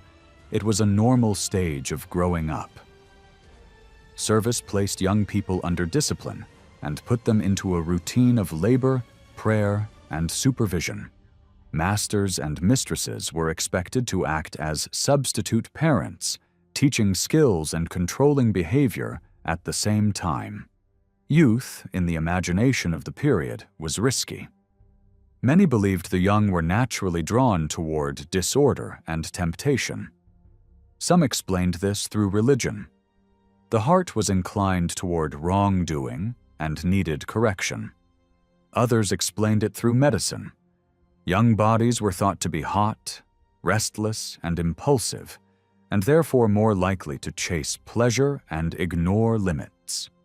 Whatever the explanation, the solution was similar: strict guidance, regular work, and punishment when necessary. Discipline was accepted as a normal tool of household government. The famous warning about the rod reflects a common belief that firmness prevented future ruin. But the same culture also feared domestic tyranny. advice often urged household rulers to correct without cruelty. The goal was not just obedience, it was stability.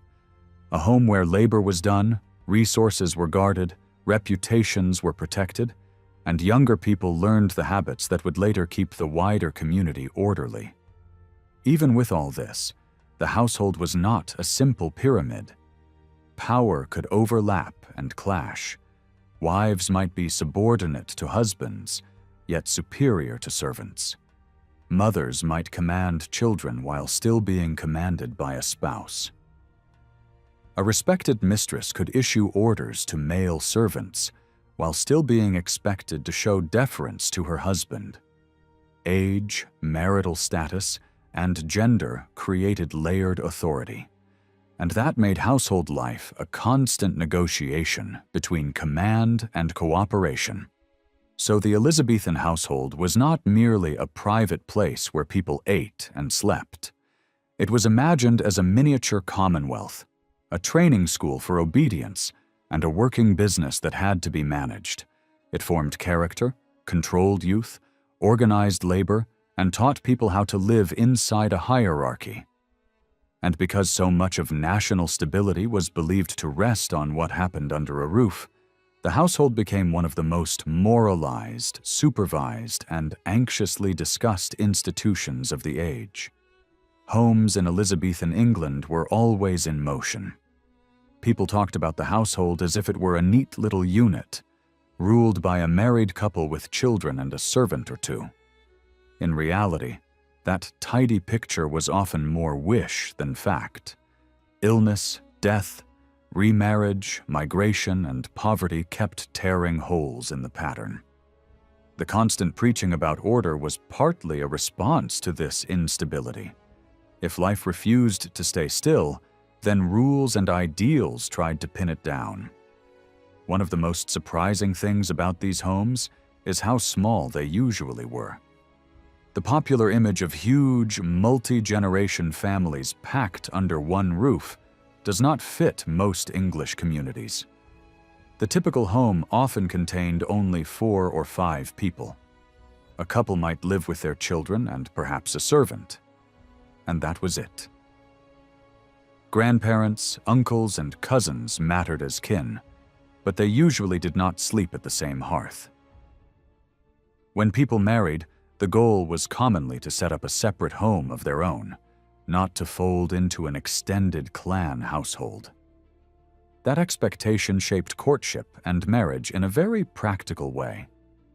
Marriage was not only a romantic decision, it was a decision to launch an independent working unit. A couple had to be able to feed themselves, pay rents, gather furniture and tools, and survive hard seasons. Because of this, weddings often came late. Many men married around their late 20s, and many women in their mid-20s. For a lot of people, adulthood felt delayed, because real independence was tied to running a household, and that usually required time, training, and resources. The negotiation of marriage happened under watchful eyes. Parents, relatives, and neighbors all had stakes in whether a match would succeed or collapse. Among wealthy families, alliances and property mattered openly.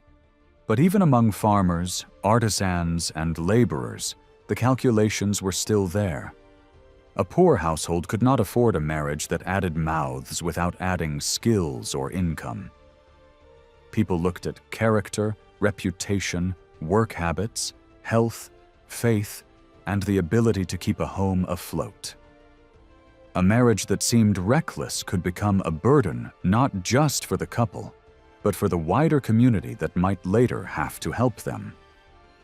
This is also why service and apprenticeship mattered so much.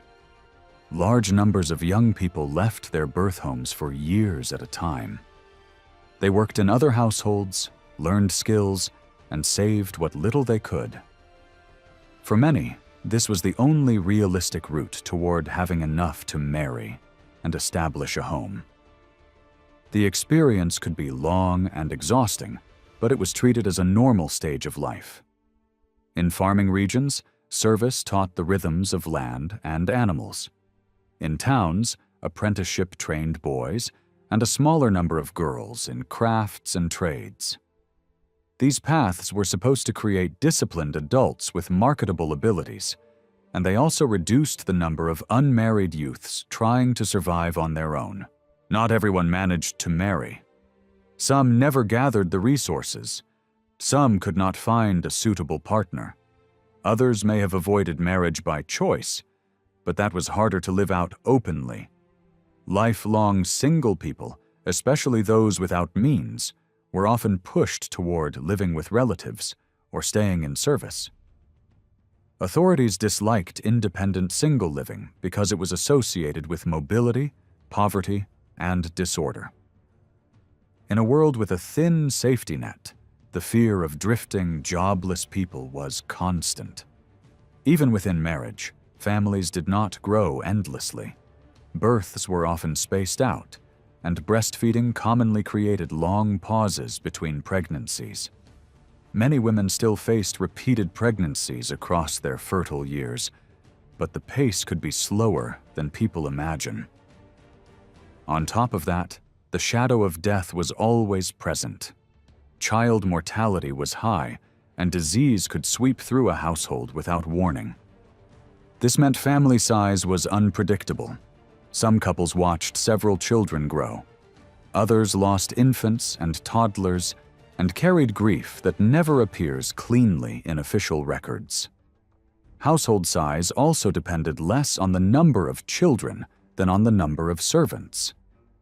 At the top end, elite homes could contain many employees: cooks, gardeners, grooms, clerks, and helpers for every task.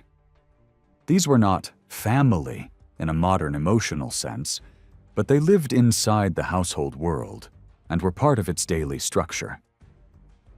At the bottom end, a home might be only a widow and a child, or a single adult renting a room, or two people joined by necessity rather than the ideal of a married couple raising children. Female-headed households were especially common where widowhood and male absence shaped life.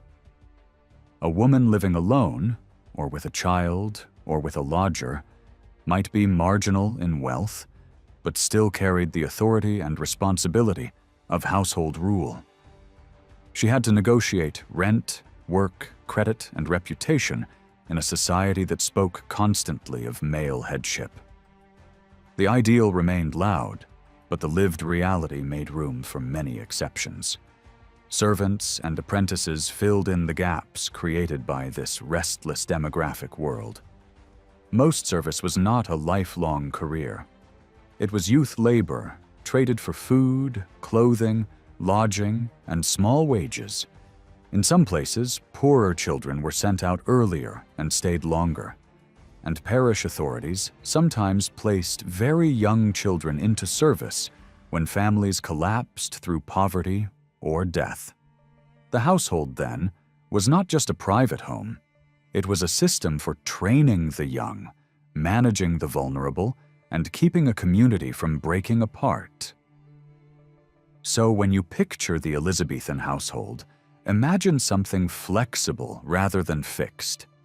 The ideal household was a symbol of stability, but the real household was constantly being rebuilt. Late marriages, long years of service, uneven wealth, high mortality, and local supervision all shaped who lived together and for how long. Underneath the moral speeches about order, daily life was a matter of adaptation, keeping a roof over heads, keeping work going, and trying to build a future in a world that regularly pulled families apart. Being young in Elizabethan England often did not mean staying in the same household. Children and adolescents moved constantly. There was a long period of learning and work that began in one family and continued in another. Some did this out of necessity, others in the hope of building a better life. A young woman might work in one house for a few months, then move to another nearby village, and then enter yet another household. Most of these journeys were not over great distances, but between neighboring villages. There was, however, one major exception: London. The city drew young people from across the country into service work, and sometimes absorbed a significant share of an entire generation, even if only temporarily. For many, London became a stop that changed the direction of life, if only for a short time. These movements usually took place through familiar ties. Relatives, neighbors, godparents, and family friends often stepped in to place a young person in a reliable household. Such connections could ease tensions because service relationships were not always peaceful. Stories of the time and urban gossip often portrayed servants and apprentices as sources of trouble. Young people were described as sleepy, lazy, thieving, disrespectful, or unruly, and employers were warned to be cautious of the stranger inside the house. Court records, too, contain cases of quarrels, insults, theft, staying out at night, and running away. Yet this was not the whole picture. Within the same household, the weight of daily life, shared meals, shared work, shared exhaustion, could sometimes create genuine bonds. Some employers gave the young people in their service a small sum of money, clothing, or help in arranging a good marriage. Some servants, even years later, remembered their former households with gratitude. At the same time, service had a darker side. Young people had very little privacy within the household, and the balance of power was often one-sided. Severe beatings, harsh punishments, humiliation, and especially the sexual pressure that young women could face were always possible dangers. It was easy to label a runaway servant as disrespectful, but sometimes escape was the only form of protection. In investigations into the pregnancies of young women, the fact that accusations often pointed towards the master of the house or those close to him reveals how deep this vulnerability ran. Of course, not every relationship was forced, but the reality of who held power explains why such situations were so heavy and complex. One of the main factors determining when young people entered service and how long they stayed was the everyday presence of death. Childbirth was dangerous, diseases spread quickly, and adults often died before seeing their children grow up. When a father or mother, the pillar of the household, died, the lives of the children could change overnight. Schooling might end, the household might shrink, income might tighten, and children would enter another household at an earlier age. Sometimes siblings were sent to different places, one to an artisan, another to a different line of work. Growing up, then, was not defined by age alone, but accelerated by harsh circumstances.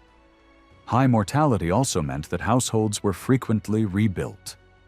Widows and widowers, especially those with young children, often considered remarriage quickly.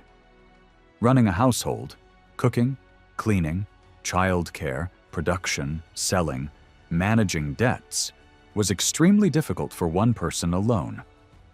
For this reason, widowers tended to remarry sooner, because the daily functioning of the household often depended on the unseen labor of a spouse. Women, by contrast, could be more cautious about remarriage, since a new marriage carried risks both for their children's future and for their own freedom of action. Some women sought support through remarriage. Others chose to preserve the relative independence that widowhood could bring. As a result, many households included step-parents, step-siblings, and half-siblings living together. Family became not only a matter of blood, but a newly constructed arrangement. In such a mobile world, the household was not simply a home, it was also a workplace. Most households produced and consumed primarily to survive. The goal was not large profits, but getting through the winter, managing debt, paying rent and taxes, and preparing a future for children. Some households could produce a small surplus to sell at market. Others became dependent on the market and even had to buy basic food. This difference also shaped a household's sense of independence. A self-sufficient household was seen as respectable, while one constantly dependent on outside help was considered fragile. The household economy rested on everyone's labor. Women did far more than raise children. Preparing and preserving food, cleaning, sewing, spinning, small-scale animal care, dairy work, and organizing goods for market were all central to keeping the household afloat. In some places, women were even the public face of the household at the market, since selling small goods, shopping, and maintaining exchange networks with neighbors were part of daily life. Men, too, were rarely limited to a single occupation and often turned to additional work at different times of the year. A household was not built on one job, but on a constantly adjusted balance of labor. Servants and apprentices were a crucial part of this system. In some households, work could not function without them. Long and heavy hours, often little reward, but in return shelter and the chance to learn. In towns, apprenticeships could be longer and more binding, meaning that some young people spent most of their childhood and youth not in their parents' homes, but in their master's household. At times, an apprentice could have a closer daily relationship than the employer's own children, because work, meals, and discipline followed a shared rhythm. Children's labor was not excluded either. At younger ages, they learned mostly by following adults around, but as they grew older, they carried water, gathered firewood, tended small animals, helped with the harvest, and looked after siblings, easing the household's burden. In poorer households, this contribution began earlier and was more visible. In some families, even the small earnings from children's piecework could be vital to survival. Above all of this hovered something invisible: reputation. Much of exchange was built on trust. People talked about who paid debts on time, whose goods were honest, and which households were orderly. A good name was not just a matter of pride. It meant credit, help, and the ability to survive in the market. Domestic conflict, drunkenness, wastefulness, or moral scandal could damage trust in the eyes of neighbors and harm the household economy. For this reason, many families struggled not only for money, but for respectability. Looking at rebellion, everyday crime, and public disorder is one of the quickest ways to understand what a society fears and how it tries to protect itself. That is why so many historians, especially those interested in ordinary people, politics, and the law, keep returning to court records and reports of unrest. Earlier scholars used these sources to bring back into view the men and women who rarely appear in official stories, and they treated riots as rare moments when the usual habits of obedience cracked and people's real needs and beliefs rose to the surface. Over time, researchers also realized that these same records reveal just as much about the powerful, because the line between crime, riot, and disorder was often drawn by lawmakers and judges. What officials called disorder could, from another angle, look like a tense negotiation or a local struggle over resources. So the focus shifted from simply describing the experience of one side to tracing how authority was built, felt, and resisted in daily encounters between rulers and the ruled. Because these questions stretch across long timelines, histories of disorder are often organized around big changes in population or the economy rather than the reign of a single monarch. And yet, Elizabeth's years deserve special attention, partly because they are so often painted as a calm golden age. On one level, It is true that England did not see the old medieval-style uprisings in these decades, and it avoided the large-scale religious civil wars tearing parts of Europe apart. The chaos associated with earlier Tudor rule had eased, and the later storms of the Stuart period had not fully arrived. By that measure, the country could look peaceful. But the same decades also produced striking levels of killing and harsh punishment. From around the 1580s, the criminal courts entered a long period of strain that would continue well past Elizabeth's death. People today may debate whether crime and rebellion belong on the same spectrum of social conflict, but many Elizabethans did not separate them so neatly. They saw small offenses as the beginning of bigger breakdowns, and they were far less relaxed about their world than later commentators who label it stable. Leading officials kept repeating one warning: ignore minor wrongdoing, and you will invite disaster. Senior figures who oversaw the legal system pressed local magistrates to enforce laws even against what might look like trivial misbehavior. The logic was simple. If you let small faults spread, they grow into serious crimes. Some of the most influential legal writers and officials urged juries and local communities to treat idleness, unlawful games, and petty theft as the roots of a wider moral and social decay. In that way of thinking, the road from a small act of disorder to a major crisis was not a mystery. It was a predictable slide unless someone stopped it early. So policing and punishment became more intense, not only through public violence by the state, but through constant local participation, because early modern law enforcement depended heavily on ordinary men who served as constables, jurors, and parish officers. What makes Elizabeth's reign especially revealing is the contrast between frequent criminal prosecution and the relative scarcity of open rebellion. That gap tells us something about how the state was taking shape.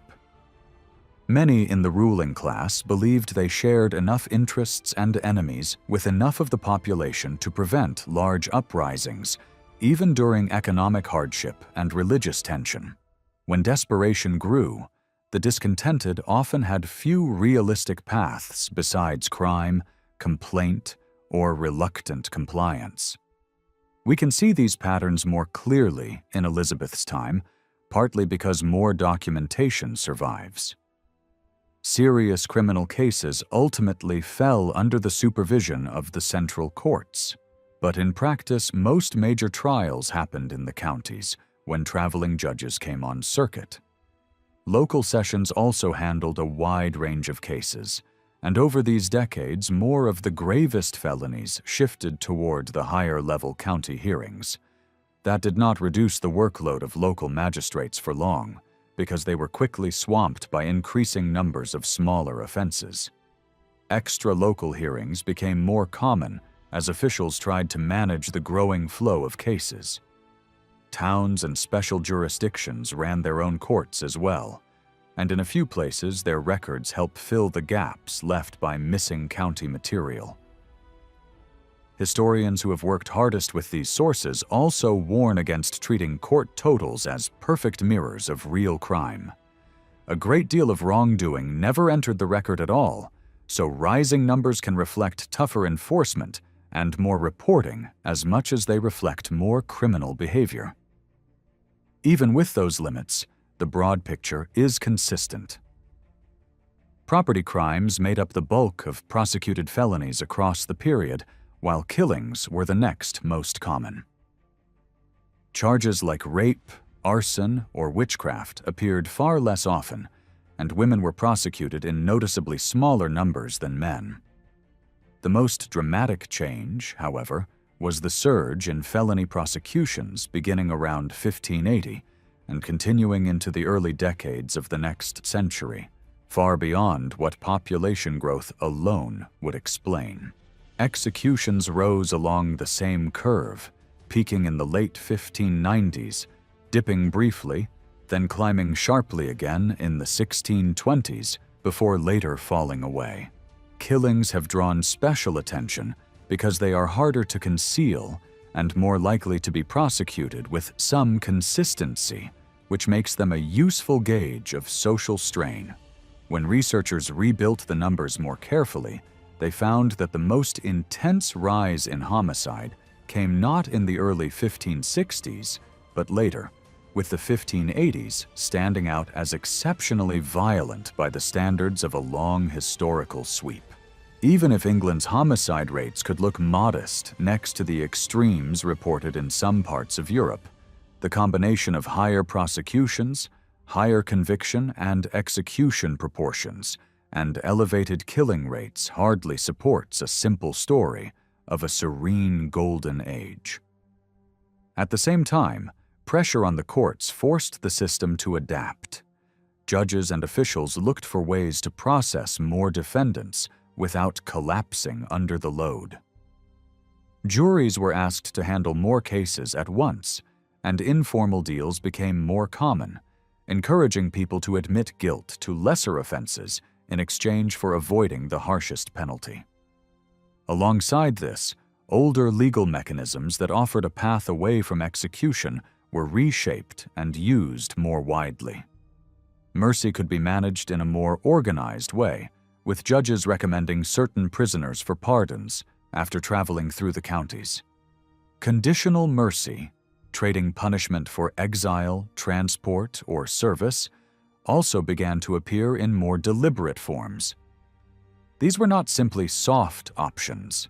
They were tools that allowed the state to punish more people, encourage more prosecutions, and keep the level of executions within limits that authorities could defend.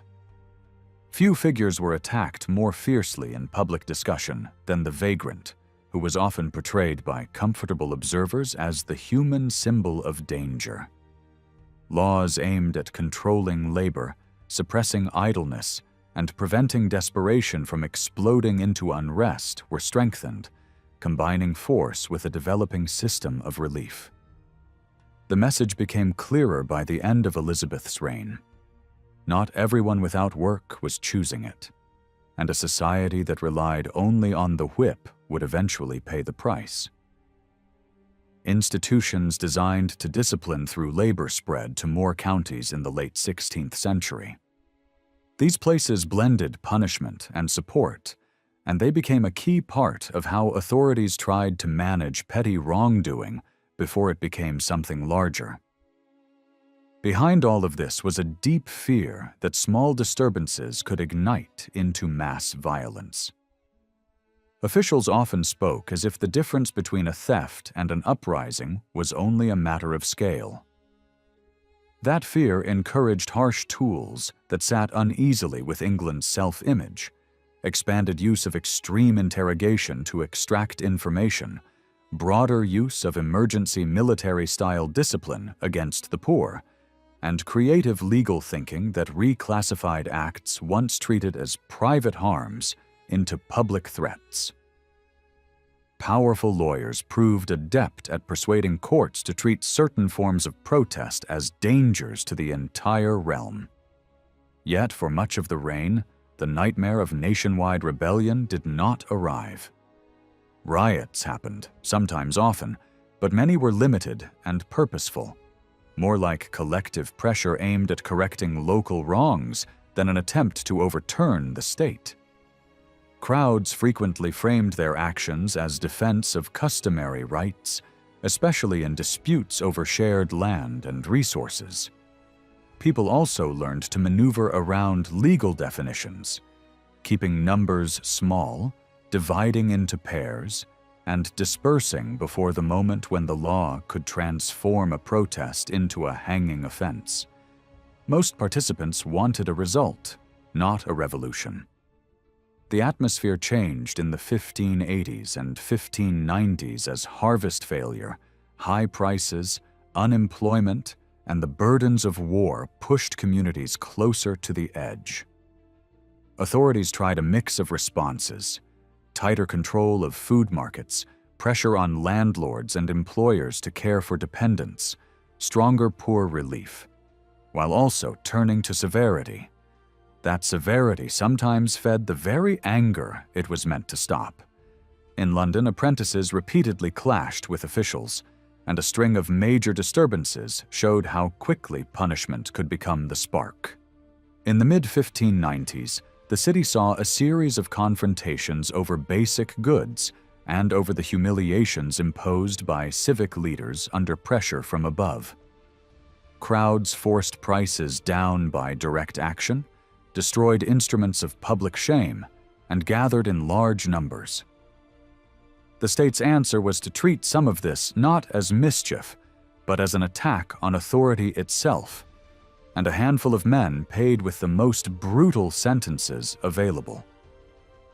Hard years also produced frightening talk in the countryside. Food riots flared in several counties, and the familiar idea of protest as a reminder to rulers of their duty began to strain.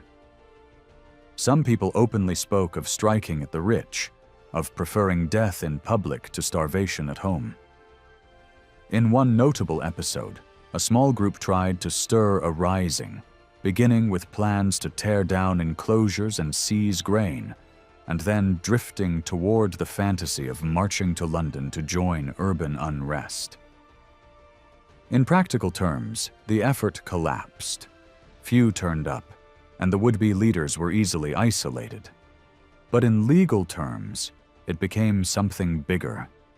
The men were treated as if they had aimed at war against the crown, and arguments in court helped redraw the boundary between riot and treason. After that, an attack tied to one local grievance might still be prosecuted as a riot, but broader action framed against enclosures in general could be cast as treasonous. The punishments that followed made the message unmistakable and set a precedent that later governments could use against future troublemakers. John Walter's point about that botched Oxfordshire plot is simple but powerful. Hardship does not automatically turn into rebellion. The suffering was real, the idea had been thought through, and yet nothing caught fire. Most people, even when angry, would not be the first to step over the line from resentment into open revolt. And that hesitation mattered.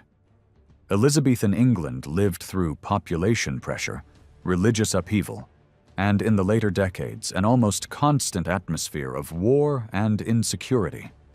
Still, large popular uprisings were uncommon. There were plenty of riots, plenty of theft and violence, and lots of tense confrontations between neighbors and authorities, but very few moments when huge numbers tried to overthrow the order of things. A handful of men preached rebellion in market crowds or in alehouses, but most never built momentum. Officials often imagined roaming armies of vagrants or gangs of petty criminals joining forces to pull the state apart. Yet the feared explosion rarely arrived. In mid-November, they struck a dramatic note by storming into Durham Cathedral, wrecking the new communion setup, and holding a Catholic Mass. They presented themselves as defenders of true religion and the Commonwealth, claiming they were targeting the evil advisors around the Queen rather than the Queen herself. Thousands joined, though not everyone was accepted. The leaders turned away those who lacked weapons and sent many home to wait for another call. People joined for mixed reasons, some for pay, some through pressure, some because they believed in the cause. But the movement wrapped itself in religious symbolism.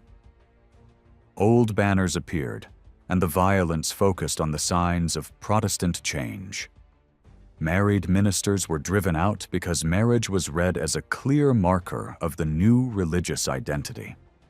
In villages, people who stayed behind and those who marched worked to reverse the religious reforms. Books were burned, older forms were restored, and services were held in the old style. Yet conviction did not equal competence. The rebels managed a few local successes, but much of their movement was confused and poorly directed. Loyalist officials hid behind walls, outnumbered and unsure how reliable their own men were. Then the balance shifted. A large royal force arrived from the south, and the leaders fled across the border, leaving their followers exposed. They hoped they could regroup with foreign support and a powerful religious endorsement, but nothing materialized beyond a brief flare-up led by an ally early the next year. Most of those who had taken up arms were left to face the Queen's anger. The crushing of the rising explains why England saw nothing quite like it again during Elizabeth's reign. The government moved with speed and calculation. Roughly hundreds were executed on the spot under emergency authority, with bodies deliberately left hanging as a public lesson. At the same time, the state made a cold distinction about who died immediately and who was saved for later. The poorest were used as the visible warning, while landholders were often kept for formal trials because treason convictions meant forfeited property. The crown did not only punish, it profited. Confiscated estates and heavy fines flowed upward, giving the regime new resources to reward supporters, tighten control, and fund future enforcement. Some observers even noted openly that if handled correctly, the rebellion could strengthen the Queen's position. In practice, that is exactly what happened. Control was not built only with rope and fire. The crown also shaped the story people were told about what rebellion meant. Sermons against disobedience were pushed across the country, hammering one central message: defying the monarch was defying God. The northern rebels were held up as a warning, portrayed as tied to foreign influence and dangerous religious enemies. Printed attacks poured out as well: songs, pamphlets, and angry moral lessons, insisting that harshness was the only safe response. The language of the time began to fuse certain identities with treason, turning political conflict into a moral divide. That kind of messaging mattered later. When unrest appeared again, many were quicker to suspect foreign plots or religious enemies than to believe that desperate poor people might rise on their own. It is telling that, in later scares, some local gentry dismissed early warnings by assuming any trouble must be the work of hidden outsiders rather than their own hunger. So why was rebellion so rare in a world that produced so much grievance? One answer is that big uprisings usually needed both popular anger and elite leadership. Ordinary suffering could be deep, but without powerful patrons, money, networks, and a sense of legitimacy, most schemes never got beyond talk. That is why small-time agitators struggled to build a force, and why even a high-born plot like Essex's failed when the crowd refused to follow. Another answer is that national identity and external threats could pull people toward loyalty, especially when political conflict was framed as defense against foreign danger. And then there is Elizabeth herself. She avoided some confrontations that might have forced a direct clash, managed her public image with skill, and used the language of duty to keep the social fabric from tearing too openly. But the Northern Rising adds a sharper edge to the picture. The crown did not rely only on persuasion. It relied on fear, on money, on confiscation, and on building a larger capacity to punish and reward. All of this also complicates the comforting myth of a calm golden age. England did not erupt into constant mass rebellion, but violence and punishment climbed, and many people answered hardship with theft, assault, and smaller forms of organized protest. Stability often meant something grim: more surveillance, more prosecutions, harsher examples, and a population that learned what rebellion could cost. Sometimes royal pressure worsened tensions. Sometimes it offered incentives that kept people obedient. Whether you see the period as a triumph of governance or a story of containment depends on where you stand. What it was not, for most people living through it, was a quiet age of order. For readers in Elizabethan England, this moral picture felt familiar because it resembled the ideal of good neighborhood that many believed had once shaped local life and still survived in some towns and villages. In such settings, exchange was never purely about money. It remained tied to reputation, obligation, mutual help, and the expectation that one household's survival was linked to another's. That is why the message of reform was typically framed as a call to restore a moral economy built on charity, fellowship, and fairness, rather than a call to redesign society around market logic. Some historians have argued that truly modern economic thinking only arrived later, when the 17th century forced people to explain market forces more directly. But the roots of that shift can already be seen earlier, in the middle decades of Tudor England and through the Elizabethan era. The pressure of rapid population growth, long-term inflation, employment disruption, and land conflict pushed certain thinkers to search for deeper causes.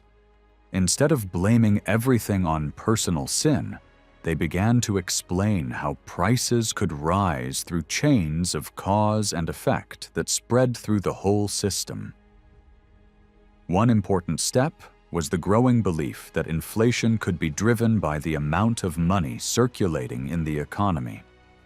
When more gold and silver poured into Europe, purchasing power changed, and prices climbed across many goods. English observers who approached the issue in this way were not rejecting morality, but they were adding mechanism to the discussion. They described the economy as something that could be set in motion like a machine, where one change triggers another. Higher prices for basic food could push up rents. Higher rents could push farmers toward different land uses. Those shifts could then reshape employment and rural life. In this kind of explanation, events were linked together, not just condemned. At the same time, these writers were often blunt about human motivation. They argued that people are usually driven more strongly by personal advantage than by concern for the public good. Yet instead of treating that fact as pure corruption, they asked how policy might channel self-interest into outcomes that strengthen the whole realm. Rewards, opportunity, and the freedom to profit from effort could encourage diligence, learning, and risk-taking. Without incentives, they argued, many people would simply avoid hardship, avoid danger, and choose the safer path of doing nothing. This way of thinking also reshaped how trade was defended. Exchange was increasingly portrayed not only as useful, but as part of the natural design of the world. No land, it was said, contains everything its people need. One region has what another lacks, so commerce creates mutual dependence and therefore encourages social bonds. In this vision, trade is not only a hunt for profit, it can be a stabilizing force that connects communities and encourages cooperation across borders. The same idea could also be used to justify overseas expansion. Distant ventures might supply raw materials, open new markets, provide employment, strengthen shipping, and reduce social pressures at home by offering new outlets for the poor and the restless. Writers like Hakluyt looked at England's problems and believed the solution was not simply moral preaching or tighter punishment, but a change in how the country created work and used its resources. In his view, a strong realm needed steady material plenty, because only then could people live responsibly, raise families, and contribute to the public good. He imagined society as a network of free people who trade skills and goods in ways that support one another. If a community can secure jobs, raw materials, and reliable markets, then it can also produce stability, loyalty, and strength. That is why he promoted overseas ventures so intensely. He thought new settlements and trade routes could keep workshops running, ships sailing, and households fed. One of his big economic hopes was tied to cloth. England exported huge quantities of fabric, but often sent it abroad only partly finished, which meant foreign craftsmen earned the profit from the final stages of work. Hakluyt wanted the opposite. He argued that England should export cloth as a fully completed product so that the value of finishing stayed at home, creating employment for ordinary workers. If overseas markets could absorb large amounts of English finished cloth, he believed thousands of struggling people could be pulled into steady work. In his mind, the chain was simple. More markets would mean more production would mean more wages, and more wages would mean fewer beggars, fewer thieves, and less social fear. Even though his predictions did not match what later happened, the way he reasoned is revealing. He treated the economy like a system where one adjustment sets off a series of predictable reactions. Poverty, in this thinking, was not just a result of personal failure. It was connected to how trade was organized and who benefited from it. If merchants were pushed by market conditions to export unfinished goods and import finished ones, then jobs would be lost at home, and desperation would rise. But if the incentives changed so that it became profitable to complete work inside England, then unemployment would shrink, and the social damage caused by joblessness would shrink with it. Crime, in this view, was often a practical response to hunger and exclusion, not only a moral collapse. Hakluyt also connected employment to population growth. If people can support a household, they will marry earlier, raise children, and increase the strength of the realm. He believed that a hard-working population could be large without collapsing into starvation, because human labor can expand production when it is organized properly. Behind this confidence was a particular view of human nature. People seek improvement, they respond to opportunity, and they can plan their actions to reach concrete goals. Hard work was not just suffering. It was purposeful effort directed toward a better outcome.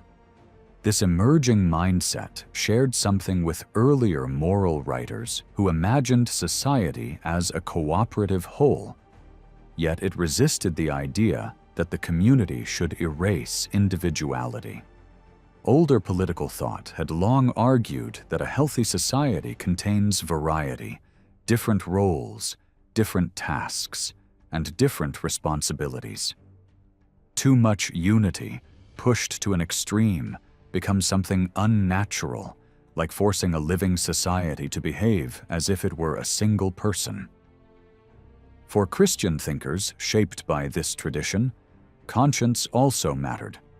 Individuals needed space to fulfill duties they believed were given by God, not merely obeying a social machine. That is why sermons and popular religious teaching became so important in shaping economic ideas. A widely read preacher from the late medieval period used a vivid image to explain how a community works. He described society like a vineyard that requires many kinds of workers, each performing a different task. Some prune, some tie vines, some tend roots, some harvest. If one group fails, the whole vineyard suffers. The point was not hierarchy, but dependence.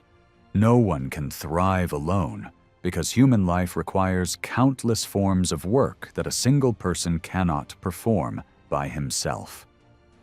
This preacher pushed the argument even further by focusing on the physical reality of labor.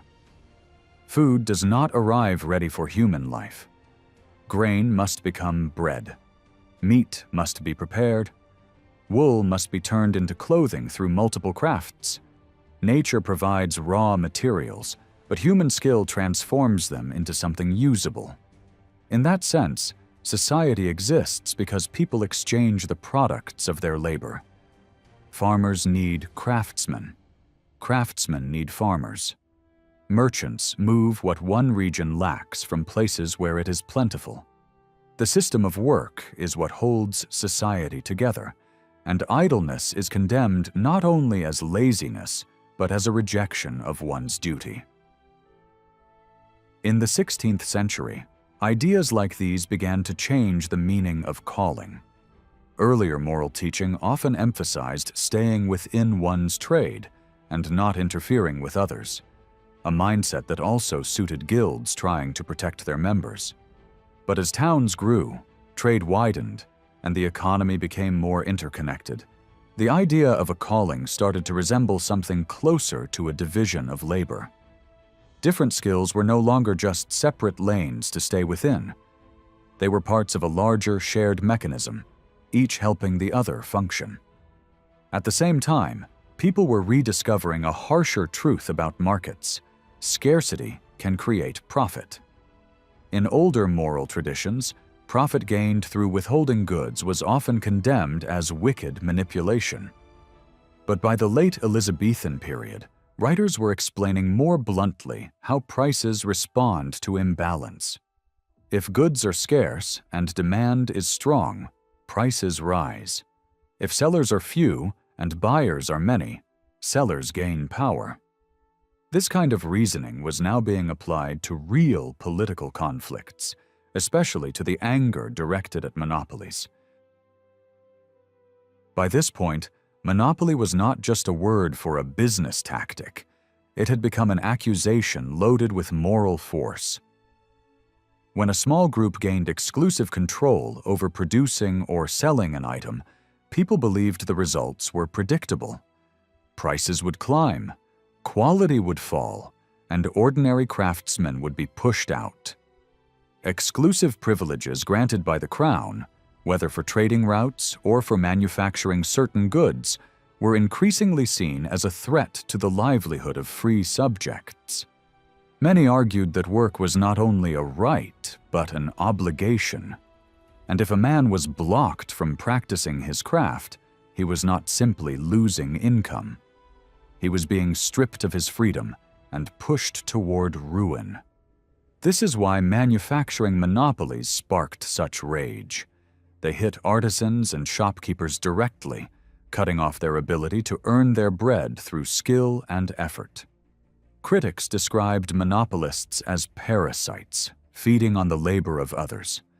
The language became fierce because the issue felt existential. In a world where earning a living was tied to moral worth, blocking someone's work looked like an assault on both survival and spiritual duty. It turned free people into dependents, and dependence was associated with bondage. What is striking is how far this moves away from older classical ideas. Ancient ethical theory often placed the highest virtues in public action, deliberation, and political service, while treating manual craft as a lower category of activity done for an end outside itself. But in the moral climate of late medieval preaching and 16th century social argument, labor itself became central to virtue. The dignity of work was grounded in a religious vision of human life after the fall. People must labor, and through labor they serve God, family, and community. So instead of religion withdrawing from economic life, the two evolved together. Market expansion, overseas trade, and new forms of economic reasoning did not eliminate moral language. They reshaped it. The older fear of greed remained, but it was joined to a new respect for industrious effort, for planned production, and for the idea that incentives can guide people toward useful work. A person's moral standing was increasingly judged not only by outward obedience to fixed rules, but by inner intention, conscience, and willingness to perform a useful role freely.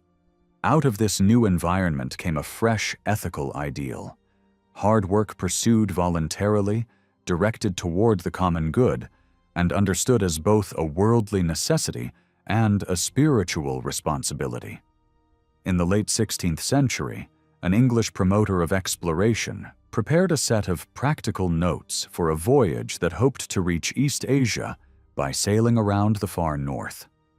What he emphasized was not only ships, maps, and discipline, but also theater.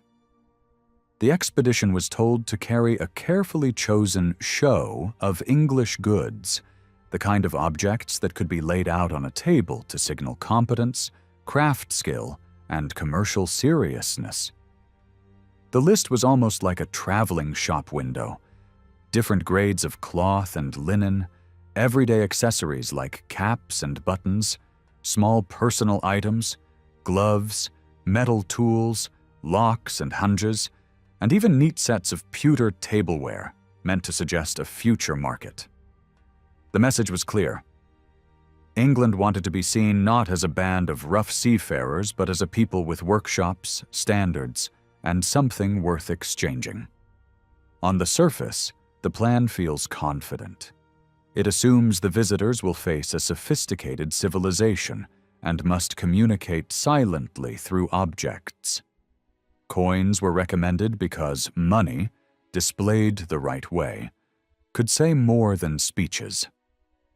Standard weights and measures were presented as proof of organized government and disciplined practice. Pride in craftsmanship runs through the logic. English hands could make attractive things, and those things could serve as an introduction. Yet the same document also reveals a nervous undercurrent. Behind the glossy display sat a worry that England had too many people chasing too little work. Several suggested goods were valuable, not because they were rare, but because they could employ large numbers at home if demand abroad became steady.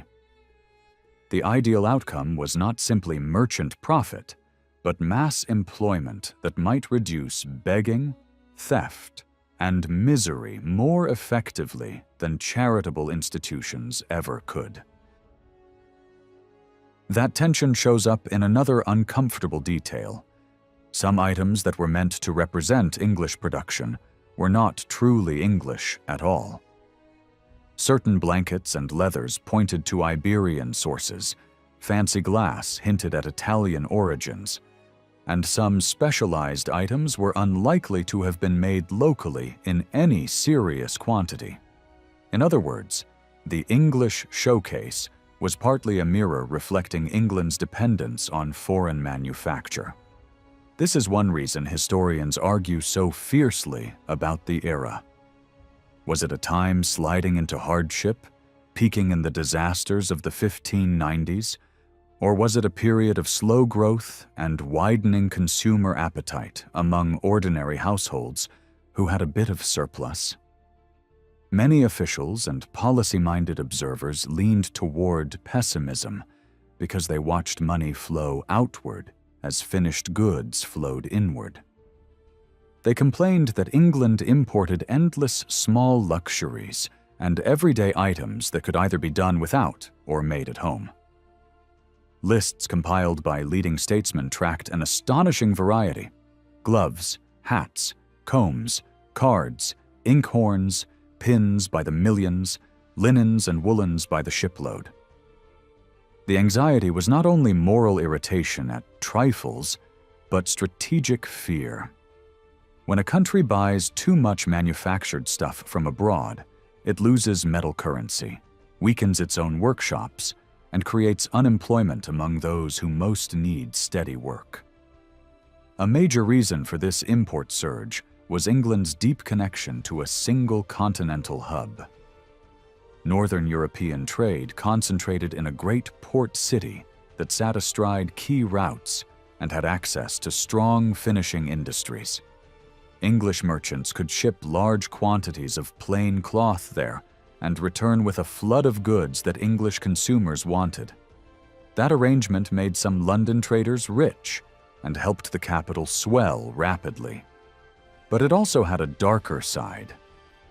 When such a high share of exports passed through one port, provincial towns struggled to build their own trading strength, and growth became lopsided.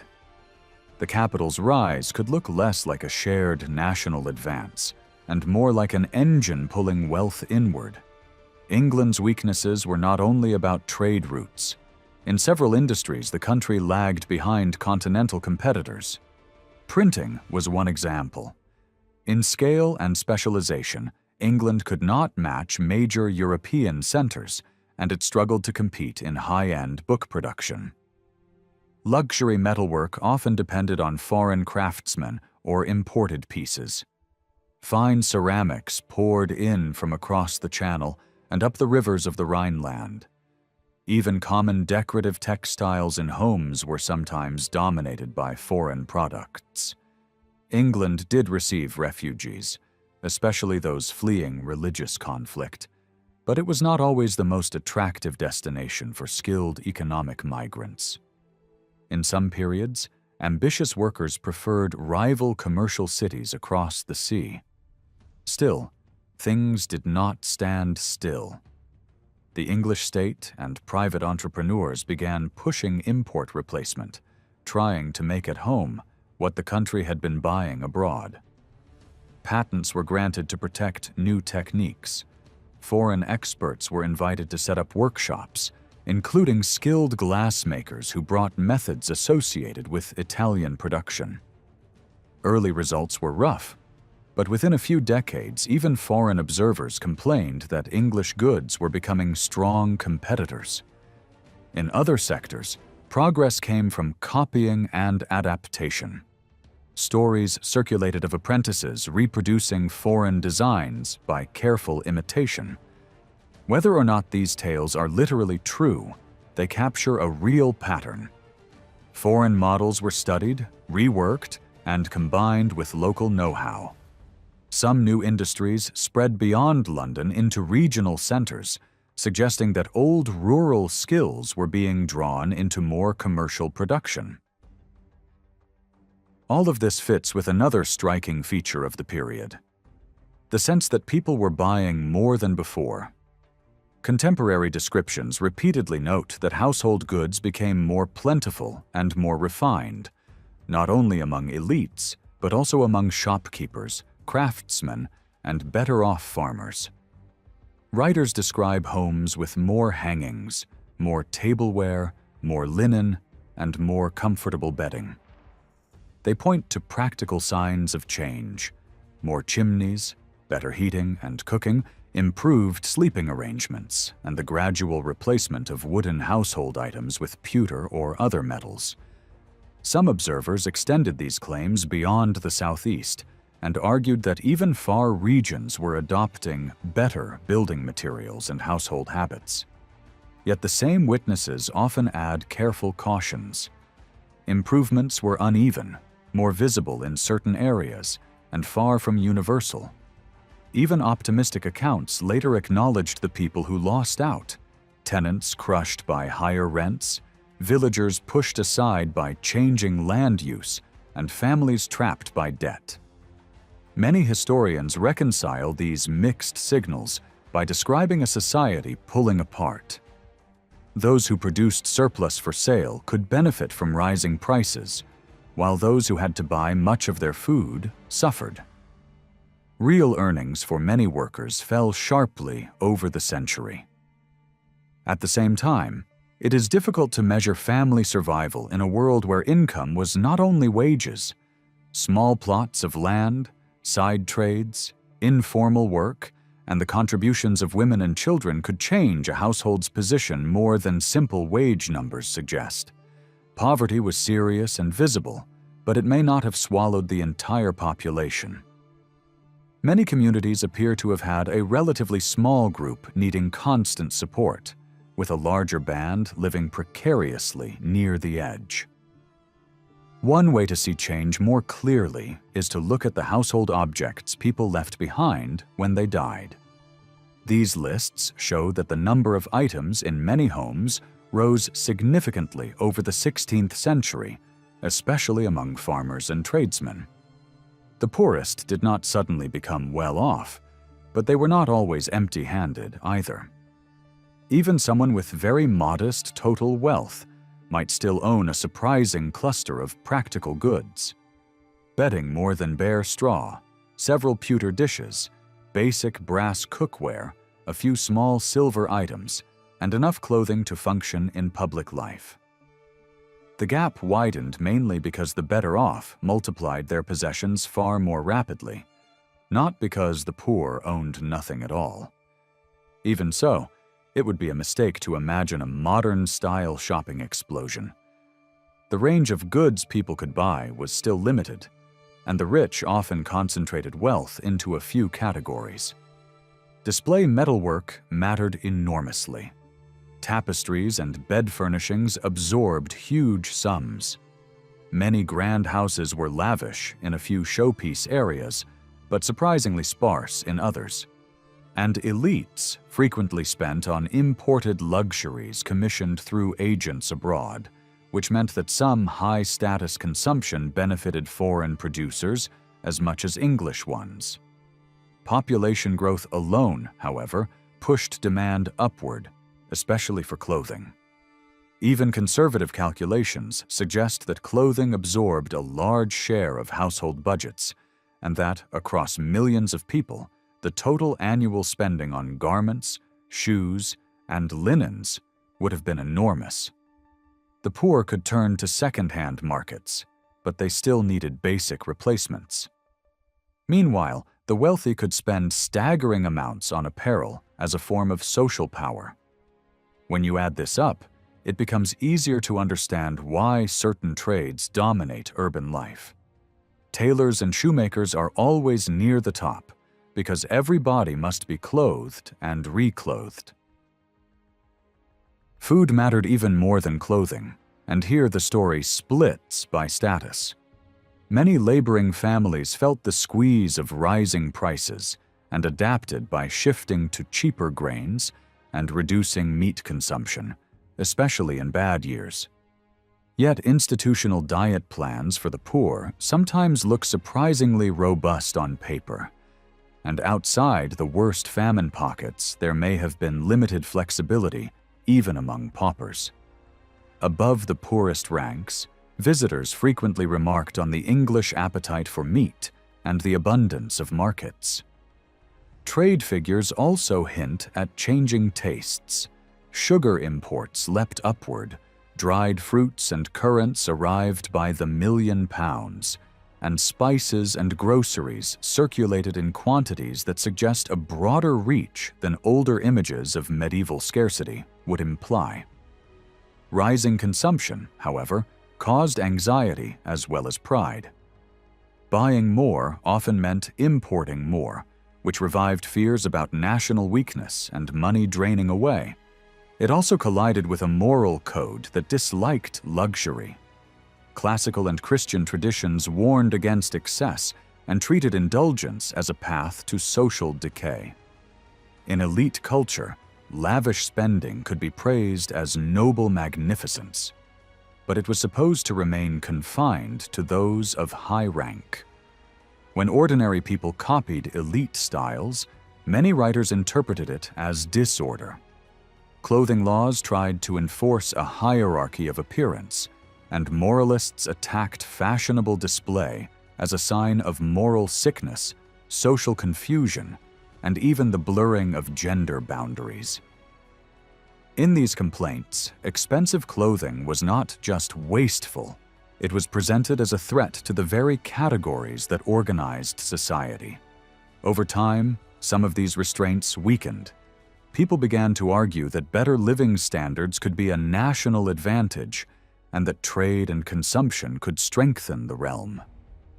Praise for merchants grew louder, especially from those who saw overseas commerce as a source of honor and power. Preachers and officials began to frame merchants not only as potential cheats, but as connectors who link lands and nations, bring resources, create work, and sustain the state. The old rules that tried to freeze consumption by rank proved too out of step with desire and imitation, and formal restrictions fell away. Social distinction did not vanish, but it was increasingly maintained through the constant churn of fashion, with elites staying ahead by changing styles rather than by relying on law alone. These changes also reshaped the shopping world itself, most dramatically in London. Traditional food markets still anchored daily buying, with established areas for meat, fish, grain, and produce. Yet pressure mounted as demand rose. Market spaces expanded, new market buildings were constructed, and trading hours stretched beyond accepted norms. Street sellers multiplied, and officials struggled to control the swarms of small-scale hawkers responding to what customers wanted. At the same time, shops for non-food goods grew in number and glitter. Contemporary observers describe streets lined with bright displays of glass, blades, accessories, and decorative items that tempted even careful buyers into impulse spending. Retail trades became more specialized, splitting into narrower categories and clustering in famous zones such as the rows of goldsmiths that tourists visited like landmarks. Urban property values climbed, and the physical shape of retail changed. Instead of countless tiny booths, larger consolidated shops became more common. The most striking symbol of this new commercial environment was a purpose-built exchange that combined a meeting place for merchants with galleries of shops surrounding a central courtyard. Inspired by continental models, it introduced a more structured, almost modern shopping experience into the city's life. By the end of Elizabeth's reign, London did not merely trade more. It looked and felt more like a capital built around buying, selling, display, and constant circulation of goods. By the later years of the 16th century, London was becoming an increasingly powerful magnet for elite consumption. Although the grand transformation of the West End into a permanent aristocratic district still lay in the future, the habit of seasonal residence in the capital was already taking shape. Gentlemen traveled to London for many reasons: to seek favor and advancement, to attend lawsuits, to enjoy the growing attractions of urban leisure, especially the theater. While they were there, shopping became an integral part of the visit. Even those who remained in the countryside relied heavily on London-based relatives, servants, or professional agents to acquire fashionable goods on their behalf. Letters sent between provincial households and the capital regularly included updates on new styles, prices, and bargaining with city tradesmen. London did not entirely dominate elite consumption, and its influence weakened in more remote regions, but it was often the primary source for luxury items and specialized products. Noble households typically supplied themselves with everyday necessities from their own estates or nearby markets, yet turned to the capital for wines, spices, fine clothing, jewelry, plate, and ceremonial fabrics. Accounts from aristocratic families show a clear pattern. Basic food and drink might be sourced locally or from major fairs, but refined tastes were satisfied through London suppliers. Early 17th century household records reveal how this system worked in practice. Regional centers such as Norwich or King's Lynn provided a wide range of goods, from groceries and books to medical services and skilled crafts. Tailors, saddlers, and other artisans could be found in market towns and villages. But for expensive furnishings and exotic imports, households still depended on London. Servants were dispatched several times a year to make major purchases, returning with costly textiles, furniture, bedding, metalware, sugar, and decorative items. These journeys were expensive and logistically complex, involving a mix of river transport and overland carriage, but water transport was far cheaper and therefore preferred whenever possible.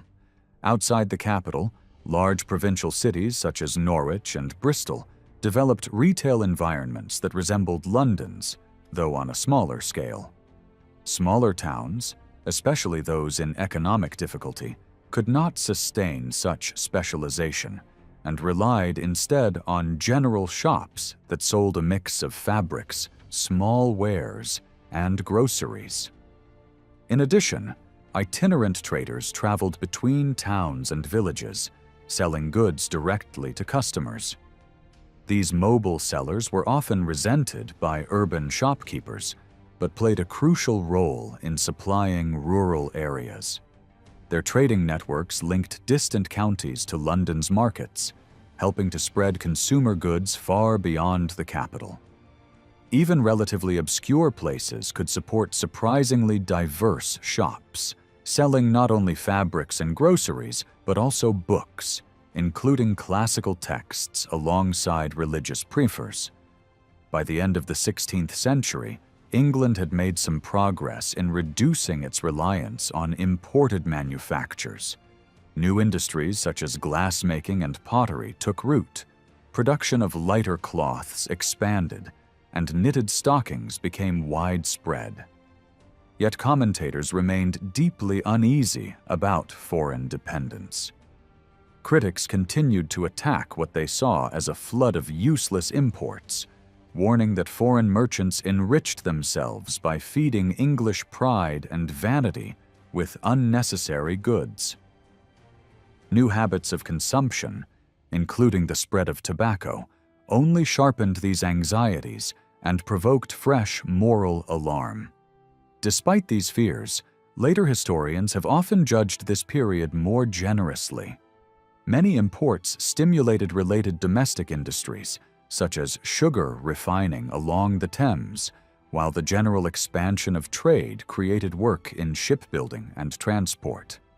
At the same time, England was slowly diversifying its overseas commerce. Political upheaval on the continent weakened its long-standing dependence on a single northern European trading hub and forced merchants to seek alternatives. This shift made access to luxury goods more difficult and more expensive, pushing English traders to explore new routes and regions. London merchants began to establish themselves in Mediterranean markets, importing wines, dried fruits, silks, spices, and pepper. They also sought access to Eastern goods through overland routes that bypassed Iberian control. Diplomatic missions and negotiated privileges opened the way for organized trade, eventually leading to the formation of chartered companies that pooled resources and spread risk. These ventures were fragile and limited in scale, but they captured the public imagination and signaled a growing belief that commerce mattered deeply to the nation's future. By the early 17th century, trade and consumption had become prominent themes in public culture. New commercial spaces in London were celebrated not merely as places of business, but as spectacles of abundance and wonder. Court entertainments and public ceremonies began to play with images of distant lands and exotic goods, presenting a fantasy marketplace overflowing with marvels from across the world. These imagined displays blended genuine foreign products with familiar English wares, transformed by association into objects of heightened desire. Mirrors, glassware, ornaments, fabrics, and curiosities were all presented as symbols of global reach and refined taste. This was not a full transformation into a modern consumer society. Most people still lived with limited choices, and moral suspicion of excess remained strong. Yet the pull of goods, fashions, and novelty was unmistakable. Even among poets and courtiers wary of crude commercialism, the language of trade and the allure of distant commodities found a place. By the end of Elizabeth's reign, consumer desire had not overturned the old moral order, but it pressed against it with increasing force, reshaping aspirations, habits, and imaginations across English society. Elizabethan England was, above all, a countryside world. Most men and women lived in villages and hamlets where daily life revolved around fields, livestock, and seasonal rhythms. Yet those rural communities were never truly isolated because towns acted as the hinges that connected local farming life to wider currents of trade. A town's market gave villagers access to items they could not easily make for themselves, such as iron tools, leather goods, salt, spices, cloth, and specialized services. In return, towns drew in grain, meat, wool, fuel, and labor from the surrounding countryside. People sometimes argue about where a real town begins, because some places with only a few hundred residents still behaved in recognizably urban ways. What matters most is not a fixed population number, but function. Even a small settlement could be town-like if it attracted buyers and sellers, provided jobs beyond farming, and fed larger centers with goods and newcomers. Many town residents still kept animals or used common land, and some grew crops to supplement their income, so the line between rural and urban work was blurred. The stronger distinction lay elsewhere. Towns concentrated exchange. They were the places where bargaining, weighing, measuring, pricing, and regulation became routine, and where work often depended on crafts, retail, transport, and services rather than on plow and pasture alone. Across the country, towns formed regional clusters linked to leading centers such as York, Norwich, and Bristol, with London towering above them all. London's dominance was not just political. It pulled in supplies, migrants, money, and opportunity from almost everywhere. In the middle decades of the 16th century, many towns began to recover some economic energy. But urban growth was still limited compared with later centuries. Disease repeatedly thinned town populations, so towns relied on immigration from nearby villages simply to hold their numbers steady. Even near the end of Elizabeth's reign, only a small share of the nation lived in towns above the size that some people consider fully urban. The bigger surge came later, when more towns crossed that threshold and a much larger proportion of the population lived in them.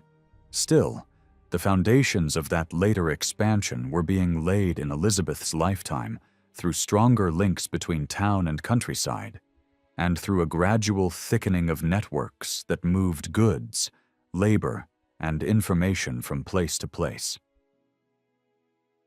The beating heart of most towns was the market. England had hundreds of market centers, ranging from modest towns of a few hundred people to large provincial cities with populations in the thousands. Some markets existed by explicit right, formally recognized and tied to a weekly schedule. Others grew up through custom, survived for years, and only became visible in records when someone challenged them. Competition between neighboring markets could be fierce, especially when crises disrupted normal patterns.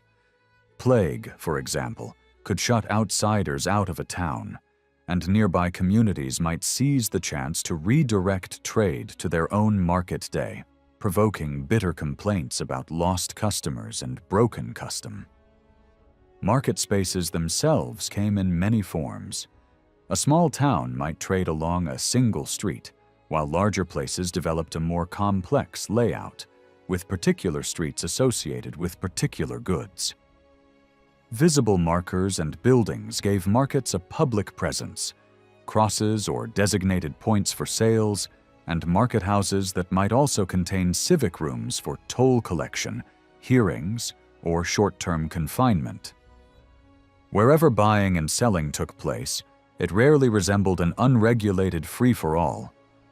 Local authorities fixed hours, controlled who could sell, enforced weights and measures, inspected food and drink, and tried to prevent fraud and disorder. Officers supervised bread, beer, meat, fish, grain, cloth, leather, and countless other goods, and some were expected to step in when quarrels over price threatened to become violence. Tolls added another layer of tension. Charges were inconsistent from place to place. They were unpopular, and people frequently sought exemptions or tried to evade payment. Yet the very effort to dodge a town's tolls could also reveal how attractive that town's market was, because buyers and sellers would not argue so fiercely over fees if the trade itself were not worth pursuing. Most markets relied mainly on a regional catchment. People traveled in from surrounding parishes to sell farm produce, buy necessities, and meet neighbors, and the distances varied by geography and road conditions. Longer distance trade was more visible at fairs, where strangers from further afield arrived with specialized wares and larger ambitions. Inside towns, craft regulation often sat in the hands of guilds or companies. These organizations managed apprenticeships, monitored workmanship, and tried to keep trades from being dominated by a handful of oversized operators. For many newcomers, apprenticeship was the doorway into urban life. It could lead to skills, independence as a householder, and, in some places, fuller civic membership. Guild power was uneven. In some towns, a relatively small slice of trades supplied the men who held office, while in London the most influential civic figures typically belonged to the wealthiest companies.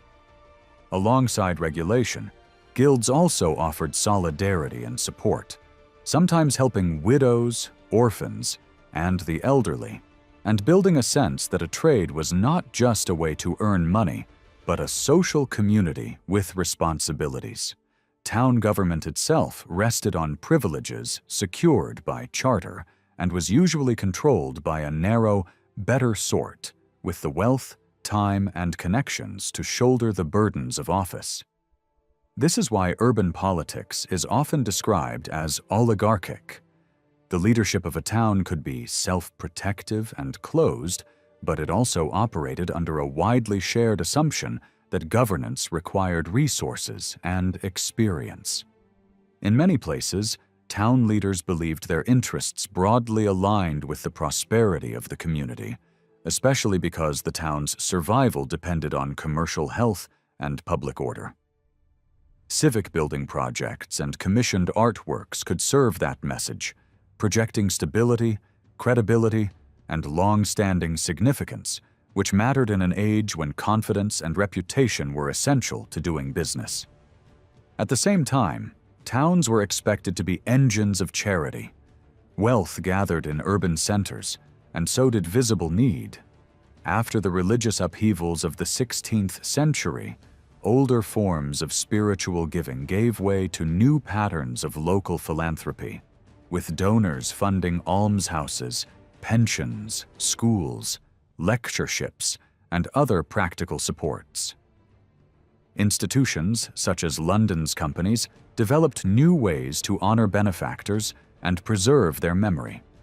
Yet charitable resources often failed when crisis hit, particularly when bad harvests pushed hungry people into towns. In those moments, theft, vagrancy, and unrest could rise, and even well-organized relief systems struggled to match the scale of demand. Charity could still serve a political purpose, strengthening the reputation of local elites as good governors, but it did not eliminate hardship, and large pockets of unassisted poverty remained. Chester is a good example of how one town's economy could be shaped by several forces at once. Its location mattered first. Sitting where the roads of Cheshire and northern Wales met, it functioned like a hinge between regions, and its political status gave it added weight as a center of administration. Just as important was water. Chester's harbor linked it to the Irish sea routes and to the Dublin crossing, and its reach in customs collection stretched far along the coasts. Over the 16th century, the town gained extra importance as church structures were reorganized and a new bishopric was established there, and later it benefited from England's growing involvement in Ireland, because Chester became a place where officials gathered, supplies were organized, and journeys were launched. In scale, it never matched the biggest provincial hubs, yet it played a similar role in miniature. A regional headquarters where governance, shipping, and commercial exchange reinforced each other. Like many towns, Chester's population did not move in a smooth line upward. It suffered sudden losses when disease struck, then recovered as people flowed in from nearby countryside, looking for work, security, or opportunity. After a prolonged wave of sickness in the late 1550s and early 1560s, Chester rebounded quickly, and that recovery seems to have been tied to stronger trade with Ireland. The types of goods moving through the port and markets shifted in ways that suggest rising activity. More animal skins, wool, and yarn coming in, and much larger quantities of everyday manufactured items and provisions going out, including soap, salt, hops, and metal goods. The town's system of civic membership and trade access adjusted enough to absorb newcomers, so the number of householders counted among the freemen grew along with the economy. Yet there also appears to have been a ceiling. Once the town reached roughly the same overall size again, further growth became harder to sustain, as if the easiest openings had already been taken, and each additional livelihood required more capital, more connections, or a more specialized niche than before. This fragility was common in places that depended too heavily on one trade. A cloth town could boom when demand was strong and collapse when markets tightened. A port could prosper or suffer depending on diplomacy and war, because conflict redirected shipping, raised risks, and disrupted familiar routes. At the same time, military pressure could create sudden opportunity for some coastal towns through supply contracts and naval spending. One of the clearest signs of an economy learning to adapt was the textile shift in parts of East Anglia, where older forms of production struggled, and then new methods and products revived the trade. In places such as Norwich, the decline of local output encouraged merchants and civic leaders to seek fresh skills, and immigrant weavers introduced techniques that expanded the range of fabrics that could be made and sold. Over time, the region became known for producing lighter and more varied cloths that found buyers at home and abroad, showing how outside expertise and local labor could combine to push an industry into a new phase. Ports deserve special attention because they acted as gateways, not only to foreign markets, but also to domestic distribution. By 1600, a striking number of England's larger towns were coastal or river ports, which tells you how closely urban growth was tied to shipping. London dominated the southeast, while other ports served distinct spheres, including strong links with Ireland from the western seaboard. In the north, older patterns of trade continued, but some routes shifted toward different harbors as overseas connections changed. Smaller coastal places, even when they were not major international hubs, could still be vital as carriers of bulky necessities such as timber, salt, and coal. As the later 16th century progressed, a stronger gravitational pull drew many regional economies toward London, and one of the most dramatic examples was fuel. Coal from the northeast became increasingly important to the capital, and output rose sharply as demand grew, turning a regional resource into something that shaped the life of the metropolis. Not every urban economy was powered by cloth or shipping. The university towns also expanded, especially as more families began to view study as practical training rather than purely preparation for the church. Growing numbers of students arrived, and the subjects that gained prestige were often those that promised useful skills for public life and commerce. Interest in mapping, measurement, navigation, and the mathematics behind them fit the mood of an age that was becoming more outward-looking. Colleges and teachers, in response, leaned more heavily on the idea that learning could be applied in government service, trade, law, administration, and the management of estates. In that sense, the ambitions of merchants, officials, and urban elites did not just benefit from education, but actively reshaped it. Disease hovered over all of this. Towns were repeatedly struck by outbreaks that could tear away a large share of their people in a short time. These crises were not rare accidents. They were a recurring feature of urban life. When sickness spread, officials often closed markets and fairs. Movement slowed, and ordinary commerce became dangerous. Even without formal bans, people avoided crowded spaces, which drained business from inns, shops, and workshops. Because towns and countryside were tightly linked, the shock traveled outward. Disruptions in one port could disturb supply chains along an entire coastline, and a city's sudden shutdown could damage the sales and employment of neighboring rural districts. Yet the economic wounds were often temporary. Many towns regained their numbers through migration, and newcomers sometimes arrived with skills, tools, or small capital that helped replace lost labor and restart production. That pattern of collapse and recovery, rather than permanent ruin, was a defining rhythm for many early modern towns, even though some places did slide into long-term decline after repeated blows. London, however, operated on a different scale. Its growth during the 16th century was so large that it depended on constant immigration to keep expanding despite frequent mortality crises.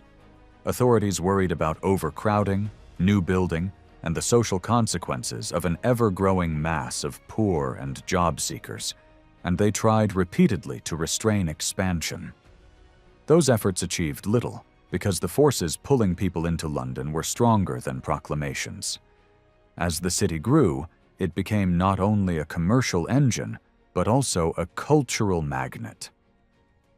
Demand from court circles, the legal world, and wealthy households supported artists, craftsmen, and a lively market for entertainment. Public theater flourished just beyond the reach of strict civic control, alongside taverns, inns, and other leisure spaces that drew customers from many social levels. The city also hosted informal circles of curiosity and investigation, people trading information about nature, maps, objects, and techniques, building networks of knowledge that connected London to a wider European world. Even when such communities were not directly profitable, they contributed to the city's energy and reputation, which in turn helped sustain its wider economic life. Religious upheaval added another layer.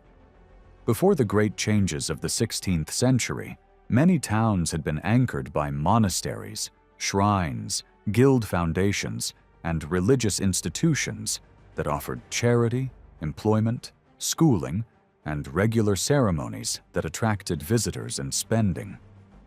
When those structures were dismantled, some places lost more than buildings. They lost the routines and networks that had fed local economies and identities, yet the outcome was not identical everywhere. In certain towns, especially those with broader commercial foundations, the long-term effects could include new opportunities because large amounts of property changed hands. Urban leaders and investors could acquire land and buildings that had once been locked within ecclesiastical control. And over time, this could strengthen town finances and increase the authority of local government. For smaller places with a narrow economic base, the loss of religious institutions could be devastating. For larger and more diverse centers, the same upheaval could eventually be absorbed and even turned into leverage. Start with the population shift, because it changes everything. In the early 1520s, England held a little over 2 million people. By the time Elizabeth became queen, it was closer to 3 million.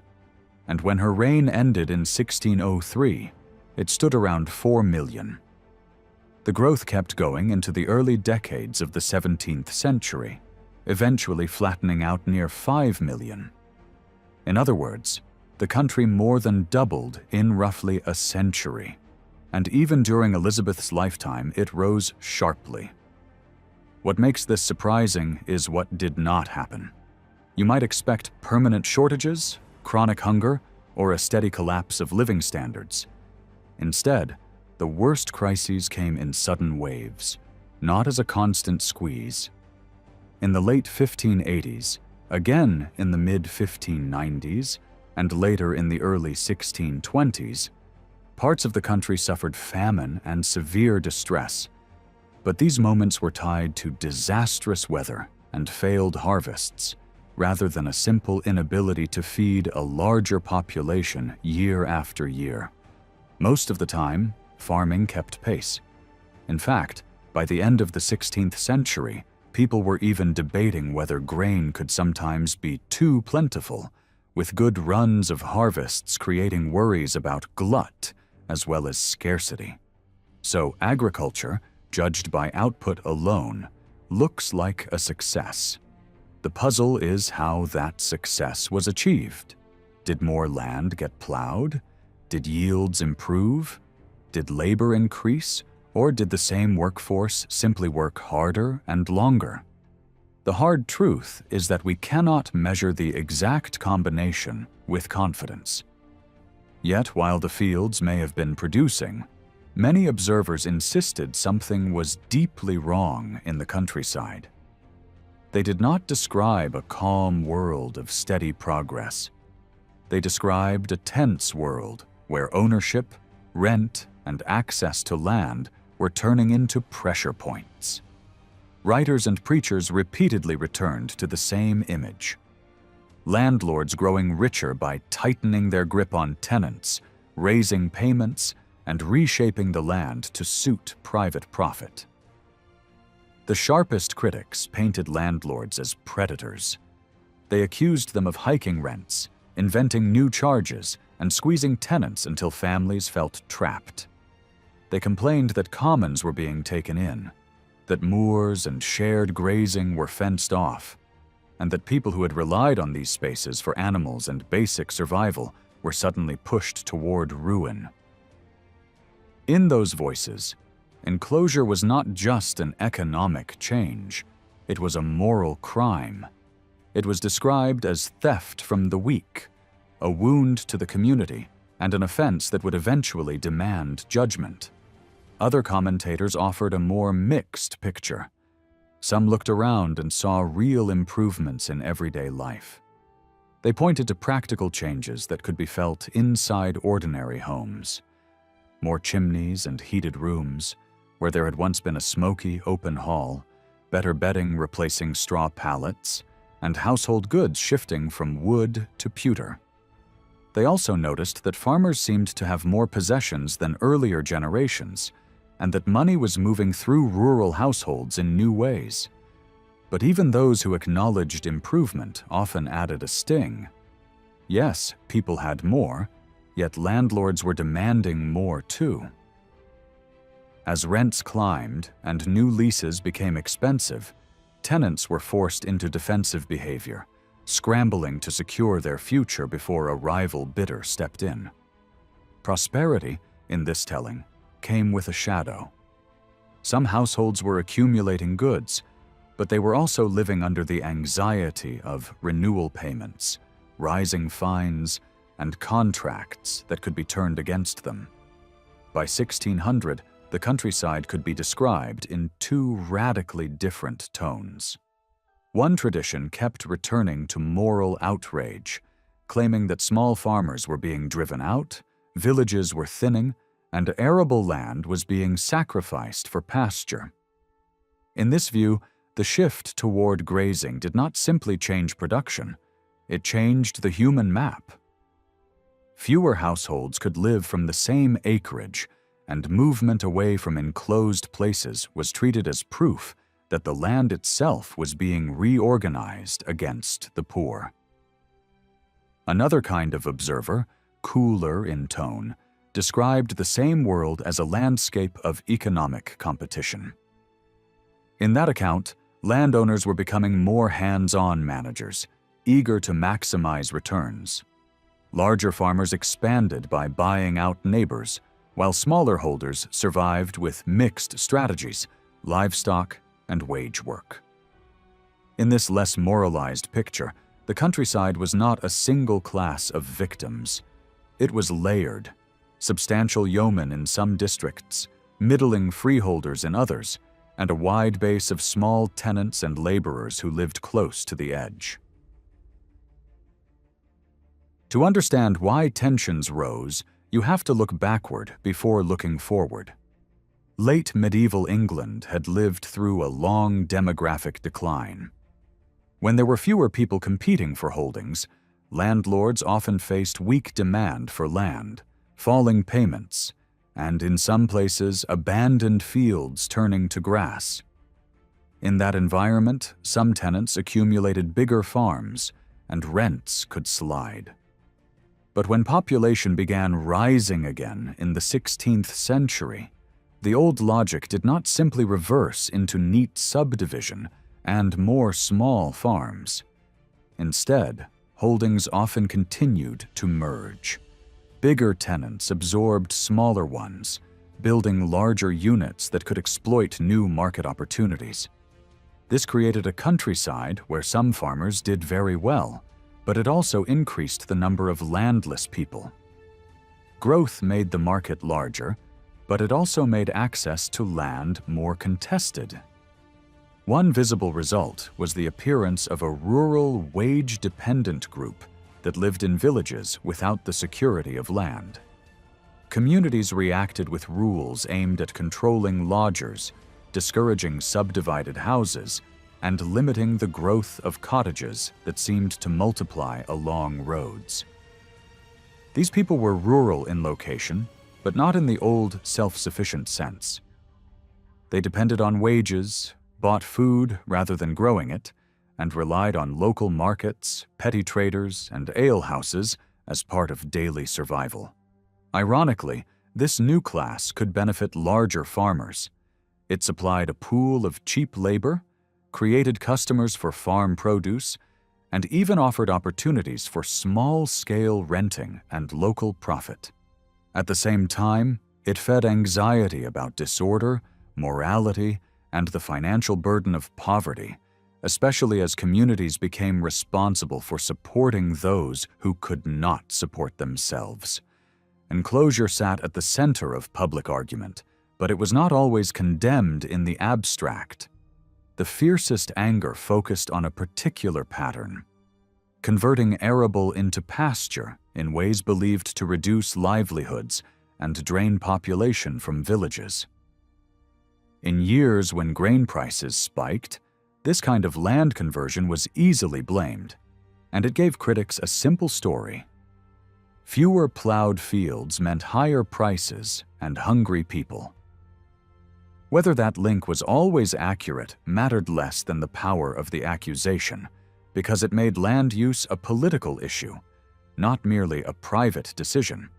Some polemicists argued that a nation's strength depended on its people, and therefore policies that seemed to empty villages were portrayed as threats to the state itself, not only to the poor. As demand for land increased, landlords gained leverage. They could raise rents and, even more sharply, raise the entry payments demanded when tenancies changed hands. Tenants felt the shift. Instead of landlords seeking good occupants, tenants began to fear being displaced by ambitious neighbors willing to offer more. That fear encouraged early renegotiation, preemptive bargaining, and constant anxiety about security. Many tenants tried to defend themselves by asserting customary rights and treating their holdings as something closer to inherited property than a short-term agreement. Then there is the memory of mid-century crisis, because it shaped the psychology of land relations for decades. Inflation surged after policies that weakened the coinage, and ordinary people experienced prices rising faster than their ability to pay. They often interpreted that as a food problem, linking it to enclosure, conversion, and profiteering.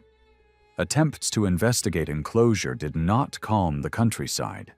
Instead, unrest exploded in parts of England, with camps forming, petitions circulating, and armed clashes breaking out. Hundreds died. Promises were made, and then withdrawn. The result was not only trauma, but a lasting lesson. Rural society could organize, confront authority, and challenge landlords directly. That memory haunted later generations. It fed a constant stream of anti-landlord language in Elizabeth's reign, and helped explain why aggressive land management could become politically dangerous. Landlords, meanwhile, had their own grievance. After the inflationary shock, many felt their real incomes had been cut dramatically, and they wanted to reclaim the share of farming profits that seemed to have shifted toward tenants. Yet open aggression risked backlash in a culture already primed to blame landlords for social breakdown. In some regions, tenant rights had hardened into powerful custom, and landowners hesitated to challenge them outright.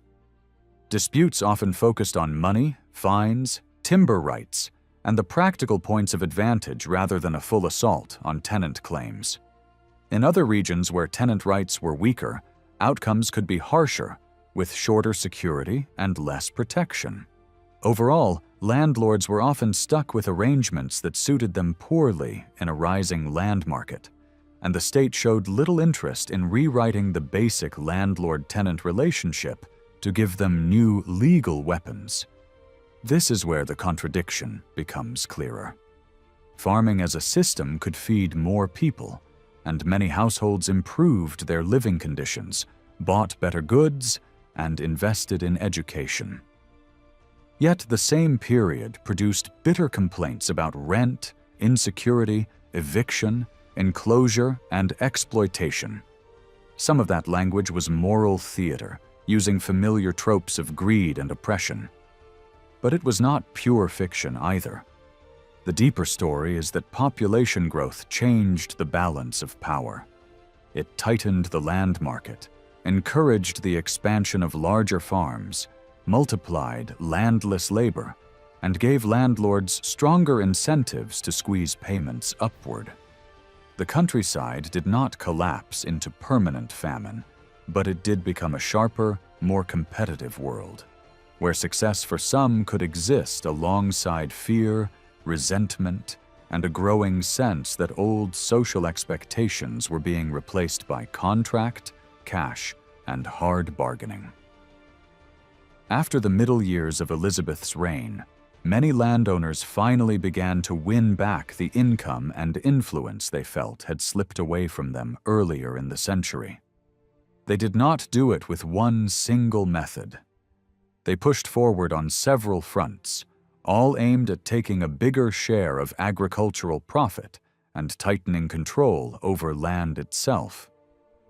One path was direct competition with their own tenants. Instead of living off rents alone, some gentry started acting like commercial farmers. They reclaimed fields when leases ended, took farms back into their own hands, and ran them as working estates.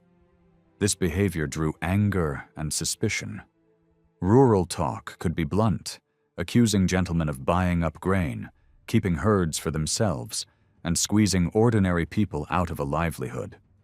Critics insisted that a landowner who farmed on a large scale was no longer a guardian of the community, but a rival, using status and capital to dominate the local food and livestock economy.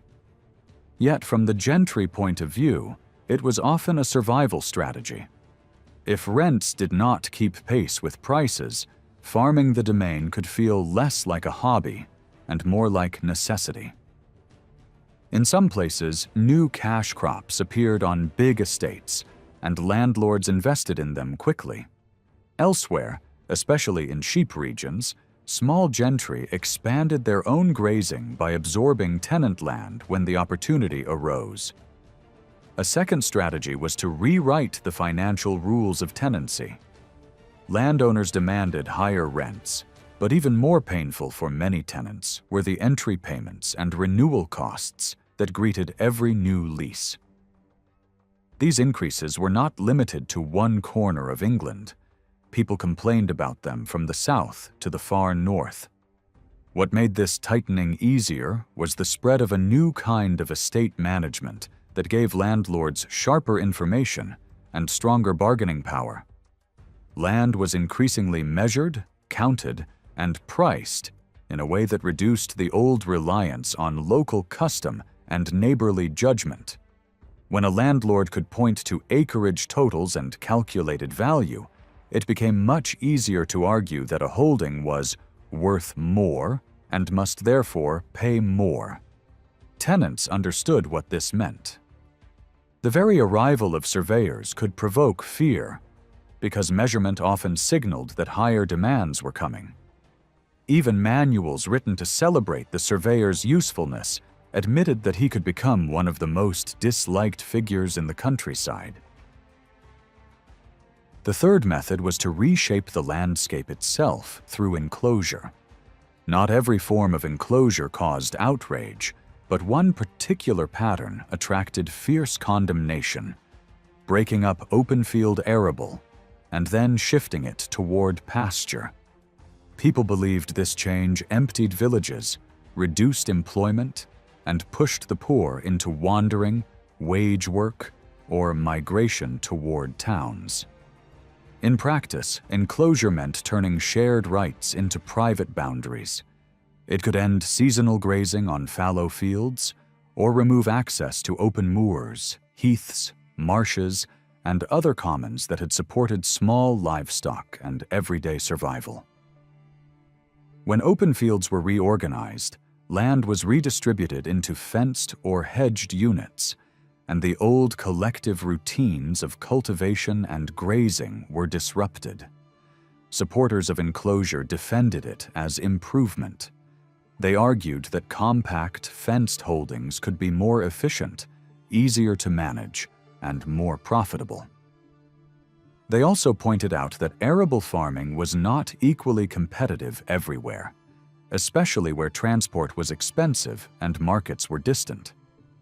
Pasture, cattle, and sheep could deliver better returns, and landlords in particular saw that grass often produced higher rental value than plowland.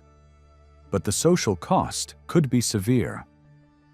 Pastoral farming usually needed fewer hands.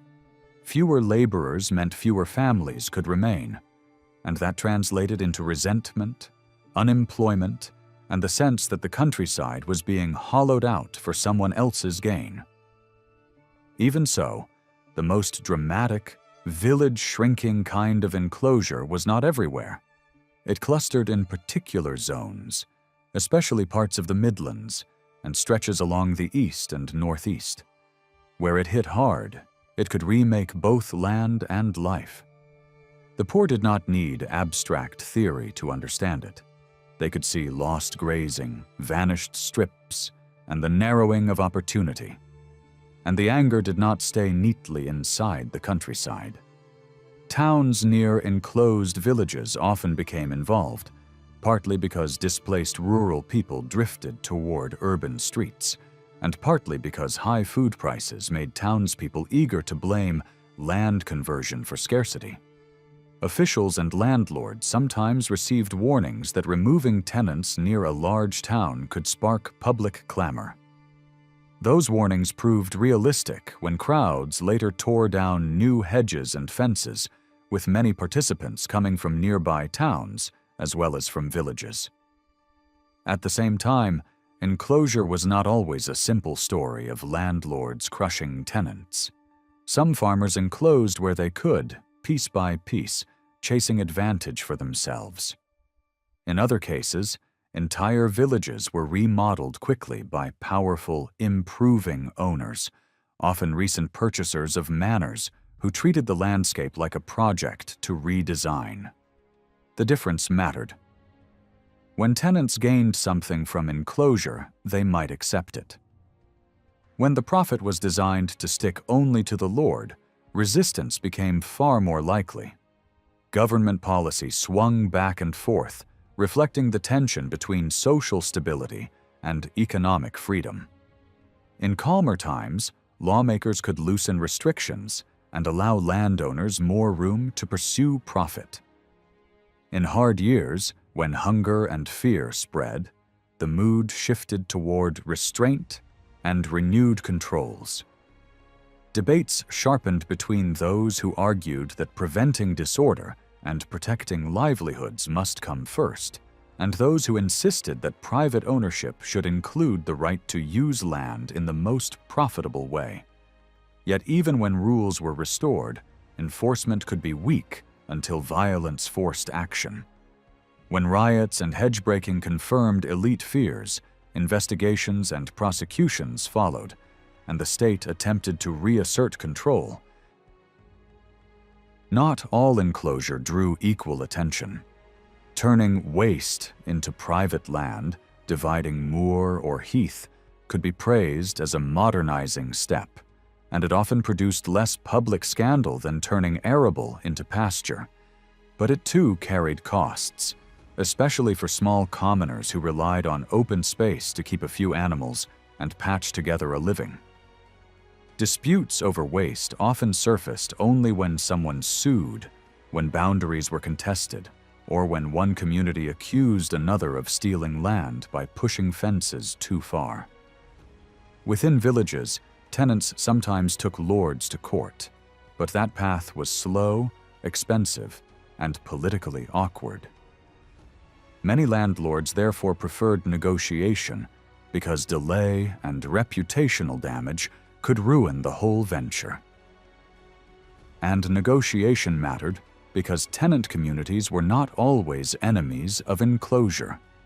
Some saw opportunity in it, especially if they were offered parcels that gave them secure, fenced ground. But even then, the poorest often lost out. A small plot could never fully replace wide common grazing. People without money, influence, or livestock on a scale worth bargaining for could be quietly shut out of the new order. In some districts, officials tried to reduce that backlash by setting aside limited pasture rights for poorer inhabitants, allowing a small remnant of the older common economy to survive. It was not generosity alone. It was also a way to prevent accusations that a landlord was deliberately emptying a place of people.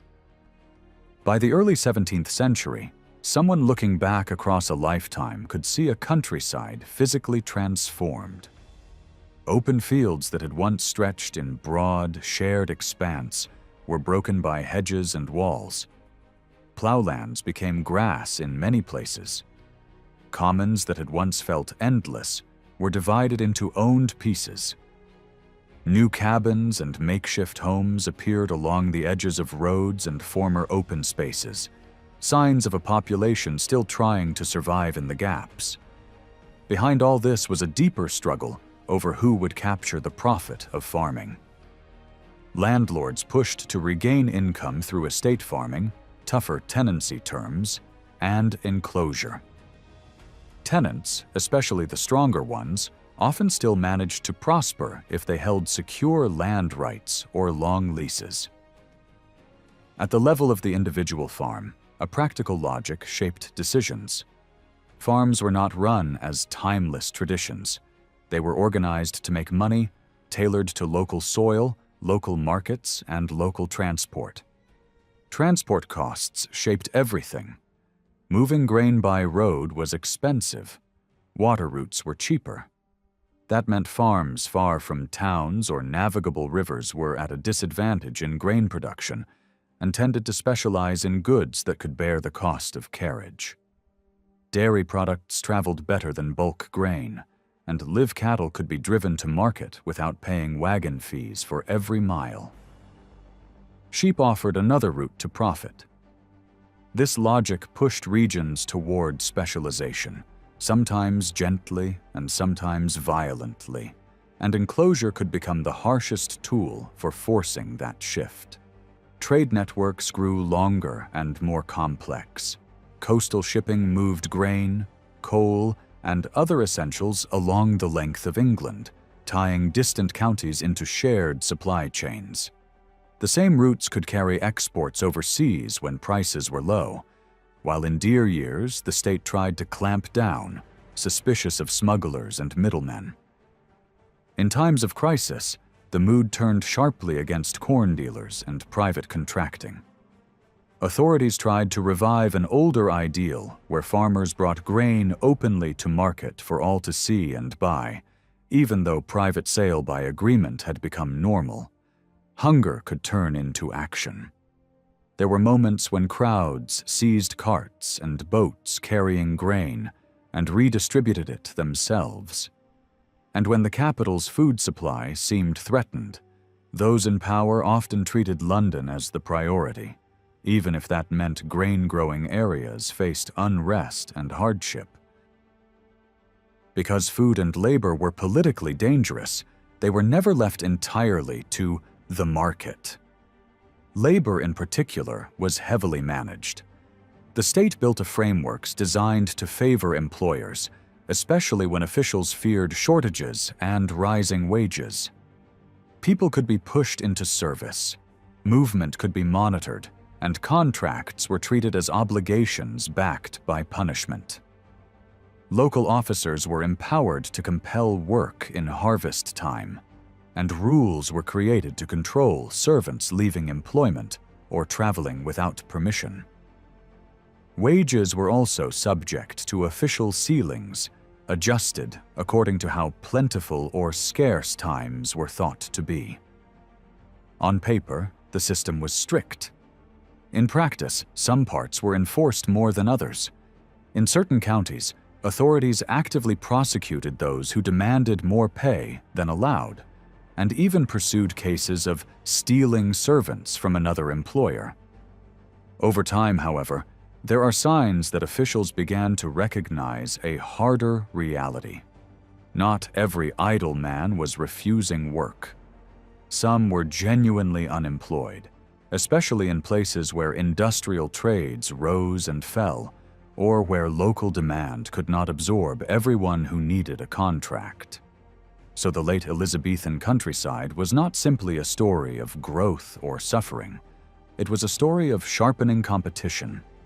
Land became more valuable. Information about land became more precise. Control over land became more aggressively contested. Some people gained new comforts and new profits. Others were squeezed out, losing access to commons, security, and the old assumptions that had once tied social status to mutual obligation. And as these pressures built up, the countryside did what it always does when pushed too hard. It argued, petitioned, resisted, and sometimes tore down the fences that symbolized a new order. Across Elizabeth's lifetime, the rural world quietly flipped its balance of power. Early on, the main fear among employers and local officials was that workers might shop around, bargain hard, and push wages upward. Later, the worry became the opposite. Too many people chasing too little work. By the early 1600s, even sympathetic voices in the church were admitting an uncomfortable truth. Yes, some people avoided labor when they could, but many others were desperate to work and simply could not find steady employment. In that new reality, pay rates adjusted downward in real terms, even when the coins handed over at the end of the day looked slightly larger than before. On paper, daily wages climbed during the inflation years, then seemed to settle into a stable range for decades. People at the time noticed these gradual increases, and local authorities sometimes tried to revise official pay scales to match what employers were already paying in practice. But if you measure what those wages could actually buy, the picture darkens. Over the second half of the 16th century, The buying power of a laborer's day wage shrank sharply, leaving families able to afford far less food and comfort than similar households could have managed earlier. That fall in living standards did not always show up as immediate catastrophe, because a household rarely survived on one adult man's earnings alone. Women's work could matter enormously, especially wherever spinning and related tasks were available. Some families likely stretched their income by working more days in the year, while others tried to survive by clinging to small advantages such as access to common grazing, tiny plots, or informal arrangements that allowed a degree of self-provisioning. Yet those supports became harder to rely on as time passed. The pressure was most obvious in the diet. As grain prices rose, poorer households often had to step down to cheaper substitutes, eating what had once been considered animal feed, rather than a normal human staple. The general sense is that life became tighter, meaner, and more anxious for a widening share of rural people, even while a smaller group managed to prosper. One partial release valve was the spread of textile production into the countryside. Cloth-making and its satellite trades drew in large numbers, often through systems where work was distributed to households rather than concentrated in one workshop. The attraction was simple. It created jobs, and it created many of them for women, because spinning could absorb huge amounts of labor.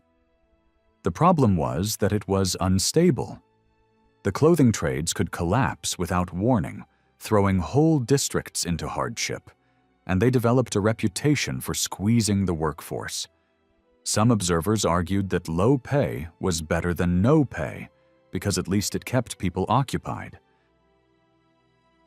Others answered that this logic became an excuse for exploitation, with profits built on wages so thin that families could barely live. By the time these arguments were being shouted from pulpits, rural people were increasingly drawn toward towns, hoping to find work where the money and markets were.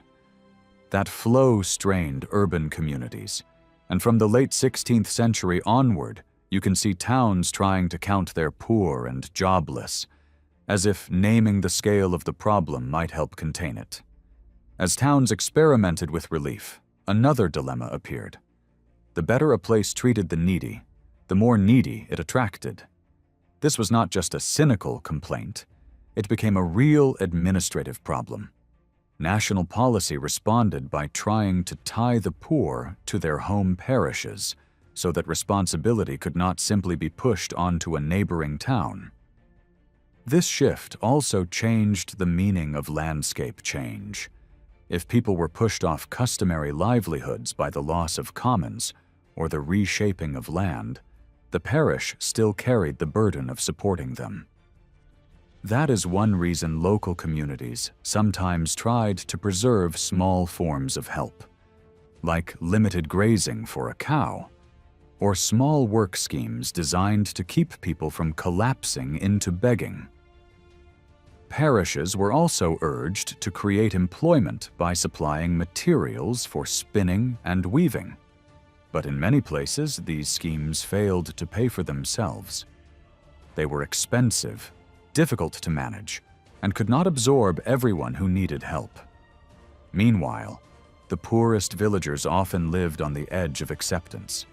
They had weak claims on common resources, weak leverage in the labor market, and little protection when work dried up. As their numbers grew, village attitudes hardened. The older habit of feeding beggars at the door faded and was replaced by controlled payments, less personal, less generous, and easier to ration. Rules multiplied to prevent overcrowding, to stop cottages being split into smaller units, and to block newcomers from settling too easily. Morality policing also tightened. People who drifted into scandal or who used alehouses as places of warmth and cheap meals as much as drink could be dragged into court as if poverty itself were a form of misconduct. In the early 1600s, Some writers even framed emigration as a kinder option, arguing that the rural poor might find more hope overseas than in England, where they were trapped between low wages, scarce work, and rising suspicion. What makes this period so striking is the way different social groups experienced change at the same time, in opposite directions. Many farmers did well across long stretches of the reign, and the evidence for improving comfort in better-off households is strong. Yet that prosperity often came with a colder social atmosphere. The old ideal of open-handed hospitality weakened. As pressures intensified, even comfortable families became more careful, more guarded, and less willing to carry strangers through bad seasons. Landowners, too, frequently recovered income after the shocks of mid-century inflation, but they paid for it in reputation. To survive, many adopted a harder style.